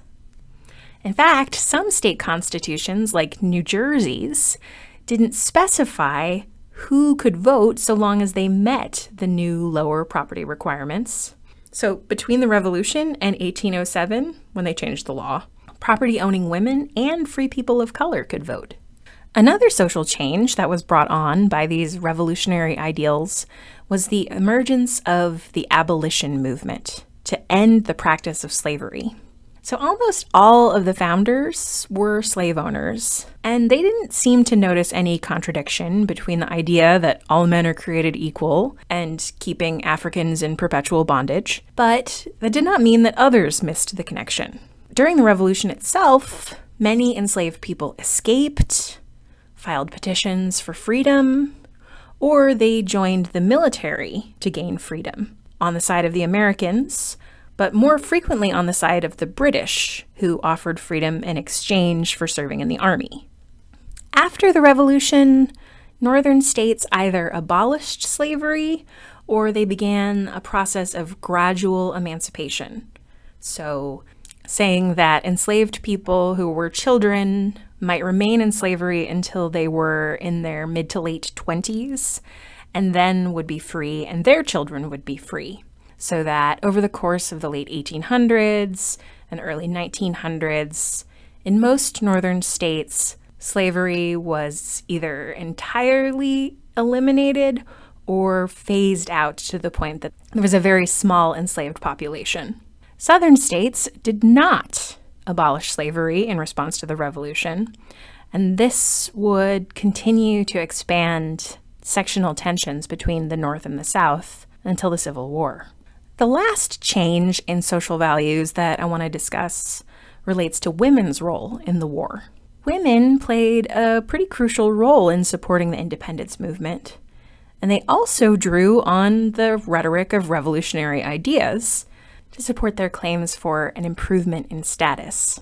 Abigail Adams, who was the wife of John Adams, wrote to him while he was in Philadelphia working on the draft of the Declaration of Independence with Thomas Jefferson and others. She wrote, "In the new code of laws, which I suppose it will be necessary for you to make, I desire you would remember the ladies, and be more generous and favorable to them than your ancestors. If particular care and attention is not paid to the ladies, we are determined to foment a rebellion, and will not hold ourselves bound by any laws in which we have no voice or representation." In general, the revolution didn't result in a huge change of status for white women, and none at all for enslaved women. But one idea did emerge that would foment social change farther down the line, and that was the idea of Republican motherhood. So Republican motherhood was the notion that for this new democratic American nation to work, the country was going to need virtuous citizens. And who taught men how to be virtuous citizens? Their mothers. So thinkers of the time period, particularly a Philadelphia physician and signer of the Declaration of Independence named Benjamin Rush, argued that women should receive more robust education in order to better educate their sons. So instead of only learning household skills or etiquette, women should learn philosophy and mathematics. Now, while this concept was mainly in the service of improving the education and virtue of men, it did result in the expansion of women's education and the founding of new schools and colleges for girls. And many of the girls who attended those schools would go on to be major reformers and activists in the women's rights and abolitionist movements in the 19th century. I want to finish by just briefly taking a look at John Adams' response to his wife's letter encouraging him to remember the ladies, which is not nearly as famous as her letter, but I think still tells us a lot about the ideas of the time period. He said, "As to your extraordinary code of laws, I cannot but laugh. We have been told that our struggle has loosened the bands of government everywhere, that children and apprentices were disobedient, that schools and colleges were grown turbulent, that Indians slighted their guardians and Negroes grew insolent to their masters. But your letter was the first intimation that another tribe more numerous and powerful than all the rest were grown discontented." And there at the end, he's referring to women. You can tell that John kind of takes this as a joke. He can't imagine that the ideas that he and the other founders used so persuasively in the American Revolution would lead women and African Americans and working class people like apprentices to apply those same notions to themselves. But perhaps the joke was on John Adams, after all, because that is exactly what they did. Hey, this is Kim, and I'm here with Leah, Khan Academy's U.S. Government and Politics Fellow. Welcome, Leah. How's it going? All right, so we're talking about the Articles of Confederation, which I think many people don't realize was the first Constitution of the United States before the one that we have now since 1789. So could you take us through a little bit what the Articles of Confederation were and the context in which we first brought them on as a governmental system? Sure. So I think the most important thing to understand about the Articles of Confederation and why we would talk about this is because one of the biggest debates that we have in our history is about the balance of power between the federal government and state governments. When the Articles of Confederation were first created, it was in the middle of the American Revolution. They were created in 1777. And so the question becomes, well, how can we run a government that looks as different from monarchy as possible? Right, so they're trying to run away from the past that they're getting away from in the Revolutionary War and trying to create a separate government that doesn't have any of those abuses that they are rebelling against. If they're running away from a monarchy, what they're running towards is what we would call a limited government. Okay. So their central government, which is synonymous with a federal government, the central government is actually really, really, really small. They don't have an executive branch. They only have Congress. They don't even have a judicial branch. So Congress is made up of all 13 states. Every state had one representative. Okay. In order to change the Articles of Confederation, if they wanted to pass an amendment, they had to get unanimous consent from all 13 states. Okay, so they're trying to make sure that all of the states are represented equally, but that also sounds like it would have a lot of hurdles to overcome when it comes to getting consensus. Yeah. For laws, you had to get 9 out of 13 states to actually pass a law. So if you can imagine, if you're in a room of 13 people and you all have to agree on one pizza topping for the rest of your lives, it would be almost impossible, right? Wow. Okay. All right. So it sounds like there are some problems with the Articles of Confederation, but did they do anything good for us in this early period? Yeah. So the biggest thing is that it unites all 13 colonies and who are now states under one government. Okay. This government is able to pass a really favorable treaty with Britain and end the Revolutionary War in 1783, the Treaty of Paris. Okay, so this is kind of the government that gets us through the Revolutionary War and is with us when we first start in the 1780s. Yeah, and one other specific law that they pass is the Northwest Ordinance of 1787. And this Northwest Ordinance kind of tells us how we are going to expand as we move west and what are we going to do with that land. And that's a really important idea when we're moving forward with our country. The only problem is with the Articles of Confederation is there is a lot of things that we still have to figure out as we're growing. There's a lot of growing pains. So what led the early government of the United States to realize that they wanted to abandon these Articles of Confederation in favor of a different constitution? So the inciting incident is Shays' Rebellion. It happens in Massachusetts, and it's a group of farmers led by this guy named Daniel Shays. What's happening is that we had just gotten out of the Revolutionary War, and a lot of the people who had fought in the Revolutionary War still hadn't gotten payment for their duty. They also were experiencing really high state taxes. So Daniel Shays and these farmers are very upset, obviously, and they're wanting their money, and so they start a rebellion. But the problem is with the way that the central government that was built. First, Congress had no ability to levy or collect taxes. If they couldn't collect taxes, they had no ability to actually pay back their farmers. Along with that, they didn't have any money to create a military. So each state had their own militia, but the United States as a whole, as a country, did not have a military to suppress this rebellion. So on both ends, we are in a really bad situation politically. Wow. So there's this moment where you find armed rebellion against the United States for lack of money, and the U.S. government finds that it can't raise money And it can't raise an army to put down this rebellion. Exactly.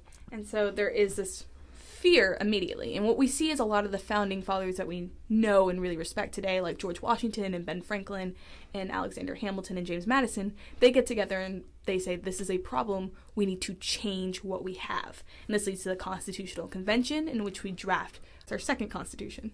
Right, yeah. So in 1787, the leaders of the United States get together and say, all right, the Articles of Confederation aren't working. We're going to need a stronger central government, even though we were trying to get away from the monarchy. And now let's think of something that's going to work a little bit better for us. In the United States today, we know our system of government so well that it hardly bears thinking about. We know that there's a president who's the head of the executive branch. There's Congress, which is made up of the House of Representatives and the Senate. And there's the judicial branch, which has the Supreme Court as its head of a whole court system that stretches throughout the United States. But how did the United States end up with this system? We frequently forget that the Constitutional Convention, which created this system we know today, happened in 1787. That was more than a decade after the Declaration of Independence.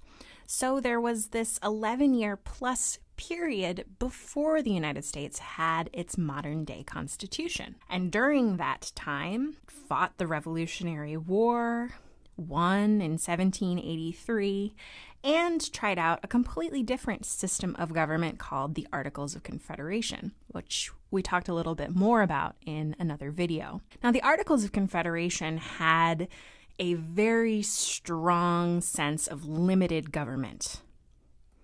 In fact, you could think of the Articles of Confederation as being a little bit more like a loose confederation of states, where each state had one vote in the legislative branch, the branch that makes laws, and they had to really agree on most things.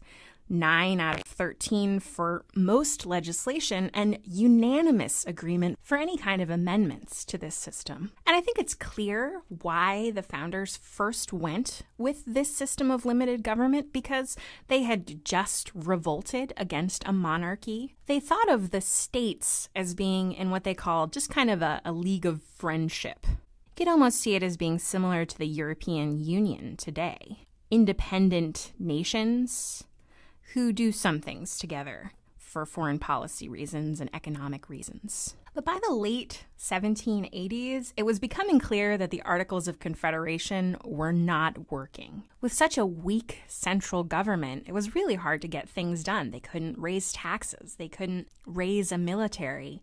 Some states were even putting taxes on the goods of other states. So in 1787, delegates from 12 of the 13 states, Rhode Island did not participate because Rhode Island was not a big fan of central government, came together in Philadelphia, in the same place where they had signed the Declaration of Independence, to think about how to revise the Articles of Confederation. And some very notable figures were there. George Washington was one of them. See Ben Franklin over here, and James Madison. Although some people that you might have expected to be at the Constitutional Convention were not, namely Thomas Jefferson and John Adams, who were out of the country being diplomats at the time. So the delegates at the Constitutional Convention have a pretty difficult problem to solve. They want to have a stronger central government, one that can get things done, make sure the states play well together, raise armies, raise taxes. But they don't want a central government that is too strong because they just escaped from monarchy. They don't want to recreate monarchy in the United States. So they're looking for a very delicate balance of a government strong enough to get things done, but not so strong as to promote tyranny. Now, even though the delegates were supposed to be revising the Articles of Confederation, some people had in secret been considering completely throwing out the Articles of Confederation and starting anew. But one of the biggest hurdles they had to solve was, what would a new sort of legislature look like? So the Virginia delegates suggested a plan for the legislature. It's the lawmaking body. That would be bicameral, means two room or two house, from bi, meaning two, and camera, Latin for room. And their idea was that there would be a lower house, similar to the House of Commons in English Parliament, that would be directly elected. That is, individuals would vote for the representatives, but the number of representatives that each state would get would be decided by their population. Now, Virginia was the largest state by population by far, and so this plan would have worked out pretty well for them because they would have gotten the largest proportion of representatives. Small states like Delaware and Georgia, Rhode Island would have very few representatives indeed, comparatively. They also wanted to have an upper house, similar to the House of Lords in the British Parliament, which would be appointed by state legislatures. But just like the lower house, the number of representatives would also be determined by population. Now, as you can imagine, the small states were not big fans of having representation based just on population. So they came back with a different plan. This was called the New Jersey Plan. So the little states said, all right, the Virginia plan gives way too much power to the big states. We want an equal voice in legislation. So the New Jersey Plan, much like the Articles of Confederation, gave one vote to each of the states, so that the small states would have the same representation in Congress as the large states. And their plan was for a single chamber or a unicameral legislature. So this really wasn't much different from the Articles of Confederation at all. So how did the delegates resolve this issue of how to balance the voices of large states with large populations with small states that had small populations? Because in a situation where all states have an equal number of votes, like in the New Jersey Plan, the 60,000 residents of Delaware could have as much say as the almost 700,000 residents of Virginia, meaning that the people who lived in Delaware were, in effect, more powerful. But at the same time, you wouldn't want it so that people living in the larger states could get their way all the time. What if the people in Delaware had a very legitimate concern that those in Virginia didn't share? It would be impossible to get all of these states to agree to amend or replace the Articles of Confederation if some of them felt like their interests weren't being taken into account at all. So to solve this issue of how to weight the representation of the states, the delegates came up with what's called the Great Compromise, or sometimes the Connecticut Compromise. And in a way, what they did was combine these two plans. They made a legislative branch that was bicameral, two-house, with a lower and an upper house. And this lower house would become the House of Representatives, where each state would have representatives in proportion to their population.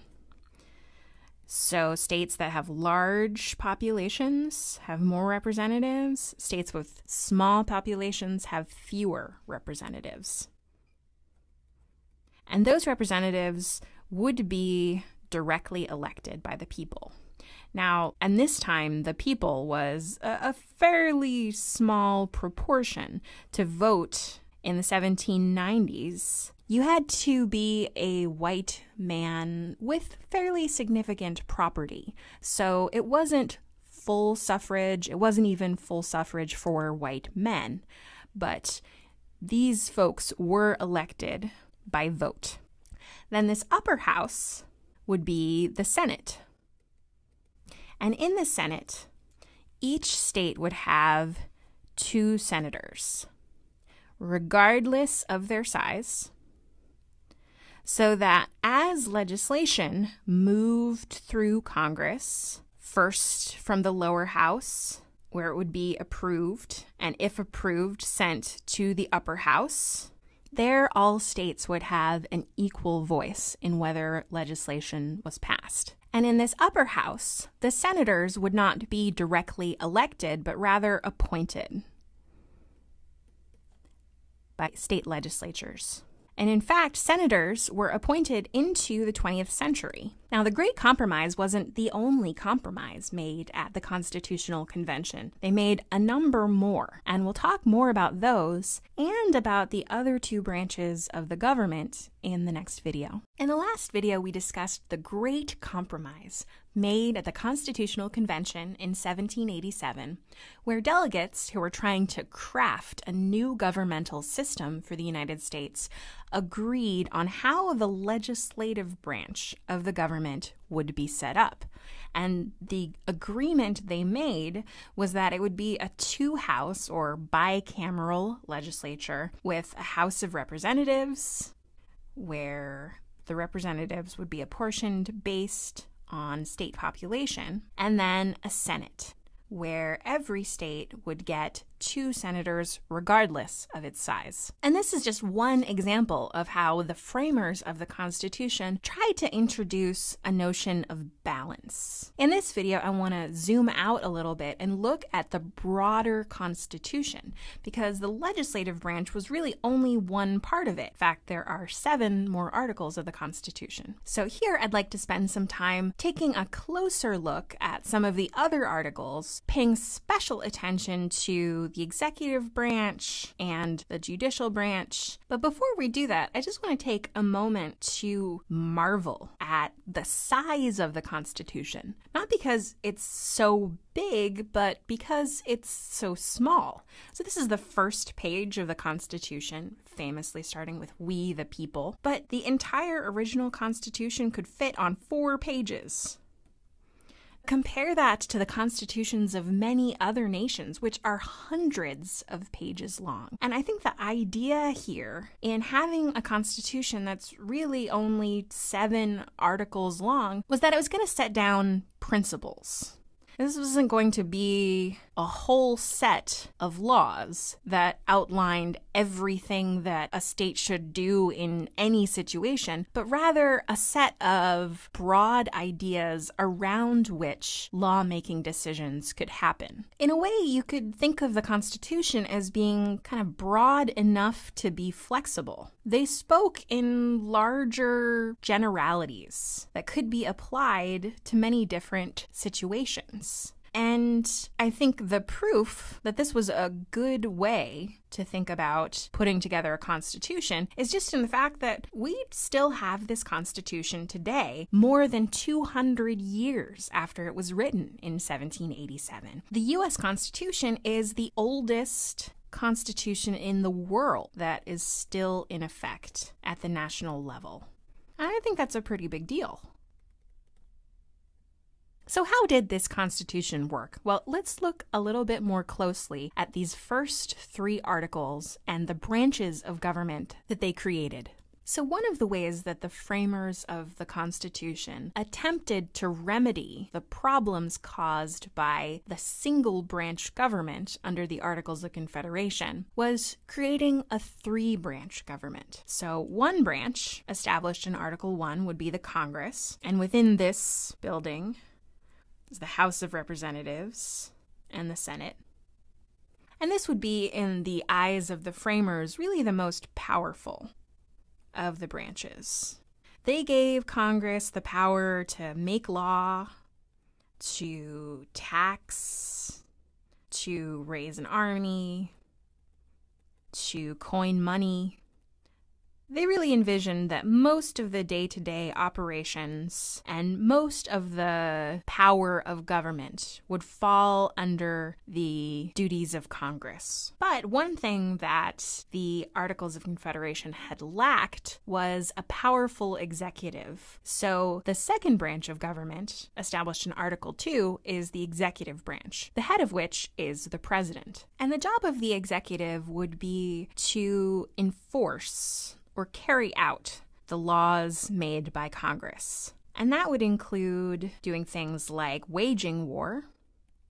Remember that the first president was George Washington, who had been the general of the Revolutionary Armies. But the president could also kind of have the front lines on dealing with foreign nations, so negotiating treaties,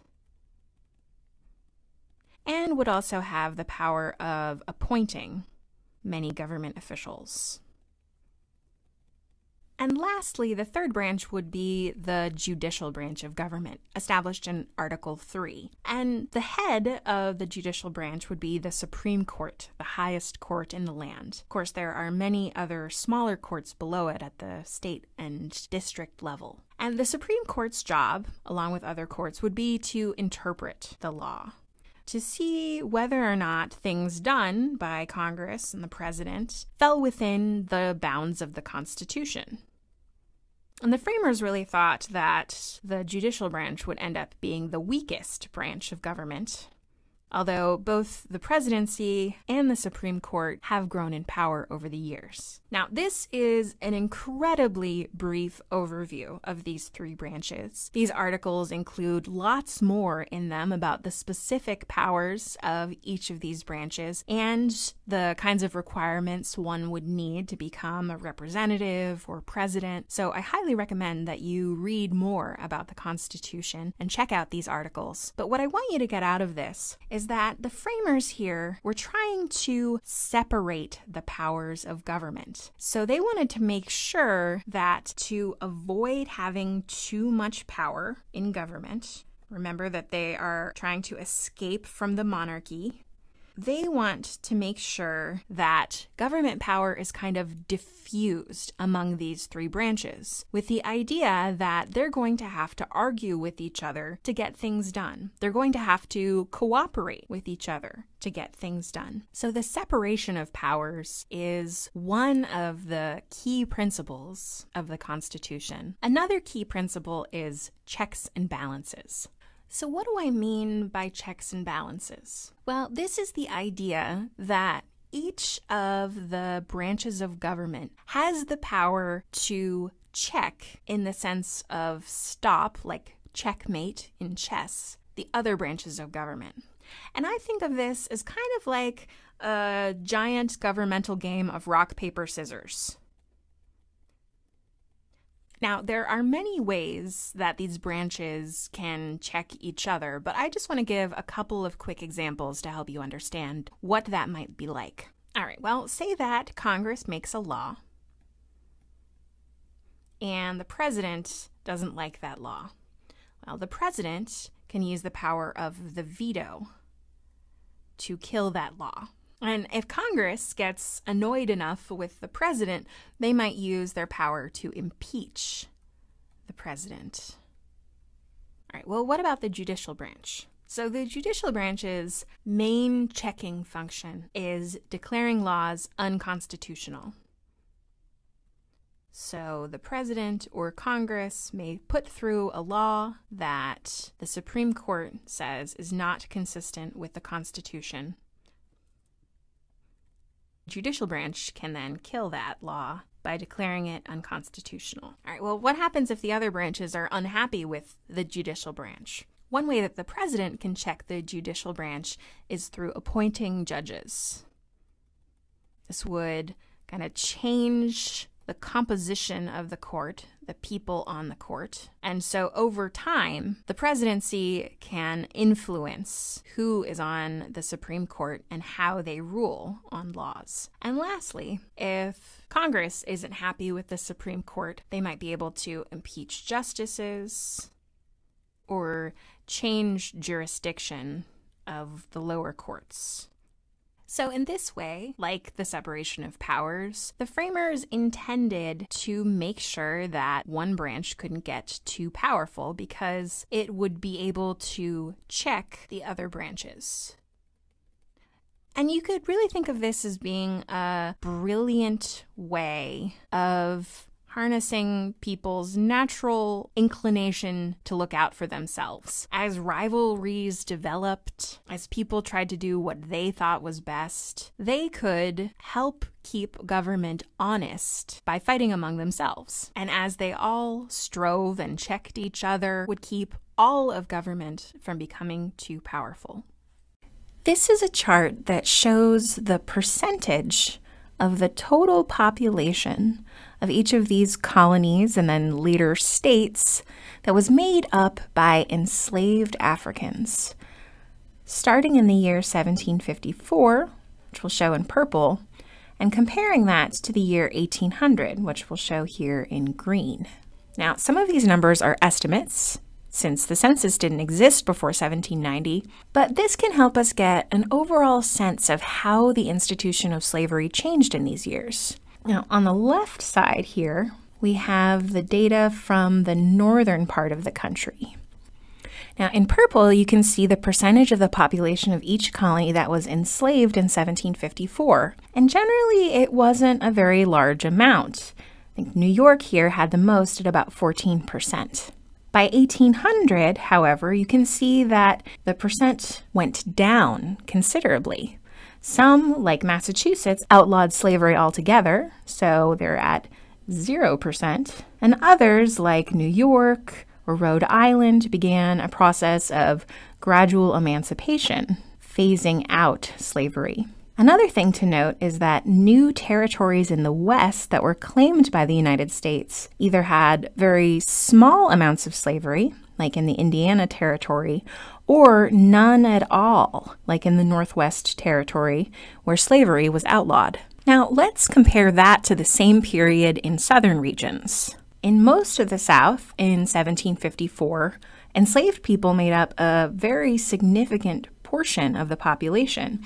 In some cases, like in South Carolina, outnumbering whites at a rate of more than 60% of the population. And unlike in the North, as you see here in teal, in 1800, enslaved people remained a really quite large percentage of the population. In some cases, the percent of people who were enslaved grew considerably, like in Delaware or in Georgia, and in other places it stayed about the same. In places like Virginia and South Carolina, the percent of the population that was enslaved actually dropped over this time period, but not because there were fewer slaves, but rather because the white population had grown faster than the enslaved population in the same time period. And unlike in the northern territories, the percentage of enslaved people in the new southern territories claimed by the United States, Kentucky, Tennessee, Mississippi, was quite significant as well. So what's happening here? Why, over this 50-year period, did slavery begin to die out in the North while surviving and even expanding west in the South? How much change was there over this time period in the regional attitudes about slavery? And how would we even go about figuring that out? One way that we can attempt to measure the extent of change is by identifying the things that stayed the same during this time period, which we call continuities, or aspects of society that continued on being the same as they were before, and changes, aspects of society that were different than before. There are many different aspects of society that historians can trace changes and continuities in over time, like changes in politics or art or gender roles. But for this video, I'm going to choose economics and ideas. Why am I choosing those two? Well, first and foremost, because slavery was an economic practice. It was a source of labor that supported the production of agricultural products. Second, I know that in this time period, the American Revolution introduced radical changes in ideas about liberty and equality, which stand in stark contrast to the institution of slavery. So let's compare the economic systems and ideas about slavery in each of these regions in 1754 and 1800 to see what changed and what stayed the same. So first, let's look at the economic systems. In the North, where the climate and the soil was not suited for large-scale plantation agriculture, the economy centered around family farms in 1754. Proximity to the coast facilitated fishing and shipping, and the people who actually did this work tended to be either the owners of the farms or the boats, or indentured servants, and a small number of enslaved laborers who worked for them. None of these activities really required the labor of a large number of enslaved people. All right, well, what about in 1800? Farming and fishing and shipping were still going strong.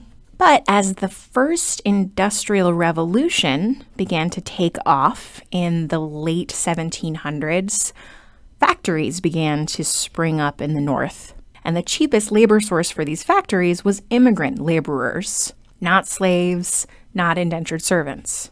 Now let's look at the economic systems of the South in 1754 and 1800. In 1754, plantation agriculture, based on enslaved labor, was the central economic system. And it was also the central economic system in 1800. But unlike in the North, where the technological innovations of the Industrial Revolution made indentured servants or enslaved laborers unnecessary, the major technological innovation of the cotton gin made cotton easier to process and therefore saved it as a profitable crop, which made slave owners eager to expand the institution of slavery rather than phase it out. Next, let's take a look at the ideas about slavery which were commonly held in each of the regions. In 1754 in the North, I would say few people questioned the existence of slavery. Northern shipping was involved in the Atlantic slave trade. The idea that masters deserved to rule slaves was as natural as the idea that kings deserved to rule their subjects. Even free people of color were rarely considered full British citizens the way people of English descent were. How did things change in 1800? The Revolutionary War had a strong effect on the ideas about slavery in the North. Northerners applied the revolutionary ideals of liberty and equality to long-standing ideas about social roles, and they found that slavery was incompatible with them. So after the Revolution, northern states either abolished slavery or began to phase it out with gradual emancipation. But I want to caution you into thinking that this turned the North into a racial utopia. People of African descent were still not permitted to become American citizens, even though the immigrants who were beginning to flood in from Europe were. So I think it would be fair to say, overall, that the North had never really needed slavery. And therefore, when the Revolution led many to question the institution of slavery, it was pretty easy to abolish it. How does that compare to the South's transition in this time period? Well, by 1754, the notion that slavery was natural and enslaved Africans were property was pretty well ingrained. But the ideas of the Revolution didn't have quite the same effect on the South as they did in the North. If anything, by 1800, white Southerners were determined to enact harsher slave codes than ever because they feared uprisings, since the ideals of the American Revolution had inspired the Haitians to overthrow the French. So why do these changes and continuities over time matter? Well, because by 1800, you start to see attitudes around slavery crystallizing in the United States, creating a North where slavery was rare and considered a perversion of the ideals of the Revolution, and a South where slavery was central and considered natural and perhaps even a desirable way to organize society. And as white settlers from each of these regions moved farther and farther west into territories that were opened up by the American victory in the Revolutionary War and by Indian removal, both Northerners and Southerners would export their economic systems and their ideas about slavery into these adjacent Western lands. By 1820, this gradual process would erupt into sectional crisis.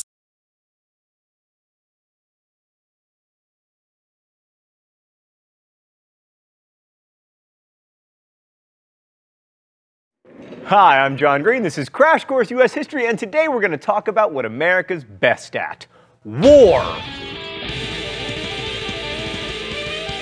Mr. Green, the United States has actually only declared war 5 times in the last 230 years. Oh, me from the past, you sniveling literalist. Well, today we're going to talk about America's first declared war, the War of 1812, so called because historians are terrible at naming things. I mean, they could have called it the Revolutionary War Part 2, or the Canadian Cataclysm, or the War to Facilitate Future Wars. But no, they just named it after the year it started.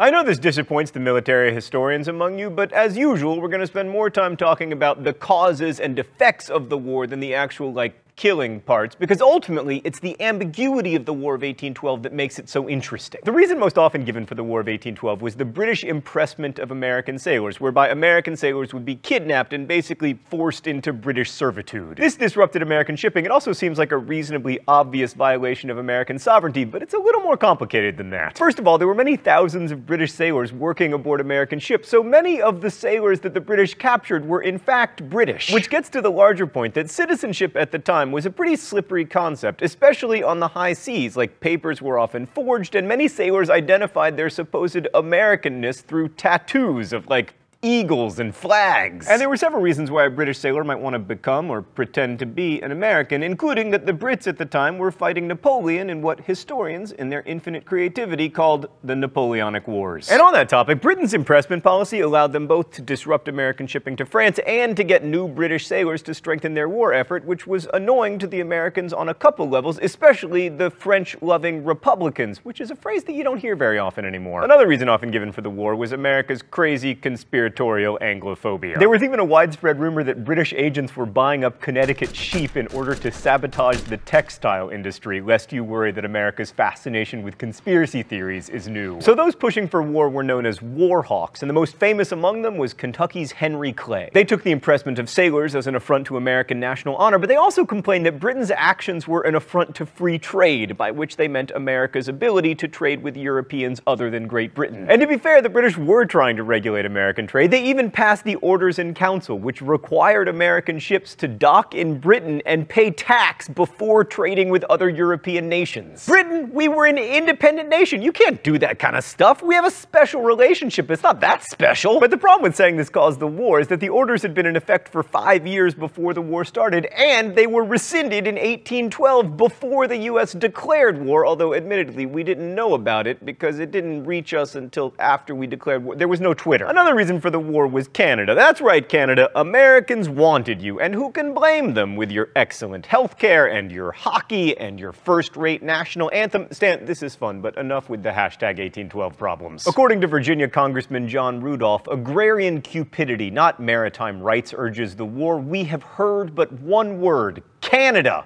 Canada!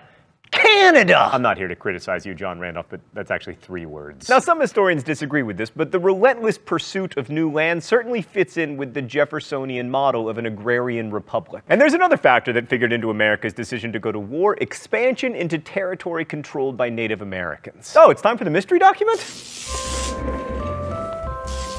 The rules here are simple. I try to guess the author of the mystery document. Usually I'm wrong and I get shocked. All right, let's see what we got here. You want, by your distinctions of Indian tribes and allotting to each a particular tract of land, to make them to war with each other. You never see an Indian come and endeavor to make the white people do so. It's Tecumseh! Drop the mic!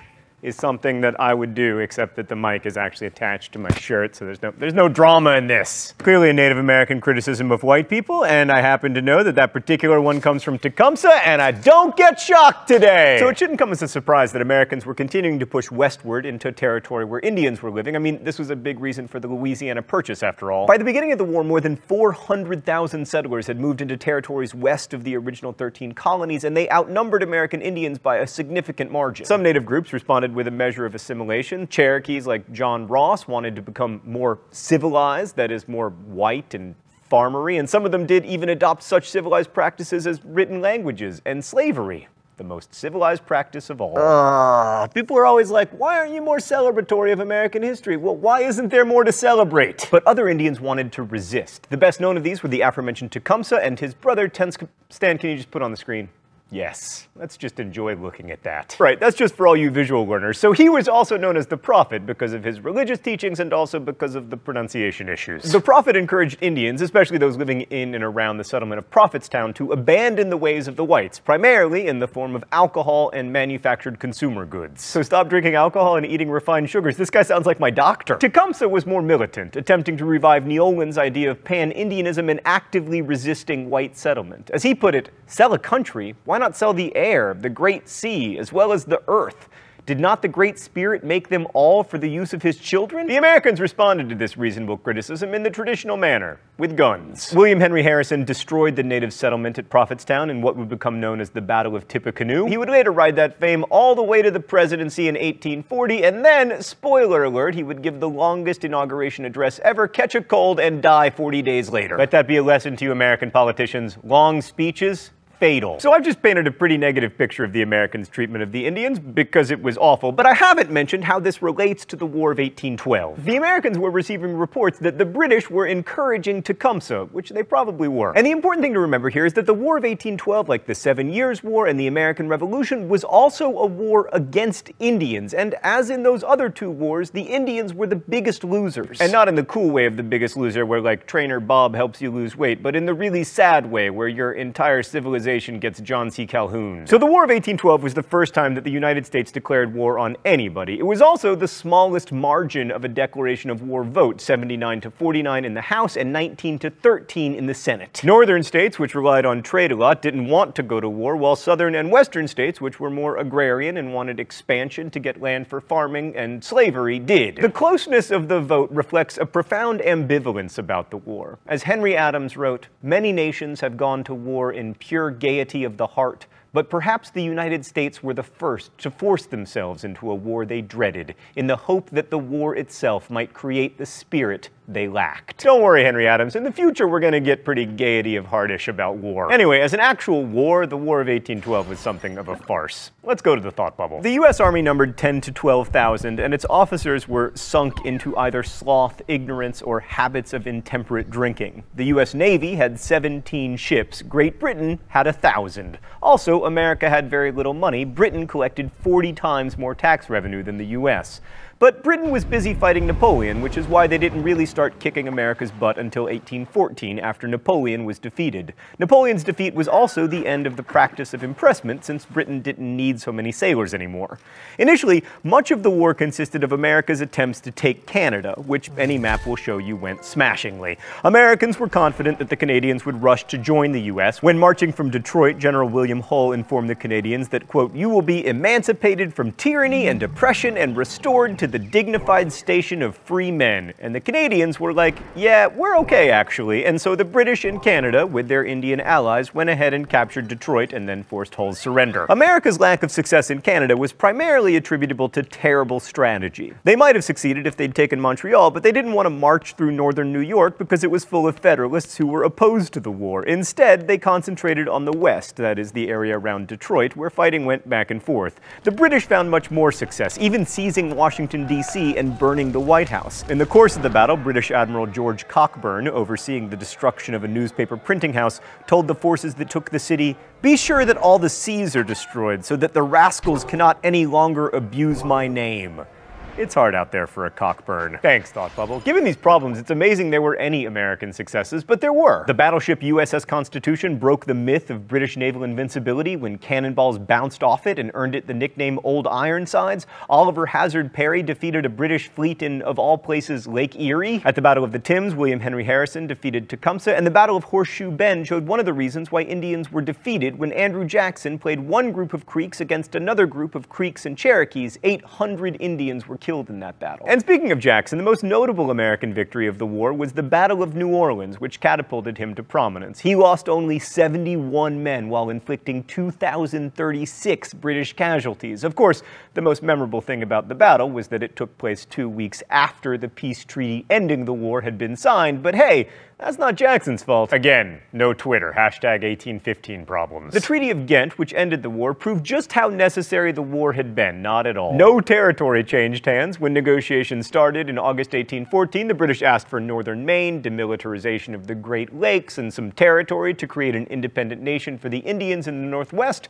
but none of that happened, not because the US was in a particularly good negotiating position, but because it would have been awkward for Great Britain to carve out pieces of the US and then tell Russia and Prussia that they couldn't take pieces of Europe for themselves to celebrate their victory in the Napoleonic Wars. There were no provisions in the treaty about impressment or free trade, and basically the treaty returned everything to the status quo, so neither the US nor Britain actually won, but the Indians, who suffered significant casualties and gave up even more territory, definitely lost. So with a treaty like that, the war must have had a negligible impact on American history, right? Except no, the War of 1812 confirmed that the US would exist. Britain would never invade America again until 1961. I mean, the US were good customers, and Great Britain was happy to let them trade as long as that trade wasn't helping a French dictator. The war launched Andrew Jackson's career and solidified the settlement and conquest of land east of the Mississippi River, and our lack of success in Canada reinforced Canadian nationalism while also ensuring that instead of becoming one great nation, we would forever be Canada's pants. The war also spelled the end of the Federalist Party, which tried in 1815 with the Hartford Convention to change the Constitution. In retrospect, the Hartford Convention proposals actually look pretty reasonable. They wanted to eliminate the clause wherein black people were counted as 3/5 of a human and require a 2/3 congressional majority to declare war. But because they had their convention right before Jackson's victory at New Orleans, they only came off looking unpatriotic and out of touch, as the elite so often do. It's hard to argue that Americans really won the War of 1812, but we felt like we won, and nothing unleashes national pride like war winning. The nationalistic fervor that emerged in the early 19th century was, like most things, good news for some and bad news for others. But what's important to remember, regardless of whether you're an American, is that after 1812, the United States saw itself not just as an independent nation, but as a big player on the world stage. For better and for worse, that's a gig we've held on to, and no matter how you feel about America's international intervention, you need to remember, it didn't begin in Afghanistan or even Europe. It started with freaking Canada. Thanks for watching. I'll see you next week. Crash Course is produced and directed by Stan Muller. The script supervisor is Meredith Danko. Our show is written by my high school history teacher, Raoul Meyer, and myself. Our associate producer is Danica Johnson, and our graphics team is Thought Cafe. If you have questions about today's video, you can ask them in comments, where they'll be answered by our team of historians. We also accept suggestions for Libertage captions. Thanks for watching Crash Course, and as we say in my hometown, don't forget to be awesome. Goodbye. Don't forget to subscribe.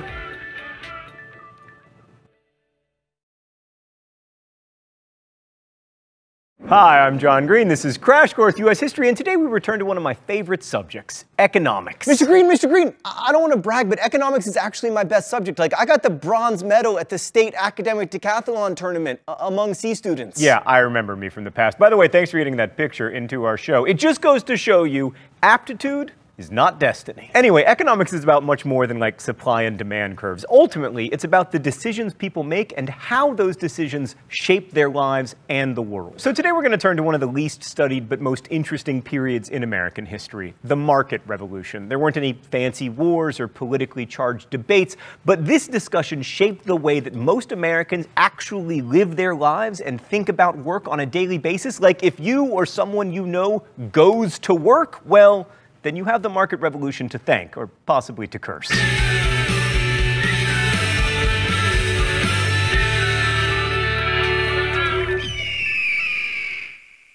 The market revolution, like the Industrial Revolution, was more of a process than an event. It happened in the first half of the 19th century, basically the period before the Civil War. This was the so-called era of good feelings, because between 1812 and 1836, there was really only one political party, making American politics, much less contentious, also more boring. The market revolution saw many Americans move away from producing stuff largely for themselves on independent farms, that Jeffersonian ideal, and toward producing goods for sale to others, often others who were very far away, with prices set by competition with other producers. This was closer to Hamilton's American dream. In the end, buddy, you didn't get to be president, but you did win. In many ways, this was the beginning of the modern commercial industrial economy, not just in the United States, but in the world. The first thing that enabled this massive economic shift was new technology, specifically in transportation and communication. Like in the 18th century, it was very difficult to bring goods to markets, and that meant that markets were local and small. Most trade was overland, and transporting goods 30 miles overland in the United States literally cost as much as shipping them to England.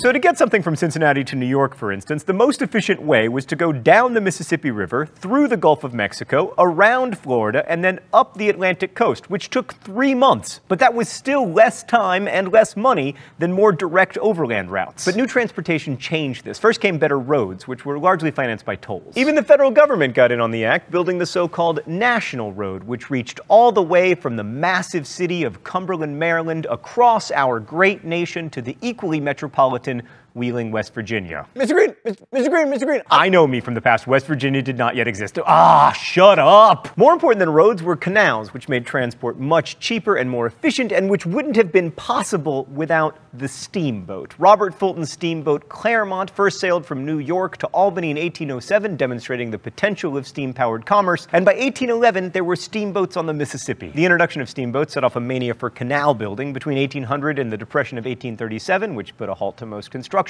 more than 3,000 miles of canals were built. And no state was more instrumental in the canal boom than New York, which in 1825 completed the 363-mile-long Erie Canal linking the Great Lakes with the Hudson River, which made New York the nation's premier port. Other cities like Buffalo, Rochester, and Syracuse grew up along the canal, so much so that Nathaniel Hawthorne once said that canal is like fertilizer, causing cities to spring up alongside it. That's such a good simile, Nathaniel Hawthorne. It's almost like the United States didn't have any good writers until Mark Twain, but we need to read somebody from the early 19th century, so I guess it's you. But from a long-term perspective, the most important new transportation? Railroads. The first commercial railroad, the Baltimore and Ohio, was begun in 1828, and by 1860 there were more than 30,000 miles of rails in the United States. And on the communication side, we got the telegraph, so no longer would Andrew Jackson fight battles 2 weeks after the end of a war. Telegraphs allowed merchants to know when to expect their shipments and how much they could expect to sell them for, and then, as now, more information meant more robust markets. But perhaps the most important innovation of the time was the factory. Now, when you think of factories, you might think of like Chinese political prisoners making smartphones, but early factories looked like this. More than just a technological development, the factory was an organizational innovation. Like, factories gathered workers together in one place and split up tasks among them, making production much faster and also more efficient. The first factories relied on water power, which is the reason they were all east of the fall line, the geographic reason why there are so many waterfalls and rapids on the East Coast. But after 1840, steam power was introduced, so factories could be located in other places, especially near the large cities that were sprouting up in what we now know as the Midwest. So the American system of manufacture, which centered on mass production of interchangeable parts, grew up primarily in New England, but then it moved to the Midwest, where it spent its adolescence and its adulthood, and now its tottering decline into senility. So all these new economic features, roads, canals, railroads, telegraphs, factories, they all required massive upfront capital investment. Like, you just can't build a canal in stages as it pays for itself. So without more modern banking systems and people willing to take risks, none of this would have happened. Some of these investments were facilitated by new business organizations, especially the Limited Liability Corporation, which enabled investors to finance business ventures without being personally responsible for losses other than their own. In other words, corporations can fail without, like, ruining their stockholders and directors. People don't always like that, by the way, but it's been very good for economic growth in the last 180 years or so. So having angered a bunch of people by talking about the important role that big businesses played in growing the American economy in the 19th century, I will now anger the rest of you by talking about the important role that the state played. In the 1830s, states began passing general incorporation laws, which made it easier to create corporations, and the Supreme Court upheld them and protected them from further interference in cases like Gibbons versus Ogden, which struck down a monopoly that New York had granted to one steamboat company, and the Charles River Bridge case, which said that building a second bridge over the Charles River did not infringe upon the charter of the first bridge. In both those cases, the court was using its power to encourage competition. And this brings up something really important about the growth of American capitalism. Government helped. The federal government built roads and canals, and its highest court protected businesses, and states issued bonds to build canals and offered sweetheart deals to companies that built railroads. And despite what we may believe about the heroic risk-taking entrepreneurs building the American economy through solitary efforts, without the government protecting their interests, they wouldn't have been able to do much. All right, let's go to the thought bubble. The market revolution changed the landscape of work, which for most of the prior 200 years happened at home. Small-scale production of clothes and other goods had been done in the home, largely by women, and initially, this is how industrial production worked as well. Factory owners would produce some of the products, like patterns for shoes, and then farm the finishing out to people working in their houses. Eventually, they realized that it would be more efficient to gather the workers together in one place.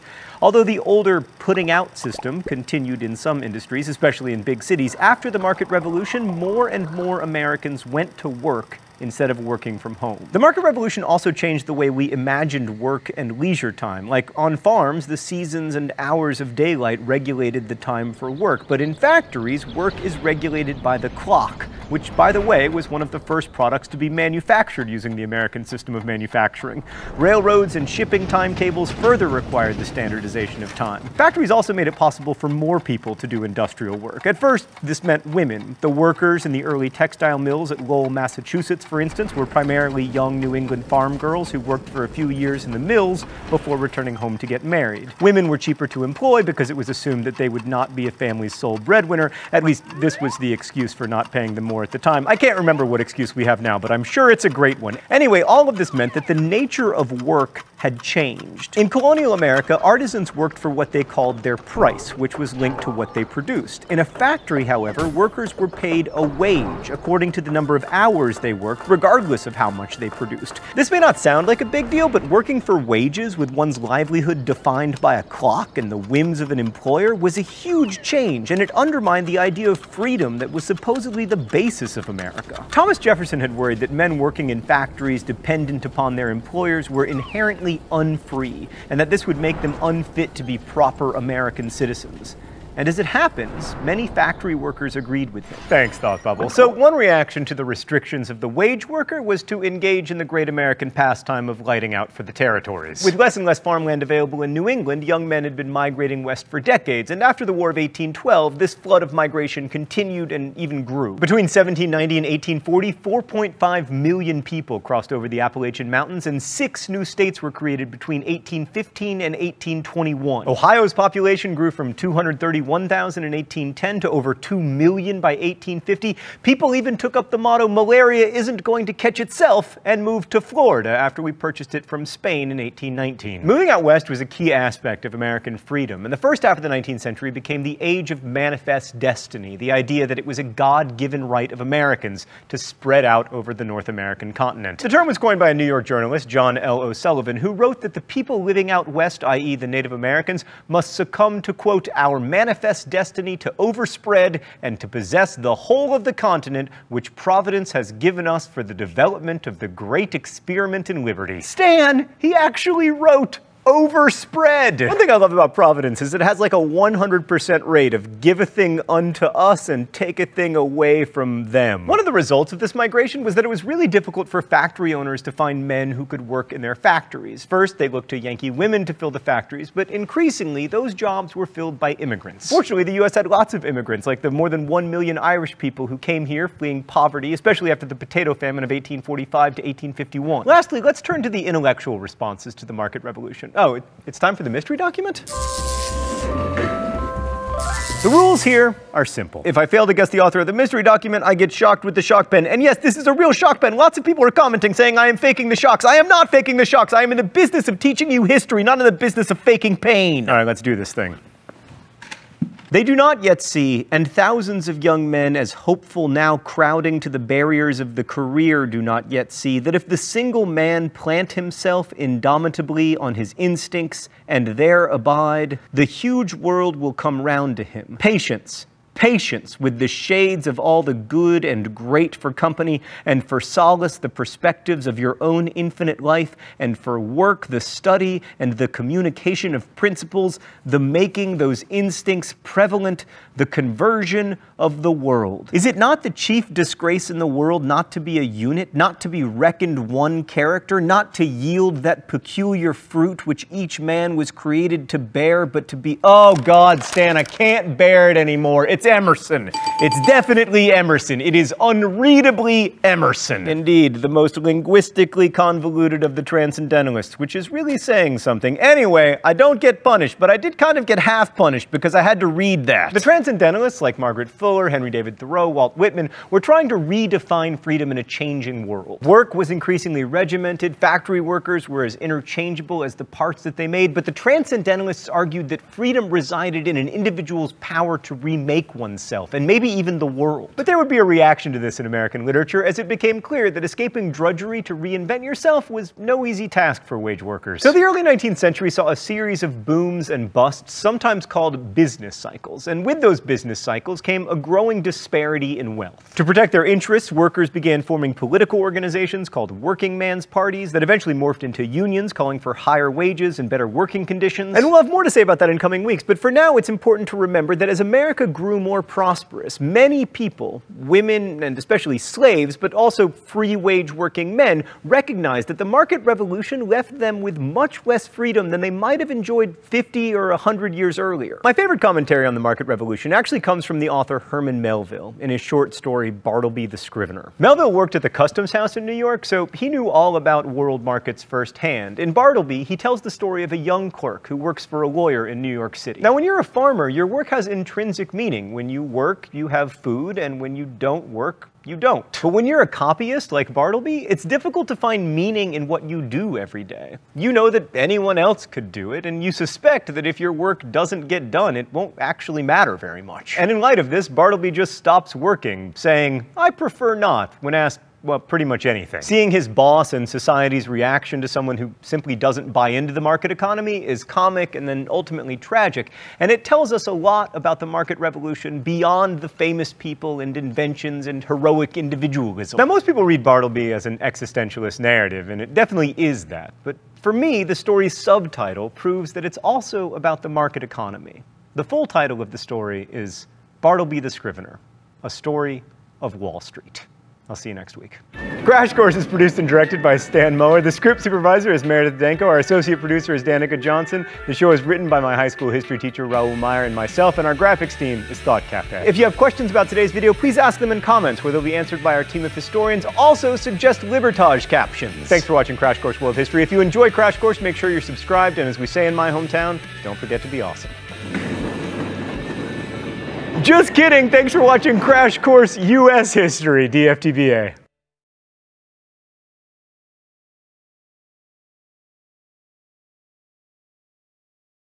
Hi, I'm John Green. This is Crash Course U.S. History, and today we're going to talk about slavery, which is not funny. Yeah, so we put a lay on the eagle to try to cheer you up, but let's face it, this is going to be depressing. With slavery, every time you think like, oh, it couldn't have been that bad, it turns out to have been much worse. Mr. Green, but what about... Yeah, me from the past. I'm going to stop you right there because you're going to embarrass yourself. Slavery was hugely important to America. I mean, it led to a civil war, and it also lasted what, at least in U.S. history, counts as a long-ass time, from 1619 to 1865. And yes, I know there's a 1,200-year-old church in your neighborhood in Denmark, but we're not talking about Denmark. But slavery is most important because we still struggle with its legacy. So yes, today's episode will probably not be funny, but it will be important.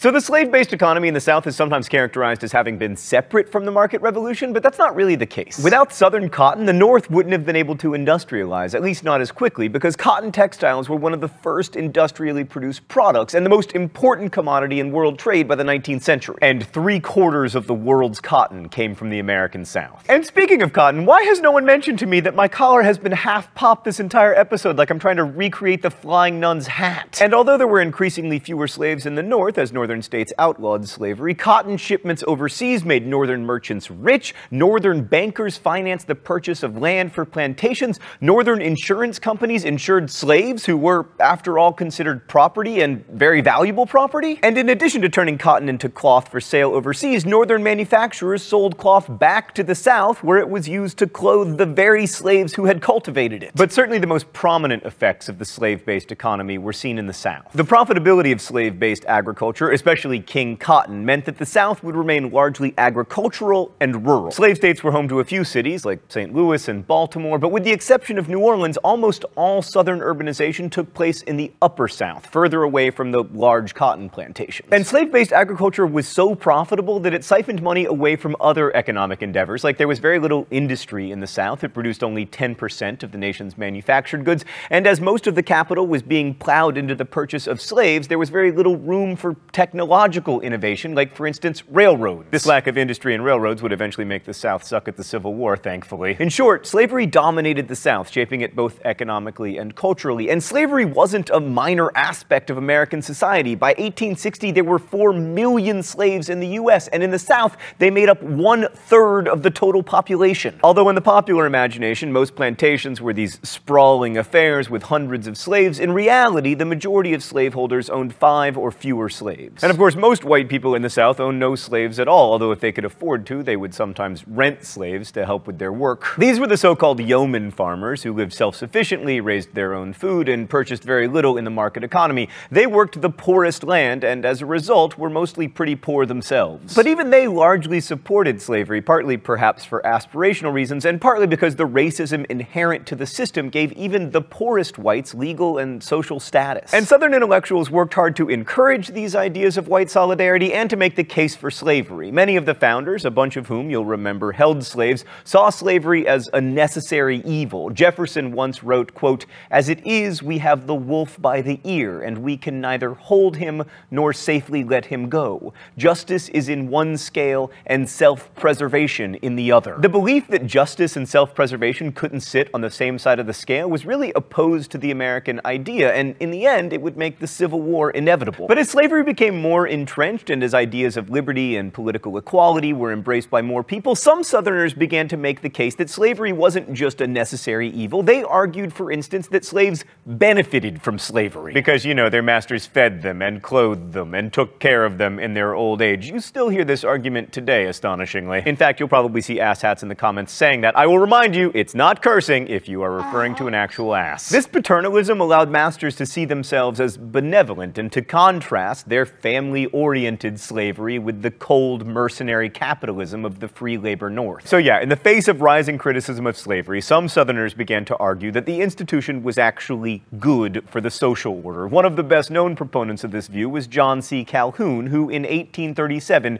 said this in a speech on the Senate floor: "I hold that in the present state of civilization, where two races of different origin and distinguished by color and other physical differences, as well as intellectual, are brought together, the relation now existing in the slaveholding states between the two is, instead of an evil, a good. A positive good." Now, of course, John C. Calhoun was a fringe politician, and nobody took his views particularly seriously. Well, he was Secretary of State from 1844 to 1845. Well, I mean, who really cares about the Secretary of State, Stan? He was also Secretary of War from 1817 to 1825. All right, but we don't even have a Secretary of War anymore. And he was Vice President from 1825 to 1832. Oh my God, were we insane? We were, of course, but we justified the insanity with biblical passages and with the examples of the Greeks and Romans and with outright racism, arguing that black people were inherently inferior to whites and that not to keep them in slavery would upset the natural order of things, a worldview popularized millennia ago by my nemesis, Aristotle. God, I hate Aristotle. You know what defenders of Aristotle always say? He was the first person to identify dolphins. Well, okay. Dolphin identifier. Yes, that is what he should be remembered for, but he's a terrible philosopher. Here's the truth about slavery. It was coerced labor that relied upon intimidation and brutality and dehumanization. And this wasn't just a cultural system, it was a legal one. I mean, Louisiana law proclaimed that a slave owes his master a respect without bounds and an absolute obedience. The signal feature of slaves' lives was work. I mean, conditions and tasks varied, but all slaves labored usually from sunup to sundown and almost always without any pay. Most slaves worked in agriculture on plantations, and conditions were different depending on which crops were grown. Like slaves on the rice plantations of South Carolina had terrible working conditions, but they labored under the task system, which meant that once they had completed their allotted daily work, they would have time to do other things. But lest you imagine this is like how we have work and leisure time, bear in mind that they were owned and treated as property. On cotton plantation, most slaves worked in gangs, usually under the control of an overseer or another slave who was called a driver. This was back-breaking work done in the southern sun and humidity, and so it's not surprising that whippings or the threat of them were often necessary to get slaves to work. It's easy enough to talk about the brutality of slave discipline, but it can be difficult to internalize it. Like, you look at these pictures, but because you've seen them over and over again, they don't have the power they once might have. The pictures can tell a story about cruelty, but they don't necessarily communicate how arbitrary it all was, as, for example, in this story told by a woman who was a slave as a young girl. The overseer went to my father one morning and said, "Bob, I'm gonna whip you this morning." Daddy said, "I ain't done nothing." And he said, "I know it. I'm gonna whip you to keep you from doing nothing." And he hit him with that cowhide. You know, it would cut the blood out of you with every lick if they hit you hard. That brutality, the whippings, the brandings, the rape, was real, and it was intentional because in order for slavery to function, slaves had to be dehumanized. This enabled slaveholders to rationalize what they were doing, and it was hoped to reduce slaves to the animal property that is implied by the term chattel slavery. So the idea was that slaveholders wouldn't think of their slaves as human, and slaves wouldn't think of themselves as human. But it didn't work. Let's go to the thought bubble. Slaves' resistance to their dehumanization took many forms, but the primary way was by forming families. Family was a refuge for slaves and a source of dignity that masters recognized and sought to stifle. A paternalistic slave owner named Bennett H. Barrow wrote in his Rules for the Highland Plantation, "No rule that I have stated is of more importance than that relating to Negroes marrying outside of the plantation. It creates a feeling of independence." Most slaves did marry, usually for life, and when possible, slaves grew up in two-parent households. Single-parent households were common, though, as a result of one parent being sold. In the Upper South, where the economy was shifting from tobacco to different, less labor-intensive cash crops, the sale of slaves was common. Perhaps 1/3 of slave marriages in states like Virginia were broken up by sale.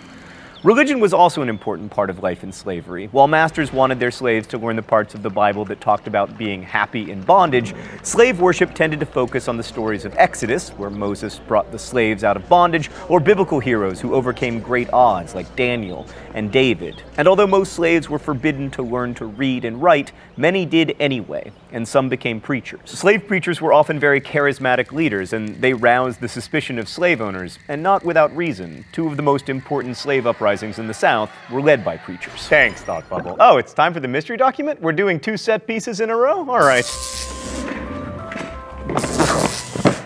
The rules here are simple. I wanted to reshoot that, but Stan said no. I guess the author of the mystery document. If I am wrong, I get shocked with the shock pen. Since I have been in the Queen's dominions, I have been well contented. Yes, well contented for sure. Man is as God intended he should be. That is, all are born free and equal. This is a wholesome law, not like the Southern laws, which puts man made in the image of God on level with brutes. Oh, what will become of the people, and where will they stand in the day of judgment? Would that the 5th verse of the 3rd chapter of Malachi were written as with a bar of iron and the point of a diamond upon every oppressor's heart, that they might repent of this evil and let the oppressed go free. All right, it's definitely a preacher, because only preachers have read Malachi. Probably African-American, probably not someone from the South. I'm going to guess that it is Richard Allen, the founder of the African Methodist Episcopal Church.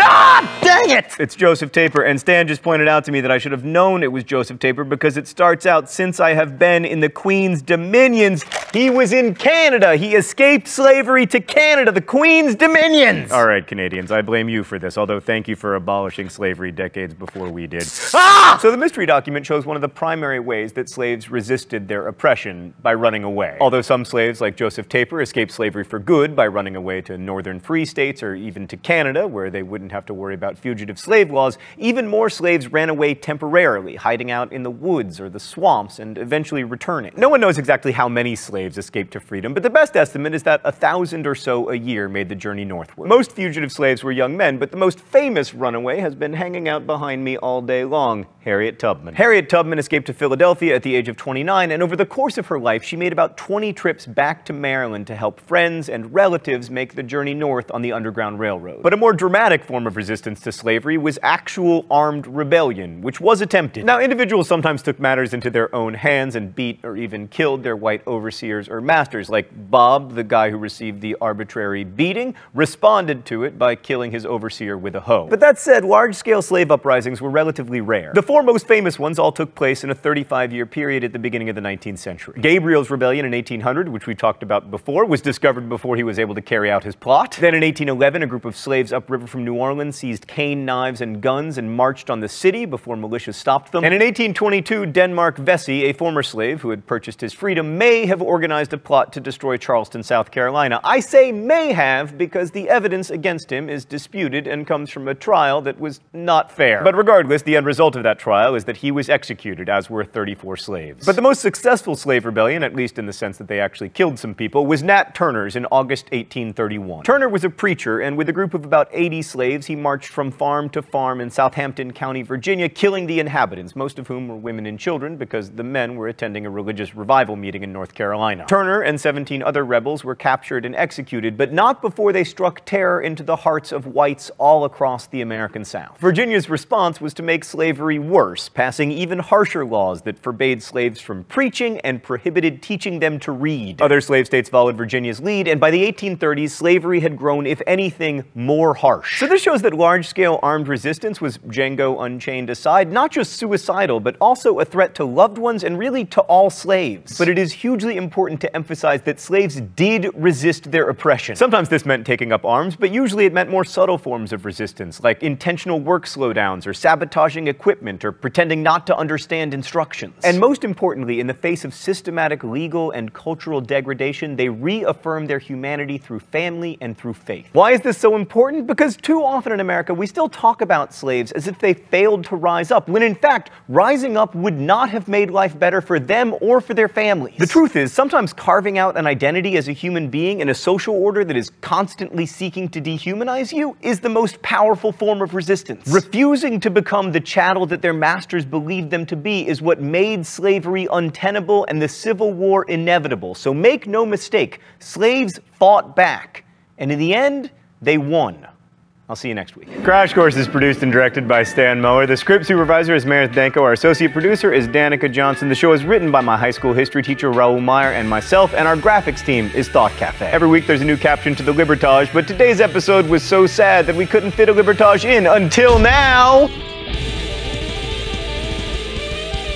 Suggest Libertage captions in comments, where you can also ask questions about today's video that will be answered by our team of historians. Thanks for watching Crash Course, and as we say in my hometown, don't forget to be abolitionist.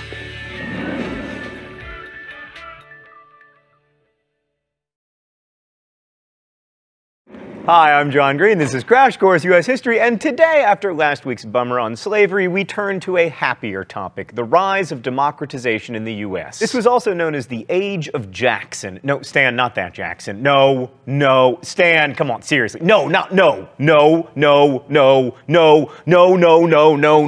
Yes, that Jackson, Andrew Jackson.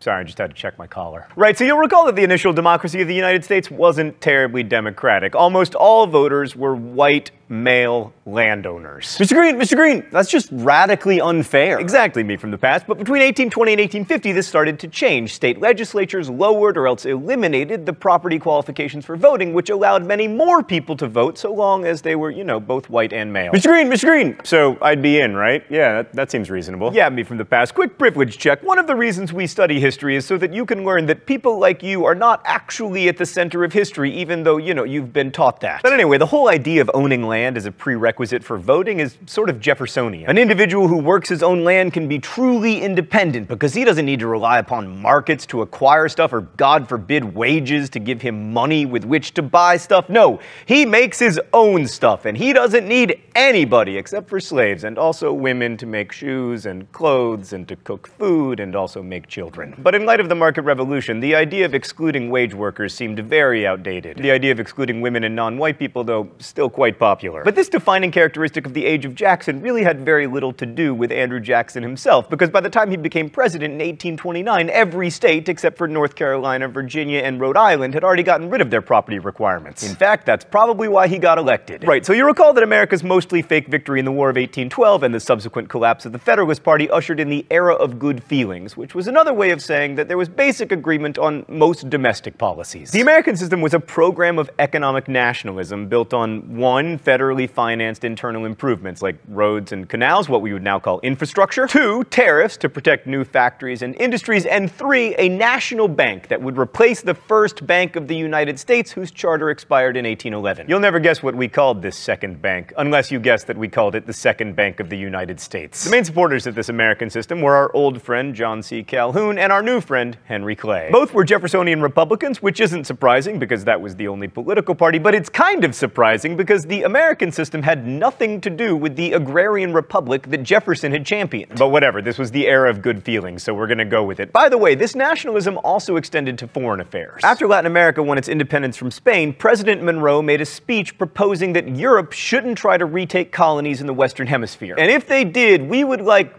do stuff. This so-called Monroe Doctrine also said that the U.S. would stay out of European wars. Ha ha ha ha, that is hilarious! But we did live up to the other end of it. You'll remember that when the British came for the Falkland Islands, we were like, this shall not stand! Just kidding, we were like, go ahead. Right, so the last era of good feelings president was John Quincy Adams, who was quite the diplomat and expansionist. He actually wrote the Monroe Doctrine, for instance. But in fact, it turns out that all feelings were not good. There was significant disagreement over 3 main issues. First, many people felt that the federal government shouldn't invest in infrastructure. Like James Madison, who'd initially supported those bills, ended up vetoing one of them that included a big spending increase to finance roads and canals. Now, the roads and canals did get built, but in the end, most of the financing fell to the states. There were also big problems with the Second Bank of the United States, which, you know, is why you cannot visit a branch of it these days, but we'll get to that in a minute. And lastly, there was the perennial issue of slavery. In this case, the problem started, as so many problems do, in Missouri. So in 1819, Missouri had enough people in it to become a state, but despite the fact that there were already more than 10,000 slaves there, a New York congressman named James Talmadge made a motion to prohibit the introduction of further slaves into the proposed state. It took almost 2 years to work out the John C. Calhoun storm that blew up after this. Actually, it took more than that. It took until the end of the Civil War, basically. But in the short run, Missouri was allowed to enter the Union as a slave state, while Maine was carved out of Massachusetts to keep the balance of things. But the Missouri Compromise also said that no state admitted above the 3630 line of latitude would be allowed to have slaves, except, of course, for Missouri itself, which, as you can see, is well above the line. Anyway, this solution to westward expansion worked out magnificently, provided that you enjoy civil wars. So Thomas Jefferson, who, by the way, was still alive, which gives you some context for how young the nation truly was,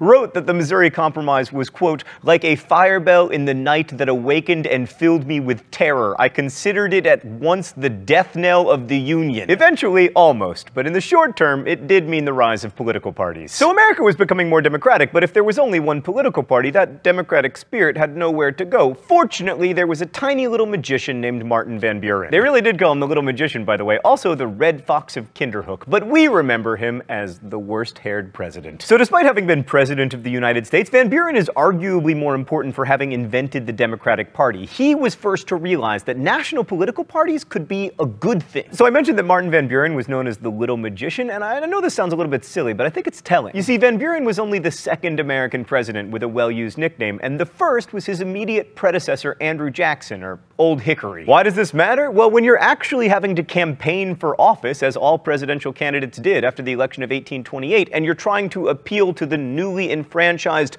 common man, what better way to seem like a regular guy than to have a nickname? I mean, if you think this is crazy, just think of the nicknames of some of our most popular presidents. Honest Abe, the Bull Moose, the Gipper. Even our lesser-known presidents had nicknames. Young Hickory, Handsome Frank, Old Rough and Ready, Big Steve. James Buchanan, and I am not making this up, was Old Public Functionary. Who are you gonna vote for? Oh, I think the Old Public Functionary. He seems competent. As it happens, he wasn't. So by now you're probably wondering, where does Andrew Jackson fit into all of this? When we last caught up with Jackson, he was winning the Battle of New Orleans shortly after the end of the War of 1812. He continued his bellicose ways, fighting Indians in Florida, although he was not actually authorized to do so, and became so popular from all of his Indian killing that he decided to run for president in 1824. The election of 1824 was very close, and it went to the House, where John Quincy Adams was eventually declared the winner, and Jackson denounced this as a corrupt bargain. So in 1828, Jackson ran a much more negative campaign. One of his campaign slogans was, "Vote for Andrew Jackson, who can fight, not John Quincy Adams, who can write." Adams' supporters responded by arguing that having a literate president wasn't such a bad thing, and also by accusing Jackson of being a murderer, which, given his frequent habit of dueling and massacring, he sort of was. So as you can see, the quality of discourse in American political campaigns has come a long way. Anyway, Jackson won. Jackson ran as the champion of the common man, and in a way he was. I mean, he had little formal schooling, and in some ways he was the archetypal self-made man. Jackson's policies defined the new Democratic Party, which had formerly been known as the Jeffersonian Democratic Republicans. So who were these new Democrats? Well, generally they tended to be lower to middle-class men, usually farmers, who were suspicious of the widening gap between the rich and the poor that was one of the results of the market revolution. And they were particularly worried about bankers, merchants, and speculators, who seemed to be getting rich without actually producing anything. Stop me if any of this sounds familiar. This vision probably would have carried the day, except a new party arose in response to Jackson's election. The Whigs. No, Stan, the Whigs. Yes. The American Whigs took their name from the English Whigs, who were opposed to absolute monarchy. And the American Whigs felt that Andrew Jackson was grabbing so much power for the executive branch that he was turning himself into King Andrew. So the Whigs were big supporters of the American system and its active federal government. You know, tariffs, infrastructure, etc. Their greatest support was in the Northeast, especially from businessmen and bankers who benefited from those tariffs and the stability provided by a national bank. And they also thought the government should promote moral character, because that was necessary for a person to act as a truly independent citizen. So Jackson's policies must have been pretty egregious for them to spawn an entirely new political party. What did he actually do as president? Well, let's go to the thought bubble. Let's start with nullification. So in 1828, Congress passed the Tariff of 1828 because they were not yet in the habit of marketing their bills via naming them with funny acronyms. Jackson supported this in spite of the fact that it benefited manufacturers. The tariff raised prices on imported manufactured goods made of wool and iron, which enraged South Carolina because they'd put all their money into slavery and none into industry. So unlike Northerners, who could avoid the higher prices by manufacturing sweaters and pants and such at home, South Carolinians would have to pay more. They were so angry at this tariff of abominations that the South Carolina legislature threatened to nullify it. Jackson didn't take kindly to this affront to federal power, but South Carolina persisted, and when Congress passed a new tariff in 1832, one that actually lowered the duties, the Palmetto State's government nullified it. Jackson responded by getting Congress to pass the Force Act, which authorized him to use the Army and Navy to collect taxes. A full-blown crisis was averted when Congress passed a new tariff in 1833 and South Carolina relented. This smelled a bit of dictatorship, armed tax collectors and all, and helped to cement Jackson's reputation as a tyrant, at least among the Whigs. And then we have the Native Americans. Much of Jackson's reputation there was based on killing them, so it's no surprise that he supported Southern states' efforts to appropriate Indian lands and make the Indians move. This support was formalized in the Indian Removal Act of 1830, which Jackson supported. The law provided funds to relocate Cherokees, Chickasaws, Choctaws, Creek, and Seminole Indians from their homes in Georgia, North Carolina, Florida, Mississippi, and Alabama. In response, these tribes adopted a novel approach and sued the government. And then the Supreme Court ruled that Georgia's actions in removing the Cherokees violated their treaties with the federal government and that they had a right to their land. To which Jackson supposedly responded by saying, "John Marshall has made his decision, Now let him enforce it. So Jackson set the stage for the forced removal of the Cherokees from Georgia to Oklahoma, but it actually took place in the winter of 1838-1839 under Jackson's successor, Van Buren. At least 1/4 of the 18,000 Indians died on the forced march that came to be known as the Trail of Tears. Boy, thought Bubble, you do know how to end on a downer, but thank you. But Andrew Jackson also changed our banking system. Just as today, banks were very important to the industrial and mercantile development of the U.S. And at the beginning of Jackson's presidency, American banking was dominated by the Second National Bank, which you'll remember had been established by Congress as part of the American system. Oh, it's time for the mystery document? The rules here are simple. When I inevitably fail to guess the author of the mystery document, I get shocked with the shock pen. The powers, privileges, and favors bestowed upon it in the original charter by increasing the value of the stock far above its par value operated as a gratuity of many millions to its stockholders. Every monopoly and all exclusive privileges are granted at the expense of the public, which ought to receive a fair equivalent. The many millions which this act proposes to bestow on the stockholders of the existing bank must come directly or indirectly out of the earnings of the American people. Stan, I know this one. It is not conceivable how the present stockholders can have any claim to the special favor of government. Should the bank's influence become concentrated, as it may under the operation of such an act as this, in the hands of a self-elected directory, will there not be cause to tremble for the purity of our elections? It is Andrew Jackson's veto of the charter of the Second Bank of the United States. Yes! So in 1832, bank leader Nicholas Biddle persuaded Congress to pass a bill extending the life of the Second U.S. Bank for 20 years. Jackson thought that the bank would use its money to oppose his re-election in 1836, so he vetoed that bill. In fact, the reason I knew that was from the veto message is because it talks about the bank as an instrument to subvert democracy. Jackson set himself up as a defender of the lower classes by vetoing the bank's charter. Now, Whigs took exception to the idea that the president was somehow a more democratic representative of the people than the legislature, but in the end, Jackson's view won out. He used the veto power more than any prior president, turning it into a powerful tool of policy. Which it remains to this day, by the way. So the Second Bank of the U.S. expired in 1836, which meant that suddenly we had no central institution with which to control federal funds. Jackson ordered that money should be dispersed into local banks, unsurprisingly preferencing ones that were friendly to him. These so-called pet banks were another version of rewarding political supporters that Jackson liked to call rotation in office. Opponents called this tactic of awarding government offices to political favorites the spoils system. Anyway, these smaller banks proceeded to print more and more paper money because, you know, free money. Like between 1833 and 1837, the face value of banknotes in circulation rose from $10 million to $149 million, and that meant inflation. Initially, states loved all this new money that they could use to finance internal improvements, but inflation is really bad for wage workers and also eventually everyone. So all this out-of-control inflation, coupled with rampant land speculation, eventually led to an economic collapse, the Panic of 1837. The subsequent depression lasted until 1843, and Jackson's bank policy proved to be arguably the most disastrous fiscal policy in American history, which is really saying something. It also had a major effect on American politics because business-oriented Democrats became Whigs and the remaining Democrats further aligned with agrarian interests, which meant slavery. So the age of Jackson was more democratic than anything that came before, and it gave us the beginnings of modern American politics. I mean, Jackson was the first president to really expand executive power and to argue that the president is the most important democratically elected official in the country. One of the things that makes Andrew Jackson's presidency so interesting and also so problematic is that he was elected via a more democratic process, but he concentrated more power in the executive in a thoroughly undemocratic way. In the end, Andrew Jackson probably was the worst American president to end up on currency, particularly given his disastrous fiscal policies. But the age of Jackson is still important. And it's worth remembering that all that stuff in American politics started out with the expansion of democracy. Thanks for watching. I'll see you next week.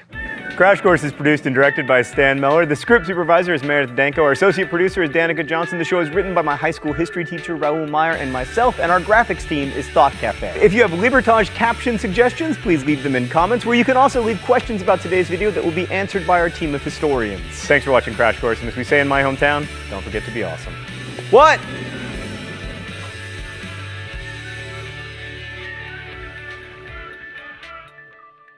On December 2nd, 1823, U.S. President James Monroe was giving his annual State of the Union address to Congress when he threw in a couple of remarks about the United States' relationship with the powers of Europe. He said, "The American continents, by the free and independent condition which they have assumed and maintained, are henceforth not to be considered as subjects for future colonization by any European powers. In the wars of the European powers in matters relating to themselves, we have never taken any part, nor does it comport with our policy to do so. We owe it, therefore, to candor and to the amicable relations existing between the United States and those powers to declare that we should consider any attempt on their part to extend their system to any portion of this hemisphere as dangerous to our peace and safety." So basically, in one fell swoop, James Monroe told the crowned heads of Europe to stay out of the Americas. He said, "As far as I'm concerned, the era of colonization is over. So stop giving us the side eye. Stop looking at your maps and trying to decide where you might place a little colony next. No more European colonization in the Americas. What's more, don't interfere."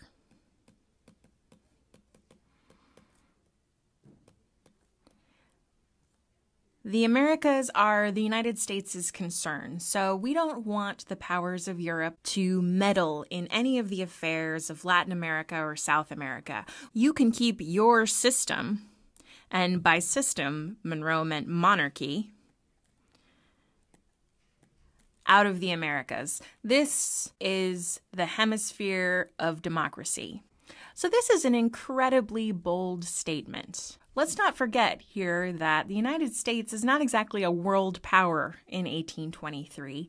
They could at best be said to be a minor power even in the Americas.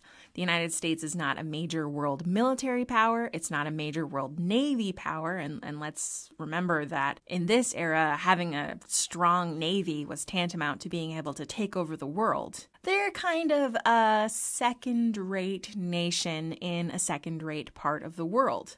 So what was the response when the United States made this incredibly bold assertion that they would not permit any more colonization or interference in the Americas from Europe? Crickets. Nobody really cared.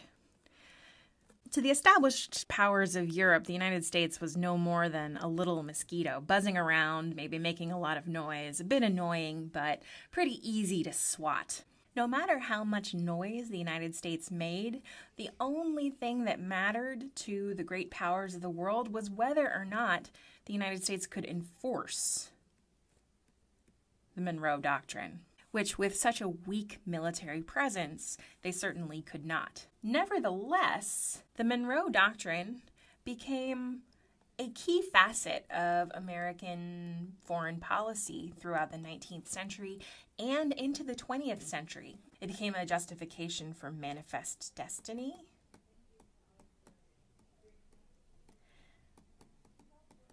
and would play a major role in the foreign policies of Teddy Roosevelt and Franklin Delano Roosevelt. So where did the Monroe Doctrine come from? Well, let's take a minute to look at some of the major world events at the time period and the major players who brought the Monroe Doctrine about. All right, dateline 1820. It has been a bad couple of years for monarchy in Europe. For one thing, the Napoleonic Wars and the French Revolution have been convulsing the powers of Europe for several years. By 1815, the revolution has more or less finished and the monarchies of Europe have been reinstated. But this revolutionary fervor coming from the French Revolution, coming also from the American Revolution, has started to spread. And so movements for independence are now taking hold in South America. There's a Chilean movement for independence, Argentinian movement for independence, Venezuelan movement for independence. So they've kind of caught the democracy bug.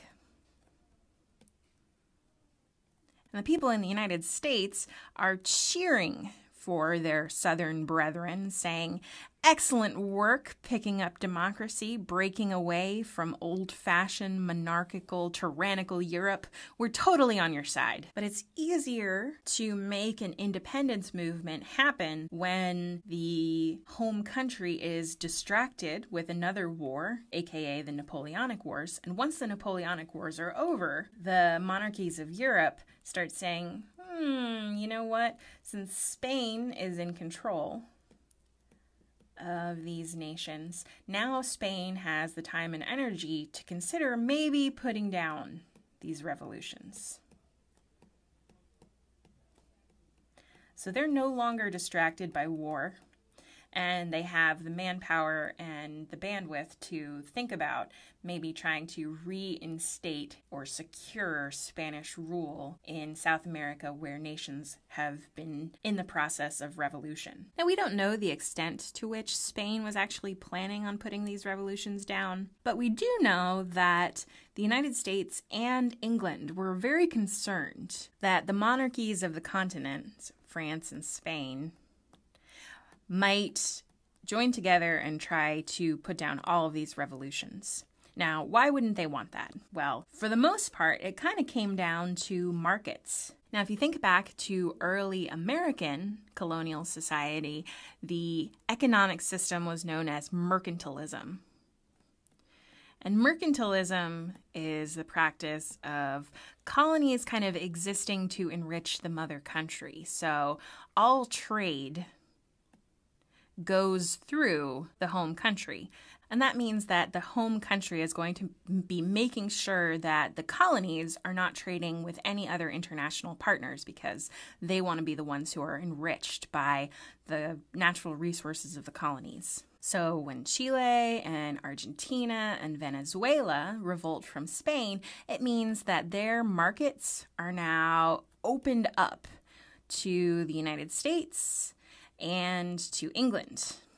And so England and the United States are not eager to see these new nations be returned to their colonial status, because thanks to mercantilism, they're not going to be able to trade with them anymore. So with this idea in mind, the British Foreign Secretary, a man named George Canning, approached the American Secretary of State, John Quincy Adams, and he said, "Why don't we make a joint proclamation between the United States and Great Britain saying that the powers of Europe should not interfere in the New World?" And John Quincy Adams thought,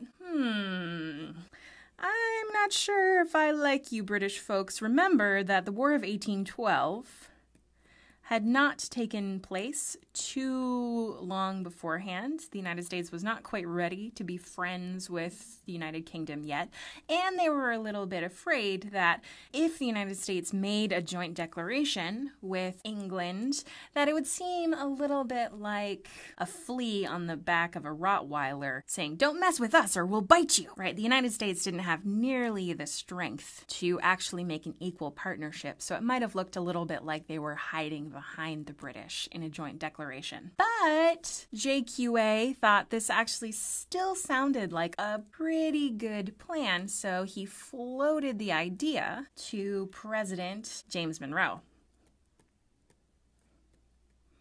Now, there's kind of a movement of nationalism going on at this time in the United States. So even though the United States didn't technically win the War of 1812, they kind of felt like they had.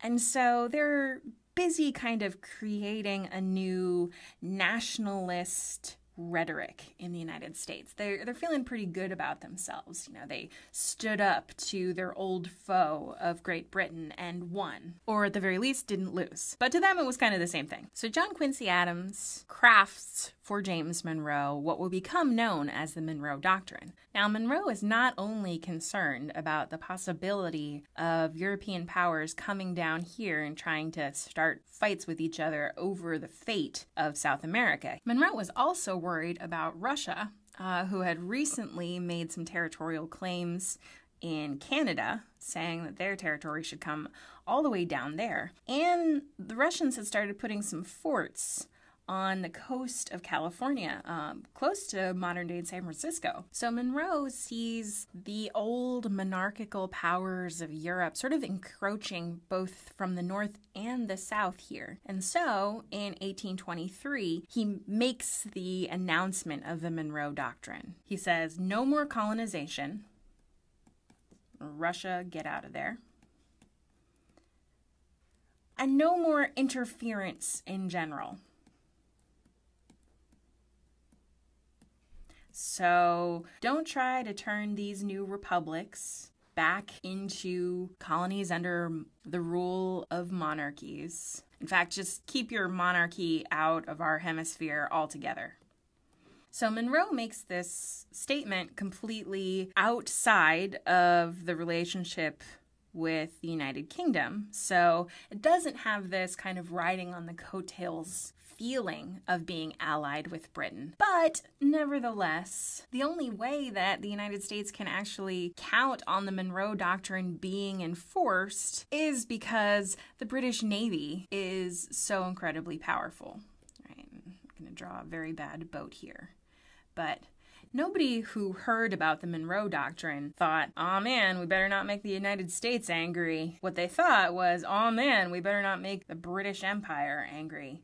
Because they knew that the British Navy, which wanted neutrality of the seas, which wanted to be able to continue to have these trade relationships with new nations in South America, would defend the neutrality and the independence of South America by proxy, and by doing so kind of enforce the Monroe Doctrine.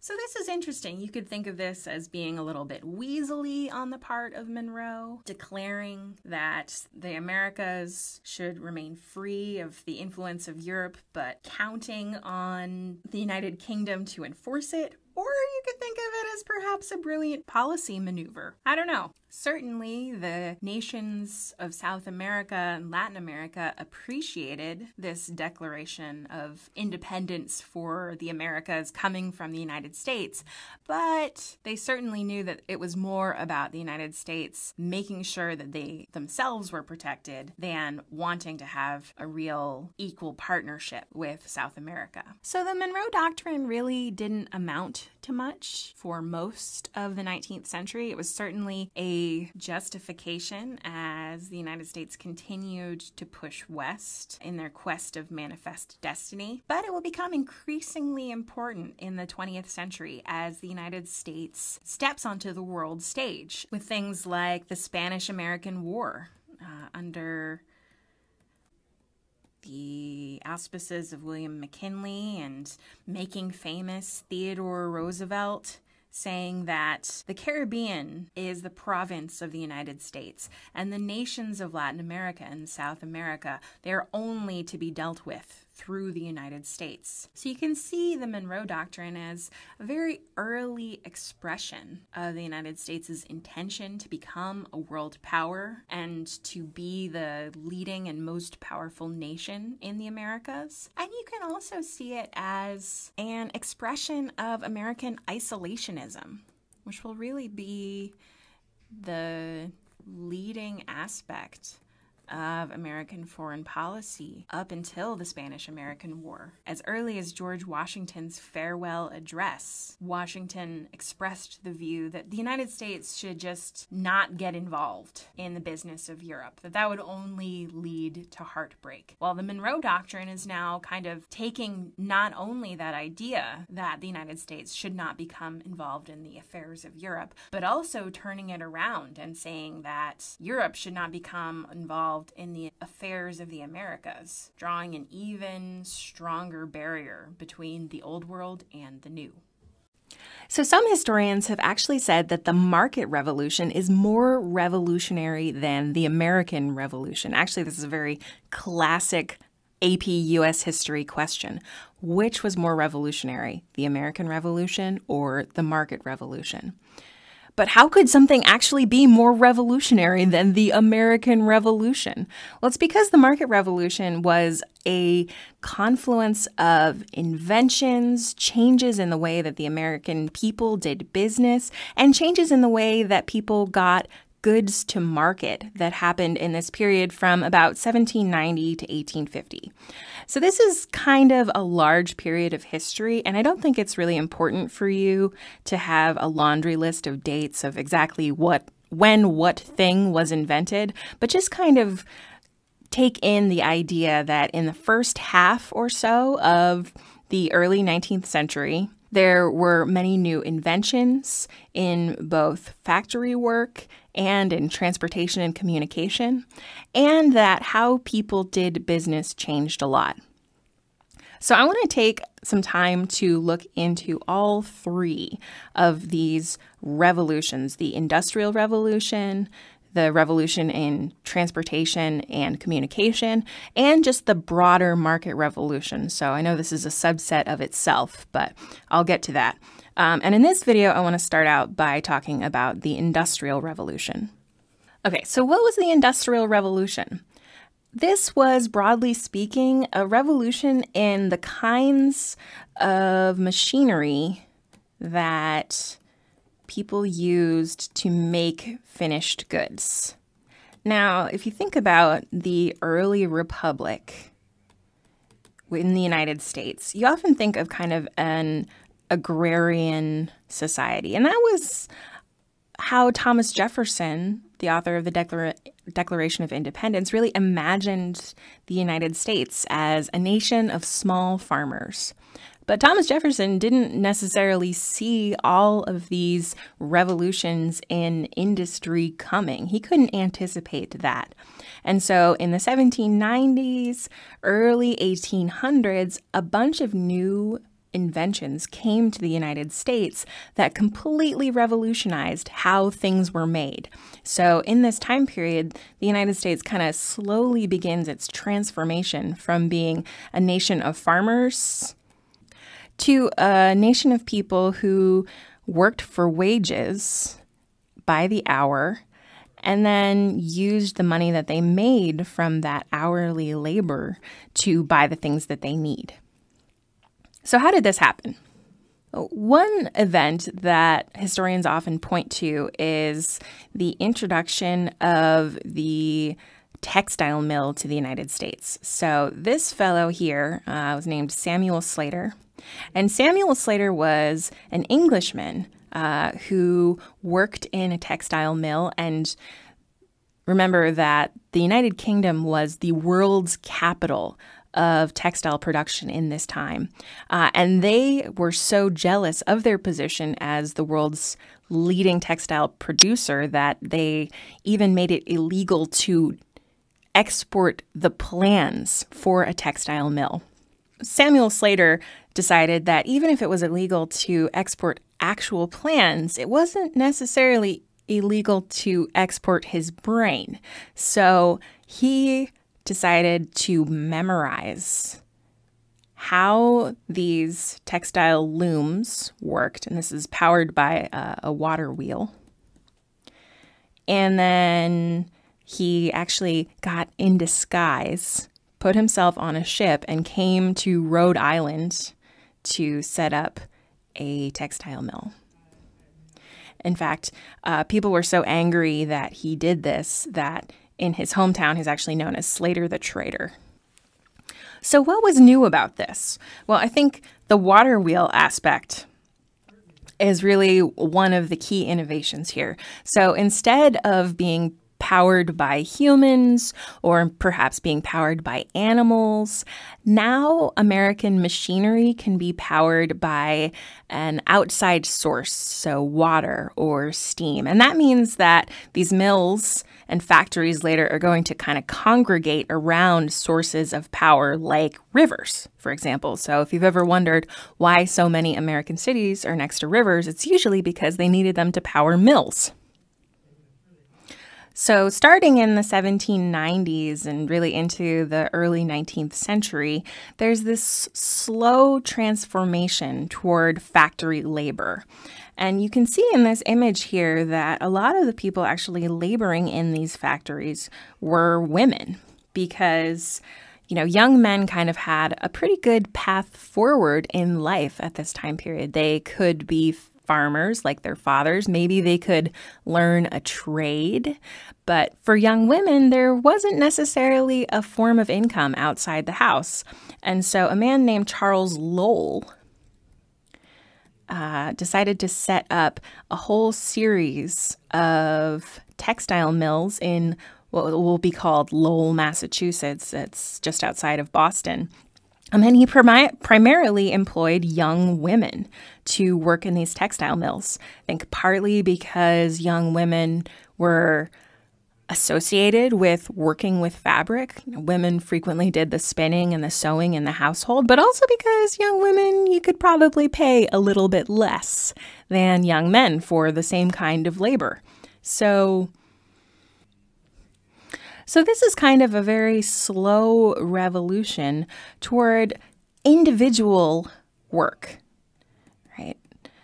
Because as a nation of farmers, most people would have worked in a family unit. And even some of the very earliest factories in the United States would hire family units. That was known as the Rhode Island system. By this time, by Lowell's mills, he started hiring individual workers for individual wages. And the working conditions were pretty brutal. You know, most women at the Lowell mills worked 12-hour days with no air conditioning. Remember, this is long before there's air conditioning, for pretty low wages. I'd say probably about $3 a week.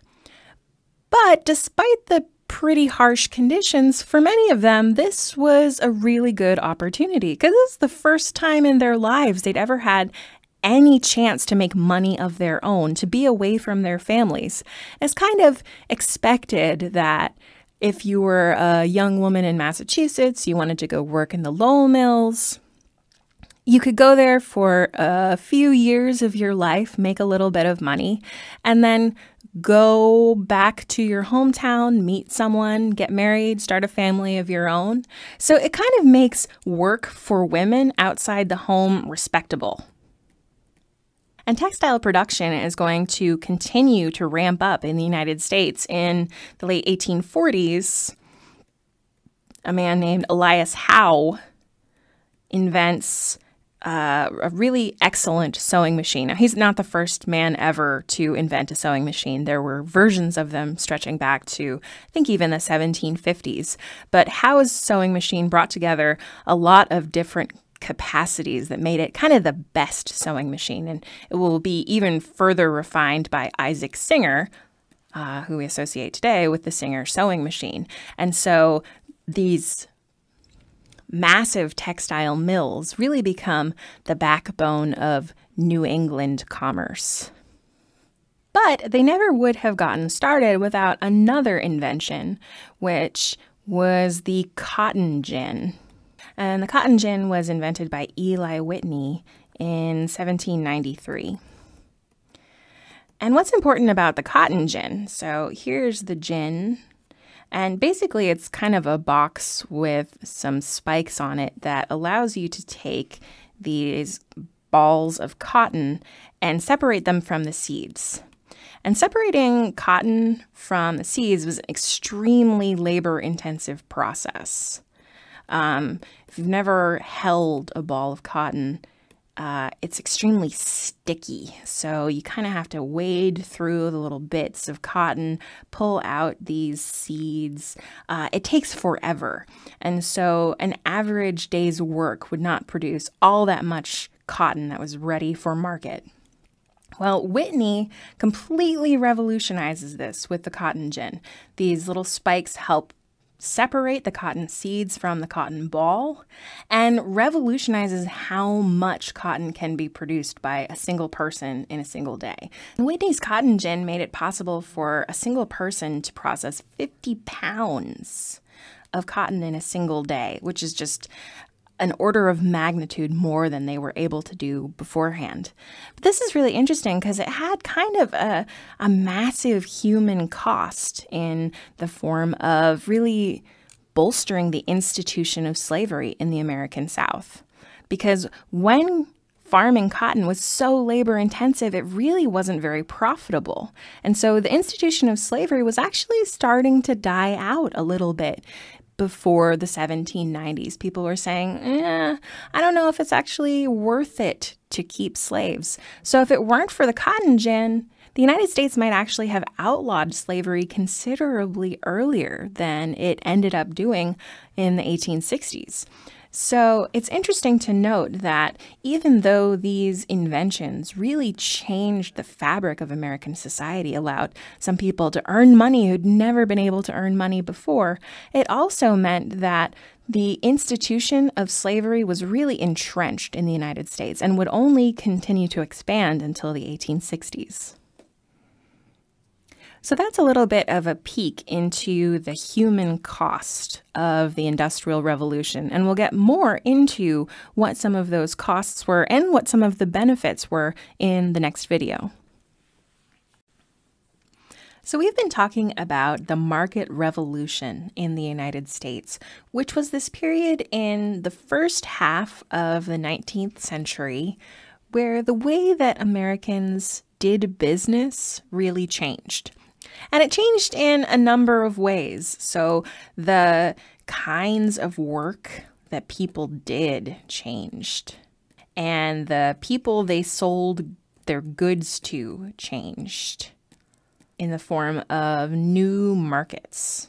And even the kinds of commodities that they were producing. All of these were altered in the first half of the 19th century, thanks to a couple of simultaneous trends.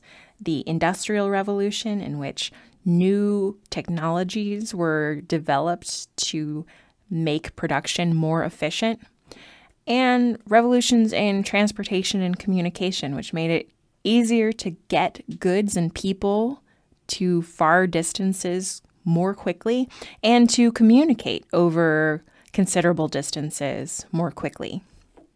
And these really resulted in a reorganization of American society that some historians have actually said was more revolutionary than the American Revolution.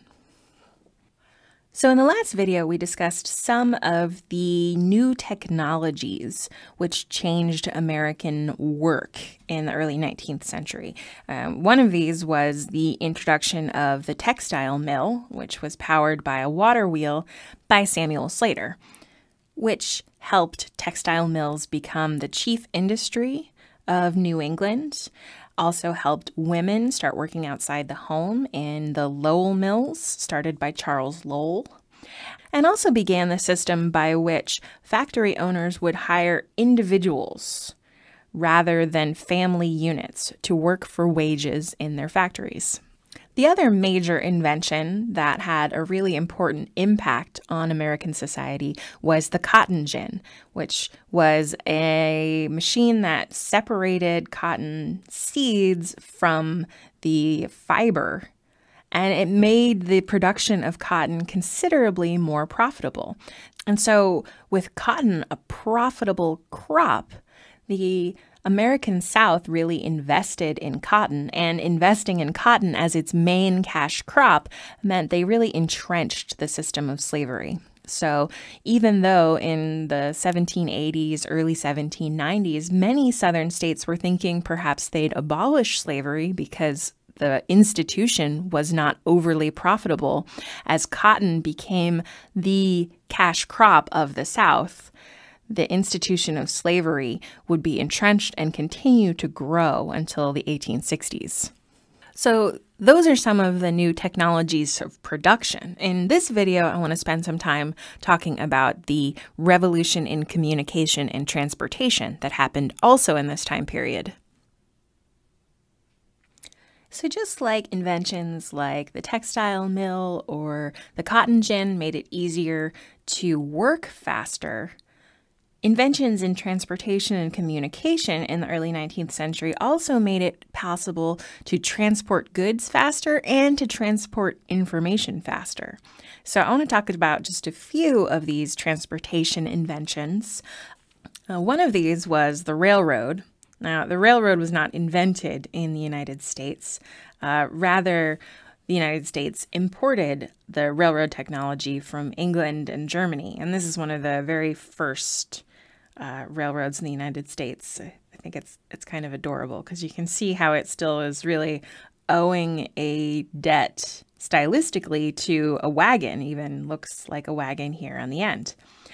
So railroads begin to come into the United States in the early 1800s, and first they're mostly for cargo or helping to move stone, things to help build canals, which we'll get to in a second.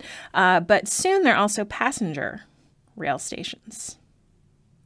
And the Baltimore and Ohio Railroad, or B&O Railroad, which you may know from your Monopoly board, was one of the first passenger rail lines in the United States. Another major transportation revolution of this time period was shipping on water. So in 1807, inventor Robert Fulton came up with the steamship. And so a steamship, and you can see the little smokestacks right here, makes it much easier to power the ship. And one thing you can do then is go against the tide of a river. So instead of just, for example, going down the Mississippi River to the port of New Orleans, you can also go back up the Mississippi River, which means commerce can go more easily in both directions. Another major innovation of the time period are canals.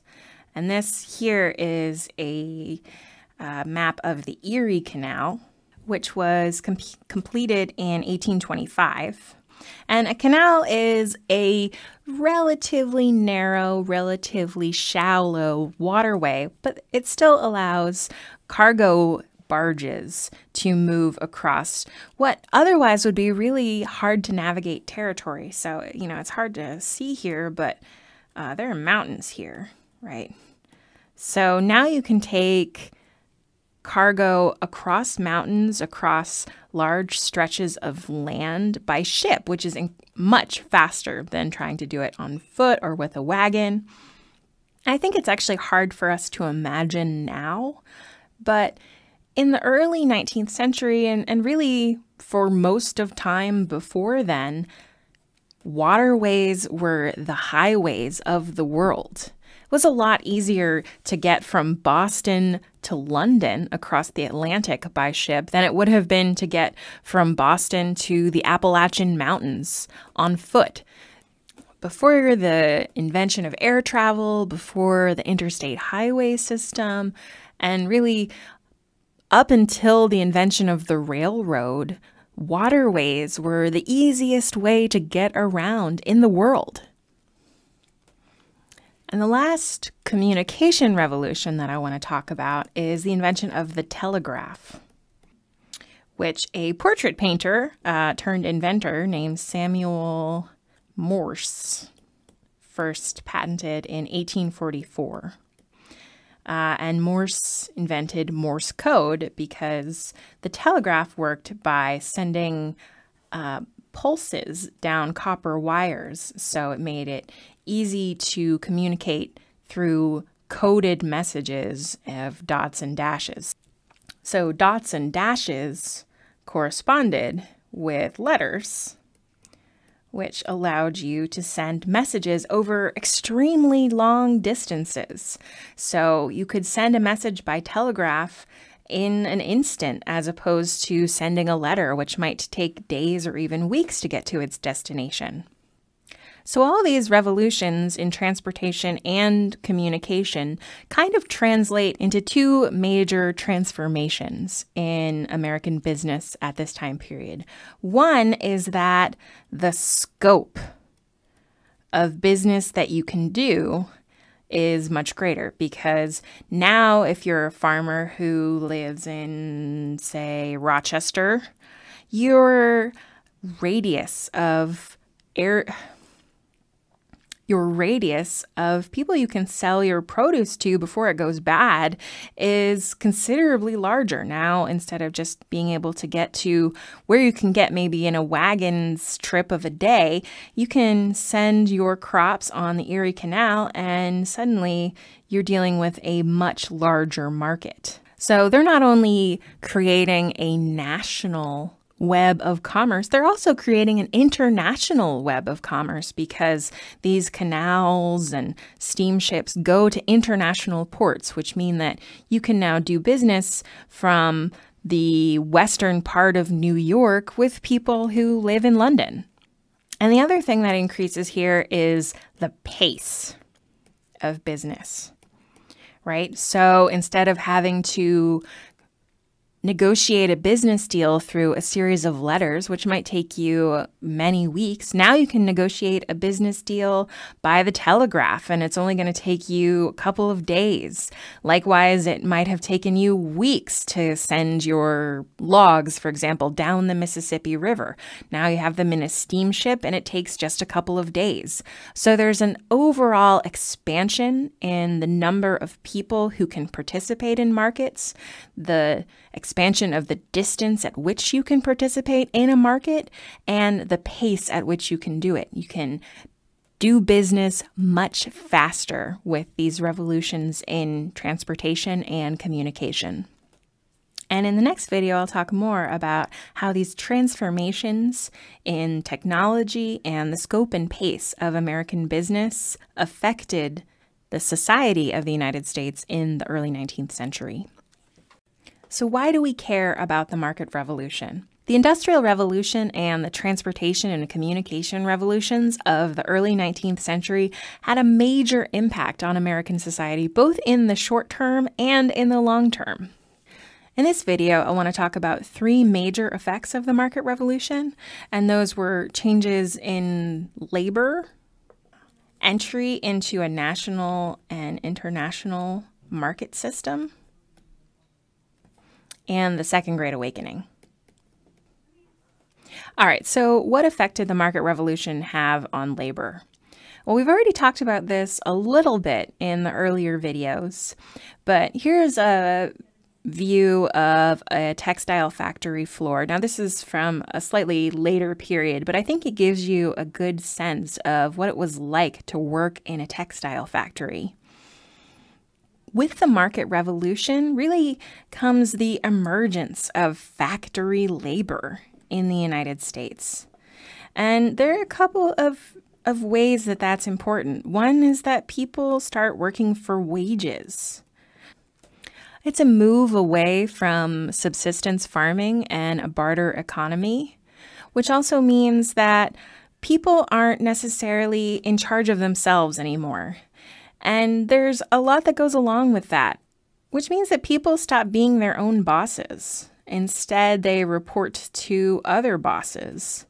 And that can be problematic because it means that you have a lot less control over your daily life.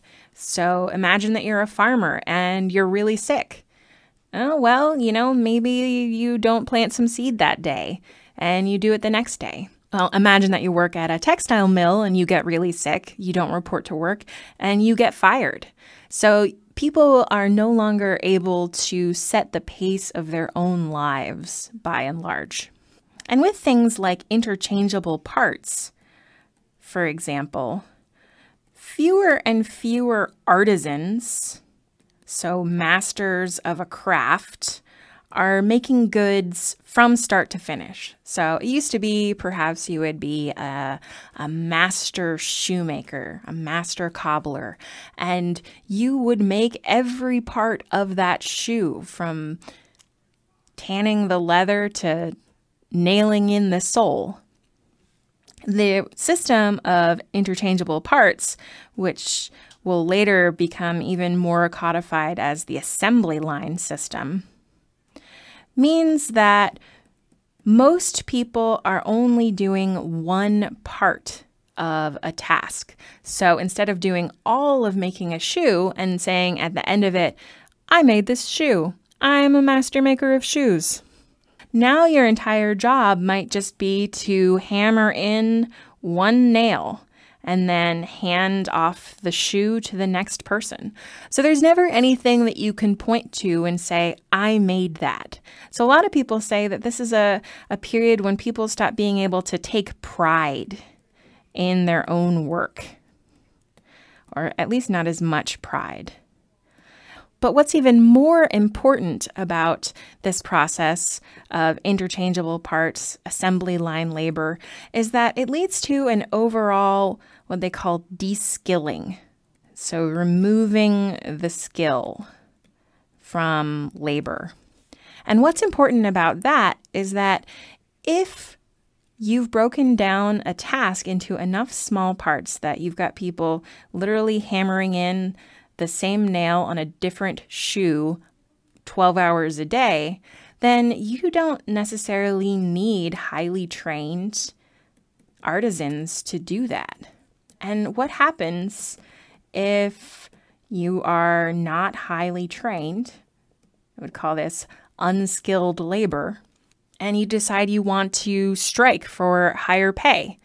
Well, your boss doesn't need to train anyone to hammer in that nail, so you just get fired. So it makes the labor force in general a little bit more precarious because you don't need an exceptional skill to have a factory job, but you are easily replaced. All right, let's talk about entry into a market system. Now, what do I mean by this? In this time period, the United States develops what's called a market economy. And that's different from what most people had been doing up until that point because people in the United States had mainly shipped raw materials over to Europe, England particularly, to be processed and made into finished goods. And this is similar to the system of mercantilism that you might be familiar with from the colonial era. Well, the War of 1812 and some of the conflict leading up to it led the United States to embargo England, which was a manufacturing center. So people couldn't send their raw materials there. They responded by investing in their own factories. So the War of 1812 is actually a pretty important moment for the development of domestic industrialization at home. And so now, instead of this kind of import-export or barter economy, people are making deals with other investors all over the United States, all over the world. So this gives people an opportunity to invest and to speculate. And that means that as they're part of an international market of investment, speculation, they're prone to the kinds of booms and busts that characterize capitalism, right?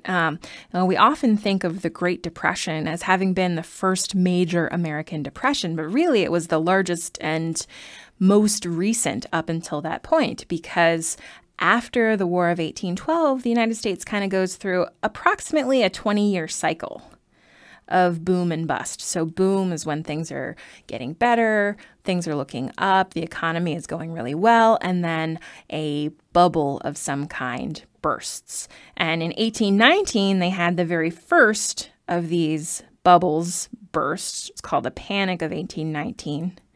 In land speculation. And this is the first time that the United States had actually experienced any kind of economic depression. So imagine how frightening that would have been to them.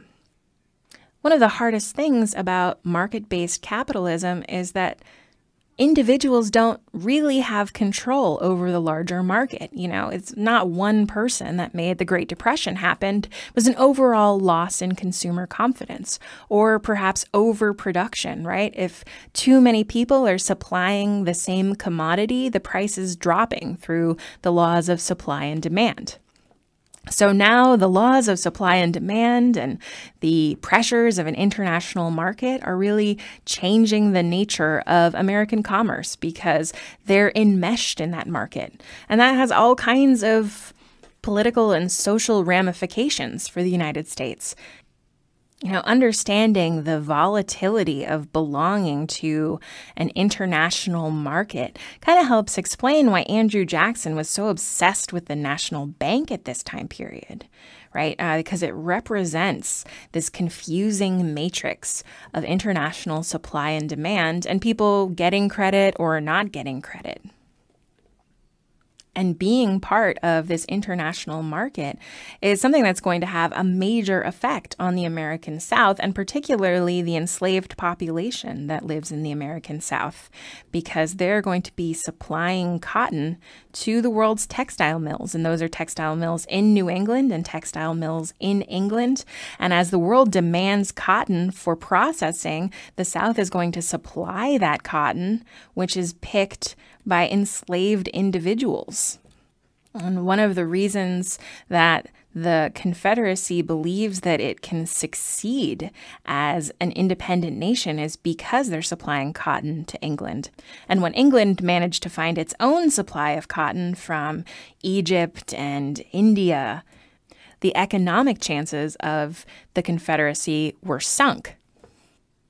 And the last thing that I think is related to this market revolution is the Second Great Awakening. Now, I don't want to go into too much detail about this because I have a whole separate series of videos about the Second Great Awakening, but this Second Great Awakening was kind of an explosion of religious fervor, which was happening at almost exactly the same time as the market revolution. And many American historians actually think that it's these confusing and confounding and anxious forces that lead a lot of people to take up religion, because as the world is changing around them, as people now have to relate in different ways to their neighbors as bosses and employees rather than bartering partners, and as they're swept up in international markets that are outside their control, people look for new explanations and comfort in an increasingly confusing world. So that's one explanation for the Second Great Awakening. So I started out this series of videos by saying that some historians have argued that the market revolution was actually more revolutionary than the American Revolution. Now, that's a difficult question to answer because we're talking about a revolution in politics as opposed to kind of a revolution of economics. But I will say that though the American Revolution dissolved the political bonds between the United States and Great Britain, its social and economic impact were relatively limited. Most people kind of ended up in the same place socially after the American Revolution as they were before it. But the market revolution changes an awful lot in American society in terms of how they participate internationally and how people organize their daily lives. So I think there is a strong argument to be made that this revolution of economics, technology, even religion is considerably farther reaching than the American Revolution. When we talk about the big social movements of the early 19th century in the United States, you can't deny that the emergence of Jacksonian democracy is one of the most influential aspects of early 19th century culture. So what was Jacksonian democracy and why do we care so much about it? Well, I want to make the argument to you that Jacksonian democracy was really the birth of modern American political culture. And by that, I mean that during this time, lots of practices emerged that are still with us today.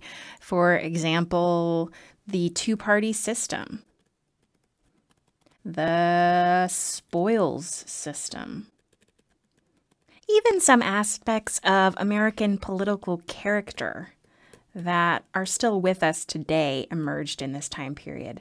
And by that, I mean the kinds of traits that we like to see in our politicians to consider them electable. So in this series on Jacksonian democracy, I'm going to take you on a journey from the earlier American political culture, some of the major changes that came about in the Jacksonian period, and then just discuss some of the ways that this still influences us today. All right, so if Jacksonian democracy was a new thing, what came before it?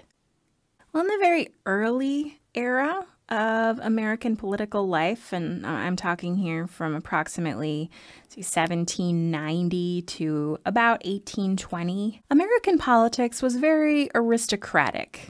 There were a couple of families that tended to dominate politics. The Adams family, for example, George Washington, Thomas Jefferson, and these men were kind of considered to be maybe a higher character of man. They were the quintessential citizens of a republic. And along with that came, a certain amount of wealth and status and education. In between George Washington and Andrew Jackson, every single person who served as president had a college degree. Many of them were Virginians, and particularly Virginian planters. You see a lot of Virginians and a lot of people from Massachusetts in the first couple of years of the Republic. And many of them kind of shared a concern that there could be too much democracy, shall we say. That even though the United States was a democracy, many of the founders of the United States worried about the tyranny of the majority, the tyranny of the mob. That they had set up this democratic experiment where many people could vote, but they were afraid of having just too many people voting because they looked down on lower classes of society in that time period. They worried that if you didn't have a stake in the country, usually shown by property ownership, either in terms of land or in terms of wealth, then you wouldn't have the proper investment in the fate of the nation in order to make a rational decision about what sort of policies should be enacted. So in the early years of the United States, many states had voting laws that restricted the franchise to just propertied men. So really a quite small proportion of the overall populace of the United States could vote. Interestingly, this actually meant that in some northern states, both free people of color, free black men, and women could vote because they met the requirements for property ownership. But in the early 1800s, 1810s, these ideals of democracy began to catch on more and more among the common people. And as new states joined the Union, like Ohio and Illinois, they came in with state constitutions saying that all white male citizens could vote, regardless of whether or not they owned property or they paid taxes. So in this time period, white male citizenship became associated with voting, and some of the other states began to rewrite their state constitutions to grant the vote to all white males. And it probably won't surprise you that when they rewrote those laws, they managed to take out that little loophole for free people of color and women with certain amounts of property. So by the end of this period, in the 1850s, all property requirements for voting had been eliminated, and any white male above the age of 21 in the United States had the right to vote. And we'll get to what that meant for American politics in the next video. So we've been talking about the emergence of Jacksonian democracy in the first half of the 19th century in the United States. And we've been talking about how in this time period, the vote was slowly extended to all white male citizens, so that by the end of this period, there were no more property requirements in the United States, and any white male citizen could vote. Now, those property requirements had allowed free people of color and women to vote in some states, and when voting became associated with white male citizens, those little loopholes ended up getting closed. But this expansion of voting rights to all white male citizens really represents a shift in how the average American thought about who deserved to have a voice in the political process of the United States. They stopped placing so much value on the sort of aristocratic Republican citizenship of the early days of the United States, where someone like George Washington would never run for office. He would stand for office. You wouldn't promote yourself. That would be vulgar. Instead, you would have men of well-known character promote you. But by the 1820s, very few Americans believed in the idea that there could be such a thing as too much democracy, that you would have to avoid the mob rule. Instead, they wanted the mob rule. They wanted a great expansion of democracy, and that was to them the real character of the United States. Now, I should also mention that this expansion of democracy was part of a larger international expansion of democracy. Similar laws that eliminated property restrictions on voting were also being passed in England and France at this time period. So there's kind of an international wave to broaden the franchise. But the extension of voting in Europe is nothing like the extension of voting in the United States. There are nearly twice as many eligible voters in the United States in the 1830s as there are in Britain, with a population that's half the size. So while European nations are taking small steps toward expanding the franchise, the United States is taking huge steps in this time period. So the first election where we start to see the influence of this new wave of voters is in the election of 1824. And let me give us a little bit more space to talk about this.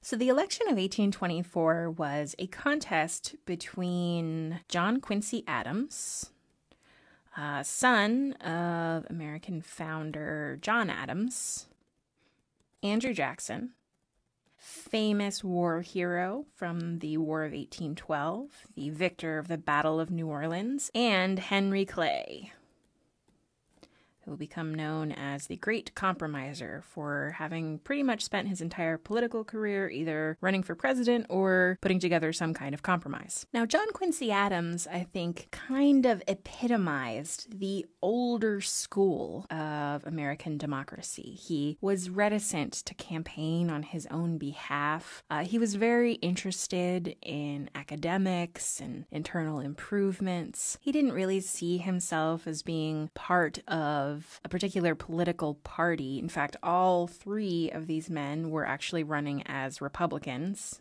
because in the era of good feelings, there's only the Republican Party. So you can see how confusing this might have been as a voter to have three different candidates from the same party, and they're supposed to be different than each other. So in this election, Andrew Jackson wins the popular vote, and John Quincy Adams wins the electoral vote. And Henry Clay wins neither. Now, in a situation like this, who got to be president was decided by the House of Representatives. Well, guess who was Speaker of the House? Henry Clay. So he's out of the running himself, but he is in a position to make quite an impact on who wins the presidency. Well, John Quincy Adams and Henry Clay didn't have a whole lot in common, but they sure both hated Andrew Jackson. So Clay and Adams meet, and Henry Clay says, "Yeah, John Q, I'll see if I can get the House to vote for you." And that's what happens. So the House elects John Quincy Adams president.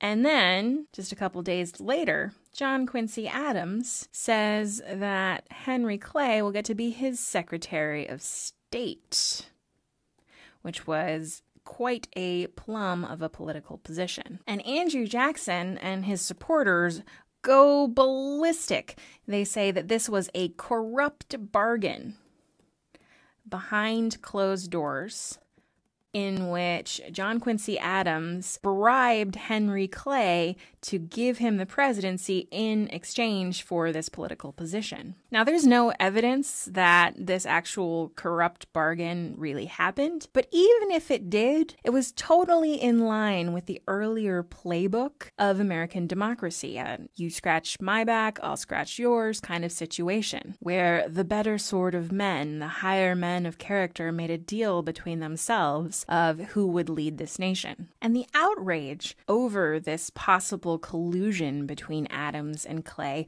really signaled that the old days of a couple of people making decisions about American politics were over, that this kind of deal between statesmen was now seen as undemocratic or crooked or something that was done behind closed doors and that was against the American character. And Andrew Jackson is really going to ride his wave of popular discontent over someone winning the popular vote but losing the electoral vote due to, in his mind, a corrupt bargain right into the presidency in the election of 1828.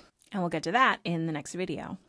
All right, in the last video, we talked about the election of 1824, which turned into a grudge match between John Quincy Adams and Andrew Jackson, in which Andrew Jackson won the popular vote, but John Quincy Adams won the electoral vote, and the tiebreaker turned out to be Speaker of the House, Henry Clay, who helped give the election to Adams, but then was shortly named Secretary of State by Adams, leading Andrew Jackson and his partisans to claim that a corrupt bargain had taken place.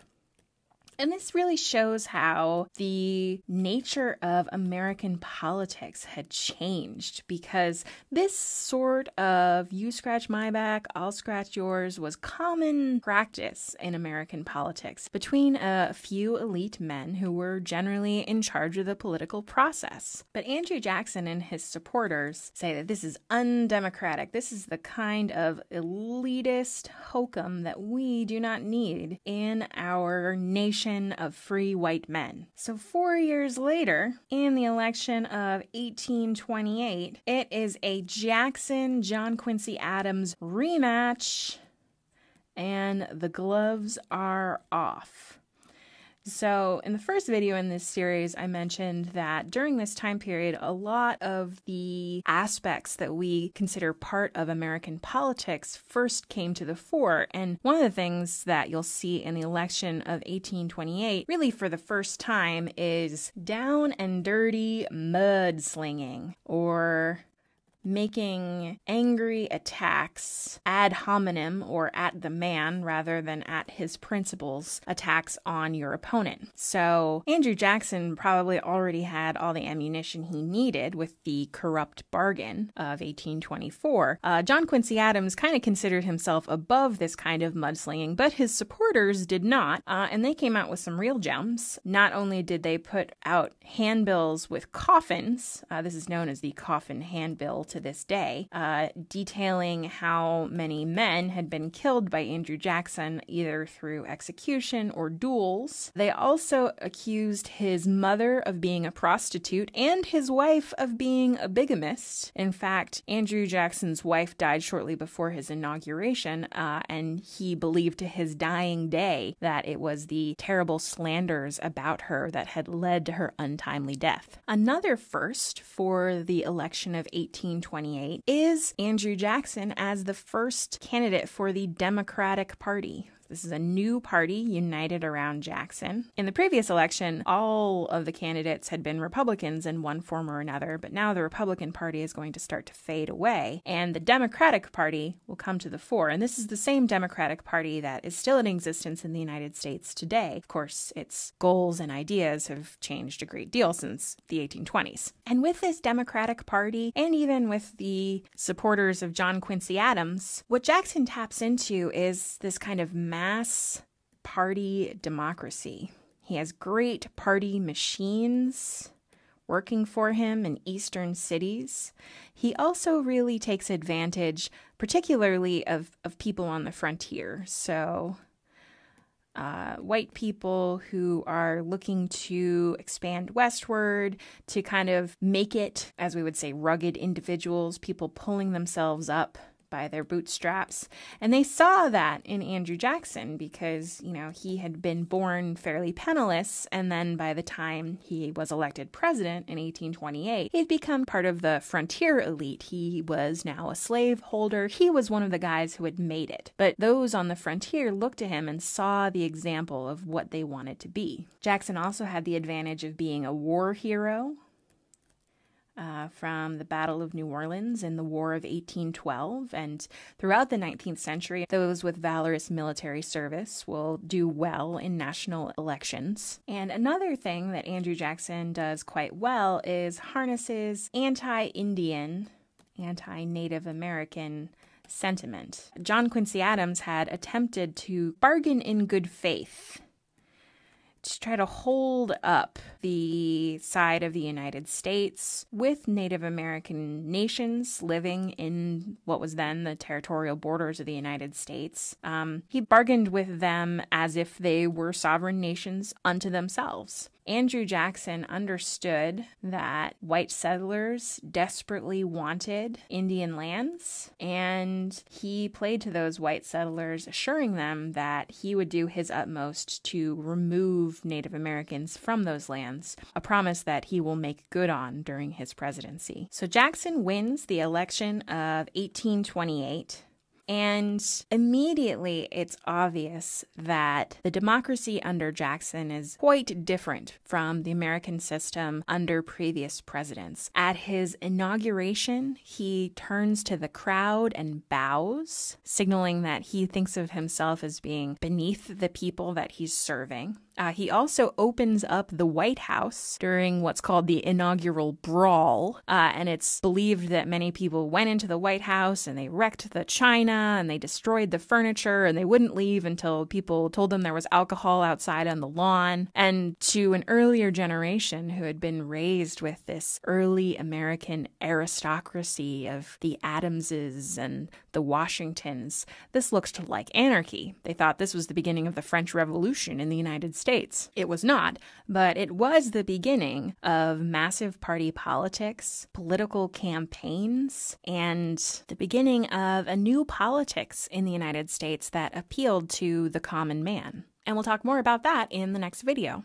So we've been talking about Jacksonian democracy, and when we last left off, Andrew Jackson had defeated John Quincy Adams in the election of 1828, largely by claiming that Quincy Adams had won the previous election through a corrupt bargain. So Jackson played upon the sympathies of the public by claiming that he was the common man, or the representation of the common man. He took advantage of the growing number of white male voters who could participate in elections, and particularly the growing numbers of frontier settlers who not only wanted to vote for the first president to be born in the West, also supported Jackson because he was known for his anti-Native American sentiment and his promise to remove Native Americans from lands that whites wanted to settle east of the Mississippi. So in the first video in this series, I mentioned that most scholars point to this moment of Jackson's election in 1828 as the beginning of modern democracy. So let's investigate some of those claims a little bit further. So what was it about Jackson's election and presidency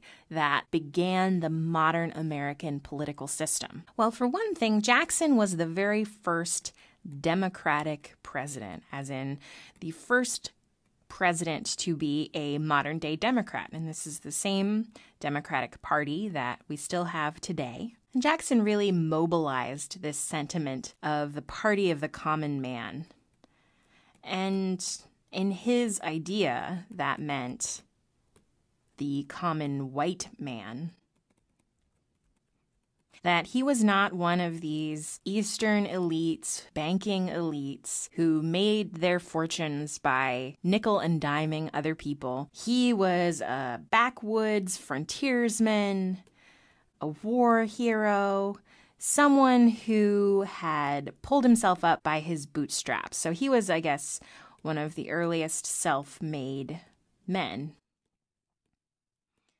And it was clear from the get-go that the age of Jackson was going to be a completely different kind of political culture than had existed previously, because at his inauguration, he had a giant inaugural celebration. He opened up the White House to anybody. The rabble came in and they trashed the place. And the older aristocratic class of Washington politicians thought that this was more or less the end of the Republic as they knew it. This was going to be the era of mob rule. But, the wheels didn't come off democracy. And one thing that Jackson really did was he rewarded his supporters. He rewarded the people who had voted Democrat, who saw themselves as part of the Democratic Party, with government positions. And this is called the spoils system, along the lines of, to the victor go the spoils.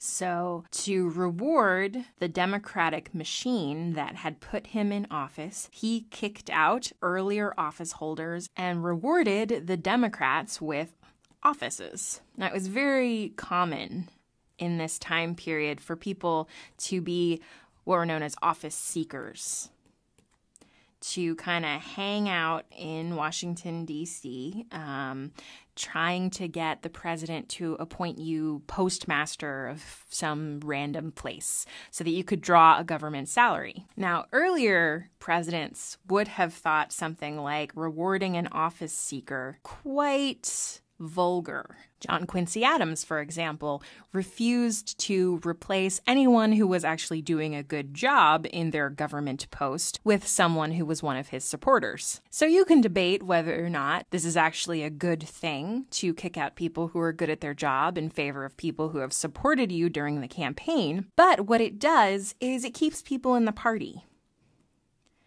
So it makes sure that even if the party loses, they know that they have put in their labor for the Democratic Party and later for the Whig and Republican Party. And so they're going to keep working to put their candidate in office so that they can reap some rewards.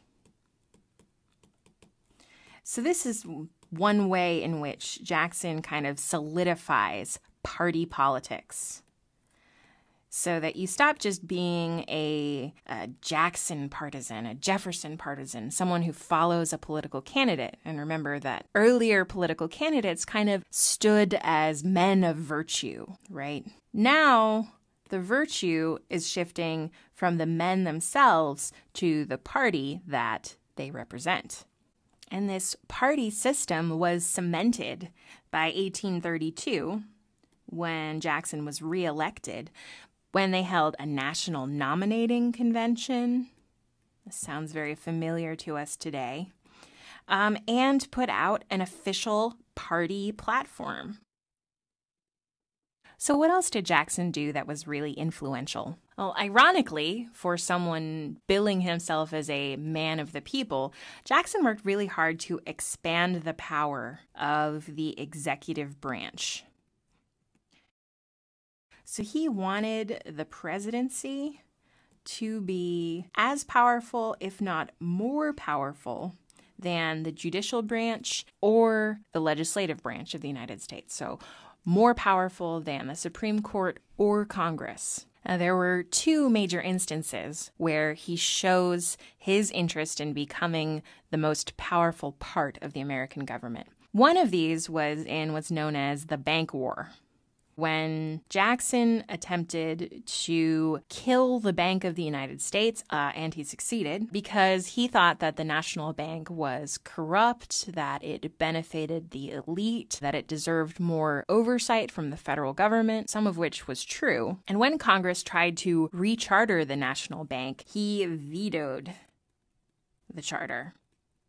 basically saying that he felt that his vote was more important than the vote of Congress. And for this, a group of people who started to coalesce around their hatred for Jackson started calling him King Andrew I, because Jackson used the power of the veto all the time because he was trying to, in some ways, reduce the power of the federal government, which was one of the key tenets of the Democratic Party, but at the same time kind of increase his own power, because he used his veto in many cases to further his own agenda. And as much as the National Bank was not a great institution, it did help to keep the United States' economy more or less humming along. And once Jackson killed it, there was a major economic depression called the Panic of 1837, which we can lay pretty much squarely at Jackson's feet. You can see this political cartoon here has him trampling on the Constitution as he pushes his own agenda forward. And it's through their hatred of Jackson that a new group comes together, the Whig Party, which will provide the second half of the two-party system that comes to the fore in this time period. So this is Andrew Jackson arguing that the president has more power than Congress. There's a second example of Andrew Jackson trying to argue that he had more power than the Supreme Court, which comes in the Trail of Tears. So Andrew Jackson represented the interests of white settlers who really saw Native Americans as no more than an obstacle to their continuous push westward, the availability of land, which they saw really as the cornerstone of American prosperity. And I can't do justice to the entire Trail of Tears here. We have an article about that, and there'll be more to come in the future. But suffice it to say that the American Indians, who were living in Georgia particularly, and who were known as the 5 civilized tribes, because they had adopted many of the ways of Europeans, including Christianity and in some cases slavery, the Supreme Court ruled that they were entitled to be treated as a sovereign nation. And so when Georgia is trying to remove Native Americans from their lands in Georgia, the Chief Justice of the Supreme Court, John Marshall, rules in their favor. And Andrew Jackson was quoted as saying, "John Marshall has made his decision. Now let him enforce it." So even though the Supreme Court defended the status of the Native Americans living in Georgia, east of the Mississippi in general, Andrew Jackson and the state of Georgia went ahead with forcing the 5 civilized tribes to move westward to Oklahoma, during which at least 3,000 people died. So Andrew Jackson serves a second term and finishes out his presidency in 1836. He considered running for a third term, decided against it. Instead, his crony, Martin Van Buren, who's basically Andrew Jackson Jr., serves as president for 1 term. But due to the Panic of 1837, Martin Van Buren, like poor Herbert Hoover later, is forced to deal with an economic depression, and you know that people are never happy with the incumbent president when there's an economic decline. So, in the election of 1840, the Whigs, the opposition party to Andrew Jackson, run William Henry Harrison as their candidate. And he is mostly famous for being a fellow who died in office after only 40 days. But what's interesting about William Henry Harrison's campaign is that the Whigs have learned their lesson about the political climate of the Jacksonian age. They marketed William Henry Harrison as having been born in a log cabin, a war hero. He was a man of the people, just a common guy who had pulled himself up by his bootstraps. Now, none of this was true. William Henry Harrison was from Virginia. He was from a very wealthy family. He had been college educated. He was no more rough and tumble than John Quincy Adams had been. But the Whigs had learned a valuable lesson about what American political culture was like in the age of mass democracy. And from this point forward, it's clear that Americans don't like their politicians too highfalutin. And woe betide any candidate who wasn't born in a log cabin. The modern American political system had begun.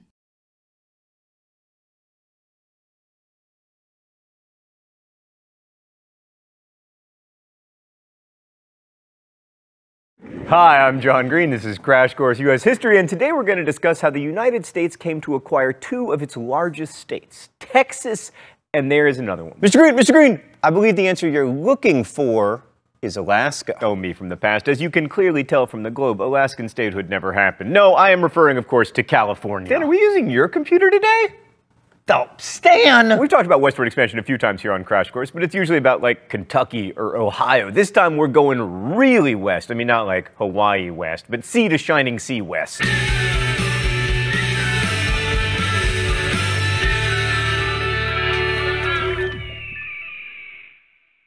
So you might remember that journalist John O. Sullivan coined the phrase manifest destiny to describe America's God-given right to take over all the land between the Atlantic and Pacific Oceans, regardless of who happened to be living there. Sorry, Native Americans, Mexicans, French fur trappers, beavers, bison, prairie dogs, passenger pigeons. I'm not going to go so far as to give God credit for America's internal imperialism, but I will say that our expansion had a lot to do with economics, especially when you consider Jefferson's ideas about the Empire of Liberty. Dan, did I just say liberty? That means technically I also have to talk about slavery, but we're gonna kick the slavery can down the road until later in the show, just like American politicians did in the 19th century. By 1860, nearly 300,000 people had made the trip that has since been immortalized by the classic educational video game Oregon Trail, which, by the way, is inaccurate in the sense that a family of 6, even a very hungry one, cannot eat a buffalo, but is extremely accurate in that a lot of people died of dysentery and cholera. Frickin' disease. So Oregon at the time was jointly controlled by the US and Britain. Northern Mexico at the time included what are now Texas, Arizona, Utah, Nevada, New Mexico, and California. But New Mexico and California were the only two with, like, big settlements. About 30,000 Mexicans lived in New Mexico and about 3,500 in California. And in both places, they were outnumbered by Native Americans. Okay, let's go to the thought bubble. When Mexico became independent, there were only about 2,000 Tejanos there. So to encourage economic development, Mexico's government granted a huge tract of land to Moses Austin.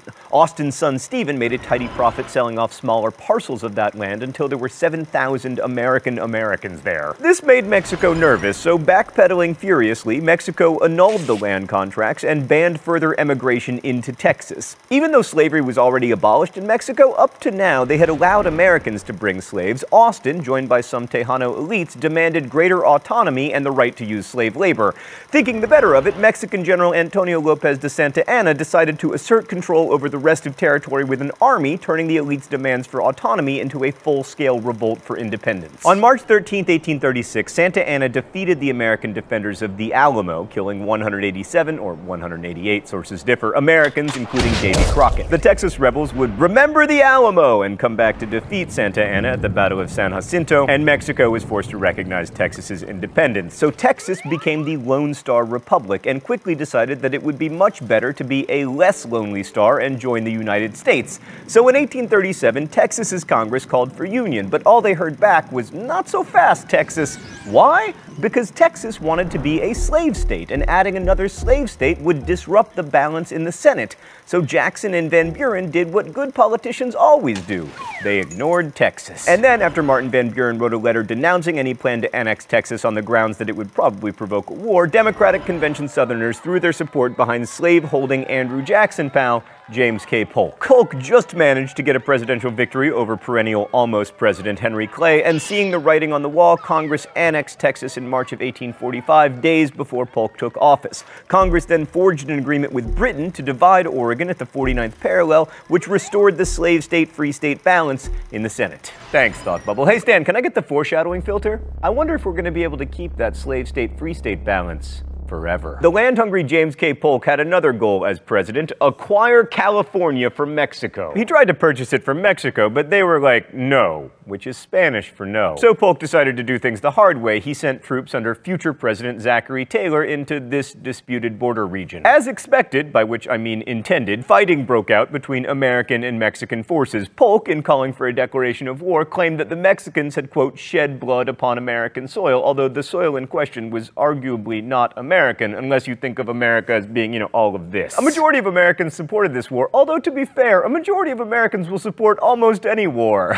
I'm sorry, but it is true. At least at first. It was the first war fought by American troops primarily on foreign soil, as most of the fighting was done in Mexico. Among the dissenters was a Massachusetts transcendentalist who is probably better known than the war itself. Henry David Thoreau was in fact thrown in jail for refusing to pay taxes in protest of the war, and wrote On Civil Disobedience in his defense, which many American high schoolers are assigned to read and expected not to understand, lest they take the message to heart and stop doing assignments like reading on civil disobedience. Another critic was concerned about the increase in executive power that Polk seemed to show, saying, allow the president to invade a neighboring country whenever he shall deem it necessary to repel an invasion, and you allow him to make war at pleasure. That critic was none other than noted peacenik Abraham Lincoln, who would go on to do more to expand executive power than any president in the 19th century, except maybe Andrew Jackson. Right, so Santa Anna's army was defeated in February 1847, but Mexico refused to give up, so Winfield Scott, who had the unfortunate nickname Old Fuss and Feathers, captured Mexico City itself in September. A final peace treaty, the Treaty of Guadalupe Hidalgo, was signed in 1848, under which Mexico confirmed the annexation of Texas and further ceded California, as well as several other places that would later become states, but we couldn't fit on the map. In return, the U.S. paid Mexico $15 million and agreed to a no-backsies deal in Reed, Texas, thereby freeing Mexico from the shackles of Amarillo. I'm sorry, Amarillans. No, I'm not. I am. I'm not.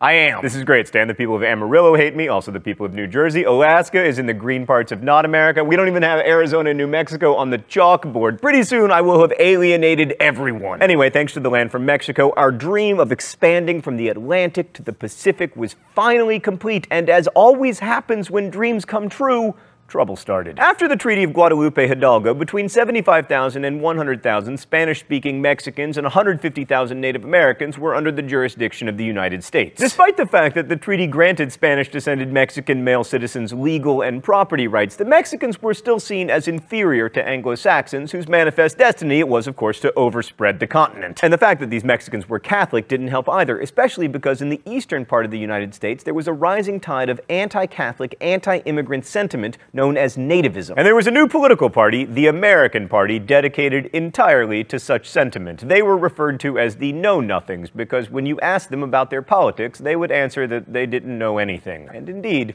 they didn't. This was not an expert branding strategy, although they did manage to win an unexpected number of local offices in a state heralded for its ignorance: Massachusetts. You thought I was going to say New Jersey, but I'm trying to make nice with the New Jersey people because they take it pretty personally. Meanwhile, in California, there weren't enough white English-speaking American residents to apply for statehood until gold was discovered in 1848, leading, of course, to San Francisco's NFL team, the San Francisco 48ers. By 1852, the non-Indian population in California had risen from 15,000 to 200,000, and it was 360,000 on the eve of the Civil War. Now, not all of those migrants, mainly young men seeking their fortunes, were white. Nearly 25,000 Chinese people migrated to California, most as contract workers working for mining and railroad companies. And there were women, too, who ran restaurants and worked as cooks and laundresses and prostitutes, but the ratio of men to women in California in 1860 was 3 to 1. Ah, schmirg. It's time for the mystery document?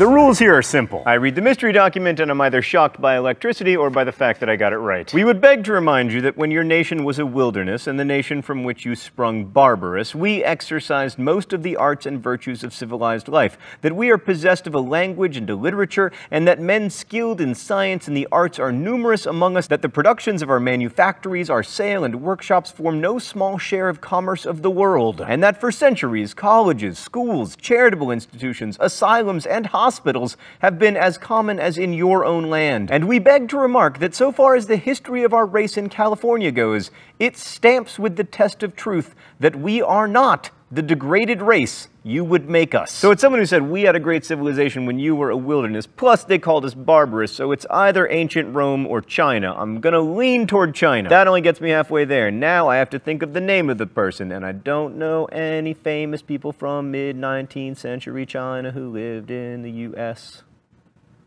People say I can't sing. Norman Ossing? Who the hell is Norman Ossing? So these days, California is known for its groovy, laid-back, oh, your back hurts, here's some pot attitude. But that was not the case in the 19th century. The California Constitution of 1850 limited civil participation to whites. No Asians, no black people, or Native Americans could vote or testify in court. Indians were kicked off their land if it had any mineral value, and thousands of their orphan children were sold as slaves. And all of this led to the Indian population of California dropping from 150,000 to about 30,000 between 1848 and 1860. So it wasn't at all clear whether California was the kind of place to be admitted to the U.S. as a free state or as a slave state. The Missouri Compromise was of no help here because half of California is below the 3630 line and half is above it. So a new Free Soil Party formed in 1848 calling for the limiting of slavery's expansion in the West so that it could be open for white people to live and work. I just want to be clear that most of the people who were for limiting slavery were not, like, unracist. So they nominated the admirably whiskered Martin Van Buren for the presidency, and Van Buren and Democratic nominee Lewis Cass then split the northern vote, allowing the aforementioned Zachary Taylor to win. So in 1850, when California finally did ask to be admitted into the Union, it was as a free state. Southerners freaked out because they saw it as the beginning of the end of slavery, but then, to the rescue came Henry Clay for his last hurrah. He said, "We can kick this problem down the road once more," and brokered a four-part plan that became known rather anticlimactically as the Compromise of 1850. Historians, can you name nothing? The 4 points were: 1, California would be admitted as a free state; 2, the slave trade, but not slavery, would be outlawed in Washington, D.C.; 3, a new super harsh fugitive slave law would be enacted; and 4, popular sovereignty. The idea was that in the remaining territories taken from Mexico, the local white inhabitants could decide for themselves whether the state would be slave or free when it applied to be part of the United States. Ah, the Compromise of 1850, a great reminder that nothing protects the rights of minorities like the tyranny of the majority. There was a huge debate over the bill in which noted asshat John C. Calhoun was so sick that he had to have his pro-slavery, anti-compromise remarks read by a colleague. On the other side, New York Senator William Seward, an abolitionist, also argued against compromise based on slavery being, you know, wrong. But eventually, the compromise did pass, thus averting a greater crisis for 10 whole years. Ralph Waldo Emerson predicted that if the United States acquired part of Mexico, it would be like swallowing arsenic. And indeed, arsenic can be a slow-acting poison. Now, I don't think Ralph Waldo Emerson was a good enough writer to have thought that far ahead, but he was right. Some people say that Manifest Destiny made the Civil War inevitable, but as we'll see next week, what really made the Civil War inevitable was slavery. But we see in the story of Manifest Destiny the underlying problem. The United States didn't govern according to its own ideals. It didn't extend liberties to Native Americans or Mexican Americans or immigrant populations or slaves. Thanks for watching, and we'll see you next week, when things will get much worse. Crash Course is produced and directed by Stan Muller. Our script supervisor is Meredith Danko. The show is written by my high school history teacher Raul Meyer and myself. Our associate producer is Danica Johnson, and our graphics team is Thought Cafe. If you'd like to contribute to the Libertage, you can suggest captions. You can also ask questions in comments where they will be answered by our team of historians. Thank you for watching Crash Course, and as we say in my hometown, don't forget to be awesome.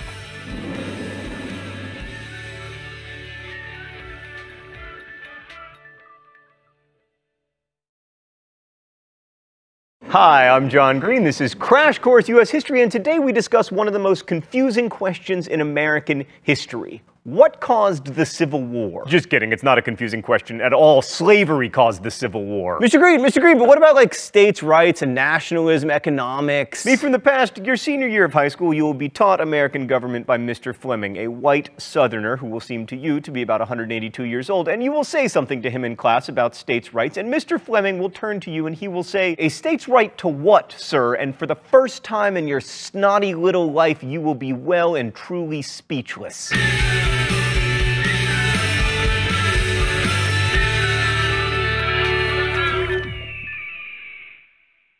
The road to the Civil War leads to discussions of states' rights, to slavery, and differing economic systems, specifically whether those economic systems should involve slavery, and the election of Abraham Lincoln, specifically how his election impacted slavery, but none of those things would have been issues without slavery. So let's pick up with the most controversial section of the Compromise of 1850, the Fugitive Slave Law. Now, longtime Crash Course viewers will remember that there was already a fugitive slave law written into the United States Constitution. So what made this one so controversial? Under this new law, any citizen was required to turn in anyone he or she knew to be a slave to authorities, and that made like every person in New England into a sheriff, and it also required them to enforce a law they found abhorrent. So they had to be sheriffs, and they didn't even get little gold badges. Thought Bubble, can I have a gold badge? Oh.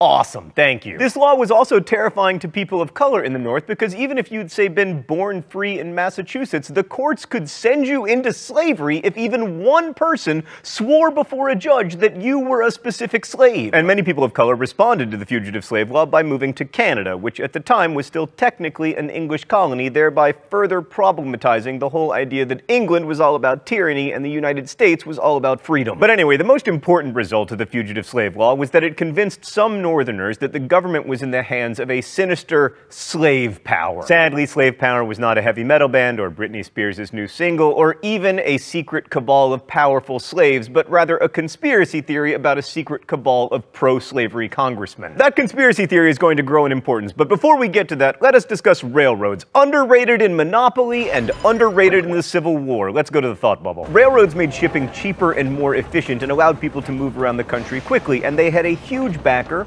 also a tiny backer, in the form of Illinois Congressman Stephen Douglas, who wanted a transcontinental railroad because, one, he felt it would bind the Union together at a time when it could use some binding, and two, he figured it would go through Illinois, which would be good for his home state. But there was a problem. To build a railroad, the territory through which it ran needed to be organized, ideally as states, and if the railroad was going to run through Illinois, then the Kansas and Nebraska territories would need to become state-like, so Douglas pushed forward the Kansas-Nebraska Act in 1854. The Kansas-Nebraska Act formalized the idea of popular sovereignty, which basically meant that white residents of states could decide for themselves whether the state should allow slavery. Douglas felt this was a nice way of avoiding saying whether he favored slavery. Instead, he could just be in favor of letting other people be in favor of it.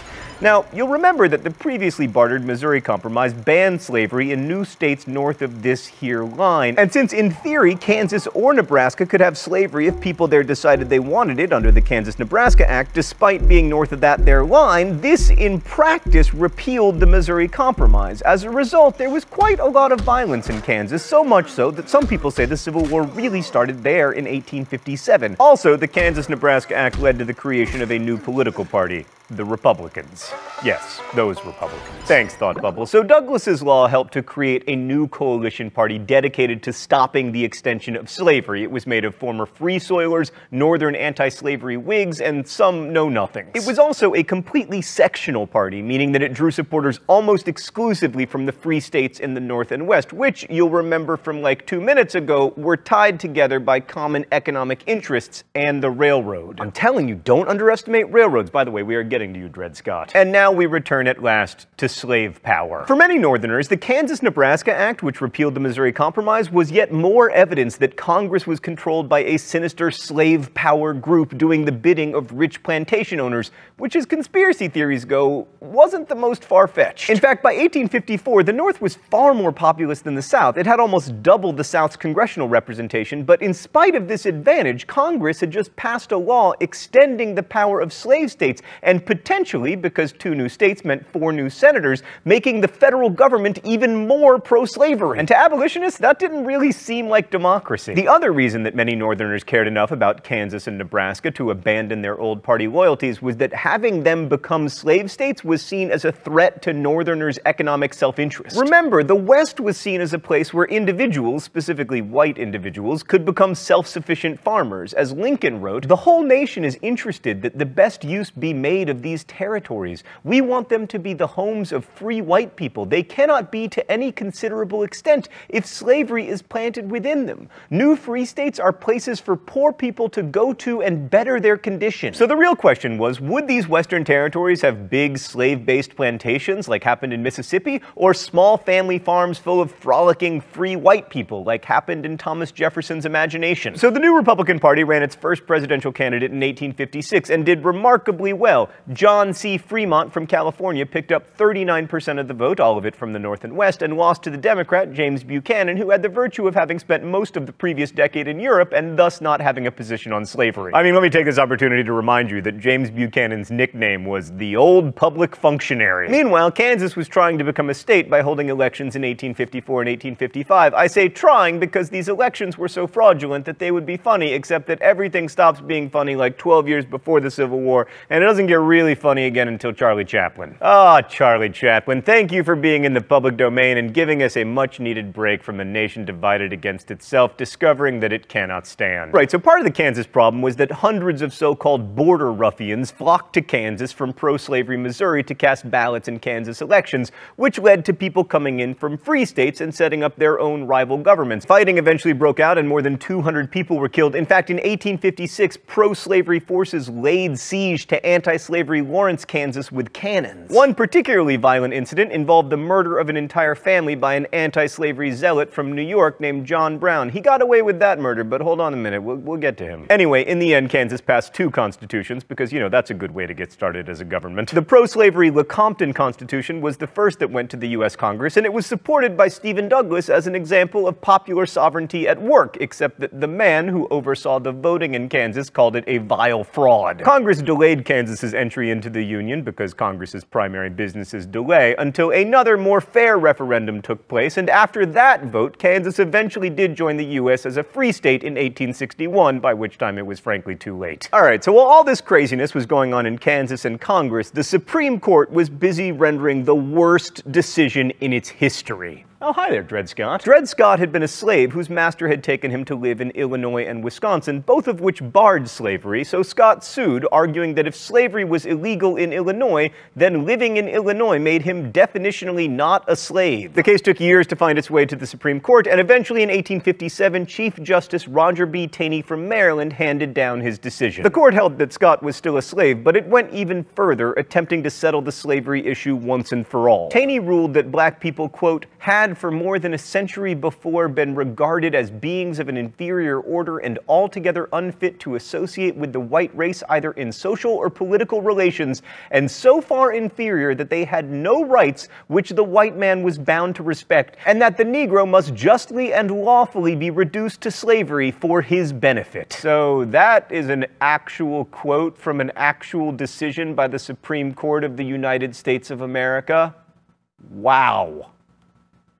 I mean, Taney's ruling basically said that all black people anywhere in the United States could be considered property, and that the court was in the business of protecting that property. This meant that a slave owner could take his slaves from Mississippi to Massachusetts and they would still be slaves, which meant that technically there was no such thing as a free state. At least that's how people in the North, especially Republicans, saw it. The Dred Scott decision helped convince even more people that the entire government, Congress, President Buchanan, and now the Supreme Court were in the hands of the dreaded slave power. Oh, we're gonna do the mystery document now? Stan, I am so confident about today's mystery document that I'm going to write down my guess right now, and then I'm gonna put it in this envelope, and then when I'm right, I want a prize. All I ever get is punishment. I want prizes. Okay, the rules here are simple. I guess the author of the mystery document. I already did that, and then I get rewarded for being right. All right, total confidence. Let's just read this thing. and then I get my reward. I look forward to the days when there shall be a servile insurrection in the South, when the black man shall assert his freedom and wage a war of extermination against his master, when the torch of the incendiary shall light up the towns and cities of the South and blot out the last vestige of slavery. And though I may not mock at their calamity nor laugh when their fear cometh, yet I will hail it as the dawn of a political millennium. I was right! Right here, guessed in advance, John Brown. What? Stan! Ohio Congressman Joshua Giddings? Seriously, Stan? Whatever, I'm going to talk about John Brown anyway. In 1859, John Brown led a disastrous raid on the federal arsenal at Harper's Ferry, hoping to capture guns and then give them to slaves who would rise up and use those guns against their masters. But Brown was an awful military commander and not a terribly clear thinker in general, and the raid was an abject failure. Many of the party were killed, and he was captured, he stood trial, and was sentenced to death. Thus, he became a martyr to the abolitionist cause, which is probably what he wanted anyway. On the morning of his hanging, he wrote, "I, John Brown, am now quite certain that the crimes of this guilty land will never be purged away but with blood." Well, he was right about that, but in general, any statement that begins, "I, my name," yeah. And so the stage was set for one of the most important presidential elections in American history. Dun, dun, dun, dun, dun, dun! In 1860, the Republican Party chose as its candidate Abraham Lincoln, whose hair and upper forehead you can see here. He'd proved his eloquence, if not his electability, in a series of debates with Stephen Douglas when the two were running for the Senate in 1858. Lincoln lost that election, but the debates made him famous, and he could appeal to immigrant voters because he wasn't associated with the know-nothings. The Democrats, on the other hand, were, to use a historian term, a hot mess. The northern wing of the party favored Stephen Douglas, but he was unacceptable to voters in the Deep South, so Southern Democrats nominated John C. Breckinridge of Kentucky, making the Democrats the last remaining truly national party, no longer truly a national party. A third party, the Constitutional Union Party, dedicated to preserving the Constitution, quote, as it is, i.e. including slavery, nominated John Bell of Tennessee. Abraham Lincoln received 0 votes in 9 American states, but he won 40% of the overall popular vote, including majorities in many of the most populous states, thereby winning the Electoral College. So anytime a guy becomes president who literally did not appear on your ballot, there is likely to be a problem. And indeed, Lincoln's election led to a number of southern states seceding from the Union. Lincoln himself hated slavery, but he repeatedly said that he would leave it alone in the states where it existed. But the demographics of Lincoln's election showed Southerners and Northerners alike that slave power, to whatever extent it had existed, was over. By the time he took office on March 1st, 1861, 7 states had seceded and formed the Confederate States of America, and the stage was set for the fighting to begin, which it did when Southern troops fired upon the Union garrison at Fort Sumter in Charleston Harbor on April 12, 1861. So that's when the Civil War started, but it became inevitable earlier, maybe in 1857, or maybe in 1850, or maybe in 1776, or maybe in 1619, when the first African slaves arrived in Virginia. Because here's the thing, in the Dred Scott decision, Chief Justice Taney said that black Americans had, quote, no rights which the white man was bound to respect. But this was demonstrably false. Black men had voted in elections and held property, including even slaves. They'd appeared in court on their own behalf. They had rights. They'd expressed those rights when given the opportunity. And the failure of the United States to understand that the rights of black Americans were as inalienable as those of white Americans is ultimately what made the Civil War inevitable. So next week, it's off to war we go. Thanks for watching. Crash Course is produced and directed by Stan Muller. Our script supervisor is Meredith Danko. The show is written by my high school history teacher, Raoul Meyer, and myself. Our associate producer is Danica Johnson, and our graphics team is Thought Cafe. Usually every week there's a Libertage with a caption, but there wasn't one this week because of stupid Chief Justice Roger Taney. However, please suggest captions in comments, where you can also ask questions about today's video that will be answered by our team of historians. Thanks for watching Crash Course U.S. History, and as we say in my hometown of Nerdfighteria, don't forget to be awesome.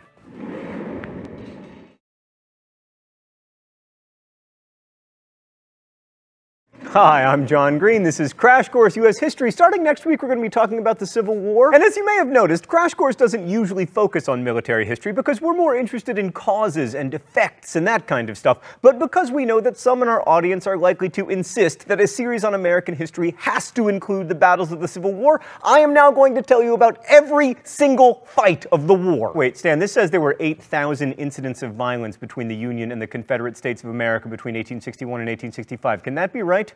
All right, change of plans. I am going to tell you about every major battle of the Civil War.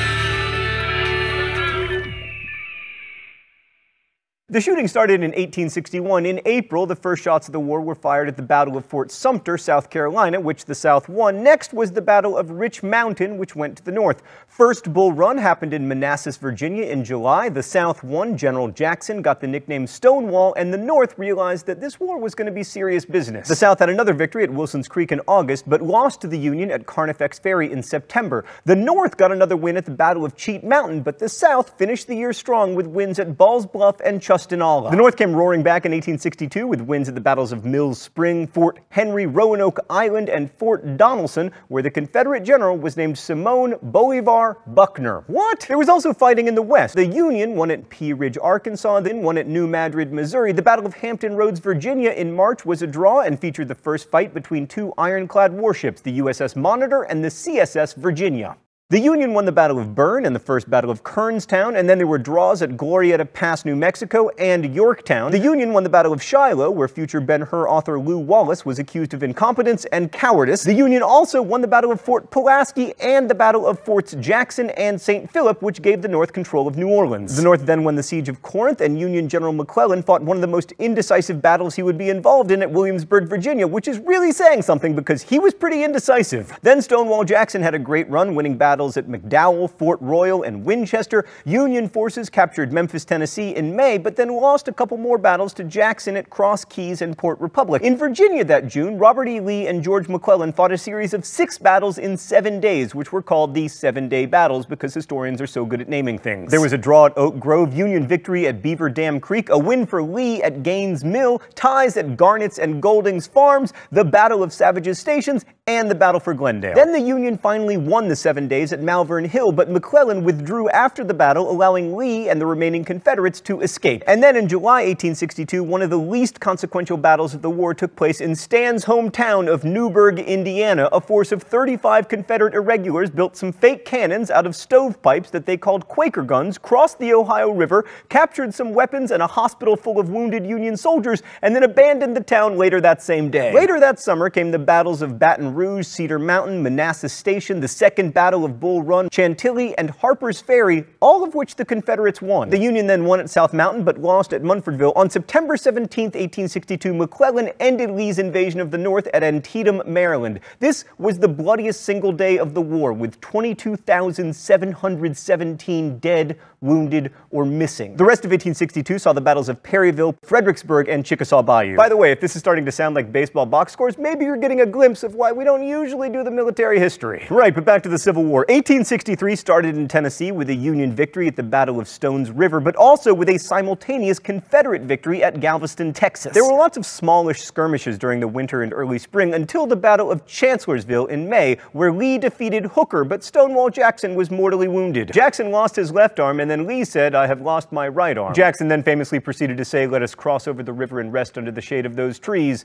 and then died 8 days later. His arm, by the way, is buried with its own headstone near Chancellorsville. The North then won a bunch of battles in Mississippi at Raymond, Jackson, Champion Hill, and finally Vicksburg. That victory, along with the victory at Port Hudson, effectively ended the Confederates' ability to use the Mississippi River. Fighting in June 1863 in Virginia was inconclusive, with draws at Brandy Station, Aldie, and Upperville. And then July brought the Battle of Gettysburg, a major Union victory. This battle featured Pickett's famous charge. It was the end of Lee's second invasion of the North. It was the costliest battle of the war in terms of casualties, and it led led to, surprisingly, the Gettysburg Address. The rest of that summer brought split results, 2 Confederate victories at Fort Wagner, South Carolina. They also won at Fort Sumter, again holding the fort against heavy Union bombardment, and they perpetrated a massacre of civilians in Lawrence, Kansas. The rest of 1863 saw battles at Bayou Forge, Arkansas, a major Confederate win at Chickamauga, the battles of Bristow Station, Wauhatchie, Rappahannock Station, Chattanooga again, Ringgold Gap, Fort Sanders, and Mossy Creek. Stan, are you making some of these place names up? A creek cannot be mossy. Oh my gosh, we're only to 1864. We gotta get moving. Stan, can you just indicate who won these on the screen? Awesome. The spring saw battles at Mansfield, Pleasant Hill, Louisiana, and Fort Pillow, Tennessee. Then there was the battles of the Wilderness, Spotsylvania Courthouse, New Market, North Anna, Old Church, and the Battle of the Cold Harbor, all in Virginia. Summer brought the battles of Marietta, Georgia, and Petersburg were all fought in Virginia as well. And there was Kennesaw Mountain, Georgia, Monocacy, Maryland, and Fort Stevens in the District of Columbia. By the way, Abraham Lincoln himself went to observe that battle, and the guy standing next to him got shot. Then there were the battles of Peachtree Creek, Georgia, and Atlanta, Georgia, a major Union victory won by General Sherman. Also fought were the battles of Ezra Church, Georgia, the Battle of the Crater in Virginia, the battles of Mobile Bay, Alabama, Deep Bottom, Globe Tavern, and Jonesboro, Georgia,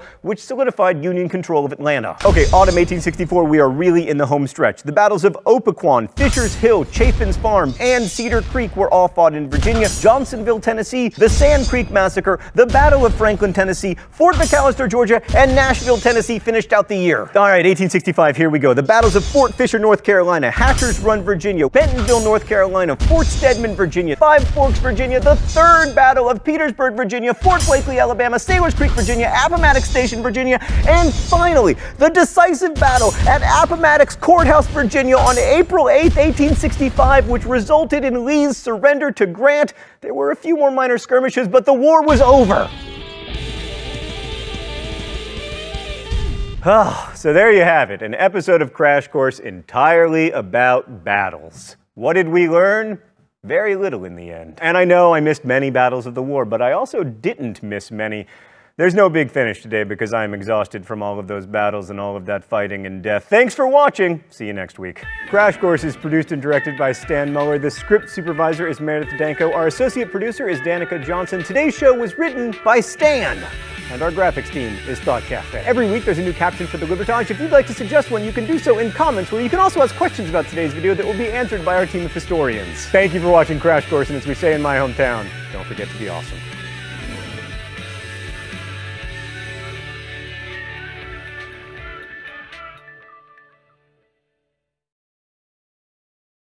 Hi, I'm John Green. This is Crash Course U.S. History, and today we come at last to the Civil War, the conflict that in many ways created a nation. So here's what you won't be getting today. We will not be describing battles and tactics. If that's your bag, might I suggest Ken Burns, or if you prefer books, like 1,000 authors, my favorites being James McPherson and Shelby Foote. And number two, we won't be bashing and or praising Abraham Lincoln very much, although we do have multiple Lincolns here because we've heard that's good for ratings. I mean, to watch or read certain accounts, you would think that the Civil War was a lengthy chess game played by Abraham Lincoln against his cunning opponent, Abraham Lincoln. But of course, there were other people involved. We are going to quote a fair bit of Lincoln, though, because, you know, that won Tony Kushner an Academy Award nomination. 3, we won't be claiming that the Civil War was somehow secretly about something other than slavery, because that is just so early 20th century. And number 4, there will not be a lot of jokes today, because ha ha ha ha, 700,000 people died. Mr. Green, actually only 680,000 people died. Yeah, it depends on how you count, you sniveling little ghoul, but recent estimates are between 680,000 and 800,000 total casualties, deadlier for Americans than the American Revolution, World War I, World War II, and Vietnam combined.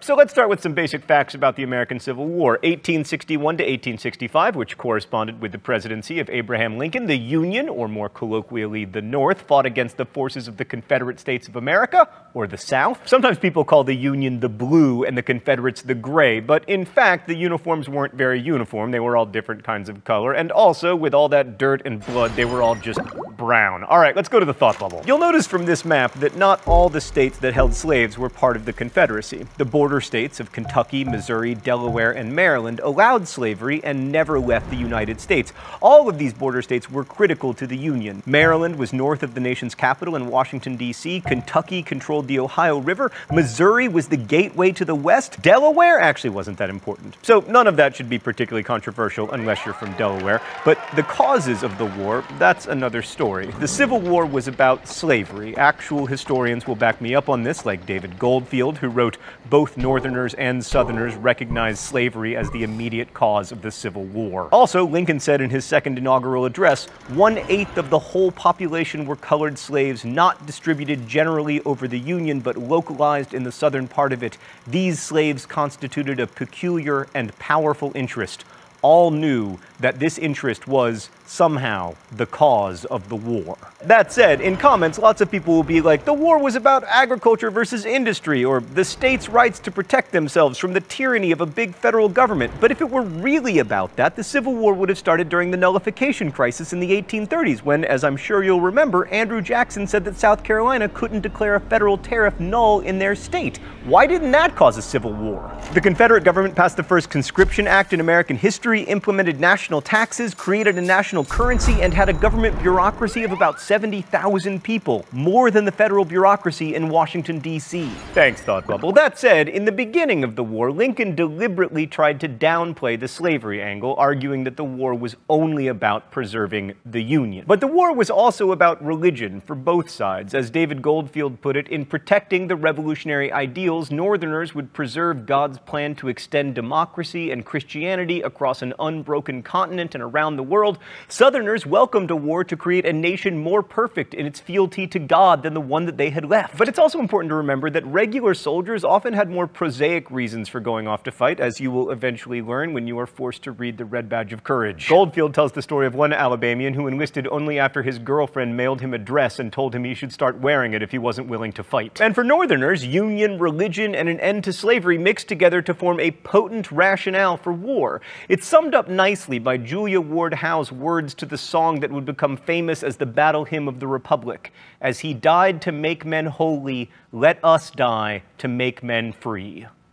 You thought I was going to sing, but you were wrong. So spoiler alert, the Union won the war, which in a sense is unsurprising because they had massive advantages. For starters, they had many more people, approximately 22 million as compared to 9 million in the South, of whom 3.5 million were slaves and therefore unlikely to be sympathetic to the Southern cause. Also, the North manufactured more than 90% of all goods in America. Its factories turned out 17 times more textiles than the South, 30 times more shoes and boots, 13 times more iron, and 32 times more firearms. Plus, at the outbreak of the war, the North had 20,000 miles of railroad compared with the South's 10,000. This made it easier for the Union to move its army, which over the course of the war enlisted more than 2 million men compared with 900,000 for the Confederacy. Even Northern agriculture was more productive, taking greater advantage of mechanization than Southern farmers did. Really, the only advantage the South had was better military leaders, like most of the tactically famous generals of the Civil War, Robert E. Lee, Stonewall Jackson, Jeb Stuart, etc., were Southerners, and also, by the way, they all had great last words. Lee said, "Strike the tent." Stonewall Jackson said, "Let us cross over the river and rest under the shade of those trees." And Jeb Stuart, after being mortally wounded in battle, said to his close friend and lieutenant,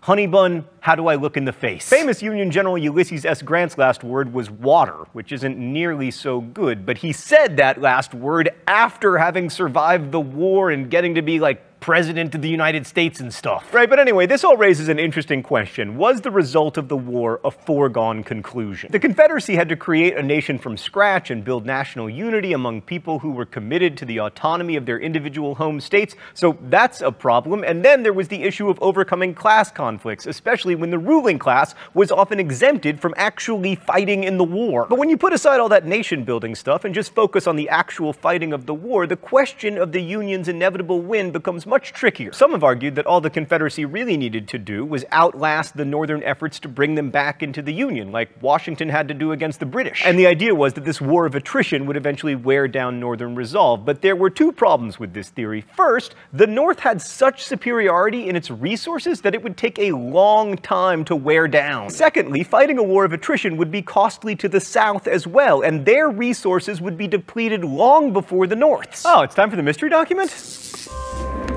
The rules here are simple.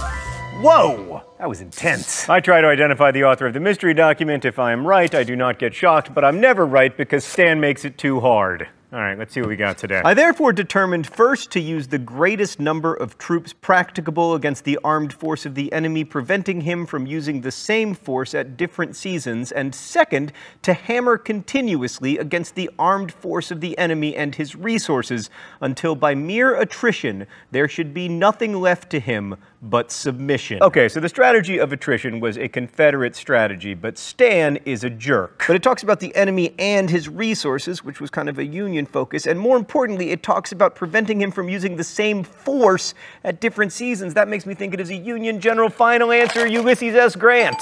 Yo! How do you like them apples? Grant was different from previous Union generals in that he was willing to sustain enormous casualties in pursuit of his goal to wear down the South. Because of this, Grant was often branded a butcher, like he was willing to weather incredible losses, including the 52,000 men, 41% of his army, who were injured or killed at the battles of the Wilderness and Cold Harbor. But his grim determination not just to defeat, but to destroy his opponent is what made Grant one of the first truly modern generals, and also the most successful leader the Union found. So Grant's brutal strategy, coupled with the vast superiority in Northern resources, suggests that the outcome of the Civil War really was inevitable, but it also points to some of the reasons to be cautious about that conclusion. First off, it took 3 years before the Union actually fully adopted Grant's strategy, and between 1861 and 1864, it was possible that Southern victories would eventually force the Union to give in. I mean, the Union lost a lot of battles in the first 2 years, largely due to ineffective generaling, and nothing saps a nation's motivation for war like losing. Now, some argue that the North had superior motivation to prosecute the war because they had God on their side and they were against slavery, but that's also pretty problematic. I mean, for many men who joined the Federal Army, a war to end slavery had very little appeal, especially poor enlistees who might be afraid that newly freed slaves would compete with them for jobs. Also, while we are correct in considering slavery unjust, Southerners who took up arms for the Confederacy saw themselves as engaged in a fight for their own freedom rather than a fight to protect slavery. The truth is, when it comes to fighting, motivation is a very tricky business, and I'm most comfortable agreeing with James McPherson, who argued that motivation waxes and wanes with victory,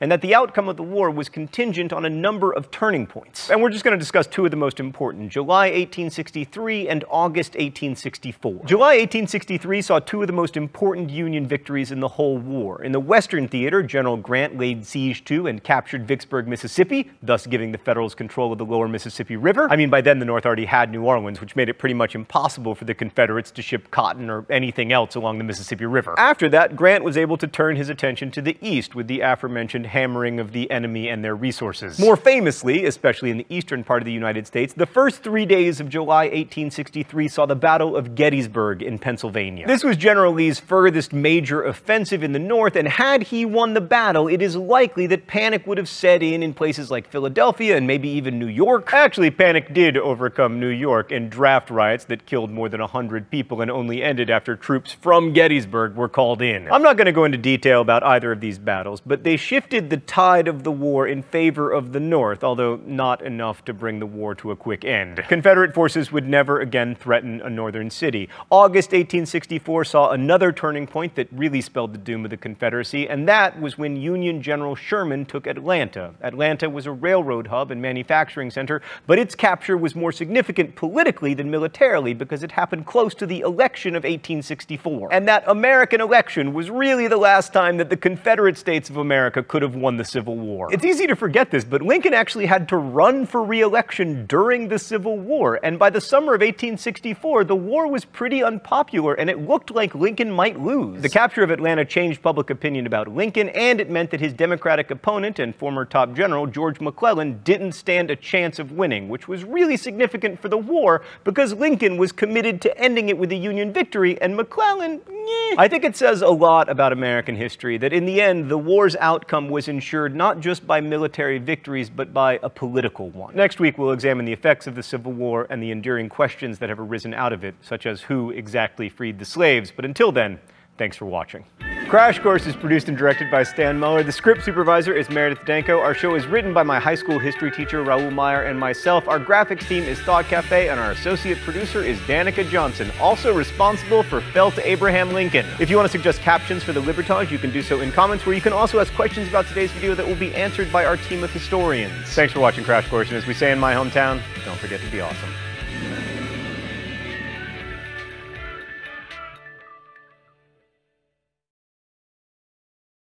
Hi, I'm John Green. This is Crash Course U.S. History, and today we return to... Wait, what are we talking about today, Stan? Oh, the Civil War. I can tell because Lincoln's here. But this week we're not going to talk about casualty counts or battles or generals with their heroic and probably fictional dying declarations. Mr. Green, wait, did that one guy not really say, "Honey bun, how do I look in the face?" Because that was the best part of this whole class. Jeb Stuart did say that to me from the past, but it probably wasn't his last words. But anyway, today we're going to try to focus on what's really important. In the end, the really vital stuff isn't like Pickett's charge or Lee saying it is well that war is so terrible, otherwise we would grow too fond of it, or the surrender at the Appomattox courthouse. That stuff matters, and I don't want to deny it, but the Civil War and the way we remember it is still shaping the world today, and that's what I want to focus on, because it's the stuff that might actually change the way you think about your own life in your own country, whether it's the United States or the green parts of not America.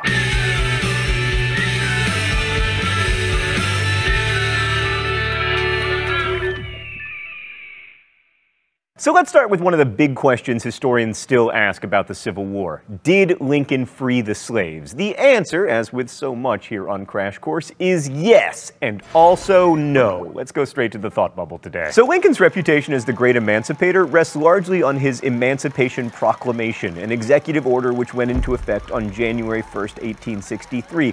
This order ostensibly freed all the slaves in territory currently rebelling against the United States, i.e. in areas where the U.S. government had no authority to free slaves. This is rather like the United States announcing that from here on out, North Korea will be ruled by Lady Gaga. Sure, it's a great idea, but it's not really your jurisdiction. In areas where the U.S. did have the authority to free slaves, the border states and some of the areas of the Confederacy that had been effectively conquered and occupied by federal troops, those slaves were not freed. So Lincoln didn't free the slaves that he actually had the power to free. Many historians argue that, in fact, slaves freed themselves. How? By running away to Union lines and becoming, quote, contrabands. Because this was a time of war and slaves were seen as a valuable resource to the enemy, when they escaped and sought refuge with Union troops, Union commanders wouldn't give them back despite fugitive slave laws still being on the books. So many slaves escaped, the argument goes, that Lincoln was basically forced to issue the Emancipation Proclamation because until he did so, those contraband slaves were still technically property of their Southern masters, and the Union generals were breaking American laws by not returning them. The Emancipation Proclamation then had the added bonus of encouraging more slaves to come over to the Union lines, many of whom joined the Army, which eventually included about 180,000 former slaves and free black men. Thanks, Thought Bubble. So Lincoln may also have issued the proclamation in order to shift the focus of the war from Union to slavery to prevent the British from recognizing the Confederacy. Arguably, the Confederacy's best chance to win the Civil War was to get some kind of foreign patron, and Britain was the likeliest choice as it was very dependent on Confederate textiles. But as you'll remember from all those people going to Canada, Britain had already abolished slavery, and it was the historic source of abolitionist sentiment, and so it was very shrewd of Lincoln to make the war about slavery. Off topic, but if I may put on my world historian hat for a moment, thank you, Stan. The fact that the British did not recognize the South had profound effects on the whole world, because it meant that the British shifted their focus to Egypt and India as sources of cotton for their textile mills. All that noted, I think Lincoln does deserve some credit for freeing the slaves for two reasons. First, he pushed for the 13th Amendment, which actually ended slavery in the United States, and perhaps more importantly, he continued the war to its conclusion and demanded that the end of slavery and the return of the Southern states to the Union be conditions for peace. This may seem obvious today, but in 1864 it wasn't. In fact, there were numerous calls in the North for an end to the war that would allow the South to exist as a separate country and leave slavery intact. Now, of course, the rest of world history indicates that at some point slavery would have ended, but by prosecuting the war to its end, Lincoln brought about slavery's end sooner. But the Civil War didn't just end slavery. slavery, if it had gone differently, me from the past might have been annoying teachers in a different country from the one in which I now live. I might have needed a passport to visit my parents in North Carolina, and slavery might have survived for decades. Brazil didn't fully abolish slavery until 1888. And the South would be covered in green as part of not America, or the North, depending on where you're watching this video, I guess. And the people who lived through the Civil War knew it was momentous. In his famous Gettysburg Address, Abraham Lincoln fostered the idea that the Civil War was a kind of second American Revolution, or at least a culmination and reaffirmation of the first one. From these honored dead, we take increased devotion to that cause for which they gave the last full measure of devotion, that we here highly resolve that these dead shall not have died in vain, that this nation, under God, shall have a new birth of freedom, and that government of the people, by the people, for the people, shall not perish from the earth. We tried to hire Daniel Day-Lewis for that, but he was unavailable. That phrase, new birth of freedom, had religious significance as well, because it was like the 19th century equivalent to born again. So the Civil War was the first modern war in terms of its scale and its destruction. Like others have waged war on civilians to break the spirit of their enemies. Stand! Mongoltage opportunity!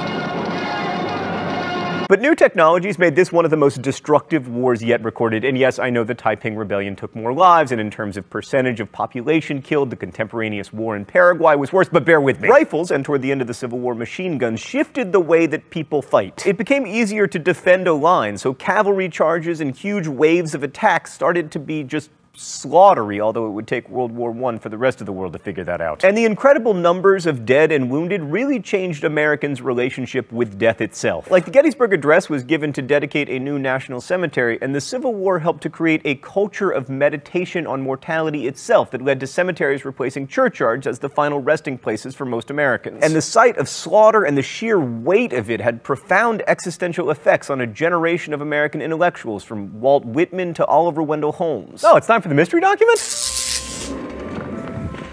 The rules here are simple. I guess the mystery document, and usually I am shocked. Oh my gosh, today's mystery document is on an iPad. This appears to be a photograph of wounded soldiers in hospital. I'm gonna go ahead and call it as being by Matthew Brady. What? I already got it? But I didn't say the name. Oh, it's called Wounded Soldiers in Hospital. Thank you for an easy one, Stan. So Matthew Brady was a prolific photographer during the Civil War, although like a lot of prolific people, he often took credit for work done by his employees. And Brady really changed the way that people thought about war. He and his staff created some 10,000 images during the Civil War, and it was the first time that an event had been photographically documented so thoroughly. By the way, lest you think that the unreliability of images began with Photoshop, many of Brady's photographs were staged. He would move bodies, sometimes soldiers were apparently told to act dead. But of course at the time, photographs felt inherently authentic, and written accounts of battles could now be accompanied by actual images of the fighting and its aftermath. But perhaps the most important impact of the Civil War was the new nation that it created. Like, the American Civil War fits right in with the global phenomenon of nation building that was happening. Soon we would have places on the map like Italy and Germany, and older places like Greece would be reborn as nation states, and then all of these places would be known to Americans as not America. But by the way, congratulations to Italy on their recent election of their 732nd prime minister in just 180 years of existing. By far the most successful of these new nation states were the ones that embraced industrialization and modern ideas of organization and centralized government. Northern victory in the Civil War meant that the United States would follow the path that the North had laid down. It would become an industrial rather than agrarian nation with a national government preeminent over those of individual states. It would become a nation. And it's not a coincidence that over the course of the 19th century, people stopped pluralizing the United States. They stopped saying the United States are a great place to live and began saying the United States is a great place to live. The Civil War helped singularize what had been until then a plural nation. And Abraham Lincoln was the first president to truly expand the power of the executive. He ordered blockades and suspended habeas corpus in addition to emancipating the slaves. But the Republican-dominated Congress played a role in this federalization too. Congress passed the Homestead Act in 1862 that encouraged settlement of the West by basically giving away land to anyone who had $18 and was willing to live on it and farm it for 5 years. Meanwhile, the Morrill Land Grant Act financed colleges to offer training in new scientific agricultural techniques. The Department of Agriculture was created to generate statistics and share best practices in farming. Congress also helped unify the country with massive land grants in the Pacific Railway Act of 1862. And during the war, the Lincoln administration gave away 158 million acres to railroads to tie the nation together. Get it? Tie. Railroad ties the nation together. I'll take my coat and go. Plus, as you may have noticed, wars are expensive, and in order to finance the Civil War, Congress passed the first progressive income tax in American history, as well as floating huge bond issues to the public. And when that wasn't enough, the administration began printing federal money on green paper called greenbacks. These, along with notes issued by banks under the National Bank Act of 1863, became the first national currency in the United States. Altogether, the total cost of the war for the Union was $6.7 billion. Interestingly, if in 1860 the federal government had purchased every slave and granted a 40-acre farm to each family, the total cost would have been $3.1 billion. But A, it would have been hard to get that bill through Congress, and B, at the time, the federal government had no way to raise that kind of money. The federal government also actively promoted the industrial economy that was to become dominant in the United States after the war. In fact, industrialization was so healthy that visitors to cities in the North during the Civil War would have been hard-pressed to notice that they were even in a war. So ultimately, the Civil War was a victory for Alexander Hamilton's Federalist vision of what America should be. I mean, Thomas Jefferson could never have imagined the United States that emerged from the Civil War, a government that supported an army of 1 million men, carried a $2.5 billion national debt, distributed public lands, printed a national currency, and collected an array of internal taxes. It sounds like Britain. So the Civil War wasn't just a victory of North over South or of freedom over slavery. It created the nation that the United States of America has become. Thanks for watching. I'll see you next week. Crash Course is produced and directed by Stan Muller. Our script supervisor is Meredith Danko. Too Far, our associate producer, is Danica Johnson. The show is written by my high school history teacher, Raul Meyer, and myself, and our graphics team is Thought Cafe. Every week there's a new caption for the Libertage. You can suggest some in comments, where you can also ask questions about today's video that will be answered by our team of historians. Thank you for watching, and as we say in my hometown, don't forget to be awesome.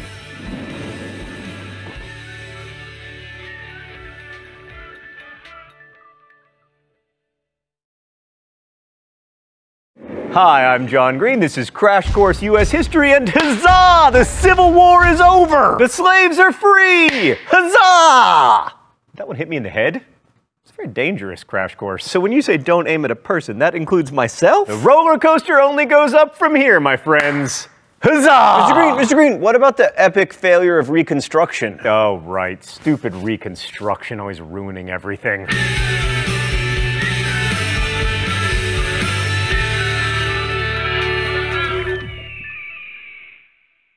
So after the Civil War ended, the United States had to reintegrate both a formerly slave population and a formerly rebellious population back into the country, which is a challenge that we might have met, except Abraham Lincoln was assassinated and we were left with Andrew I am the third worst president ever Johnson. I'm sorry, Abe, but you don't get to be in the show anymore. So Lincoln's whole post-war idea was to facilitate reunion and reconciliation, and Andrew Johnson's guiding Reconstruction principle was that the South never had a right to secede in the first place. Also, because he was himself a Southerner, he resented all the elites in the South who had snubbed him, and he was also a racist who didn't think that blacks should have any role in Reconstruction. Trifecta! So between 1865 and 1867, the so-called period of presidential Reconstruction, Johnson appointed provisional governors and ordered them to call state conventions to establish new, all-white governments. And in their 100% whiteness and oppression of former slaves, those new governments looked suspiciously like the old Confederate governments they had replaced. And what was changing for the former slaves? Well, in some ways, a lot. Like Fisk and Howard universities were established, as well as many primary and secondary schools, thanks in part to the Freedmen's Bureau, which only lasted until 1870,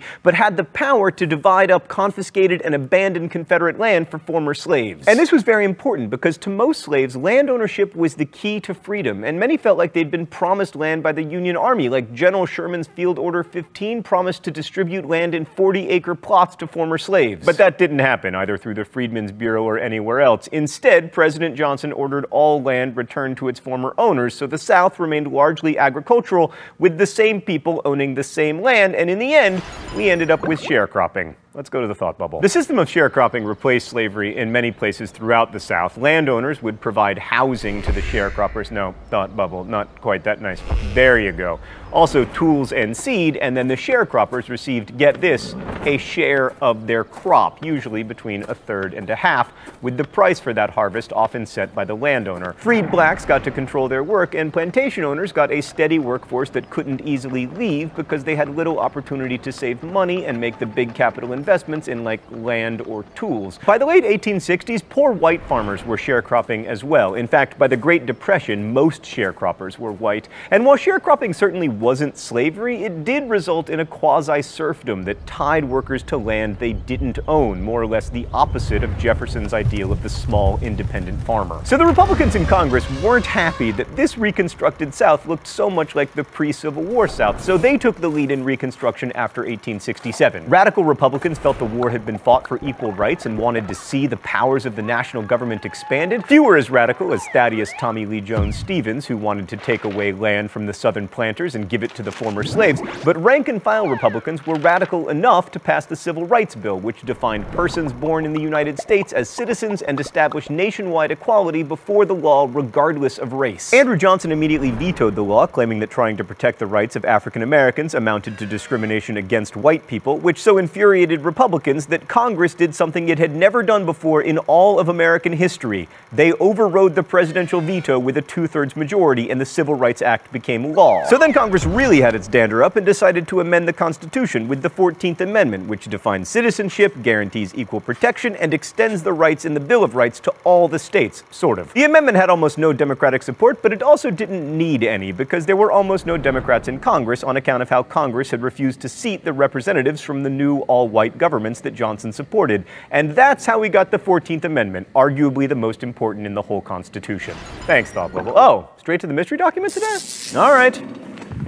The rules here are simple. I guess the author of the mystery document and try not to get shocked.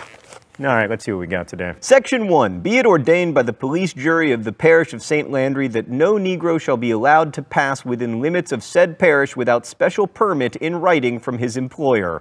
Section 4. Every Negro is required to be in the regular service of some white person or former owner who shall be held responsible for the conduct of said Negro. Section 6. No Negro shall be permitted to preach, exhort, or otherwise declaim to congregations of colored people without a special permission in writing from the president of the police jury. Gee, Stan, I wonder if the president of the police jury was white. I actually know this one. It is a black code, which was basically legal codes where they just replaced the word slave with the word Negro. And this code shows just how unwilling white governments were to ensure the rights of new free citizens. I would celebrate not getting shocked, but now I am depressed. So, okay, in 1867, again over Johnson's veto, Congress passed the Reconstruction Act, which divided the South into 5 military districts and required each state to create a new government, one that included participation of black men. Those new governments had to ratify the 14th Amendment if they wanted to get back into the Union. Radical Reconstruction had begun. So in 1868, Andrew Johnson was about as electable in the U.S. as Jefferson Davis, and sure enough, he didn't win. Instead, the 1868 election was won by Republican and former Union General Ulysses S. Grant. But Grant's margin of victory was small enough that Republicans were like, man, we would sure win more elections if black people could vote, which is something you hear Republicans say all the time these days. So congressional Republicans pushed through the 15th Amendment, which prohibited states from denying men the right to vote based on race, but not based on gender or literacy or whether your grandfather could vote. So states ended up with a lot of leeway when it came to denying the franchise to African Americans, which of course they did. So here we have the federal government dictating who can vote and who is and isn't a citizen of a state, and establishing equality under the law, even local laws.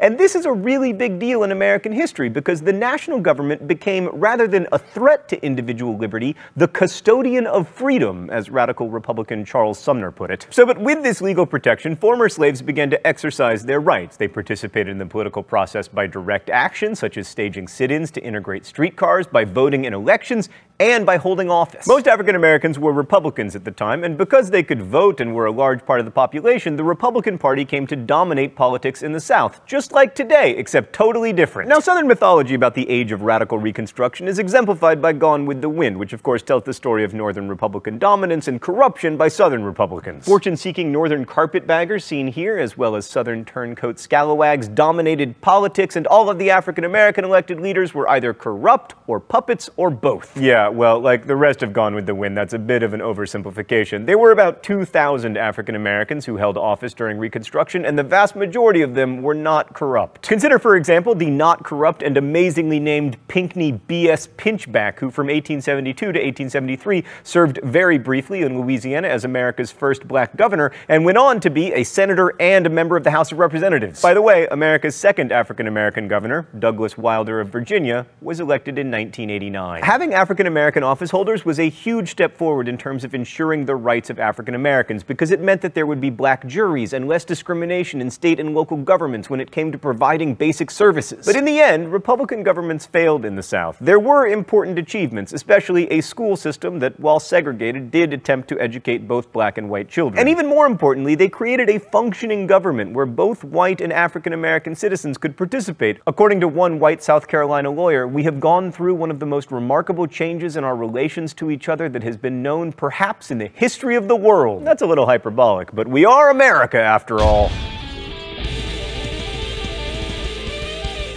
It's true that corruption was widespread, but it was in the North too. I mean, we're talking about governments. And that's not why Reconstruction really ended. It ended because, one, things like schools and road repair cost money, which meant taxes, which made Republican governments very unpopular because Americans hate taxes. And two, white Southerners could not accept African Americans exercising basic civil rights, holding office, or voting. And for many, the best way to return things to the way they were before Reconstruction was through violence. Especially after 1867, much of the violence directed toward African Americans in the South was politically motivated. The Ku Klux Klan was founded in 1866, and it quickly became a terrorist organization targeting Republicans, both black and white, beating and murdering men and women in order to intimidate them and keep them from voting. The worst act of violence was probably the massacre at Colfax, Louisiana, where hundreds of former slaves were murdered. And between intimidation and emerging discriminatory voting laws, fewer black men voted, which allowed white Democrats to take control of state governments in the South and returned white Democratic congressional delegations to Washington. These white Southern politicians called themselves redeemers because they claimed to have redeemed the South from Northern Republican corruption and black rule. Now, it's likely that the South would have fallen back into Democratic hands eventually, but the process was aided by Northern Republicans losing interest in Reconstruction. In 1873, the U.S. fell into yet another not quite great economic depression, and Northerners lost the stomach to fight for the rights of black people in the South, which, in addition to being hard, was expensive. So by 1876, the supporters of Reconstruction were in full retreat and the Democrats were resurgent, especially in the South. And this set up one of the most contentious elections in American history. The Democrats nominated New York Governor and NYU Law School graduate Samuel Tilden. The Republicans chose Ohio Governor and Kenyon College alumnus Rutherford B. Hayes. One man who'd gone to crash course writer Raoul Meyer's law school and another who'd gone to my college, Kenyon. Now, if this election had been based on facial hair, as elections should be, there would have been no controversy. But sadly, we have an electoral college here in the United States, and in 1876 there were disputed electoral votes in South Carolina, Louisiana,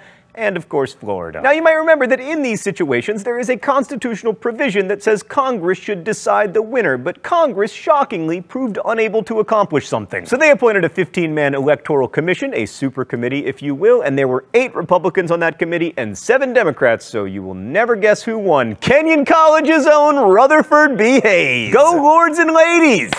And yes, that is our mascot. Shut up. Anyway, in order to get the presidency and win the support of the super committee, Hayes's people agreed to cede control of the South to the Democrats and to stop meddling in Southern affairs, and also to build a transcontinental railroad through Texas. This is called the Bargain of 1877 because historians are so good at naming things, and it basically killed Reconstruction. Without any more federal troops in southern states and with control of southern legislatures firmly in the hands of white Democrats, the states were free to go back to restricting the freedom of black people, which they did. Legislatures passed Jim Crow laws that limited African Americans' access to public accommodations and legal protections. States passed laws that took away black people's right to vote, and social and economic mobility among African Americans in the South declined precipitously. However, for a brief moment, the United States was more democratic than it had ever been before, and an entire segment of the population that had no impact on politics before was now allowed to participate. And for the freedmen who lived through it, that was a monumental change, and it would echo down to the civil rights movement in the 1950s and 1960s, sometimes called the Second Reconstruction. But we're going to end this episode on a downer, as we are wont to do here at Crash Course U.S. History, because I want to point out a lesser-known legacy of Reconstruction. The Reconstruction amendments and laws that were passed granted former slaves political freedom and rights, especially the vote, and that was critical. But to give them what they really wanted and needed, plots of land that would make them economically independent, would have required confiscation, and that violation of property rights was too much for all but the most radical Republicans. And that question of what it really means to be free in a system of free market capitalism has proven very complicated indeed.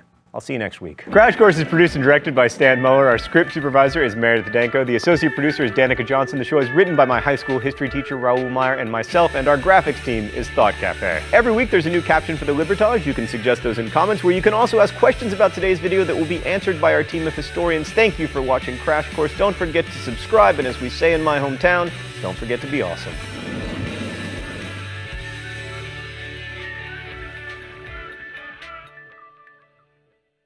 This is Sal here, and I'm with Kim Cutts, who's Khan Academy's American History Content Fellow. And what I'm curious about is, you know, in school you learn about the Civil War, you learn about slavery, that slavery was a cause of the Civil War, but at least for myself, I never got a full context of, you know, what were all the dynamics that led to the Civil War? Is it just something that happened overnight? Oh, definitely not. You know, I think the seeds of the Civil War were really with the United States at its creation. You know, I think there's sort of an essential contradiction in the United States as it's born. You know, we're this country where all men are created equal, except that most of the states in the South have slavery, where people are clearly not created equal. So, you know, they couldn't win the Revolutionary War without including those states and kind of giving them what they wanted in retaining slavery.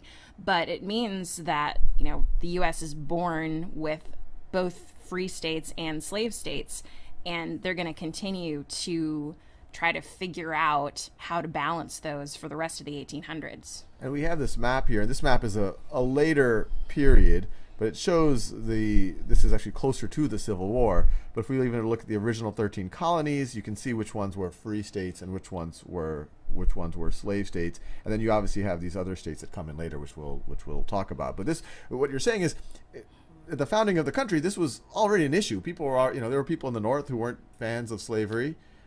And people knew that at some point this would be an irreconcilable, or maybe they hoped it would be reconcilable, a difference. But they said, no, we got to unify against Great Britain. Exactly. And so they said, let's just become a country and do it. You know, even Thomas Jefferson, the author of the Declaration of Independence, he knew that slavery was a contradiction. He called the issue of having slavery like holding a wolf by the ears, right? You can't hold on to it, but you can't let it go, because so many of the wealthy elites who are going to end up in Congress in the South are slave owners. So including himself. Exactly. So they want to protect their interests. So we have that it's, you know, the issue is there from the moment that the country is founded, and then we get into the 1800s, which is really the run up. You know, the Civil War doesn't start until, you know, we get into 1860 or shortly thereafter. Or actually 1860. What is, you know, what's the big picture that really leads up to it? Well, I think what we're looking at when we get into the issues that lead to the Civil War is really about how the U.S. handles getting new territory, right? And the U.S. was getting a lot of new territory. We have a map here. I guess the first really big chunk is you have the Louisiana Purchase in 1803. And so you get all of, let's see, let me shade it in. You get, you know, roughly all of this stuff right over here. So that's new areas that settlers can go, and and it becomes officially part of the U.S. And what else happens? So, you know, as we get these new territories, out of them, you're going to get new states. And when new states come into the Union, they're going to come in as either free states or slave states.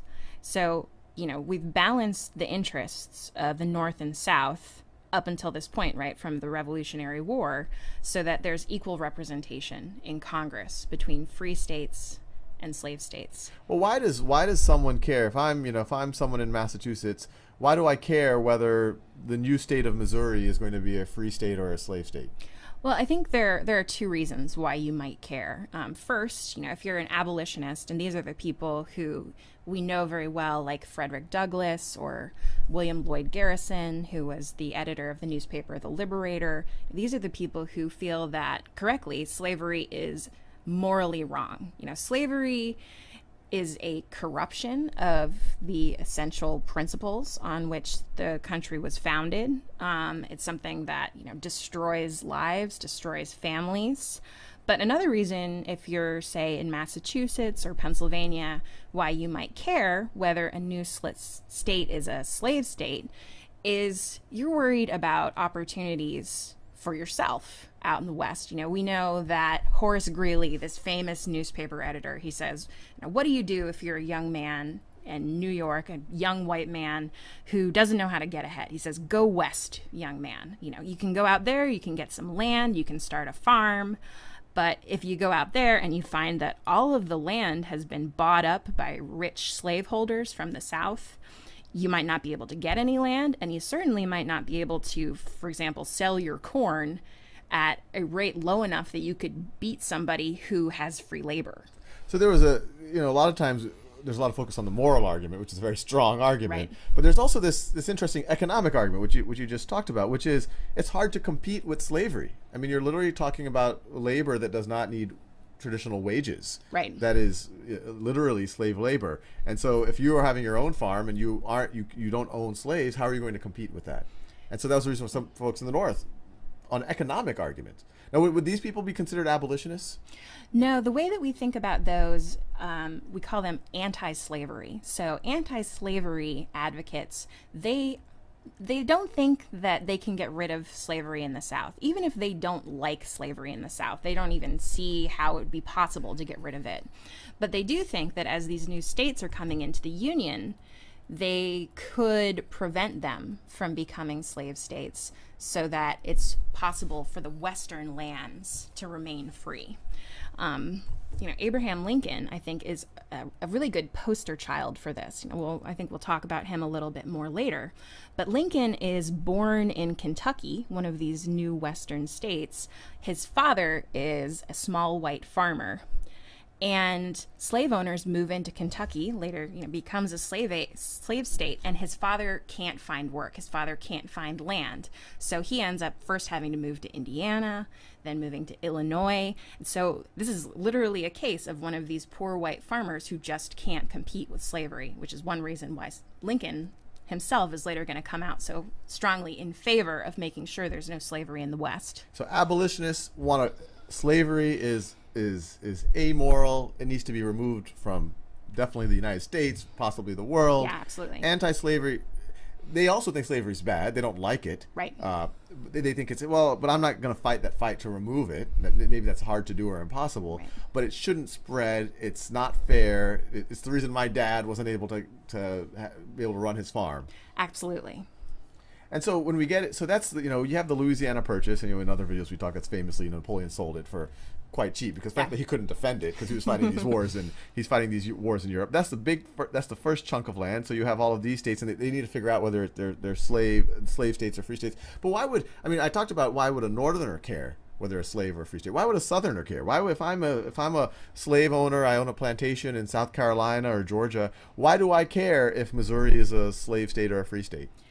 Well, I think, just as their political interests are tied up in slavery, all of their money is tied up in slavery. In 1860, the most valuable thing that anyone owns in the United States is slaves, right? You can't compete with that kind of money.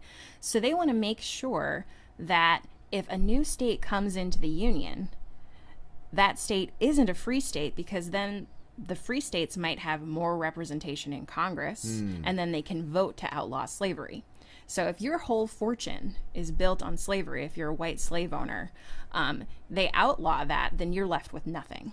I see. So in the North, there's the moral argument, there's the economic argument, slavery is hard to compete with. And the South, hey, if we have too many of these free states, at some point they're going to have a majority, enough of a voting power in the government to maybe abolish slavery one day, which would completely undermine, if I'm a slave owner, my economics of my reality. Right. I mean, and they are sort of essentially amoral. Even, someone like Jefferson, who knows that slavery is wrong, his whole wealth, his whole fortune, his whole political dynasty is built on the fortune of owning slaves. And one of the first points where this really gets balanced, this issue, is we have the Louisiana Purchase in 1803, then starting to carve out the Louisiana Purchase, you have states like Missouri, they get to their critical mass of people, of population, so that they can become a state. And so what was the Missouri Compromise all about in 1820? So the Missouri Compromise is when we have enough people living in Missouri. These are white people generally coming who have come from the eastern states, and they apply for statehood. You've got an equal number of slave states and free states already in Congress. So if Missouri comes in and they want to be a slave state, they're going to upset the apple cart. They're going to upset the balance. So there will be more representatives for the South than there will be for North. And everything they've done so far has been predicated on this sort of tenuous balance between free states and slave states. So, they debate this in Congress just for months. And eventually what they do is say, all right, well, we can't decide. So what we're going to do is admit the state of Maine at the same time. And Maine, the territory of Maine was already part of the United States. How is it not already a state? It was part of Massachusetts, but as you can see, it's really only tenuously connected to Massachusetts. So they divide this territory up so that it can have its own representation in Congress. So they say, all right, well, we can't solve this problem of the balance of power between free states and slave states right now. So what we're going to do is just kind of extend our balance. We're going to keep this compromise going to make sure that there are the same number of free and slave states. So we'll let Missouri in as a slave state at the same time we let Maine in as a free state. Fascinating. So I think, I see where this is going, that you have these very tenuous compromise while more and more territory is being added. It's exciting to see where all of this goes. So Kim, in the last video, we started talking about how slavery has been an issue in the United States really since its founding with the Revolutionary War. And we see some images here of slavery. This was a particularly famous image that really kind of helped spark indignation in the North amongst abolitionists, because you can see how this person was beaten or whipped. Yes, absolutely. Yeah. And so it's this kind of, and today it's like this morally reprehensible thing. But you go back not too far in the whole scope of history. We're going to the early 1800s, and this was something that was debated. It was slavery was allowed in a large chunk of the United States. And in the last video, we talked about that this issue of slavery only got exacerbated the more territory that was added. You have the Louisiana Purchase in 1803 that adds all of this territory. You start having states getting carved. Once you get a critical population, a critical mass of people in a certain state, they can apply to be, or in a certain territory, they can apply to be a state. And as each of these states are added and they want to get representation, it's a political issue. You mentioned how, the North, they didn't like it on moral grounds, and if it was a slave state, and they also didn't like it on economic grounds, because it's hard to compete economically with slavery, while the South was afraid of losing its political power if more free states were to join the Union. And, in Compromise of 1820, you mentioned that, well, that compromise, Missouri is a slave state, Maine gets carved out of Massachusetts, becomes a free state. But that didn't solve the problem. That problem only continues because we only add more territory. Yeah, most of the history of the 1800s when it comes to slavery is a history of putting off the problem, right? Henry Clay becomes this very famous legislator because he's good at compromising. He's called the Great Compromiser. So instead of trying to actually solve the issue of slavery, which many people think of as an unsolvable problem, they're just saying, all right, well, how can we put off the conflict over this a little bit longer? And they just keep doing that. In 1836, the territory expands further, or it starts to. I guess the expansion is catalyzed further by you have the Texas Revolution. Texas gets its independence from Mexico, which itself got independence only a few decades before that from Spain. But so Texas, for a brief amount of time, is its own independent country. But then it joins the U.S. It's annexed by the U.S. in 1845. So it's more territory for the U.S., and that was slave territory. Texas. Right. Yeah. So again, this is an area in the South where most of the reasons that slavery existed in the South is because it's a very fertile agricultural region, right? Where the things that you grow, crops, are very labor intensive. So they figure, how are we going to find enough people to grow these crops? And the answer is that they've been importing African slaves and forcing them to work. And the annexation of Texas, there's border disputes with Mexico, which leads to another conflict with Mexico, not this time with the U.S. and Mexico. This is the Mexican-American War from 1846 to 1848. But in the context of this conversation, the reason why it helped bring the slavery issue even more to a head is that when the U.S. wins it gets even more territory. It gets all of this area in the West right over here. Right, it's more territory, and it's more sort of southern territory, which means that it has a high probability of becoming slave states. And so this map that we looked at earlier in the other video, this is kind of showing what the U.S. looked like as we exit out of the Mexican-American War. We're getting to about 1850. And so what happens then? I mean, is it just one compromise after another at this point? Well, this is the point where compromise begins to break down, right? Henry Clay, again, is the architect of what's called the Compromise of 1850. As soon as the U.S. goes to war with Mexico, people in Congress are wondering, all right, if we get this territory that we're trying to get, what's going to happen? Are they going to be free states or slave states? And, you know, this compromise over free and slave states has been going on, you know, for 30 years since the Missouri Compromise, and, you know, even longer if you take it back to 1776. So they're doing exactly the same thing. They're saying, all right, well, let's try to keep a balance of power between free states and slave states, except they add in a couple of provisos that make people really angry in the 1850s. And who gets angry? Both, I would say, slave owners and abolitionists and anti-slavery activists in the North. So I guess that's what makes it a compromise. It's a little bit of something to make everyone angry. And so what made the slave owners angry about the Compromise of 1850? Well, one of the parts of the Compromise of 1850, apart from deciding whether these new territories were going to be slave or free, was a part of the act was called the Fugitive Slave Act.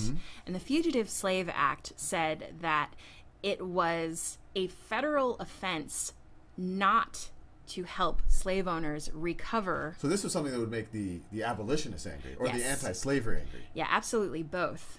So, for example, if you're maybe living in Massachusetts, you're a white middle-class person living in Massachusetts, you don't think slavery is great. You think it's morally wrong, but it hasn't really directly affected your life, right? You're hundreds of miles away from the nearest slave state. But now the federal government says that if there is a person who has escaped from slavery, who has come to your town, it is a federal offense for you not to help return that person to slavery. So this fugitive slave, this is part of the compromise. This is part of the Compromise of 1850. Is that I could be sitting in Massachusetts, I could be anti-slavery, or I could even be ambivalent about it, but now I have to be complicit in it. If there's a slave, I can't, or if there's someone who's escapes from the South who was a former slave, I have to actively, I can't in any way help them. If I do, I could go to jail. If I'm a law officer, I have to capture that person and have to bring them back. So it's kind of forcing people who are already not happy about slavery. It's kind of bringing it close to them. They have to partake in it. Yeah, and these are people who have very strong religious convictions. This is, the mid-19th century is a time when people feel their religion very strongly. And so there are people in the North who are Quakers, who are otherwise religiously opposed to slavery, who, have maybe prayed for the souls of slaves, but it's never been their job to try to keep someone in slavery before. So that is really infuriating.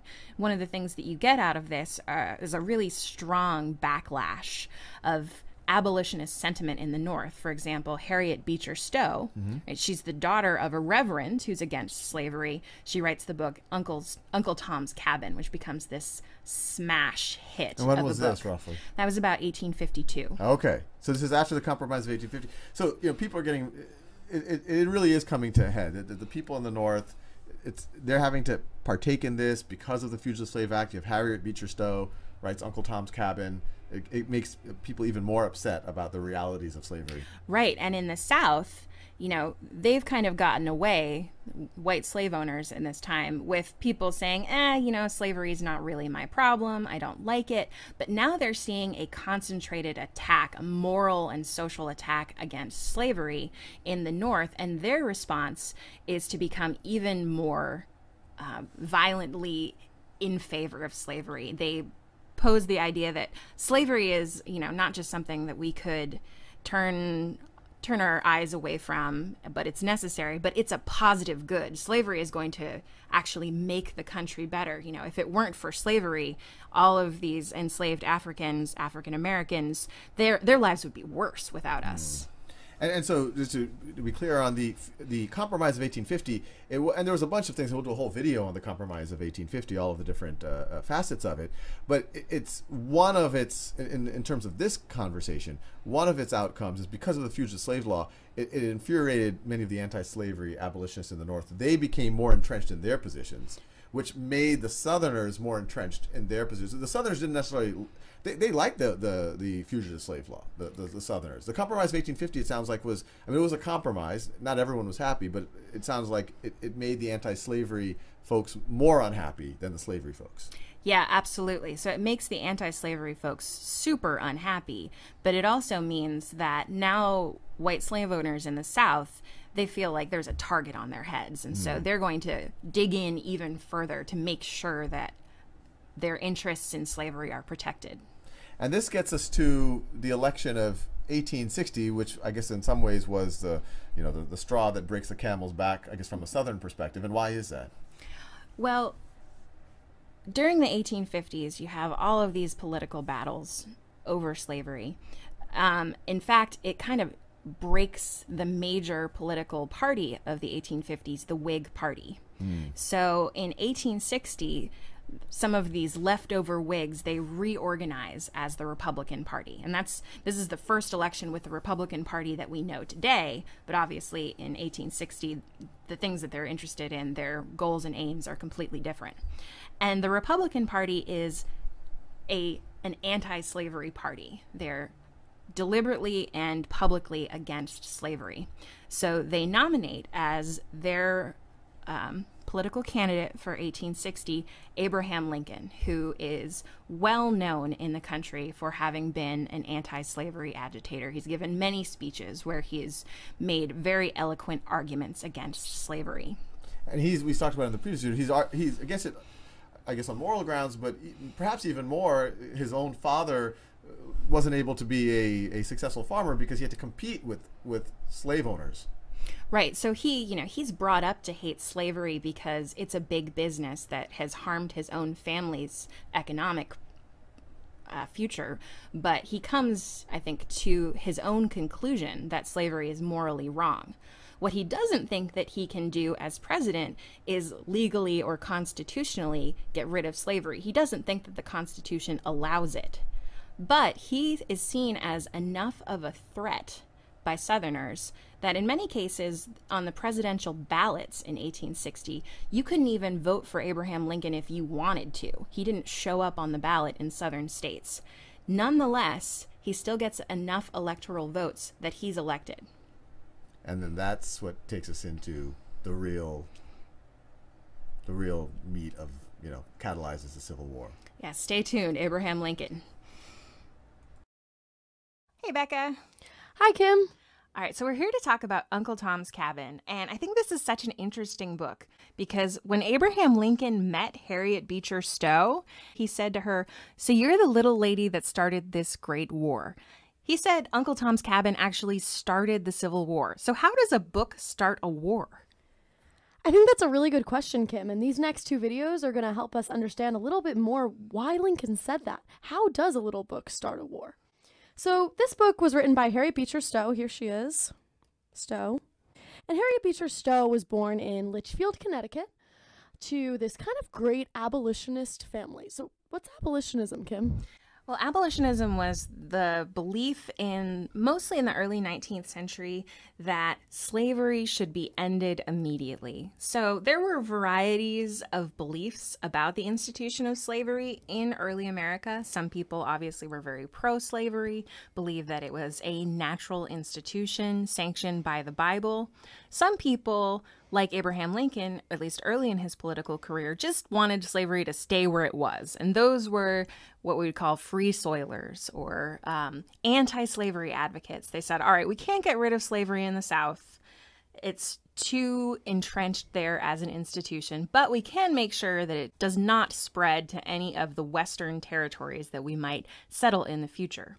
But abolitionists were the strongest opponents of slavery. They said that slavery should be ended today, everywhere in the United States and the world, and that it is an immoral, unchristian institution. So these Western territories were a really big part of the increasing tension over the institution of slavery in the 1850s. So in 1848, the United States won the Mexican-American War, and they got a whole bunch of new territory that had once been Mexico. And these will become the states of Texas and Oklahoma and many of the sort of Midwestern states we have today. But this now threatened the balance of power between those slaveholding states in U.S. Congress and those that were free states. So now everyone is wondering, is slavery going to spread to the West? Should slavery spread to the West? And this kind of anxiety about the Western expansion of slavery was more tense and became more sectionally divided after the Compromise of 1850. So the Compromise of 1850 happened right here in 1850. And the Compromise of 1850, I like to think of it kind of like a Band-Aid over this sectional tension. So I'll draw you guys a little Band-Aid. This is like a gaping wound, right? And the Compromise of 1850 is just like this tiny little Band-Aid that's kind of holding this dam together, to mix my metaphors. The Compromise of 1850 actually admitted California as a free state, which was a really big win for the North, obviously. Right, lots of gold. But it also had a really strong Fugitive Slave Act. So this was a really kind of critical part of the Compromise of 1850, and this was a big win for the South. So why was it a big win? Well, the Fugitive Slave Act said that if a marshal was in your town requesting your help in rounding up an escaped slave, you had to help that marshal or face charges yourself. So this meant that any time that someone who was enslaved in the South made a run for the North, a run for Canada, as many of the enslaved people did, anyone in the North might be drafted to help return that person to the South. And if they didn't, they were oftentimes fined, and this really made all Northerners participatory in slavery. Even if they weren't slaveholders themselves or living on a plantation in the South, Northerners were participating in the way that slavery was held together by disallowing runaway slaves from continuing their lives in free territories. So you can imagine how this might really galvanize a Northern audience into action about slavery, because before you might think, well, I don't like slavery, but what does it have to do with me, right? I'm just a grain miller living in Pennsylvania. None of my business. I don't like it, but I can't do anything about it, and it's not my fault. Now, all of a sudden, if an escaped slave comes past your house and a marshal follows him or her, now you've got to be a person to round that person up. And so that means you have to participate in slavery directly. And so you might find yourself thinking, you know what, I refuse to do that. And that means that I really do hate slavery.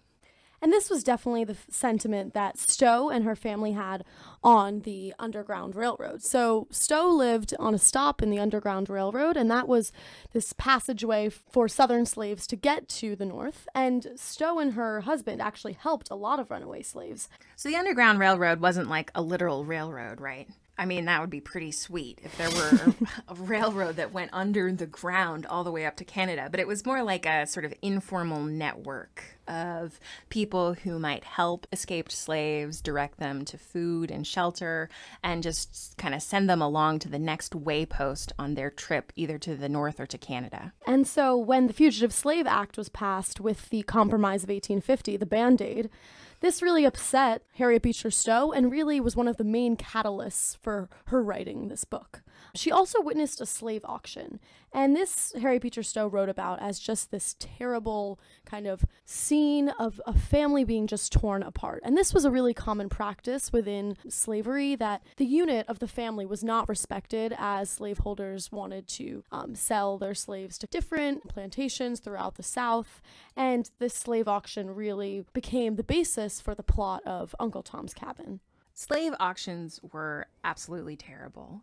In fact, not long before the Civil War, the main slave auction site in Washington, D.C. was just around the corner from the White House. So imagine walking down the thoroughfare of this great democracy, seeing the president's house, the seat of government, and then turning a corner and seeing people being sold off the block. You know, Abraham Lincoln saw a slave auction in New Orleans, and he said it was one of the things that most influenced him to hate slavery, just witnessing these families being torn apart.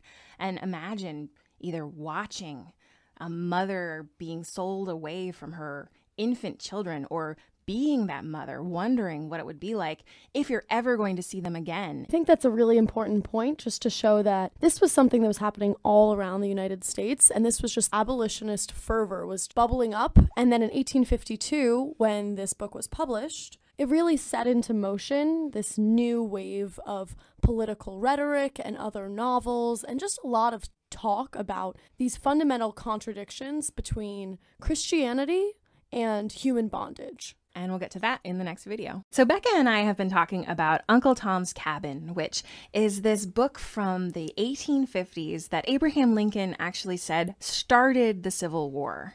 So how did this book start a war? So in this video, we'll tell you a little bit more about the plot, but in the previous video, we kind of discussed what was going on in the country at the time, and Harriet Beecher Stowe, again, was from this abolitionist family. She was really deeply affected by the Compromise of 1850 and the Fugitive Slave Act, and also by slave auctions. So this video will get a little bit more into the heart of the plot of the novel, which does have to do with the family being torn apart. All right, so what was Uncle Tom's Cabin actually about?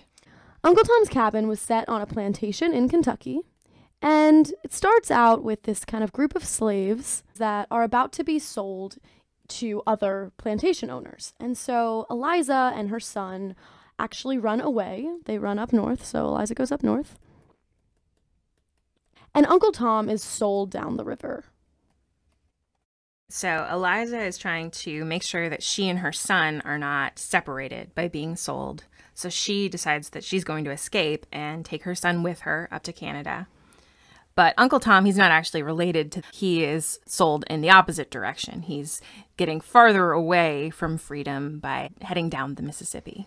When you think about the sort of geography of slavery, you know, it's a much more urban environment in some of the more coastal areas. So you might be in Charleston, or you might even be in Baltimore as an enslaved person, and you might have a pretty high degree of freedom and also a possibility of escape, either by crossing the border or by boat.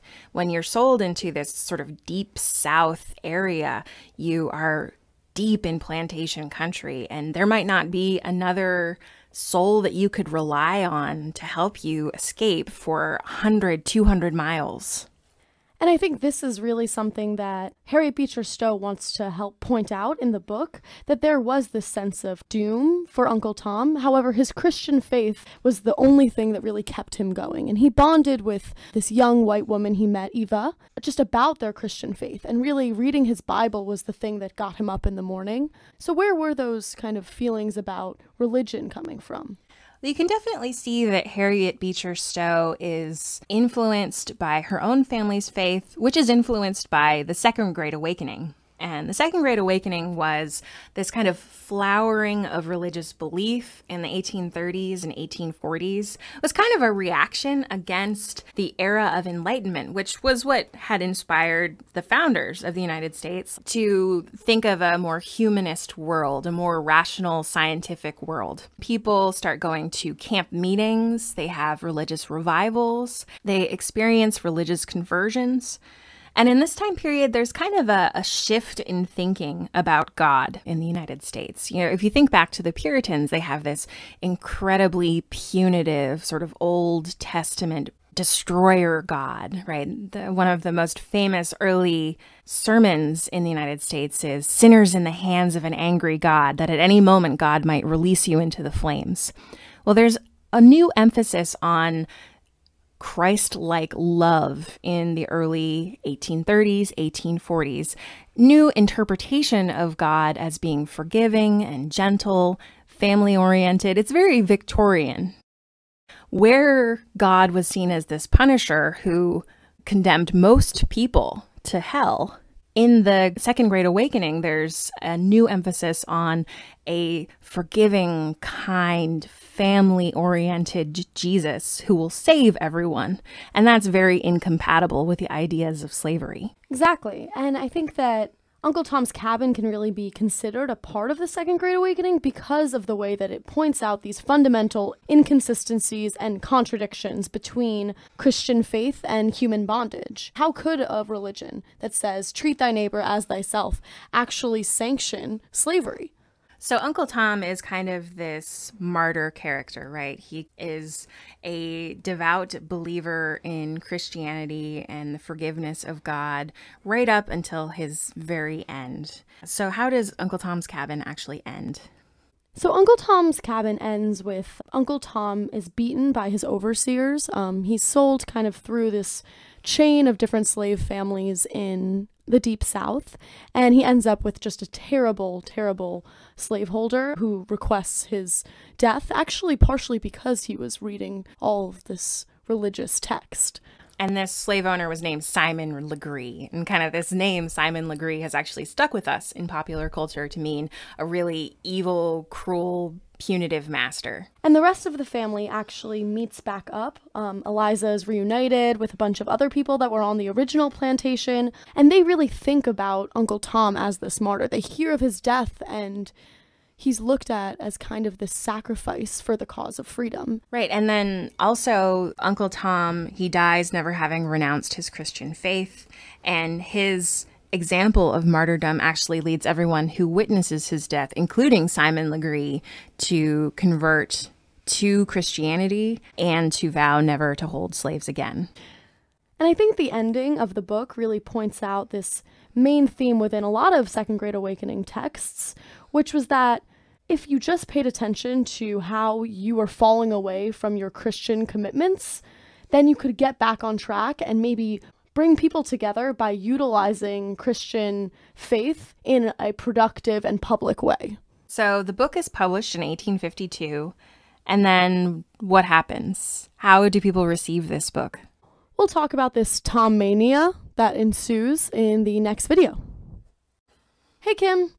Hey, Becca. So we've been talking about Uncle Tom's Cabin, published in 1852 by Harriet Beecher Stowe, and said to have been one of the main causes of the American Civil War. So remind me again what Uncle Tom's Cabin was actually about. So Uncle Tom's Cabin was about the horrors of slavery in the Deep South, and also appealed to a lot of Americans' Christian values and tried to point out these fundamental contradictions between Christian faith and slavery. So it was published in 1852. How did people receive this book? So there was a lot of mixed reactions, but it was the most read book of the 19th century. Wow. So there were a lot of reactions. And so in the North, mostly people were reading this all the time. No matter if you were an intellectual or just kind of a 17-year-old picking up a book off a shelf, you were going to read Uncle Tom's Cabin. And a lot of the people that actually read the book were young men that would later fight in the Civil War. Oh, interesting. Okay, so like this would be our book club book of the month, except this was like the Oprah's book club choice of 1852. Right? Exactly. Everybody was reading it. Yeah, there's really almost nothing like it, like not even Harry Potter, but it did have the same international scope that Harry Potter does today. So it was popular in the northern United States and elsewhere in the world. So where else was it popular? Mostly in Europe, but it was translated into over 60 languages. Wow. And this also kind of put the spotlight on American slavery. So there was all this international attention. What is going on in America, and what's going to happen? It's so interesting. It reminds me of The King and I.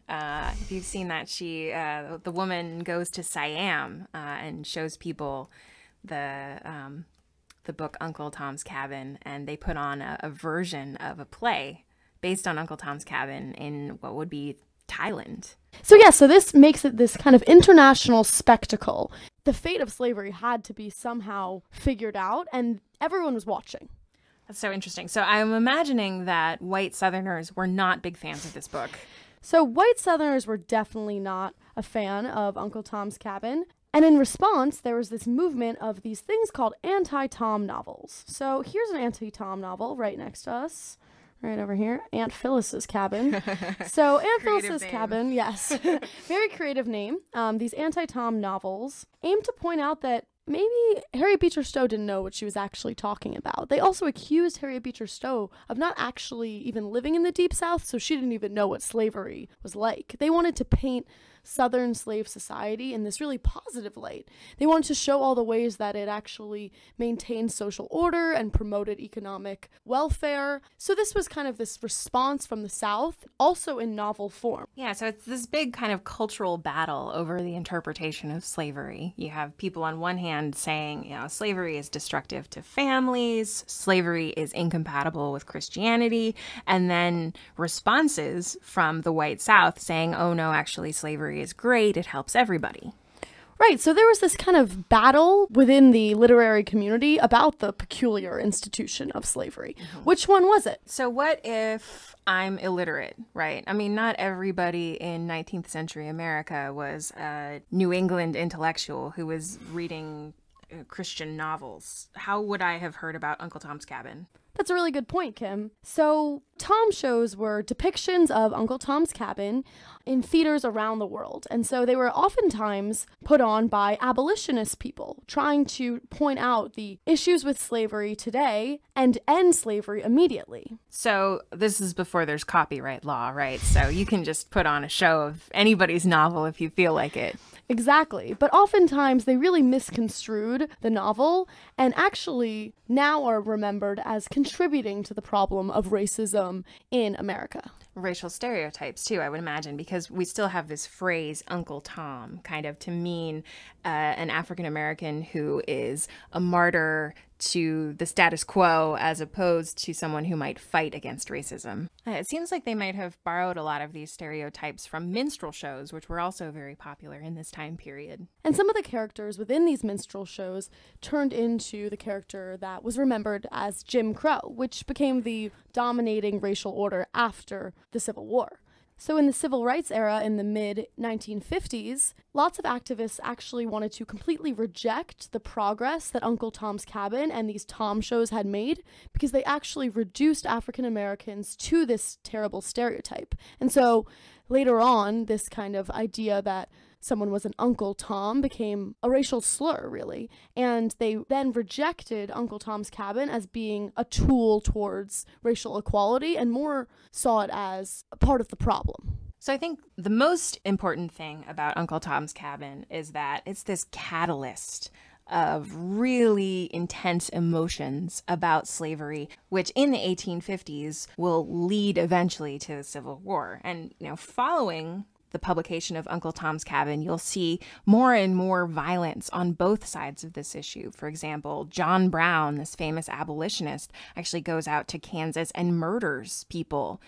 And I think that Lincoln was very astute in pointing out that Uncle Tom's Cabin really catalyzed a lot of this violence. And he even met with Harriet Beecher Stowe. So she earned herself a little meeting with Abraham Lincoln. And he said, "So you're the little lady that started this great war." I'm trying to think of another book that has started a war. I think we would probably remember that.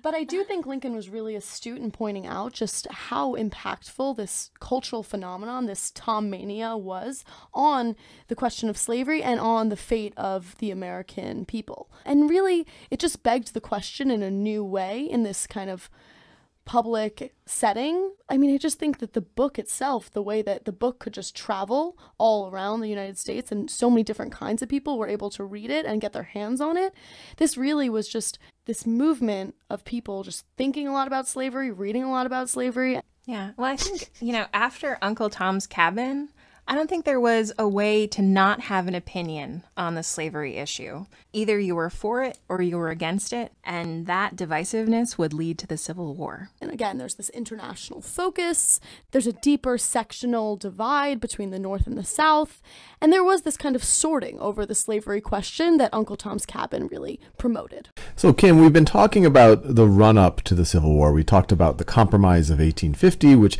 angered a lot of anti-slave and abolitionist folks in the North. As we get to the election of 1860, you have Abraham Lincoln getting elected. And a lot of folks view that as a bit of the final catalyst for the Civil War. What's happening, and is that accurate? So Lincoln is elected as a Republican Party president. This is the first Republican Party president ever. And the real basis of the Republican Party is an anti-slavery platform. They really don't want slavery to extend into the Western territories that have been acquired through the Mexican War. And so they have been making both sort of an economic and to some extent moral argument against slavery. So when Lincoln becomes president, the states of the South, particularly the Deep South or this Cotton Belt area, whose entire economic system relies on slavery, they think that they are under attack, that Lincoln is going to be coming for slavery as soon as he gets a chance as president. And we're talking about these states down here. This is Texas, Louisiana, Mississippi, Alabama, Georgia, South Carolina, and Florida. Right. So these are the real cotton states where slavery is highly entrenched. More than 50% of the population is enslaved, working on cotton plantations. It is making the elite people, elite whites in the South, very wealthy. Cotton is just the backbone of their economy. And so what do they do? Lincoln gets elected. This is November of 1860. That's right. And so what do they do about it? They're afraid. They're afraid that Lincoln is going to do something about slavery. So over the course of this winter period, this is in a period before we moved the inauguration up to January. So it used to be that presidents would be elected in November and not take office until March. Yeah, we have here this Lincoln gets elected in November, but then he doesn't get inaugurated until March over here. So there's this long lame duck period where everyone knows that a new political party is going to be in power, a new president is in power, but he's not in office yet. And so you have James Buchanan sitting around. He's still the president, but yeah, his days are numbered and his power is pretty limited. So over the course of what they call this secession winter, the 7 states of the Deep South get together and they secede from the Union, one after another. And this includes South Carolina, Mississippi, Florida, Alabama, Georgia, Louisiana, and Texas. They secede from the Union and they form what they call the Confederate States of America, which is basically almost exactly the same as the United States of America. Their constitution is based very closely on the U.S. Constitution, but it guarantees the existence of slavery. It explicitly says that slavery is allowed and protected forever, and they elect Jefferson Davis as their president. And so when they seceded, it was for them, it was clearly about slavery. Right. Everything is about slavery. They are concerned that Lincoln is going to interfere with slavery. They are afraid that because slavery is being outlawed many other places in the world, particularly in the Western Hemisphere, that one way or another, slavery's days are numbered, and if they're going to protect their livelihood as slave owners and as cotton planters, they're going to have to form their own nation to make sure that it's protected. And James Buchanan is officially president when all of this has happened. You have 7 states of the United States, I guess they're not so united anymore, leaving. I mean, is he just powerless to do anything? Well, he tries a few things. He was a very ineffective president to begin with. It's hard to be an effective president when Congress is so divided over issues. One thing that Congress actually does before Lincoln is in office and before these states officially secede is they try what's called the Crittenden Plan, proposed by John Crittenden of Kentucky, saying, we will officially protect slavery in the Constitution.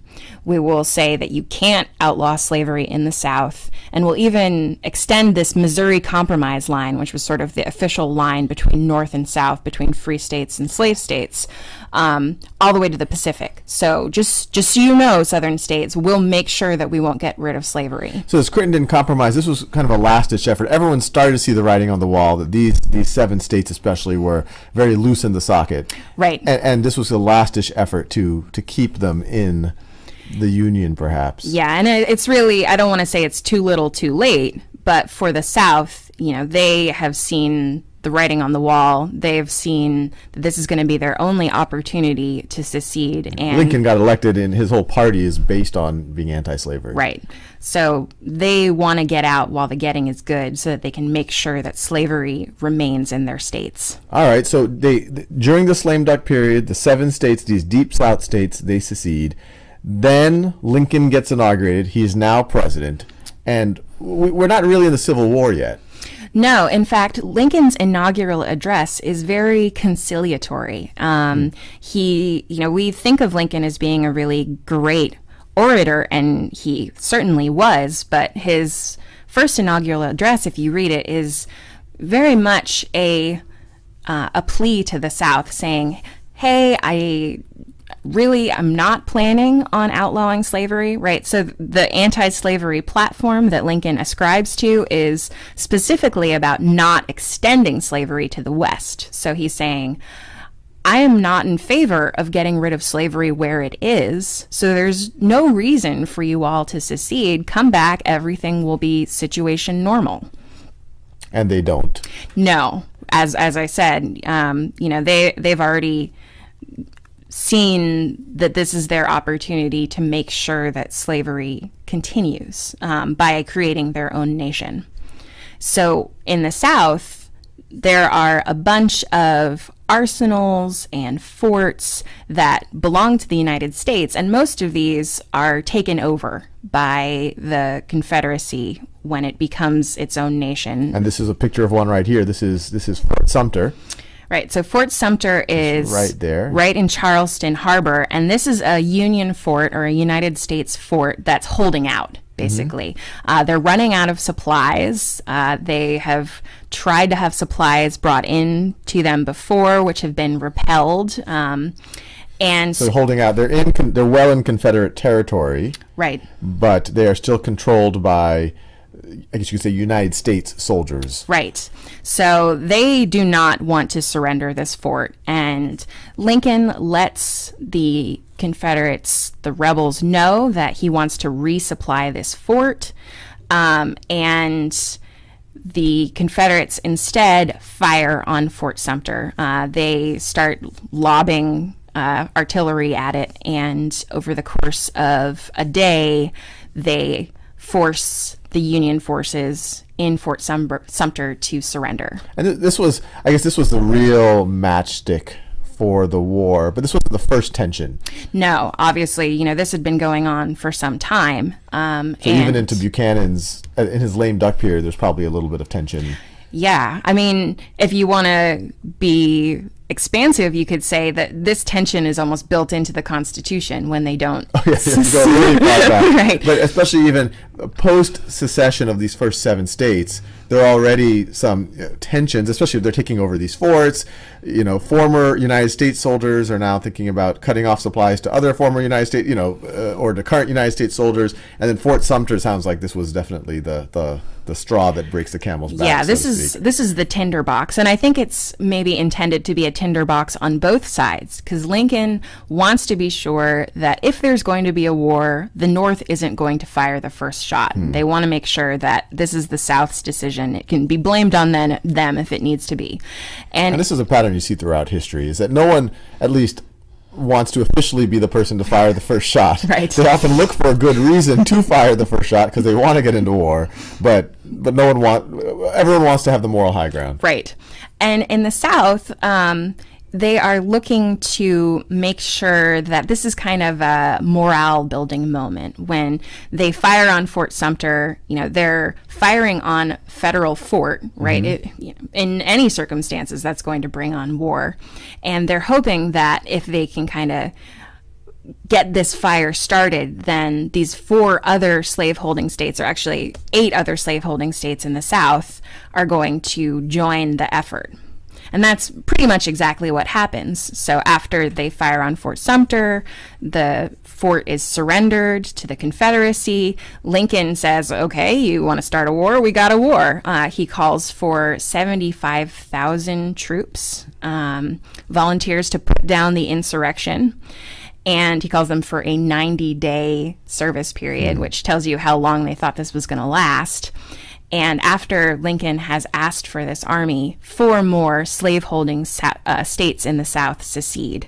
And that's Virginia, the most important of these. It's going to be the real battleground of the Civil War. And that was today we consider that West Virginia and Virginia, but that was Virginia back then. Right. Virginia, Arkansas, Tennessee, and North Carolina also joined the Confederate States of America. And the war is on. Fascinating. All right, Kim. So we left off in, I guess, early mid-1861. You have Lincoln gets inaugurated, Fort Sumter, which is kind of the first real conflict of the war, if not the first major battle.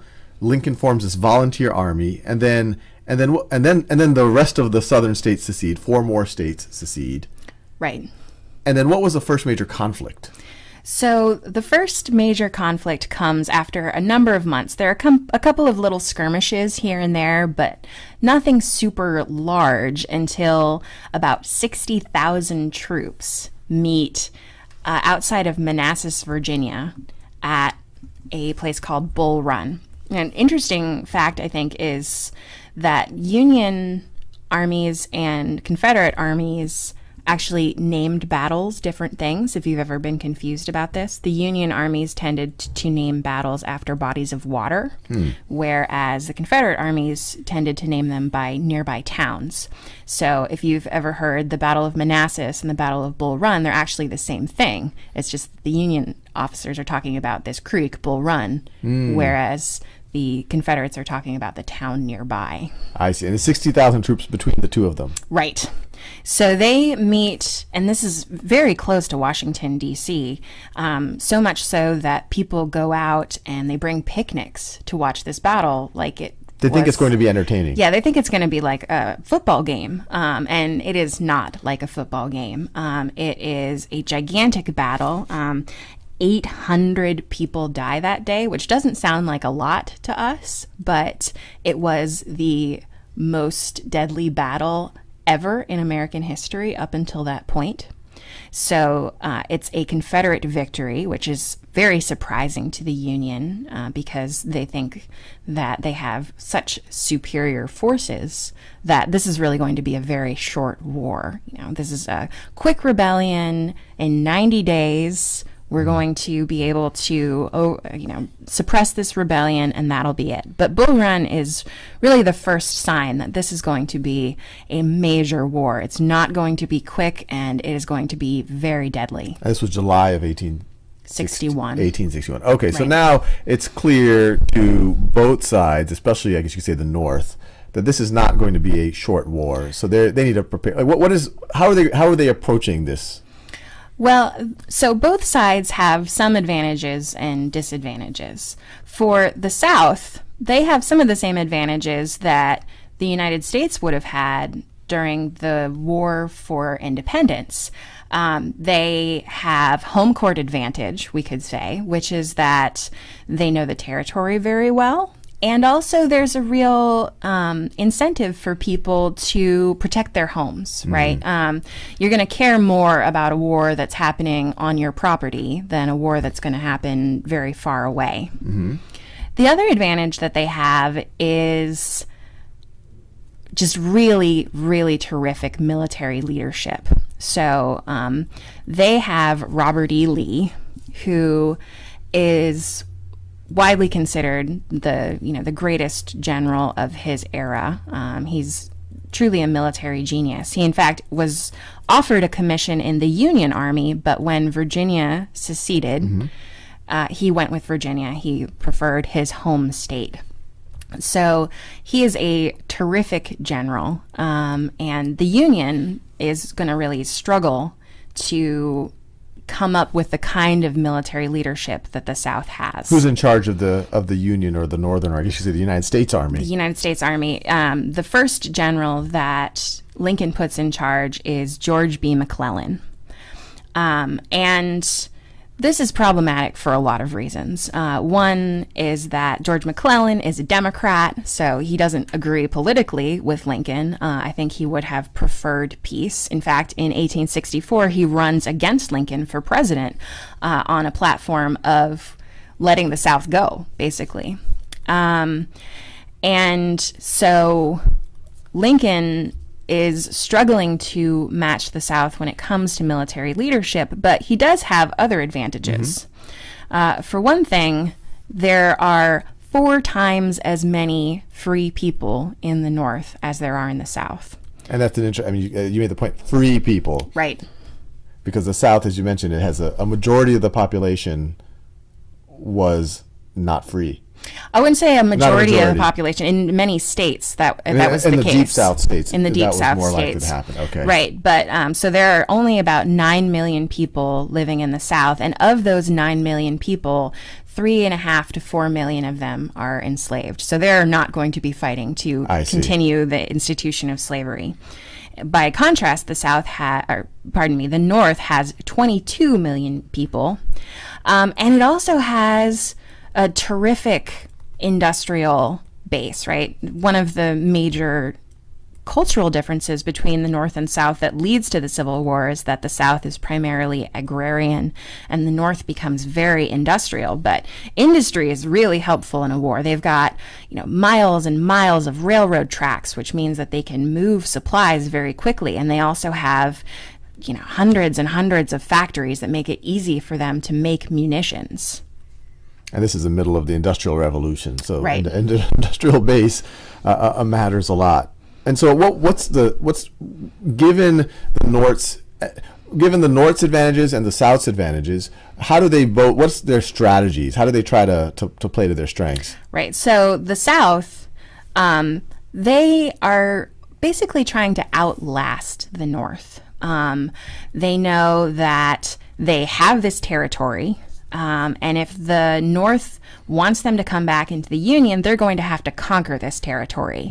And, even though it's hard to kind of tell, the territory of the South is actually larger than Western Europe. So in a way, the North has a bigger job to conquer the South than the Allies did in World War II to conquer Europe. So they know that the South is going to or the North is going to have to fight a war to conquer them, whereas the South just needs to win the war of waiting, of attrition, of just seeing. Yeah, they're hoping that the North will get tired of fighting. Fighting in another person's land, you're not defending your own land. Right, and they know that there are plenty of whites in the North who don't care about slavery. It's not in their... They're indifferent. What do they care? What do they care? In fact, some people are afraid that if the slaves are freed in the South, they're all going to come up north and they're going to compete for labor with poor white people. So there are plenty of whites in the North who have no interest in the slaves in the South being freed, even if that's, not an early war aim of the North. So the South is hoping that maybe they can win a couple of really big battles that show that this isn't going to be a big war. Or it would be so painful for the North to try to conquer the South, so to speak. Right. And they're also trying to show that they're serious to an international audience, particularly England, because the South is producing 3/4 of the world's supply of cotton at this point. And England is an industrial nation which is built in many cases around textile manufacturing. So they're hoping that if they show that they are serious about their own nationhood, that they're going to win this war against the North, that England will intercede on their behalf to protect their supply of cotton. So this would be an appeal to England on purely economic grounds. Right. Fascinating. Because England, I mean, they didn't have slavery. No. They weren't, but purely economically. Right. At least appeal to them. So, on the other hand, the North's strategy is what they call the Anaconda Plan. And the idea of the Anaconda Plan is that they are going to squeeze the South economically. What they want to do like an anaconda. Like an anaconda, right. So they want to blockade the Atlantic Ocean because they don't want the South to be able to sell their cotton to get money. And they also don't want the South to be able to buy the kinds of things that they're going to need to make a war happen. Yeah. They also want to control the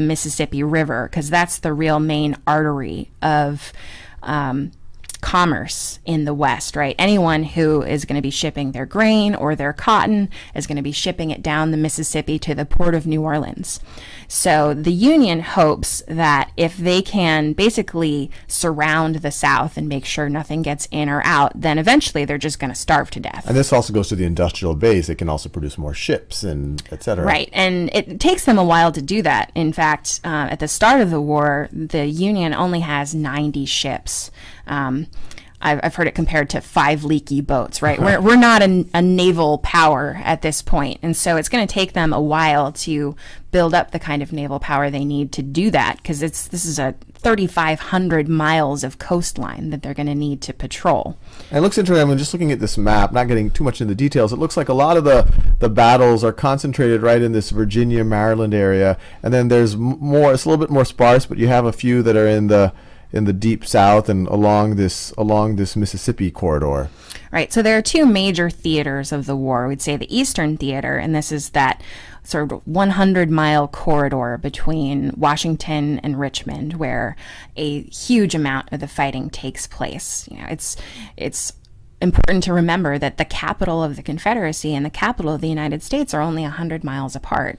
Its capital is in, you can't see it in this map, but right. it's someplace in the middle of Virginia. And then D.C. So it's literally, as you mentioned, you said it was 100 miles apart? Yep. Fascinating. All right, Kim. So where we left off, Lincoln gets elected in November of 1860. He's not inaugurated until we get into 1861. Shortly after his inauguration, you have the whole situation at Fort Sumter, which is really the start of the Civil War. We don't have the first major battle until we get to Bull Run. And the overall, I guess you could say, theaters of war, we have this corridor here in the Northeast in Virginia and Maryland, and you also have it in the West along the Mississippi. And the North, the strategy is, well, let's use our industrial base, let's use our larger population, let's use our Navy to see if we can stop, if we can essentially blockade the South, while the South says, hey, we have the home court, we have better leadership, we just need to outlast the North. And so what happens as we get started? We talked about Bull Run being the first major battle. Who kind of comes out better in some of these first engagements? Well, I think it's a surprise to everyone when the South does much better in the first year of the war than the North, knowing the major advantages that the North has in industrial power, in railroads, and just in the sheer number of people. It's very surprising that the leadership in the South does such an incredible job of really blocking the North's advances. The North is attempting to take Richmond, and Lee repeatedly keeps General McClellan from getting to Richmond. And then Lee actually goes on the offensive to some degree. I mean, the South essentially wins Bull Run, and they have a series of victories, as you mentioned, in year 1. Right. So one problem that the North has is that Lincoln's generals are just not nearly as skilled.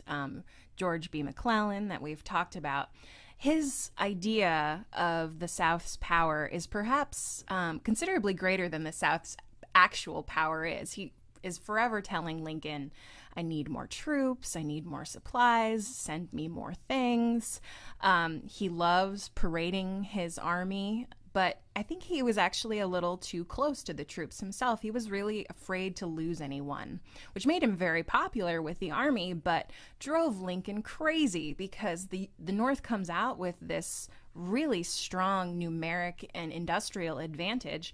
And as McClellan delays, it gives the South time to build things up over and over again. In fact, Lincoln, who we often think of as being sort of this great grandfatherly, sweet character who has so many words of wisdom, his letters to McClellan are downright snarky. He says to McClellan, if you're not using the army, could I borrow it?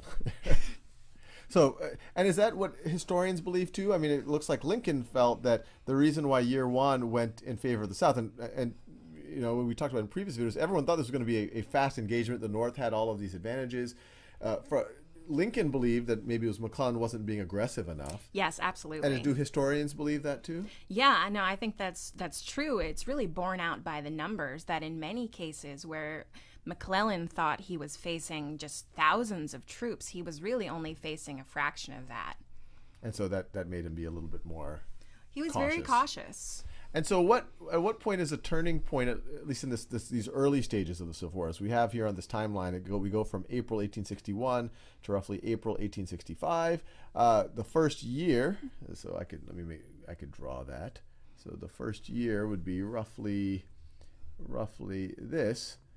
So we've had several battles after Bull Run, but then we get to Antietam. Right. So Lee, since he's done so well in Virginia, he decides that he's going to take the army to the north. This is the first time that he heads up into the border state of Maryland, and he meets at Antietam Creek with McClellan.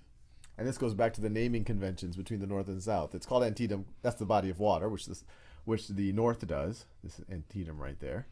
Right. Well, the South refers to it as the nearby town, which is Sharpsburg, Maryland. I see. And once again, this is a big deal. This is the South invading the North now, taking to the offensive. Right. And this is the bloodiest day in American history when... Let me make sure I digested what you just said. The bloodiest day. So even, I imagine things like Pearl Harbor and D-Day. Right. So 4,000 Americans died on a single day, September 17th, 1862, when these two armies meet at Antietam. And on no other day in American history have so many Americans died. Not even on September 11th did that many Americans die. And was this a surprise to folks? Yeah, well, I think one of the truisms, perhaps, about military strategy in general is that people are always planning for the last war. Mm-hmm. They're not planning for the next war. And so they learn from their mistakes, but what they don't know how to do always is anticipate what's going to be new about this war. And there were so many new inventions during this time period that really made the Civil War an incredibly deadly war. Yeah, and you can see, these are pictures, these are Antietam right here. This is Antietam, yes. And this is actually looks like Lincoln and McClellan. Right, meeting at Antietam. Which is incredibly bloody. And you talk about new technologies or new weapons. This rifle here looks like one of them. Yes. So this is a war where there's a transition from the musket to the rifle. And what's different about a rifle is that inside the barrel of a rifle, there is a sort of spiral-shaped groove. And this spiral-shaped groove makes the rifle much more accurate at a much farther distance. It's sort of the difference between just hurling a football end over end and throwing a spiral. So you can hit a target at 600 yards, which is much unheard much greater of for a musket, or hard, very hard with a musket. So it gets the bullet spinning, which keeps it on its trajectory better. Exactly. So we have much more accurate technology, and old military strategy. If you see paintings of, for example, the Napoleonic Wars, just involved a whole bunch of soldiers lining up and going toward each other. Well, when you've got soldiers in a line and very accurate weapons. I never got why that ever made sense. I am not sure I do either. Yeah, I don't consider myself a great military strategist, but wearing these bright uniforms and marching in step, in these kind of it does seem to make you a very good target. Yes. But anyway, you have the rifle now, much more accurate, and you end up with scenes like this. But what was the outcome of at Antietam? Well, there are two very major outcomes of Antietam, I would say. One, on the negative side for the North, is this is a battle that is widely photographed, as you can see. Matthew Brady, who was the leading photography studio owner of his time, and it's 1T. Matthew, okay. Yeah, very important, only 1T. Yes, non-traditional spelling of Matthew. Yes. He sends out his photographer that works for him named Alexander Gardner, and they have roving photographers for the first time. They have wagons, and they Because take photography is just becoming a used technology at this time. And so they have Alexander Gardner photograph the battlefields at Antietam, and as you can see, ER. That's right. Yes, Gardner. As you can see, this is just about as far away from the kind of heroic paintings of what battles looked like that people had been used to seeing up until this point. These don't look like, you know, the sort of heroes of the Revolutionary War like George Washington. This is gruesome. This is gruesome. This is really fascinating because we take it for granted in today's day and age, is that the effect of media on people's perception of things like war. Before the camera, before photographs, if I'm a civilian, I just hear about these, you know, these great stories, and I see these paintings that look very valiant and very heroic. But now with photographs, you see the grim reality of war. I mean, people just shot in their tracks, and, you know, young men just, you know, kind of just piled up. It's just very dark, and a lot of the... Yeah, and it's a real PR problem for the North, because this is before we can really put photography in newspapers. They don't have that technology yet. But these photographs were put on display in Brady's studios. He had one in Washington, D.C. and one in New York City. And people would go and look at these photographs, and it was very shocking to them. It was a level of detail that they had never seen. In some cases, they could make out the faces of the individual men who were dead on the battlefield, and that just seemed, you know, beyond what was imaginable to these people. To think of some poor person going into one of these studios and seeing their son dead there on the battlefield made it very difficult for the North to keep up morale. Fascinating. So we've been talking about the progress of the American Civil War, which started in early 1861 after the 11 states of the South, which were slave states, seceded from the Union and tried to establish an independent nation known as the Confederate States of America. And in the first years of the Civil War, things went relatively well for the South.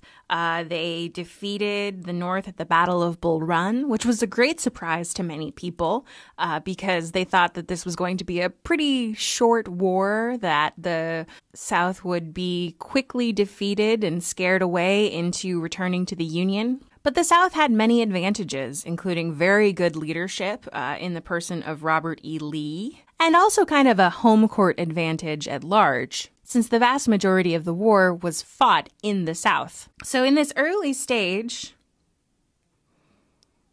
the Confederacy does quite well until we get to Antietam. And Antietam was this first foray by Robert E. Lee in trying to attack the states of the North in Maryland. And after the Battle of Antietam, which was the bloodiest day in U.S. history, more than 4,000 Americans died on that day, the South was defeated. And that was a major turning point in the war, as we've talked about in previous videos, in that it led to the Emancipation Proclamation and was kind of the moment at which the nations of Europe ceased to consider intervening on the side of the South. So in the next few videos, I want to talk about the later stages of the Civil War. So we get into 1863, and the South is doing relatively well here in Virginia, wins the Battle of Chancellorsville, and now, nearly a year after Antietam, in June and July of 1863, Robert E. Lee decides that he is going to try again to invade the North. Now, he has several reasons for doing this. One is that the war has been taking place largely in the South. So it's summer, people are trying to harvest their crops, and Lee wants to give the South a break. So he wants to take the attention away from this area in Virginia where lots of fighting has happened, and he wants to take the war up into the North. And if the North is distracted by having to defend its own territory, then it can't go on the offensive elsewhere as easily. So Lee's plan is to take the war to the North.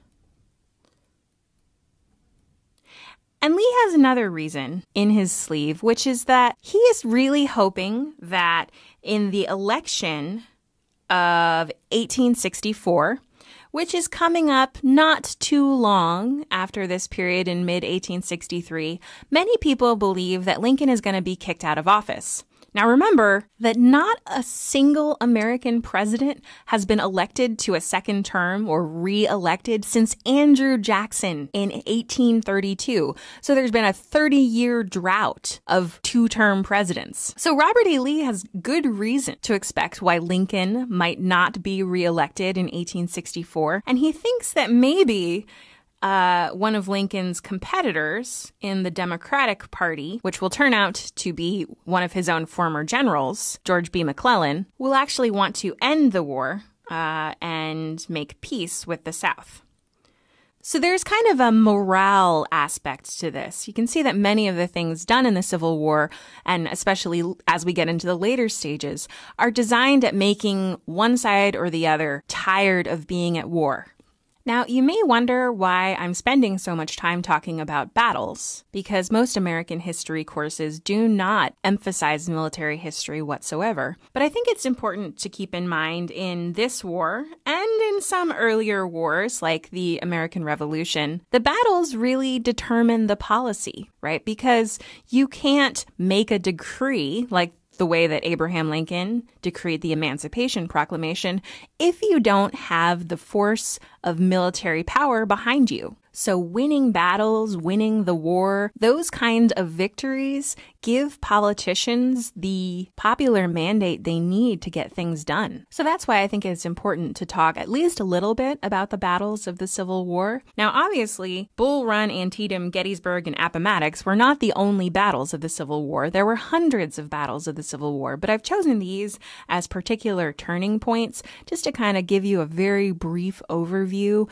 of the way that military victories and defeats were trending, because along with those military victories and defeats went the policy of the United States and the policy of the South. And if you're interested in the Civil War, it's one of the most written about topics in American history, and there are many wonderful books that will go into great detail about the politics, society, and military history of the Civil War, and lots of great television shows and miniseries that I definitely suggest that you check out. All right, well, with that said, let's talk about Gettysburg. So Lee has brought his forces into the North, and again, he's interested in kind of distracting the North from attacking in the South by bringing the war to them. He's hoping to prolong the war so that perhaps another administration that's more favorable to allowing the South to go peacefully might be in office in the North. And the other thing that he's looking for is supplies. So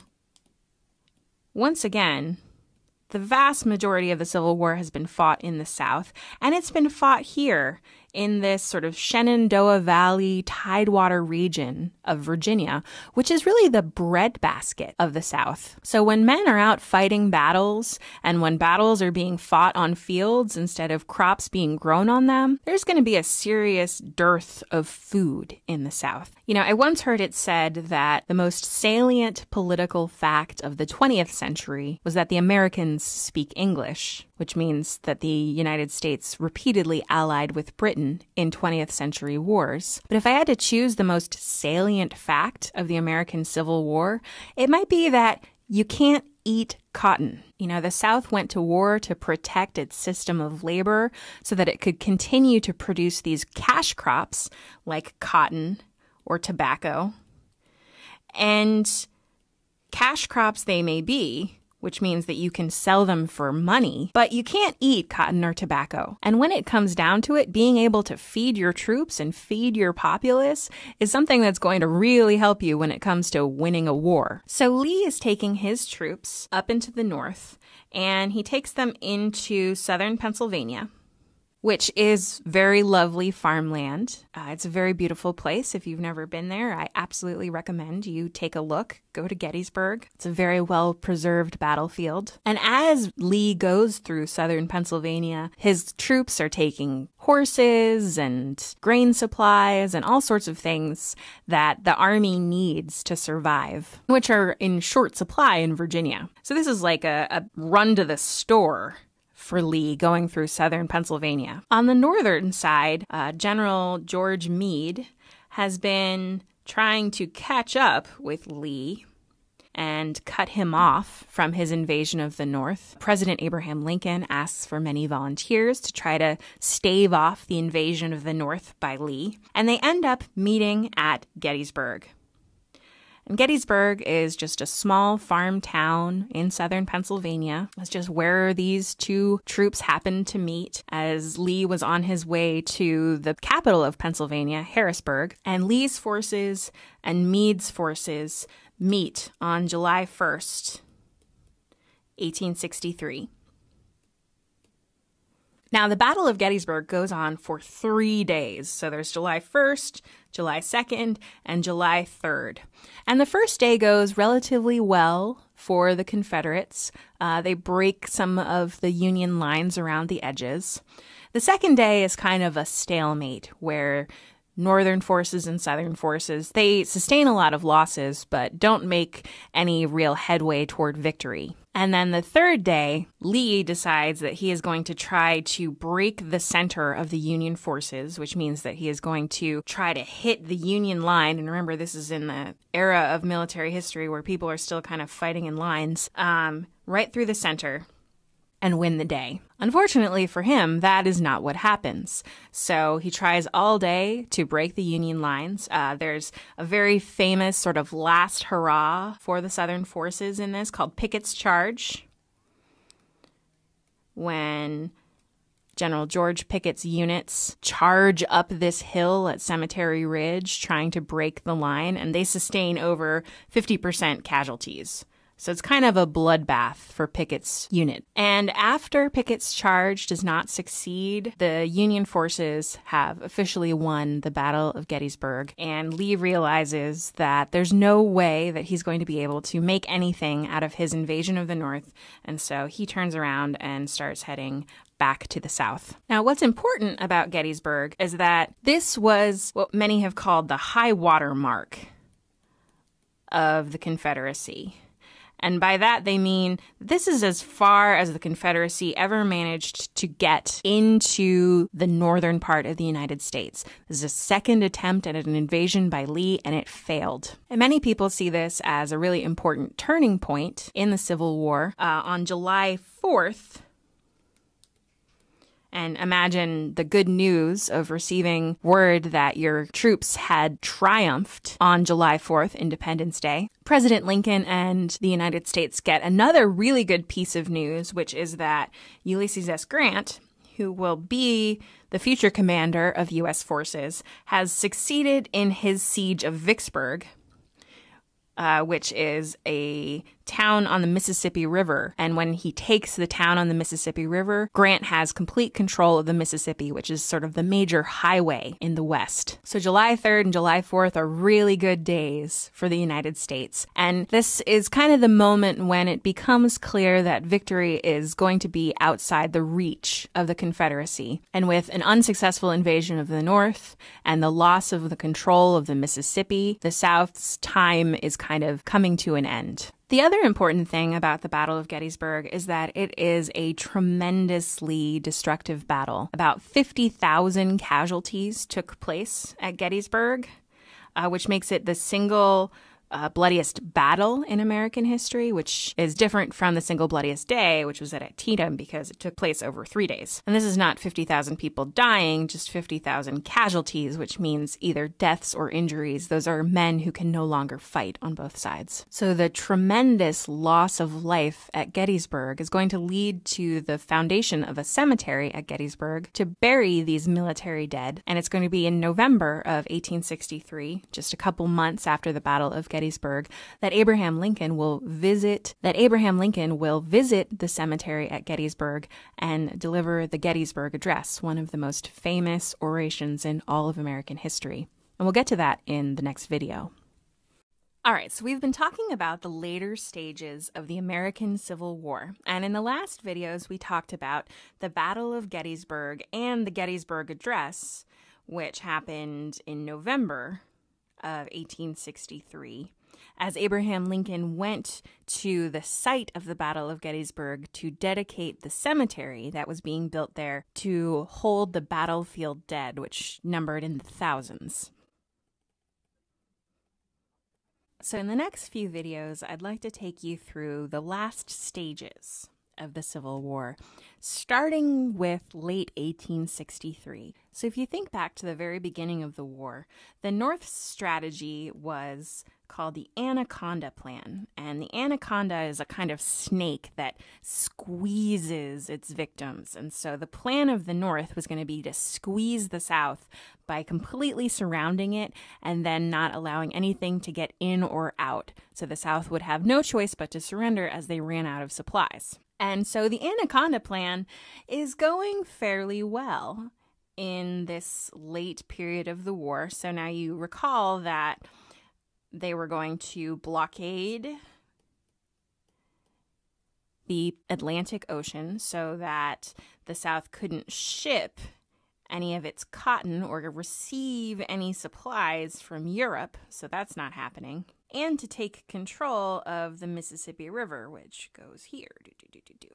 And so the other reason why Abraham Lincoln was so happy after the North won the Battle of Gettysburg is because Ulysses S. Grant had just taken Vicksburg, which meant that the Union had control of the Mississippi River. So you can see that the plan to surround the South is going pretty well. And this blockade extended all the way down around Florida. So the last real area here that the Union needs to control is this sort of middle region here. And you know that these are the border states, so there's still slavery allowed in places like Kentucky and Tennessee and Maryland. And another thing that's kind of hard to see from this map is that there are mountains here. This is the Appalachian Mountain Range. And so this is going to be a difficult area to strategize through. So thanks to this mountain range, there are two real main theaters of war during the Civil War. There's the Eastern Theater of the war, which is over here. And that includes a lot of the battles that are going to take place in this Shenandoah Valley area of Virginia and through Georgia. So kind of the Tidewater Piedmont region of the East is one of the main areas where battle takes place during the Civil War. But the other theater is this Western Theater, and that includes the Mississippi River and these key border states of Kentucky and Tennessee. So when last we left off with the Battle of Gettysburg, Robert E. Lee, who is the commander of the armies for the Confederacy, had made an attempt to invade the North and got as far as southern Pennsylvania, where the Union troops, led by General George Meade, turned the Confederates away, and so now they're headed back to Virginia. And there's going to be some really fierce fighting here in this northern part of Virginia known as the Wilderness Campaign,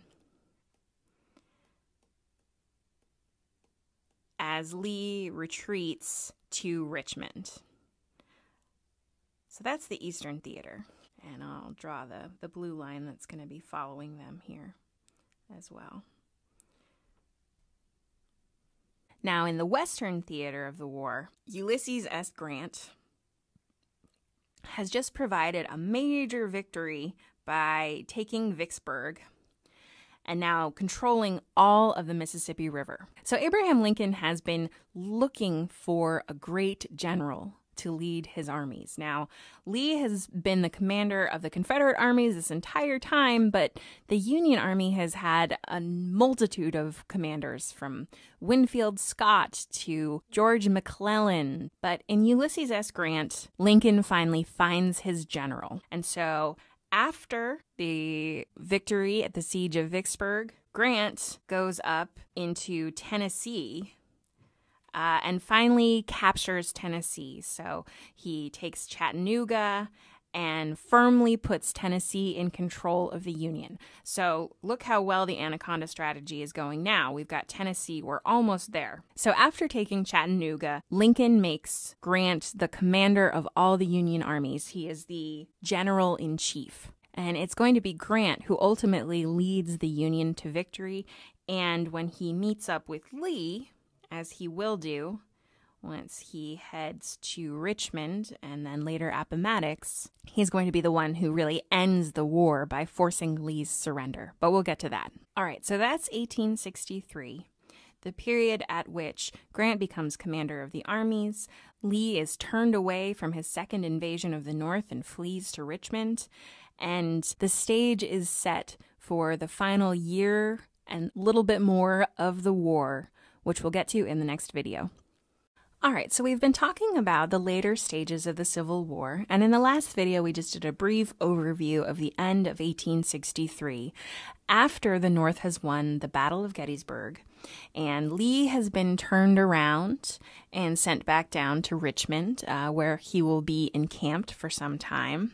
And Ulysses S. Grant not only takes control of the Mississippi River with the victory at Vicksburg, he also comes up into Tennessee, takes control of the state of Tennessee, and in return, Lincoln makes him general-in-chief of the Union armies. So now let's move on and talk about 1864 and Sherman's march to the sea and the election of 1864. Both would be very important to the United States' victory. All right, so let's take a look at our map again. Now, as we recall, Lee is here in Richmond, and Grant, who was in Tennessee, is now coming over to challenge Lee at the siege of Richmond. So Grant has crossed over from the Western theater of the war, where he's been pretty much the entire time, into the Eastern theater, and he's kind of going for the killing blow now. And you'll remember that thanks to the Anaconda strategy, the Union now has control of the entire area of the South through a blockade on this side, control of the Mississippi, and now control of Tennessee. So there's just this little area that's left. So now what happens? Well, one of Grant's generals who served under him in this Tennessee campaign is now going to turn his attentions to a massive campaign of total war in the South. So this is William Tecumseh Sherman. And Sherman's idea is that he is going to cut a swath through the South, and he is going to try to destroy the South's morale by not only trying to get rid of foodstuffs and interrupt supply lines, destroy infrastructure, burn houses. He's going to make things so bad on the home front that the Confederate soldiers who are fighting up here with Lee are going to get upset that their property and their families are not being protected at home. So he's trying to win a morale victory by making people in the South really tired of being at war, and also by making Lee's soldiers want to desert and come back and defend their home territory. So Sherman turns his troops toward Atlanta. And in September of 1864, Sherman takes Atlanta. Now, there's a very famous scene of this in Gone with the Wind, where you see Scarlett O'Hara looking out over, the many injured people in the city of Atlanta. That's Sherman's doing. But now let's turn our attention away from the military campaigns for a second and talk about the politics of 1864. Now, in 1864, it's an election year. It's been 4 years since Lincoln was elected in November of 1860, and so now Lincoln has to stand for re-election. And this is a really interesting election for lots of reasons. One is that it's the first election during wartime since 1812. So in the election of 1864, soldiers are going to cast their ballots, either by getting short leaves to go to the ballot box or by sending in their ballots by mail. Another thing that's really interesting about this is that Lincoln is not at all sure that he's going to win this election. In fact, many in his own party, the Republican Party, feel that he's been considerably too soft on the South, that his plans for reunification are not nearly punitive enough. There are many who want to replace Lincoln with a more radical candidate in 1864. That does not end up happening. But one interesting thing that does end up happening is to try to increase Lincoln's appeal. His running mate is Andrew Johnson. And Johnson was a slaveholder, believe it or not, from Tennessee. And the idea was that maybe Johnson could pick up some of the Democrats who might necessarily have voted for McClellan, and maybe he could pick up some of the border states, the same way that we often might choose a vice president today because they come from a crucial swing state. And this is going to be important later because after Lincoln is assassinated, Andrew Johnson will take over as president, and he is quite a different president than Lincoln might have been under the circumstances. Now, on the Democratic side, the candidate is George McClellan, and you might remember McClellan because he was one of the first commanders of the Union Army, and Lincoln sent him down for failing to really go after the enemy strongly in the early stages of the war. Now, the Democratic Party is having some internal struggles at this point. There are some who think that the war against the South is very foolish, that no one should be fighting in the North to end slavery, which Lincoln has clearly made a war goal by this point. And so many just wish to have peace with the South on the terms of the South, which is as a separate nation with the continuation of slavery. And then there are those Democrats who would like to continue the war, and McClellan ends up being one of those. Obviously, being a general, it would have been pretty difficult for him to say that the war was pointless without having disappointed so many people who had fought for him or with him. Now, this election is really crucial because many in the South are hoping that if someone other than Lincoln gets elected, if the Democrats are elected, that is going to be their last best hope to try to achieve their independence from the Union. I mean, if Lincoln is replaced by someone who is pro-South, who is pro-slavery, then perhaps they'll just end the war and that will be the end of it. So whites in the South are really holding on to the idea that Lincoln will be defeated in 1864. And there are a lot of reasons to think that Lincoln might have been defeated in this. Lincoln himself was not very sure that he would win this election. Remember that there has not been a single American president who has been reelected in more than 30 years. The last president to be reelected was Andrew Jackson in 1832. So reelection is a very unusual thing at this point. And McClellan was a very popular general. You know, he got popular because he was very keen to spare the lives of his soldiers, which is quite different than the approach that Ulysses S. Grant will end up taking at the end of the war. But there are several things that go in Lincoln's favor. One is the capture of Atlanta by Sherman in September, and some very good military victories also in this eastern theater of the war. So McClellan, who had hoped that the war was going badly, didn't have much on his side when it actually came to Election Day, because at that point, the war was going pretty well. Remember that Sherman is here in Atlanta, and Sherman is now going to pick up what is known as his March to the Sea, when he cuts a 60-mile-wide swath of destruction through Georgia.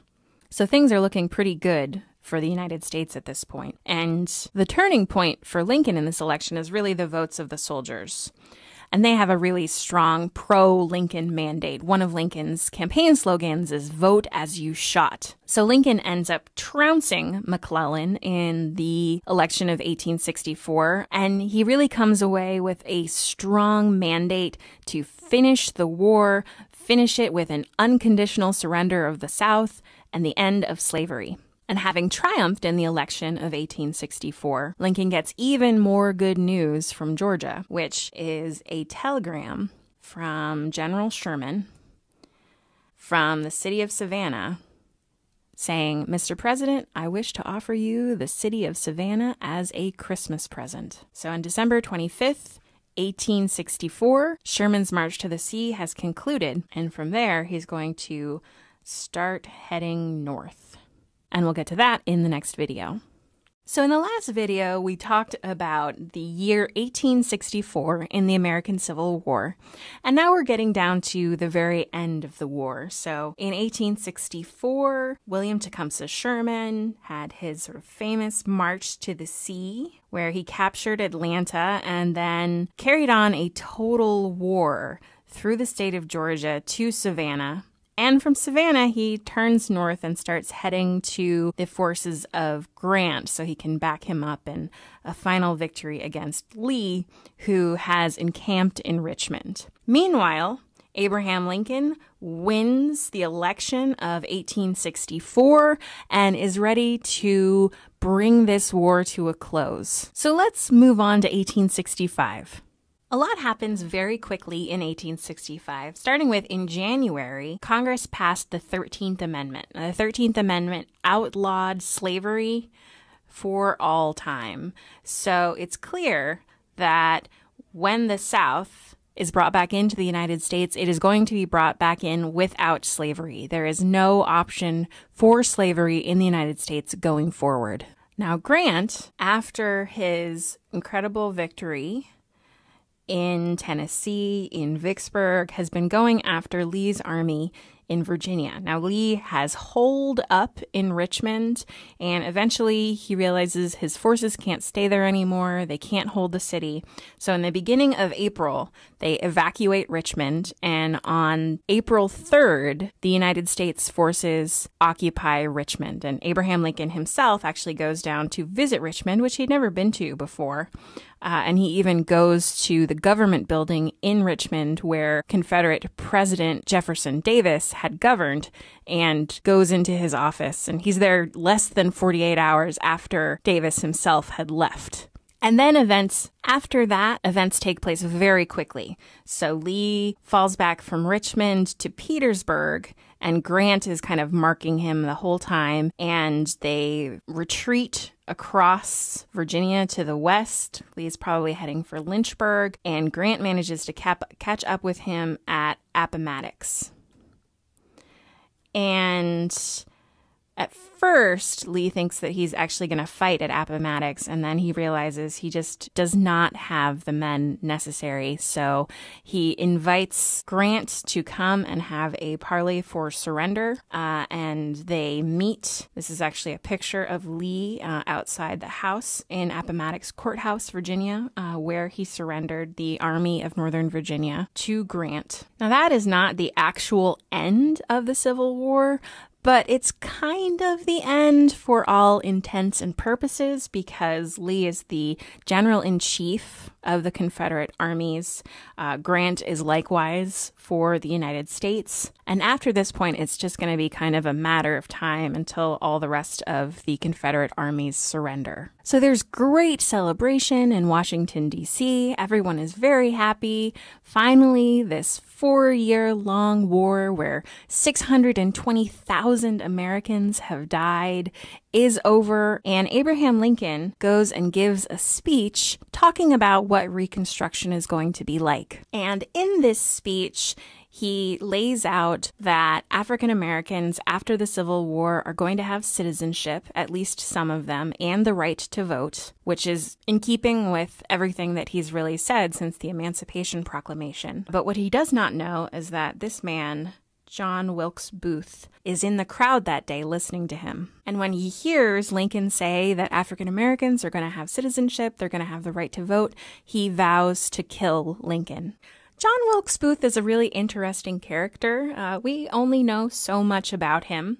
He himself was a famous actor. In fact, Lincoln had seen him perform a number of times and liked him, even invited him to the White House because he thought he was a great actor, but Booth refused to go and see Lincoln. And he was from a family of famous actors. I think kind of a modern day equivalent might be the Sheen family. Booth had a famous brother who was also an actor, and a famous father who was also an actor, just like, you know, Martin Sheen's sons are Emilio Estevez and Charlie Sheen today. So this would be like if Emilio Estevez or Charlie Sheen suddenly decided to murder the president, which would be a pretty incredibly big deal, just as it was then.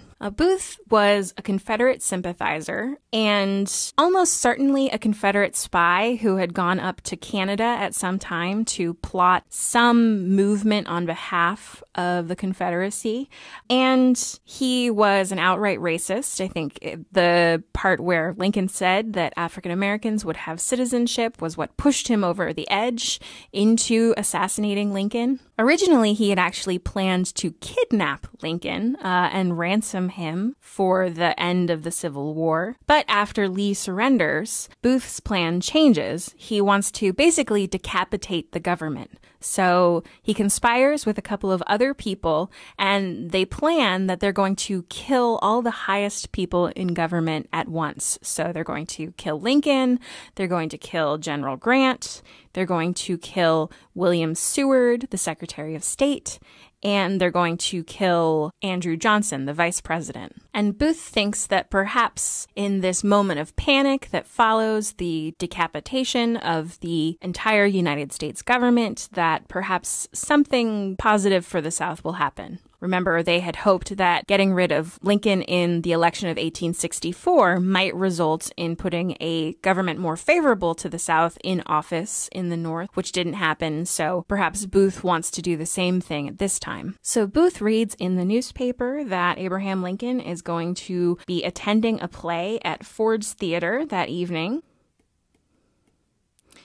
And Booth is a regular at Ford's Theater. In fact, he even has his mail delivered there. So it's kind of his home away from home. And when Booth goes to the theater with the intent to kill Lincoln, he pretty much just goes up to Lincoln's box and everyone knows who he is and they say, "Hi, John." And he just walks on by, walks right into Lincoln's box, shuts the door behind him and shoots Lincoln through the back of the head. At that point, he jumped on the stage from the booth, which is maybe 14 feet above the stage. If you've never been to Ford's Theater and you have an opportunity, I highly recommend you go. It's a really interesting museum and historical place. And in the process, he actually breaks his ankle. So in his running away, he's dealing with this broken ankle, and eventually he is captured and refuses to be taken alive. So he is killed. And then later, the rest of the conspirators are hanged for their participation in this plot. There's some confusion over what Booth said when he jumped out of the box. A lot of people say that he yelled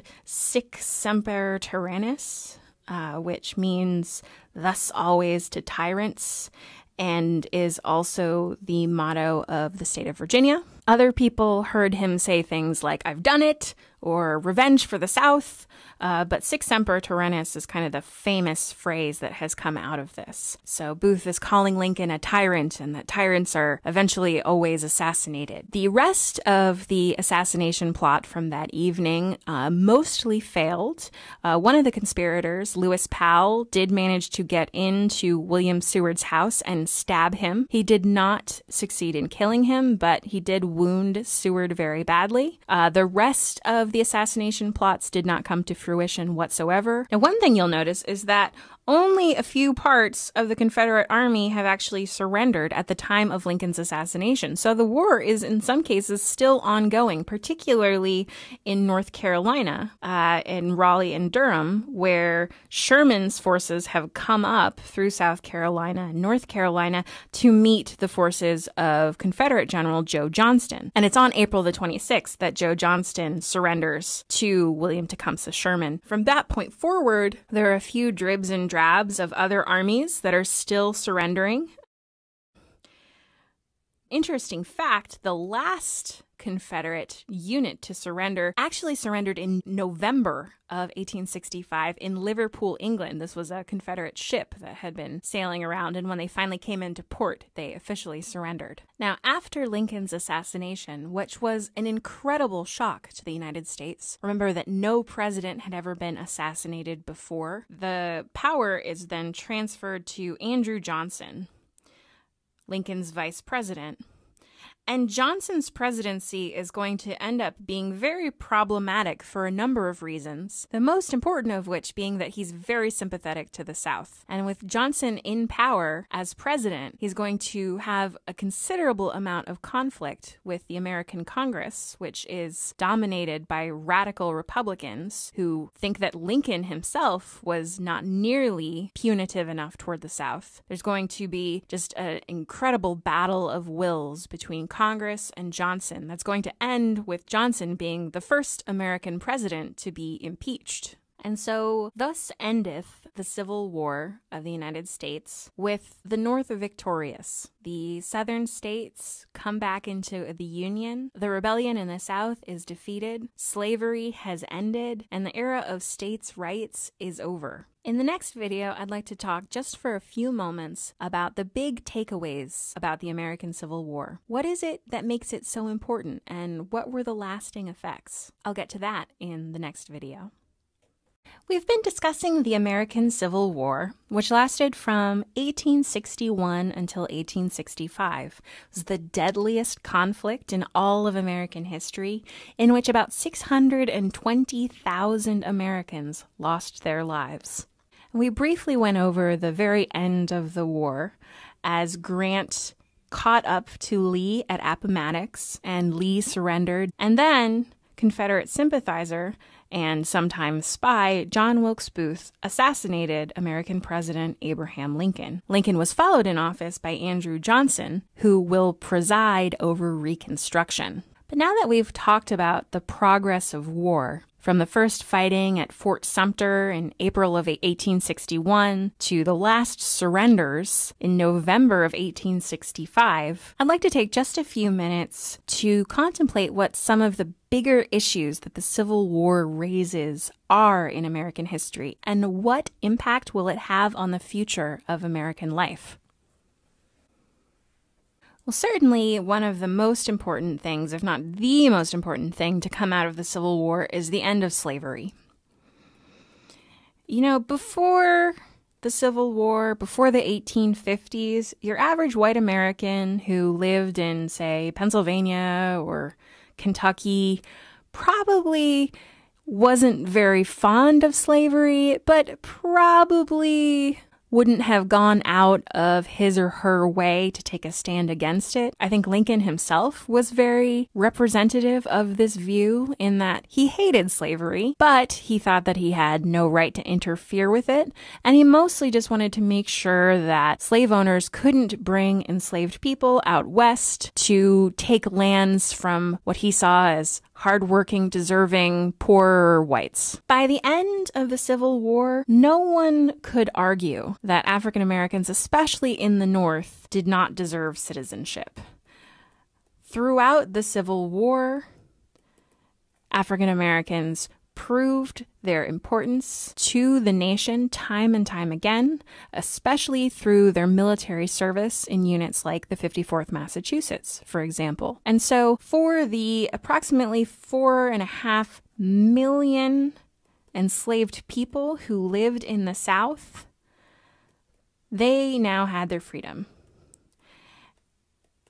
And the story of what happens to these people who have been freed from bondage is perhaps the most interesting and important story of American history. Does all men are created equal mean all men and women are created equal? That is the question that will occupy the nation in one way or another up until the present, really. Another major important takeaway from the Civil War is that the Civil War represented a movement in the United States from a union of states to a nation.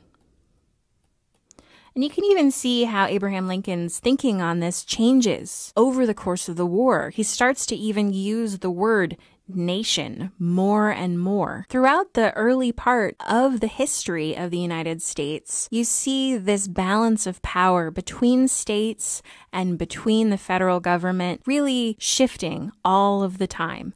You see things like the nullification crisis in the 1830s when South Carolina said, we don't like this tariff. We think that as a state, the Union is composed out of the consent of the individual states, and therefore the state has the right to nullify a law it doesn't agree with. The same sort of situation happened in 1860 over slavery. The southern states believed that Lincoln would outlaw slavery and thought that it would be more important to secede as a group of states protecting, in their words, their states' rights than to be subject to the laws of the nation. Well, the Civil War ends that kind of thinking. In fact, you even see it from how people write the name of this country. Frequently, it might have been said before the Civil War, these United States. Right? It's a group of states that are united. After the Civil War, it becomes the United States. One nation, indivisible. And so this is the moment when the federal government really begins to grow. You know, during wartime, the North had to really organize as a nation to provide resources for their populace and for the soldiers. And so the president gained powers that he had never had before, and the federal bureaucracy itself grew a great deal. And you're going to see this throughout the 20th century, really up until the 1970s, that the federal government in the United States is going to have more and more power.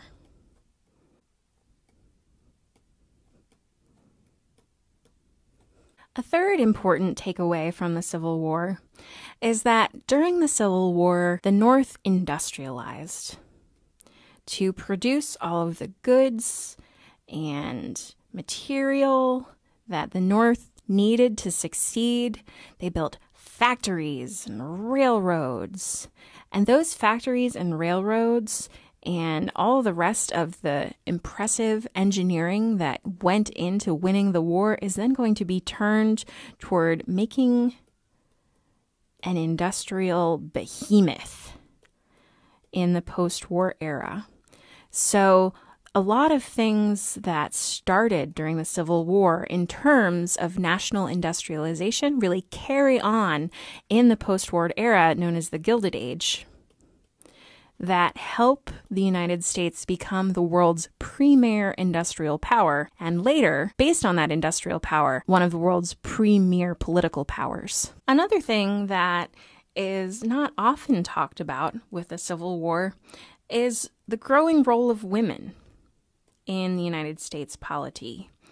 You know, in the American Civil War, at first, it was very taboo for a woman of good birth to go and become a nurse. But as the war progressed, that kind of Victorian thinking, believing that a woman belonged only to a very feminine and domestic sphere of life, really had to fade away in the face of the reality that women needed to play a role in the war.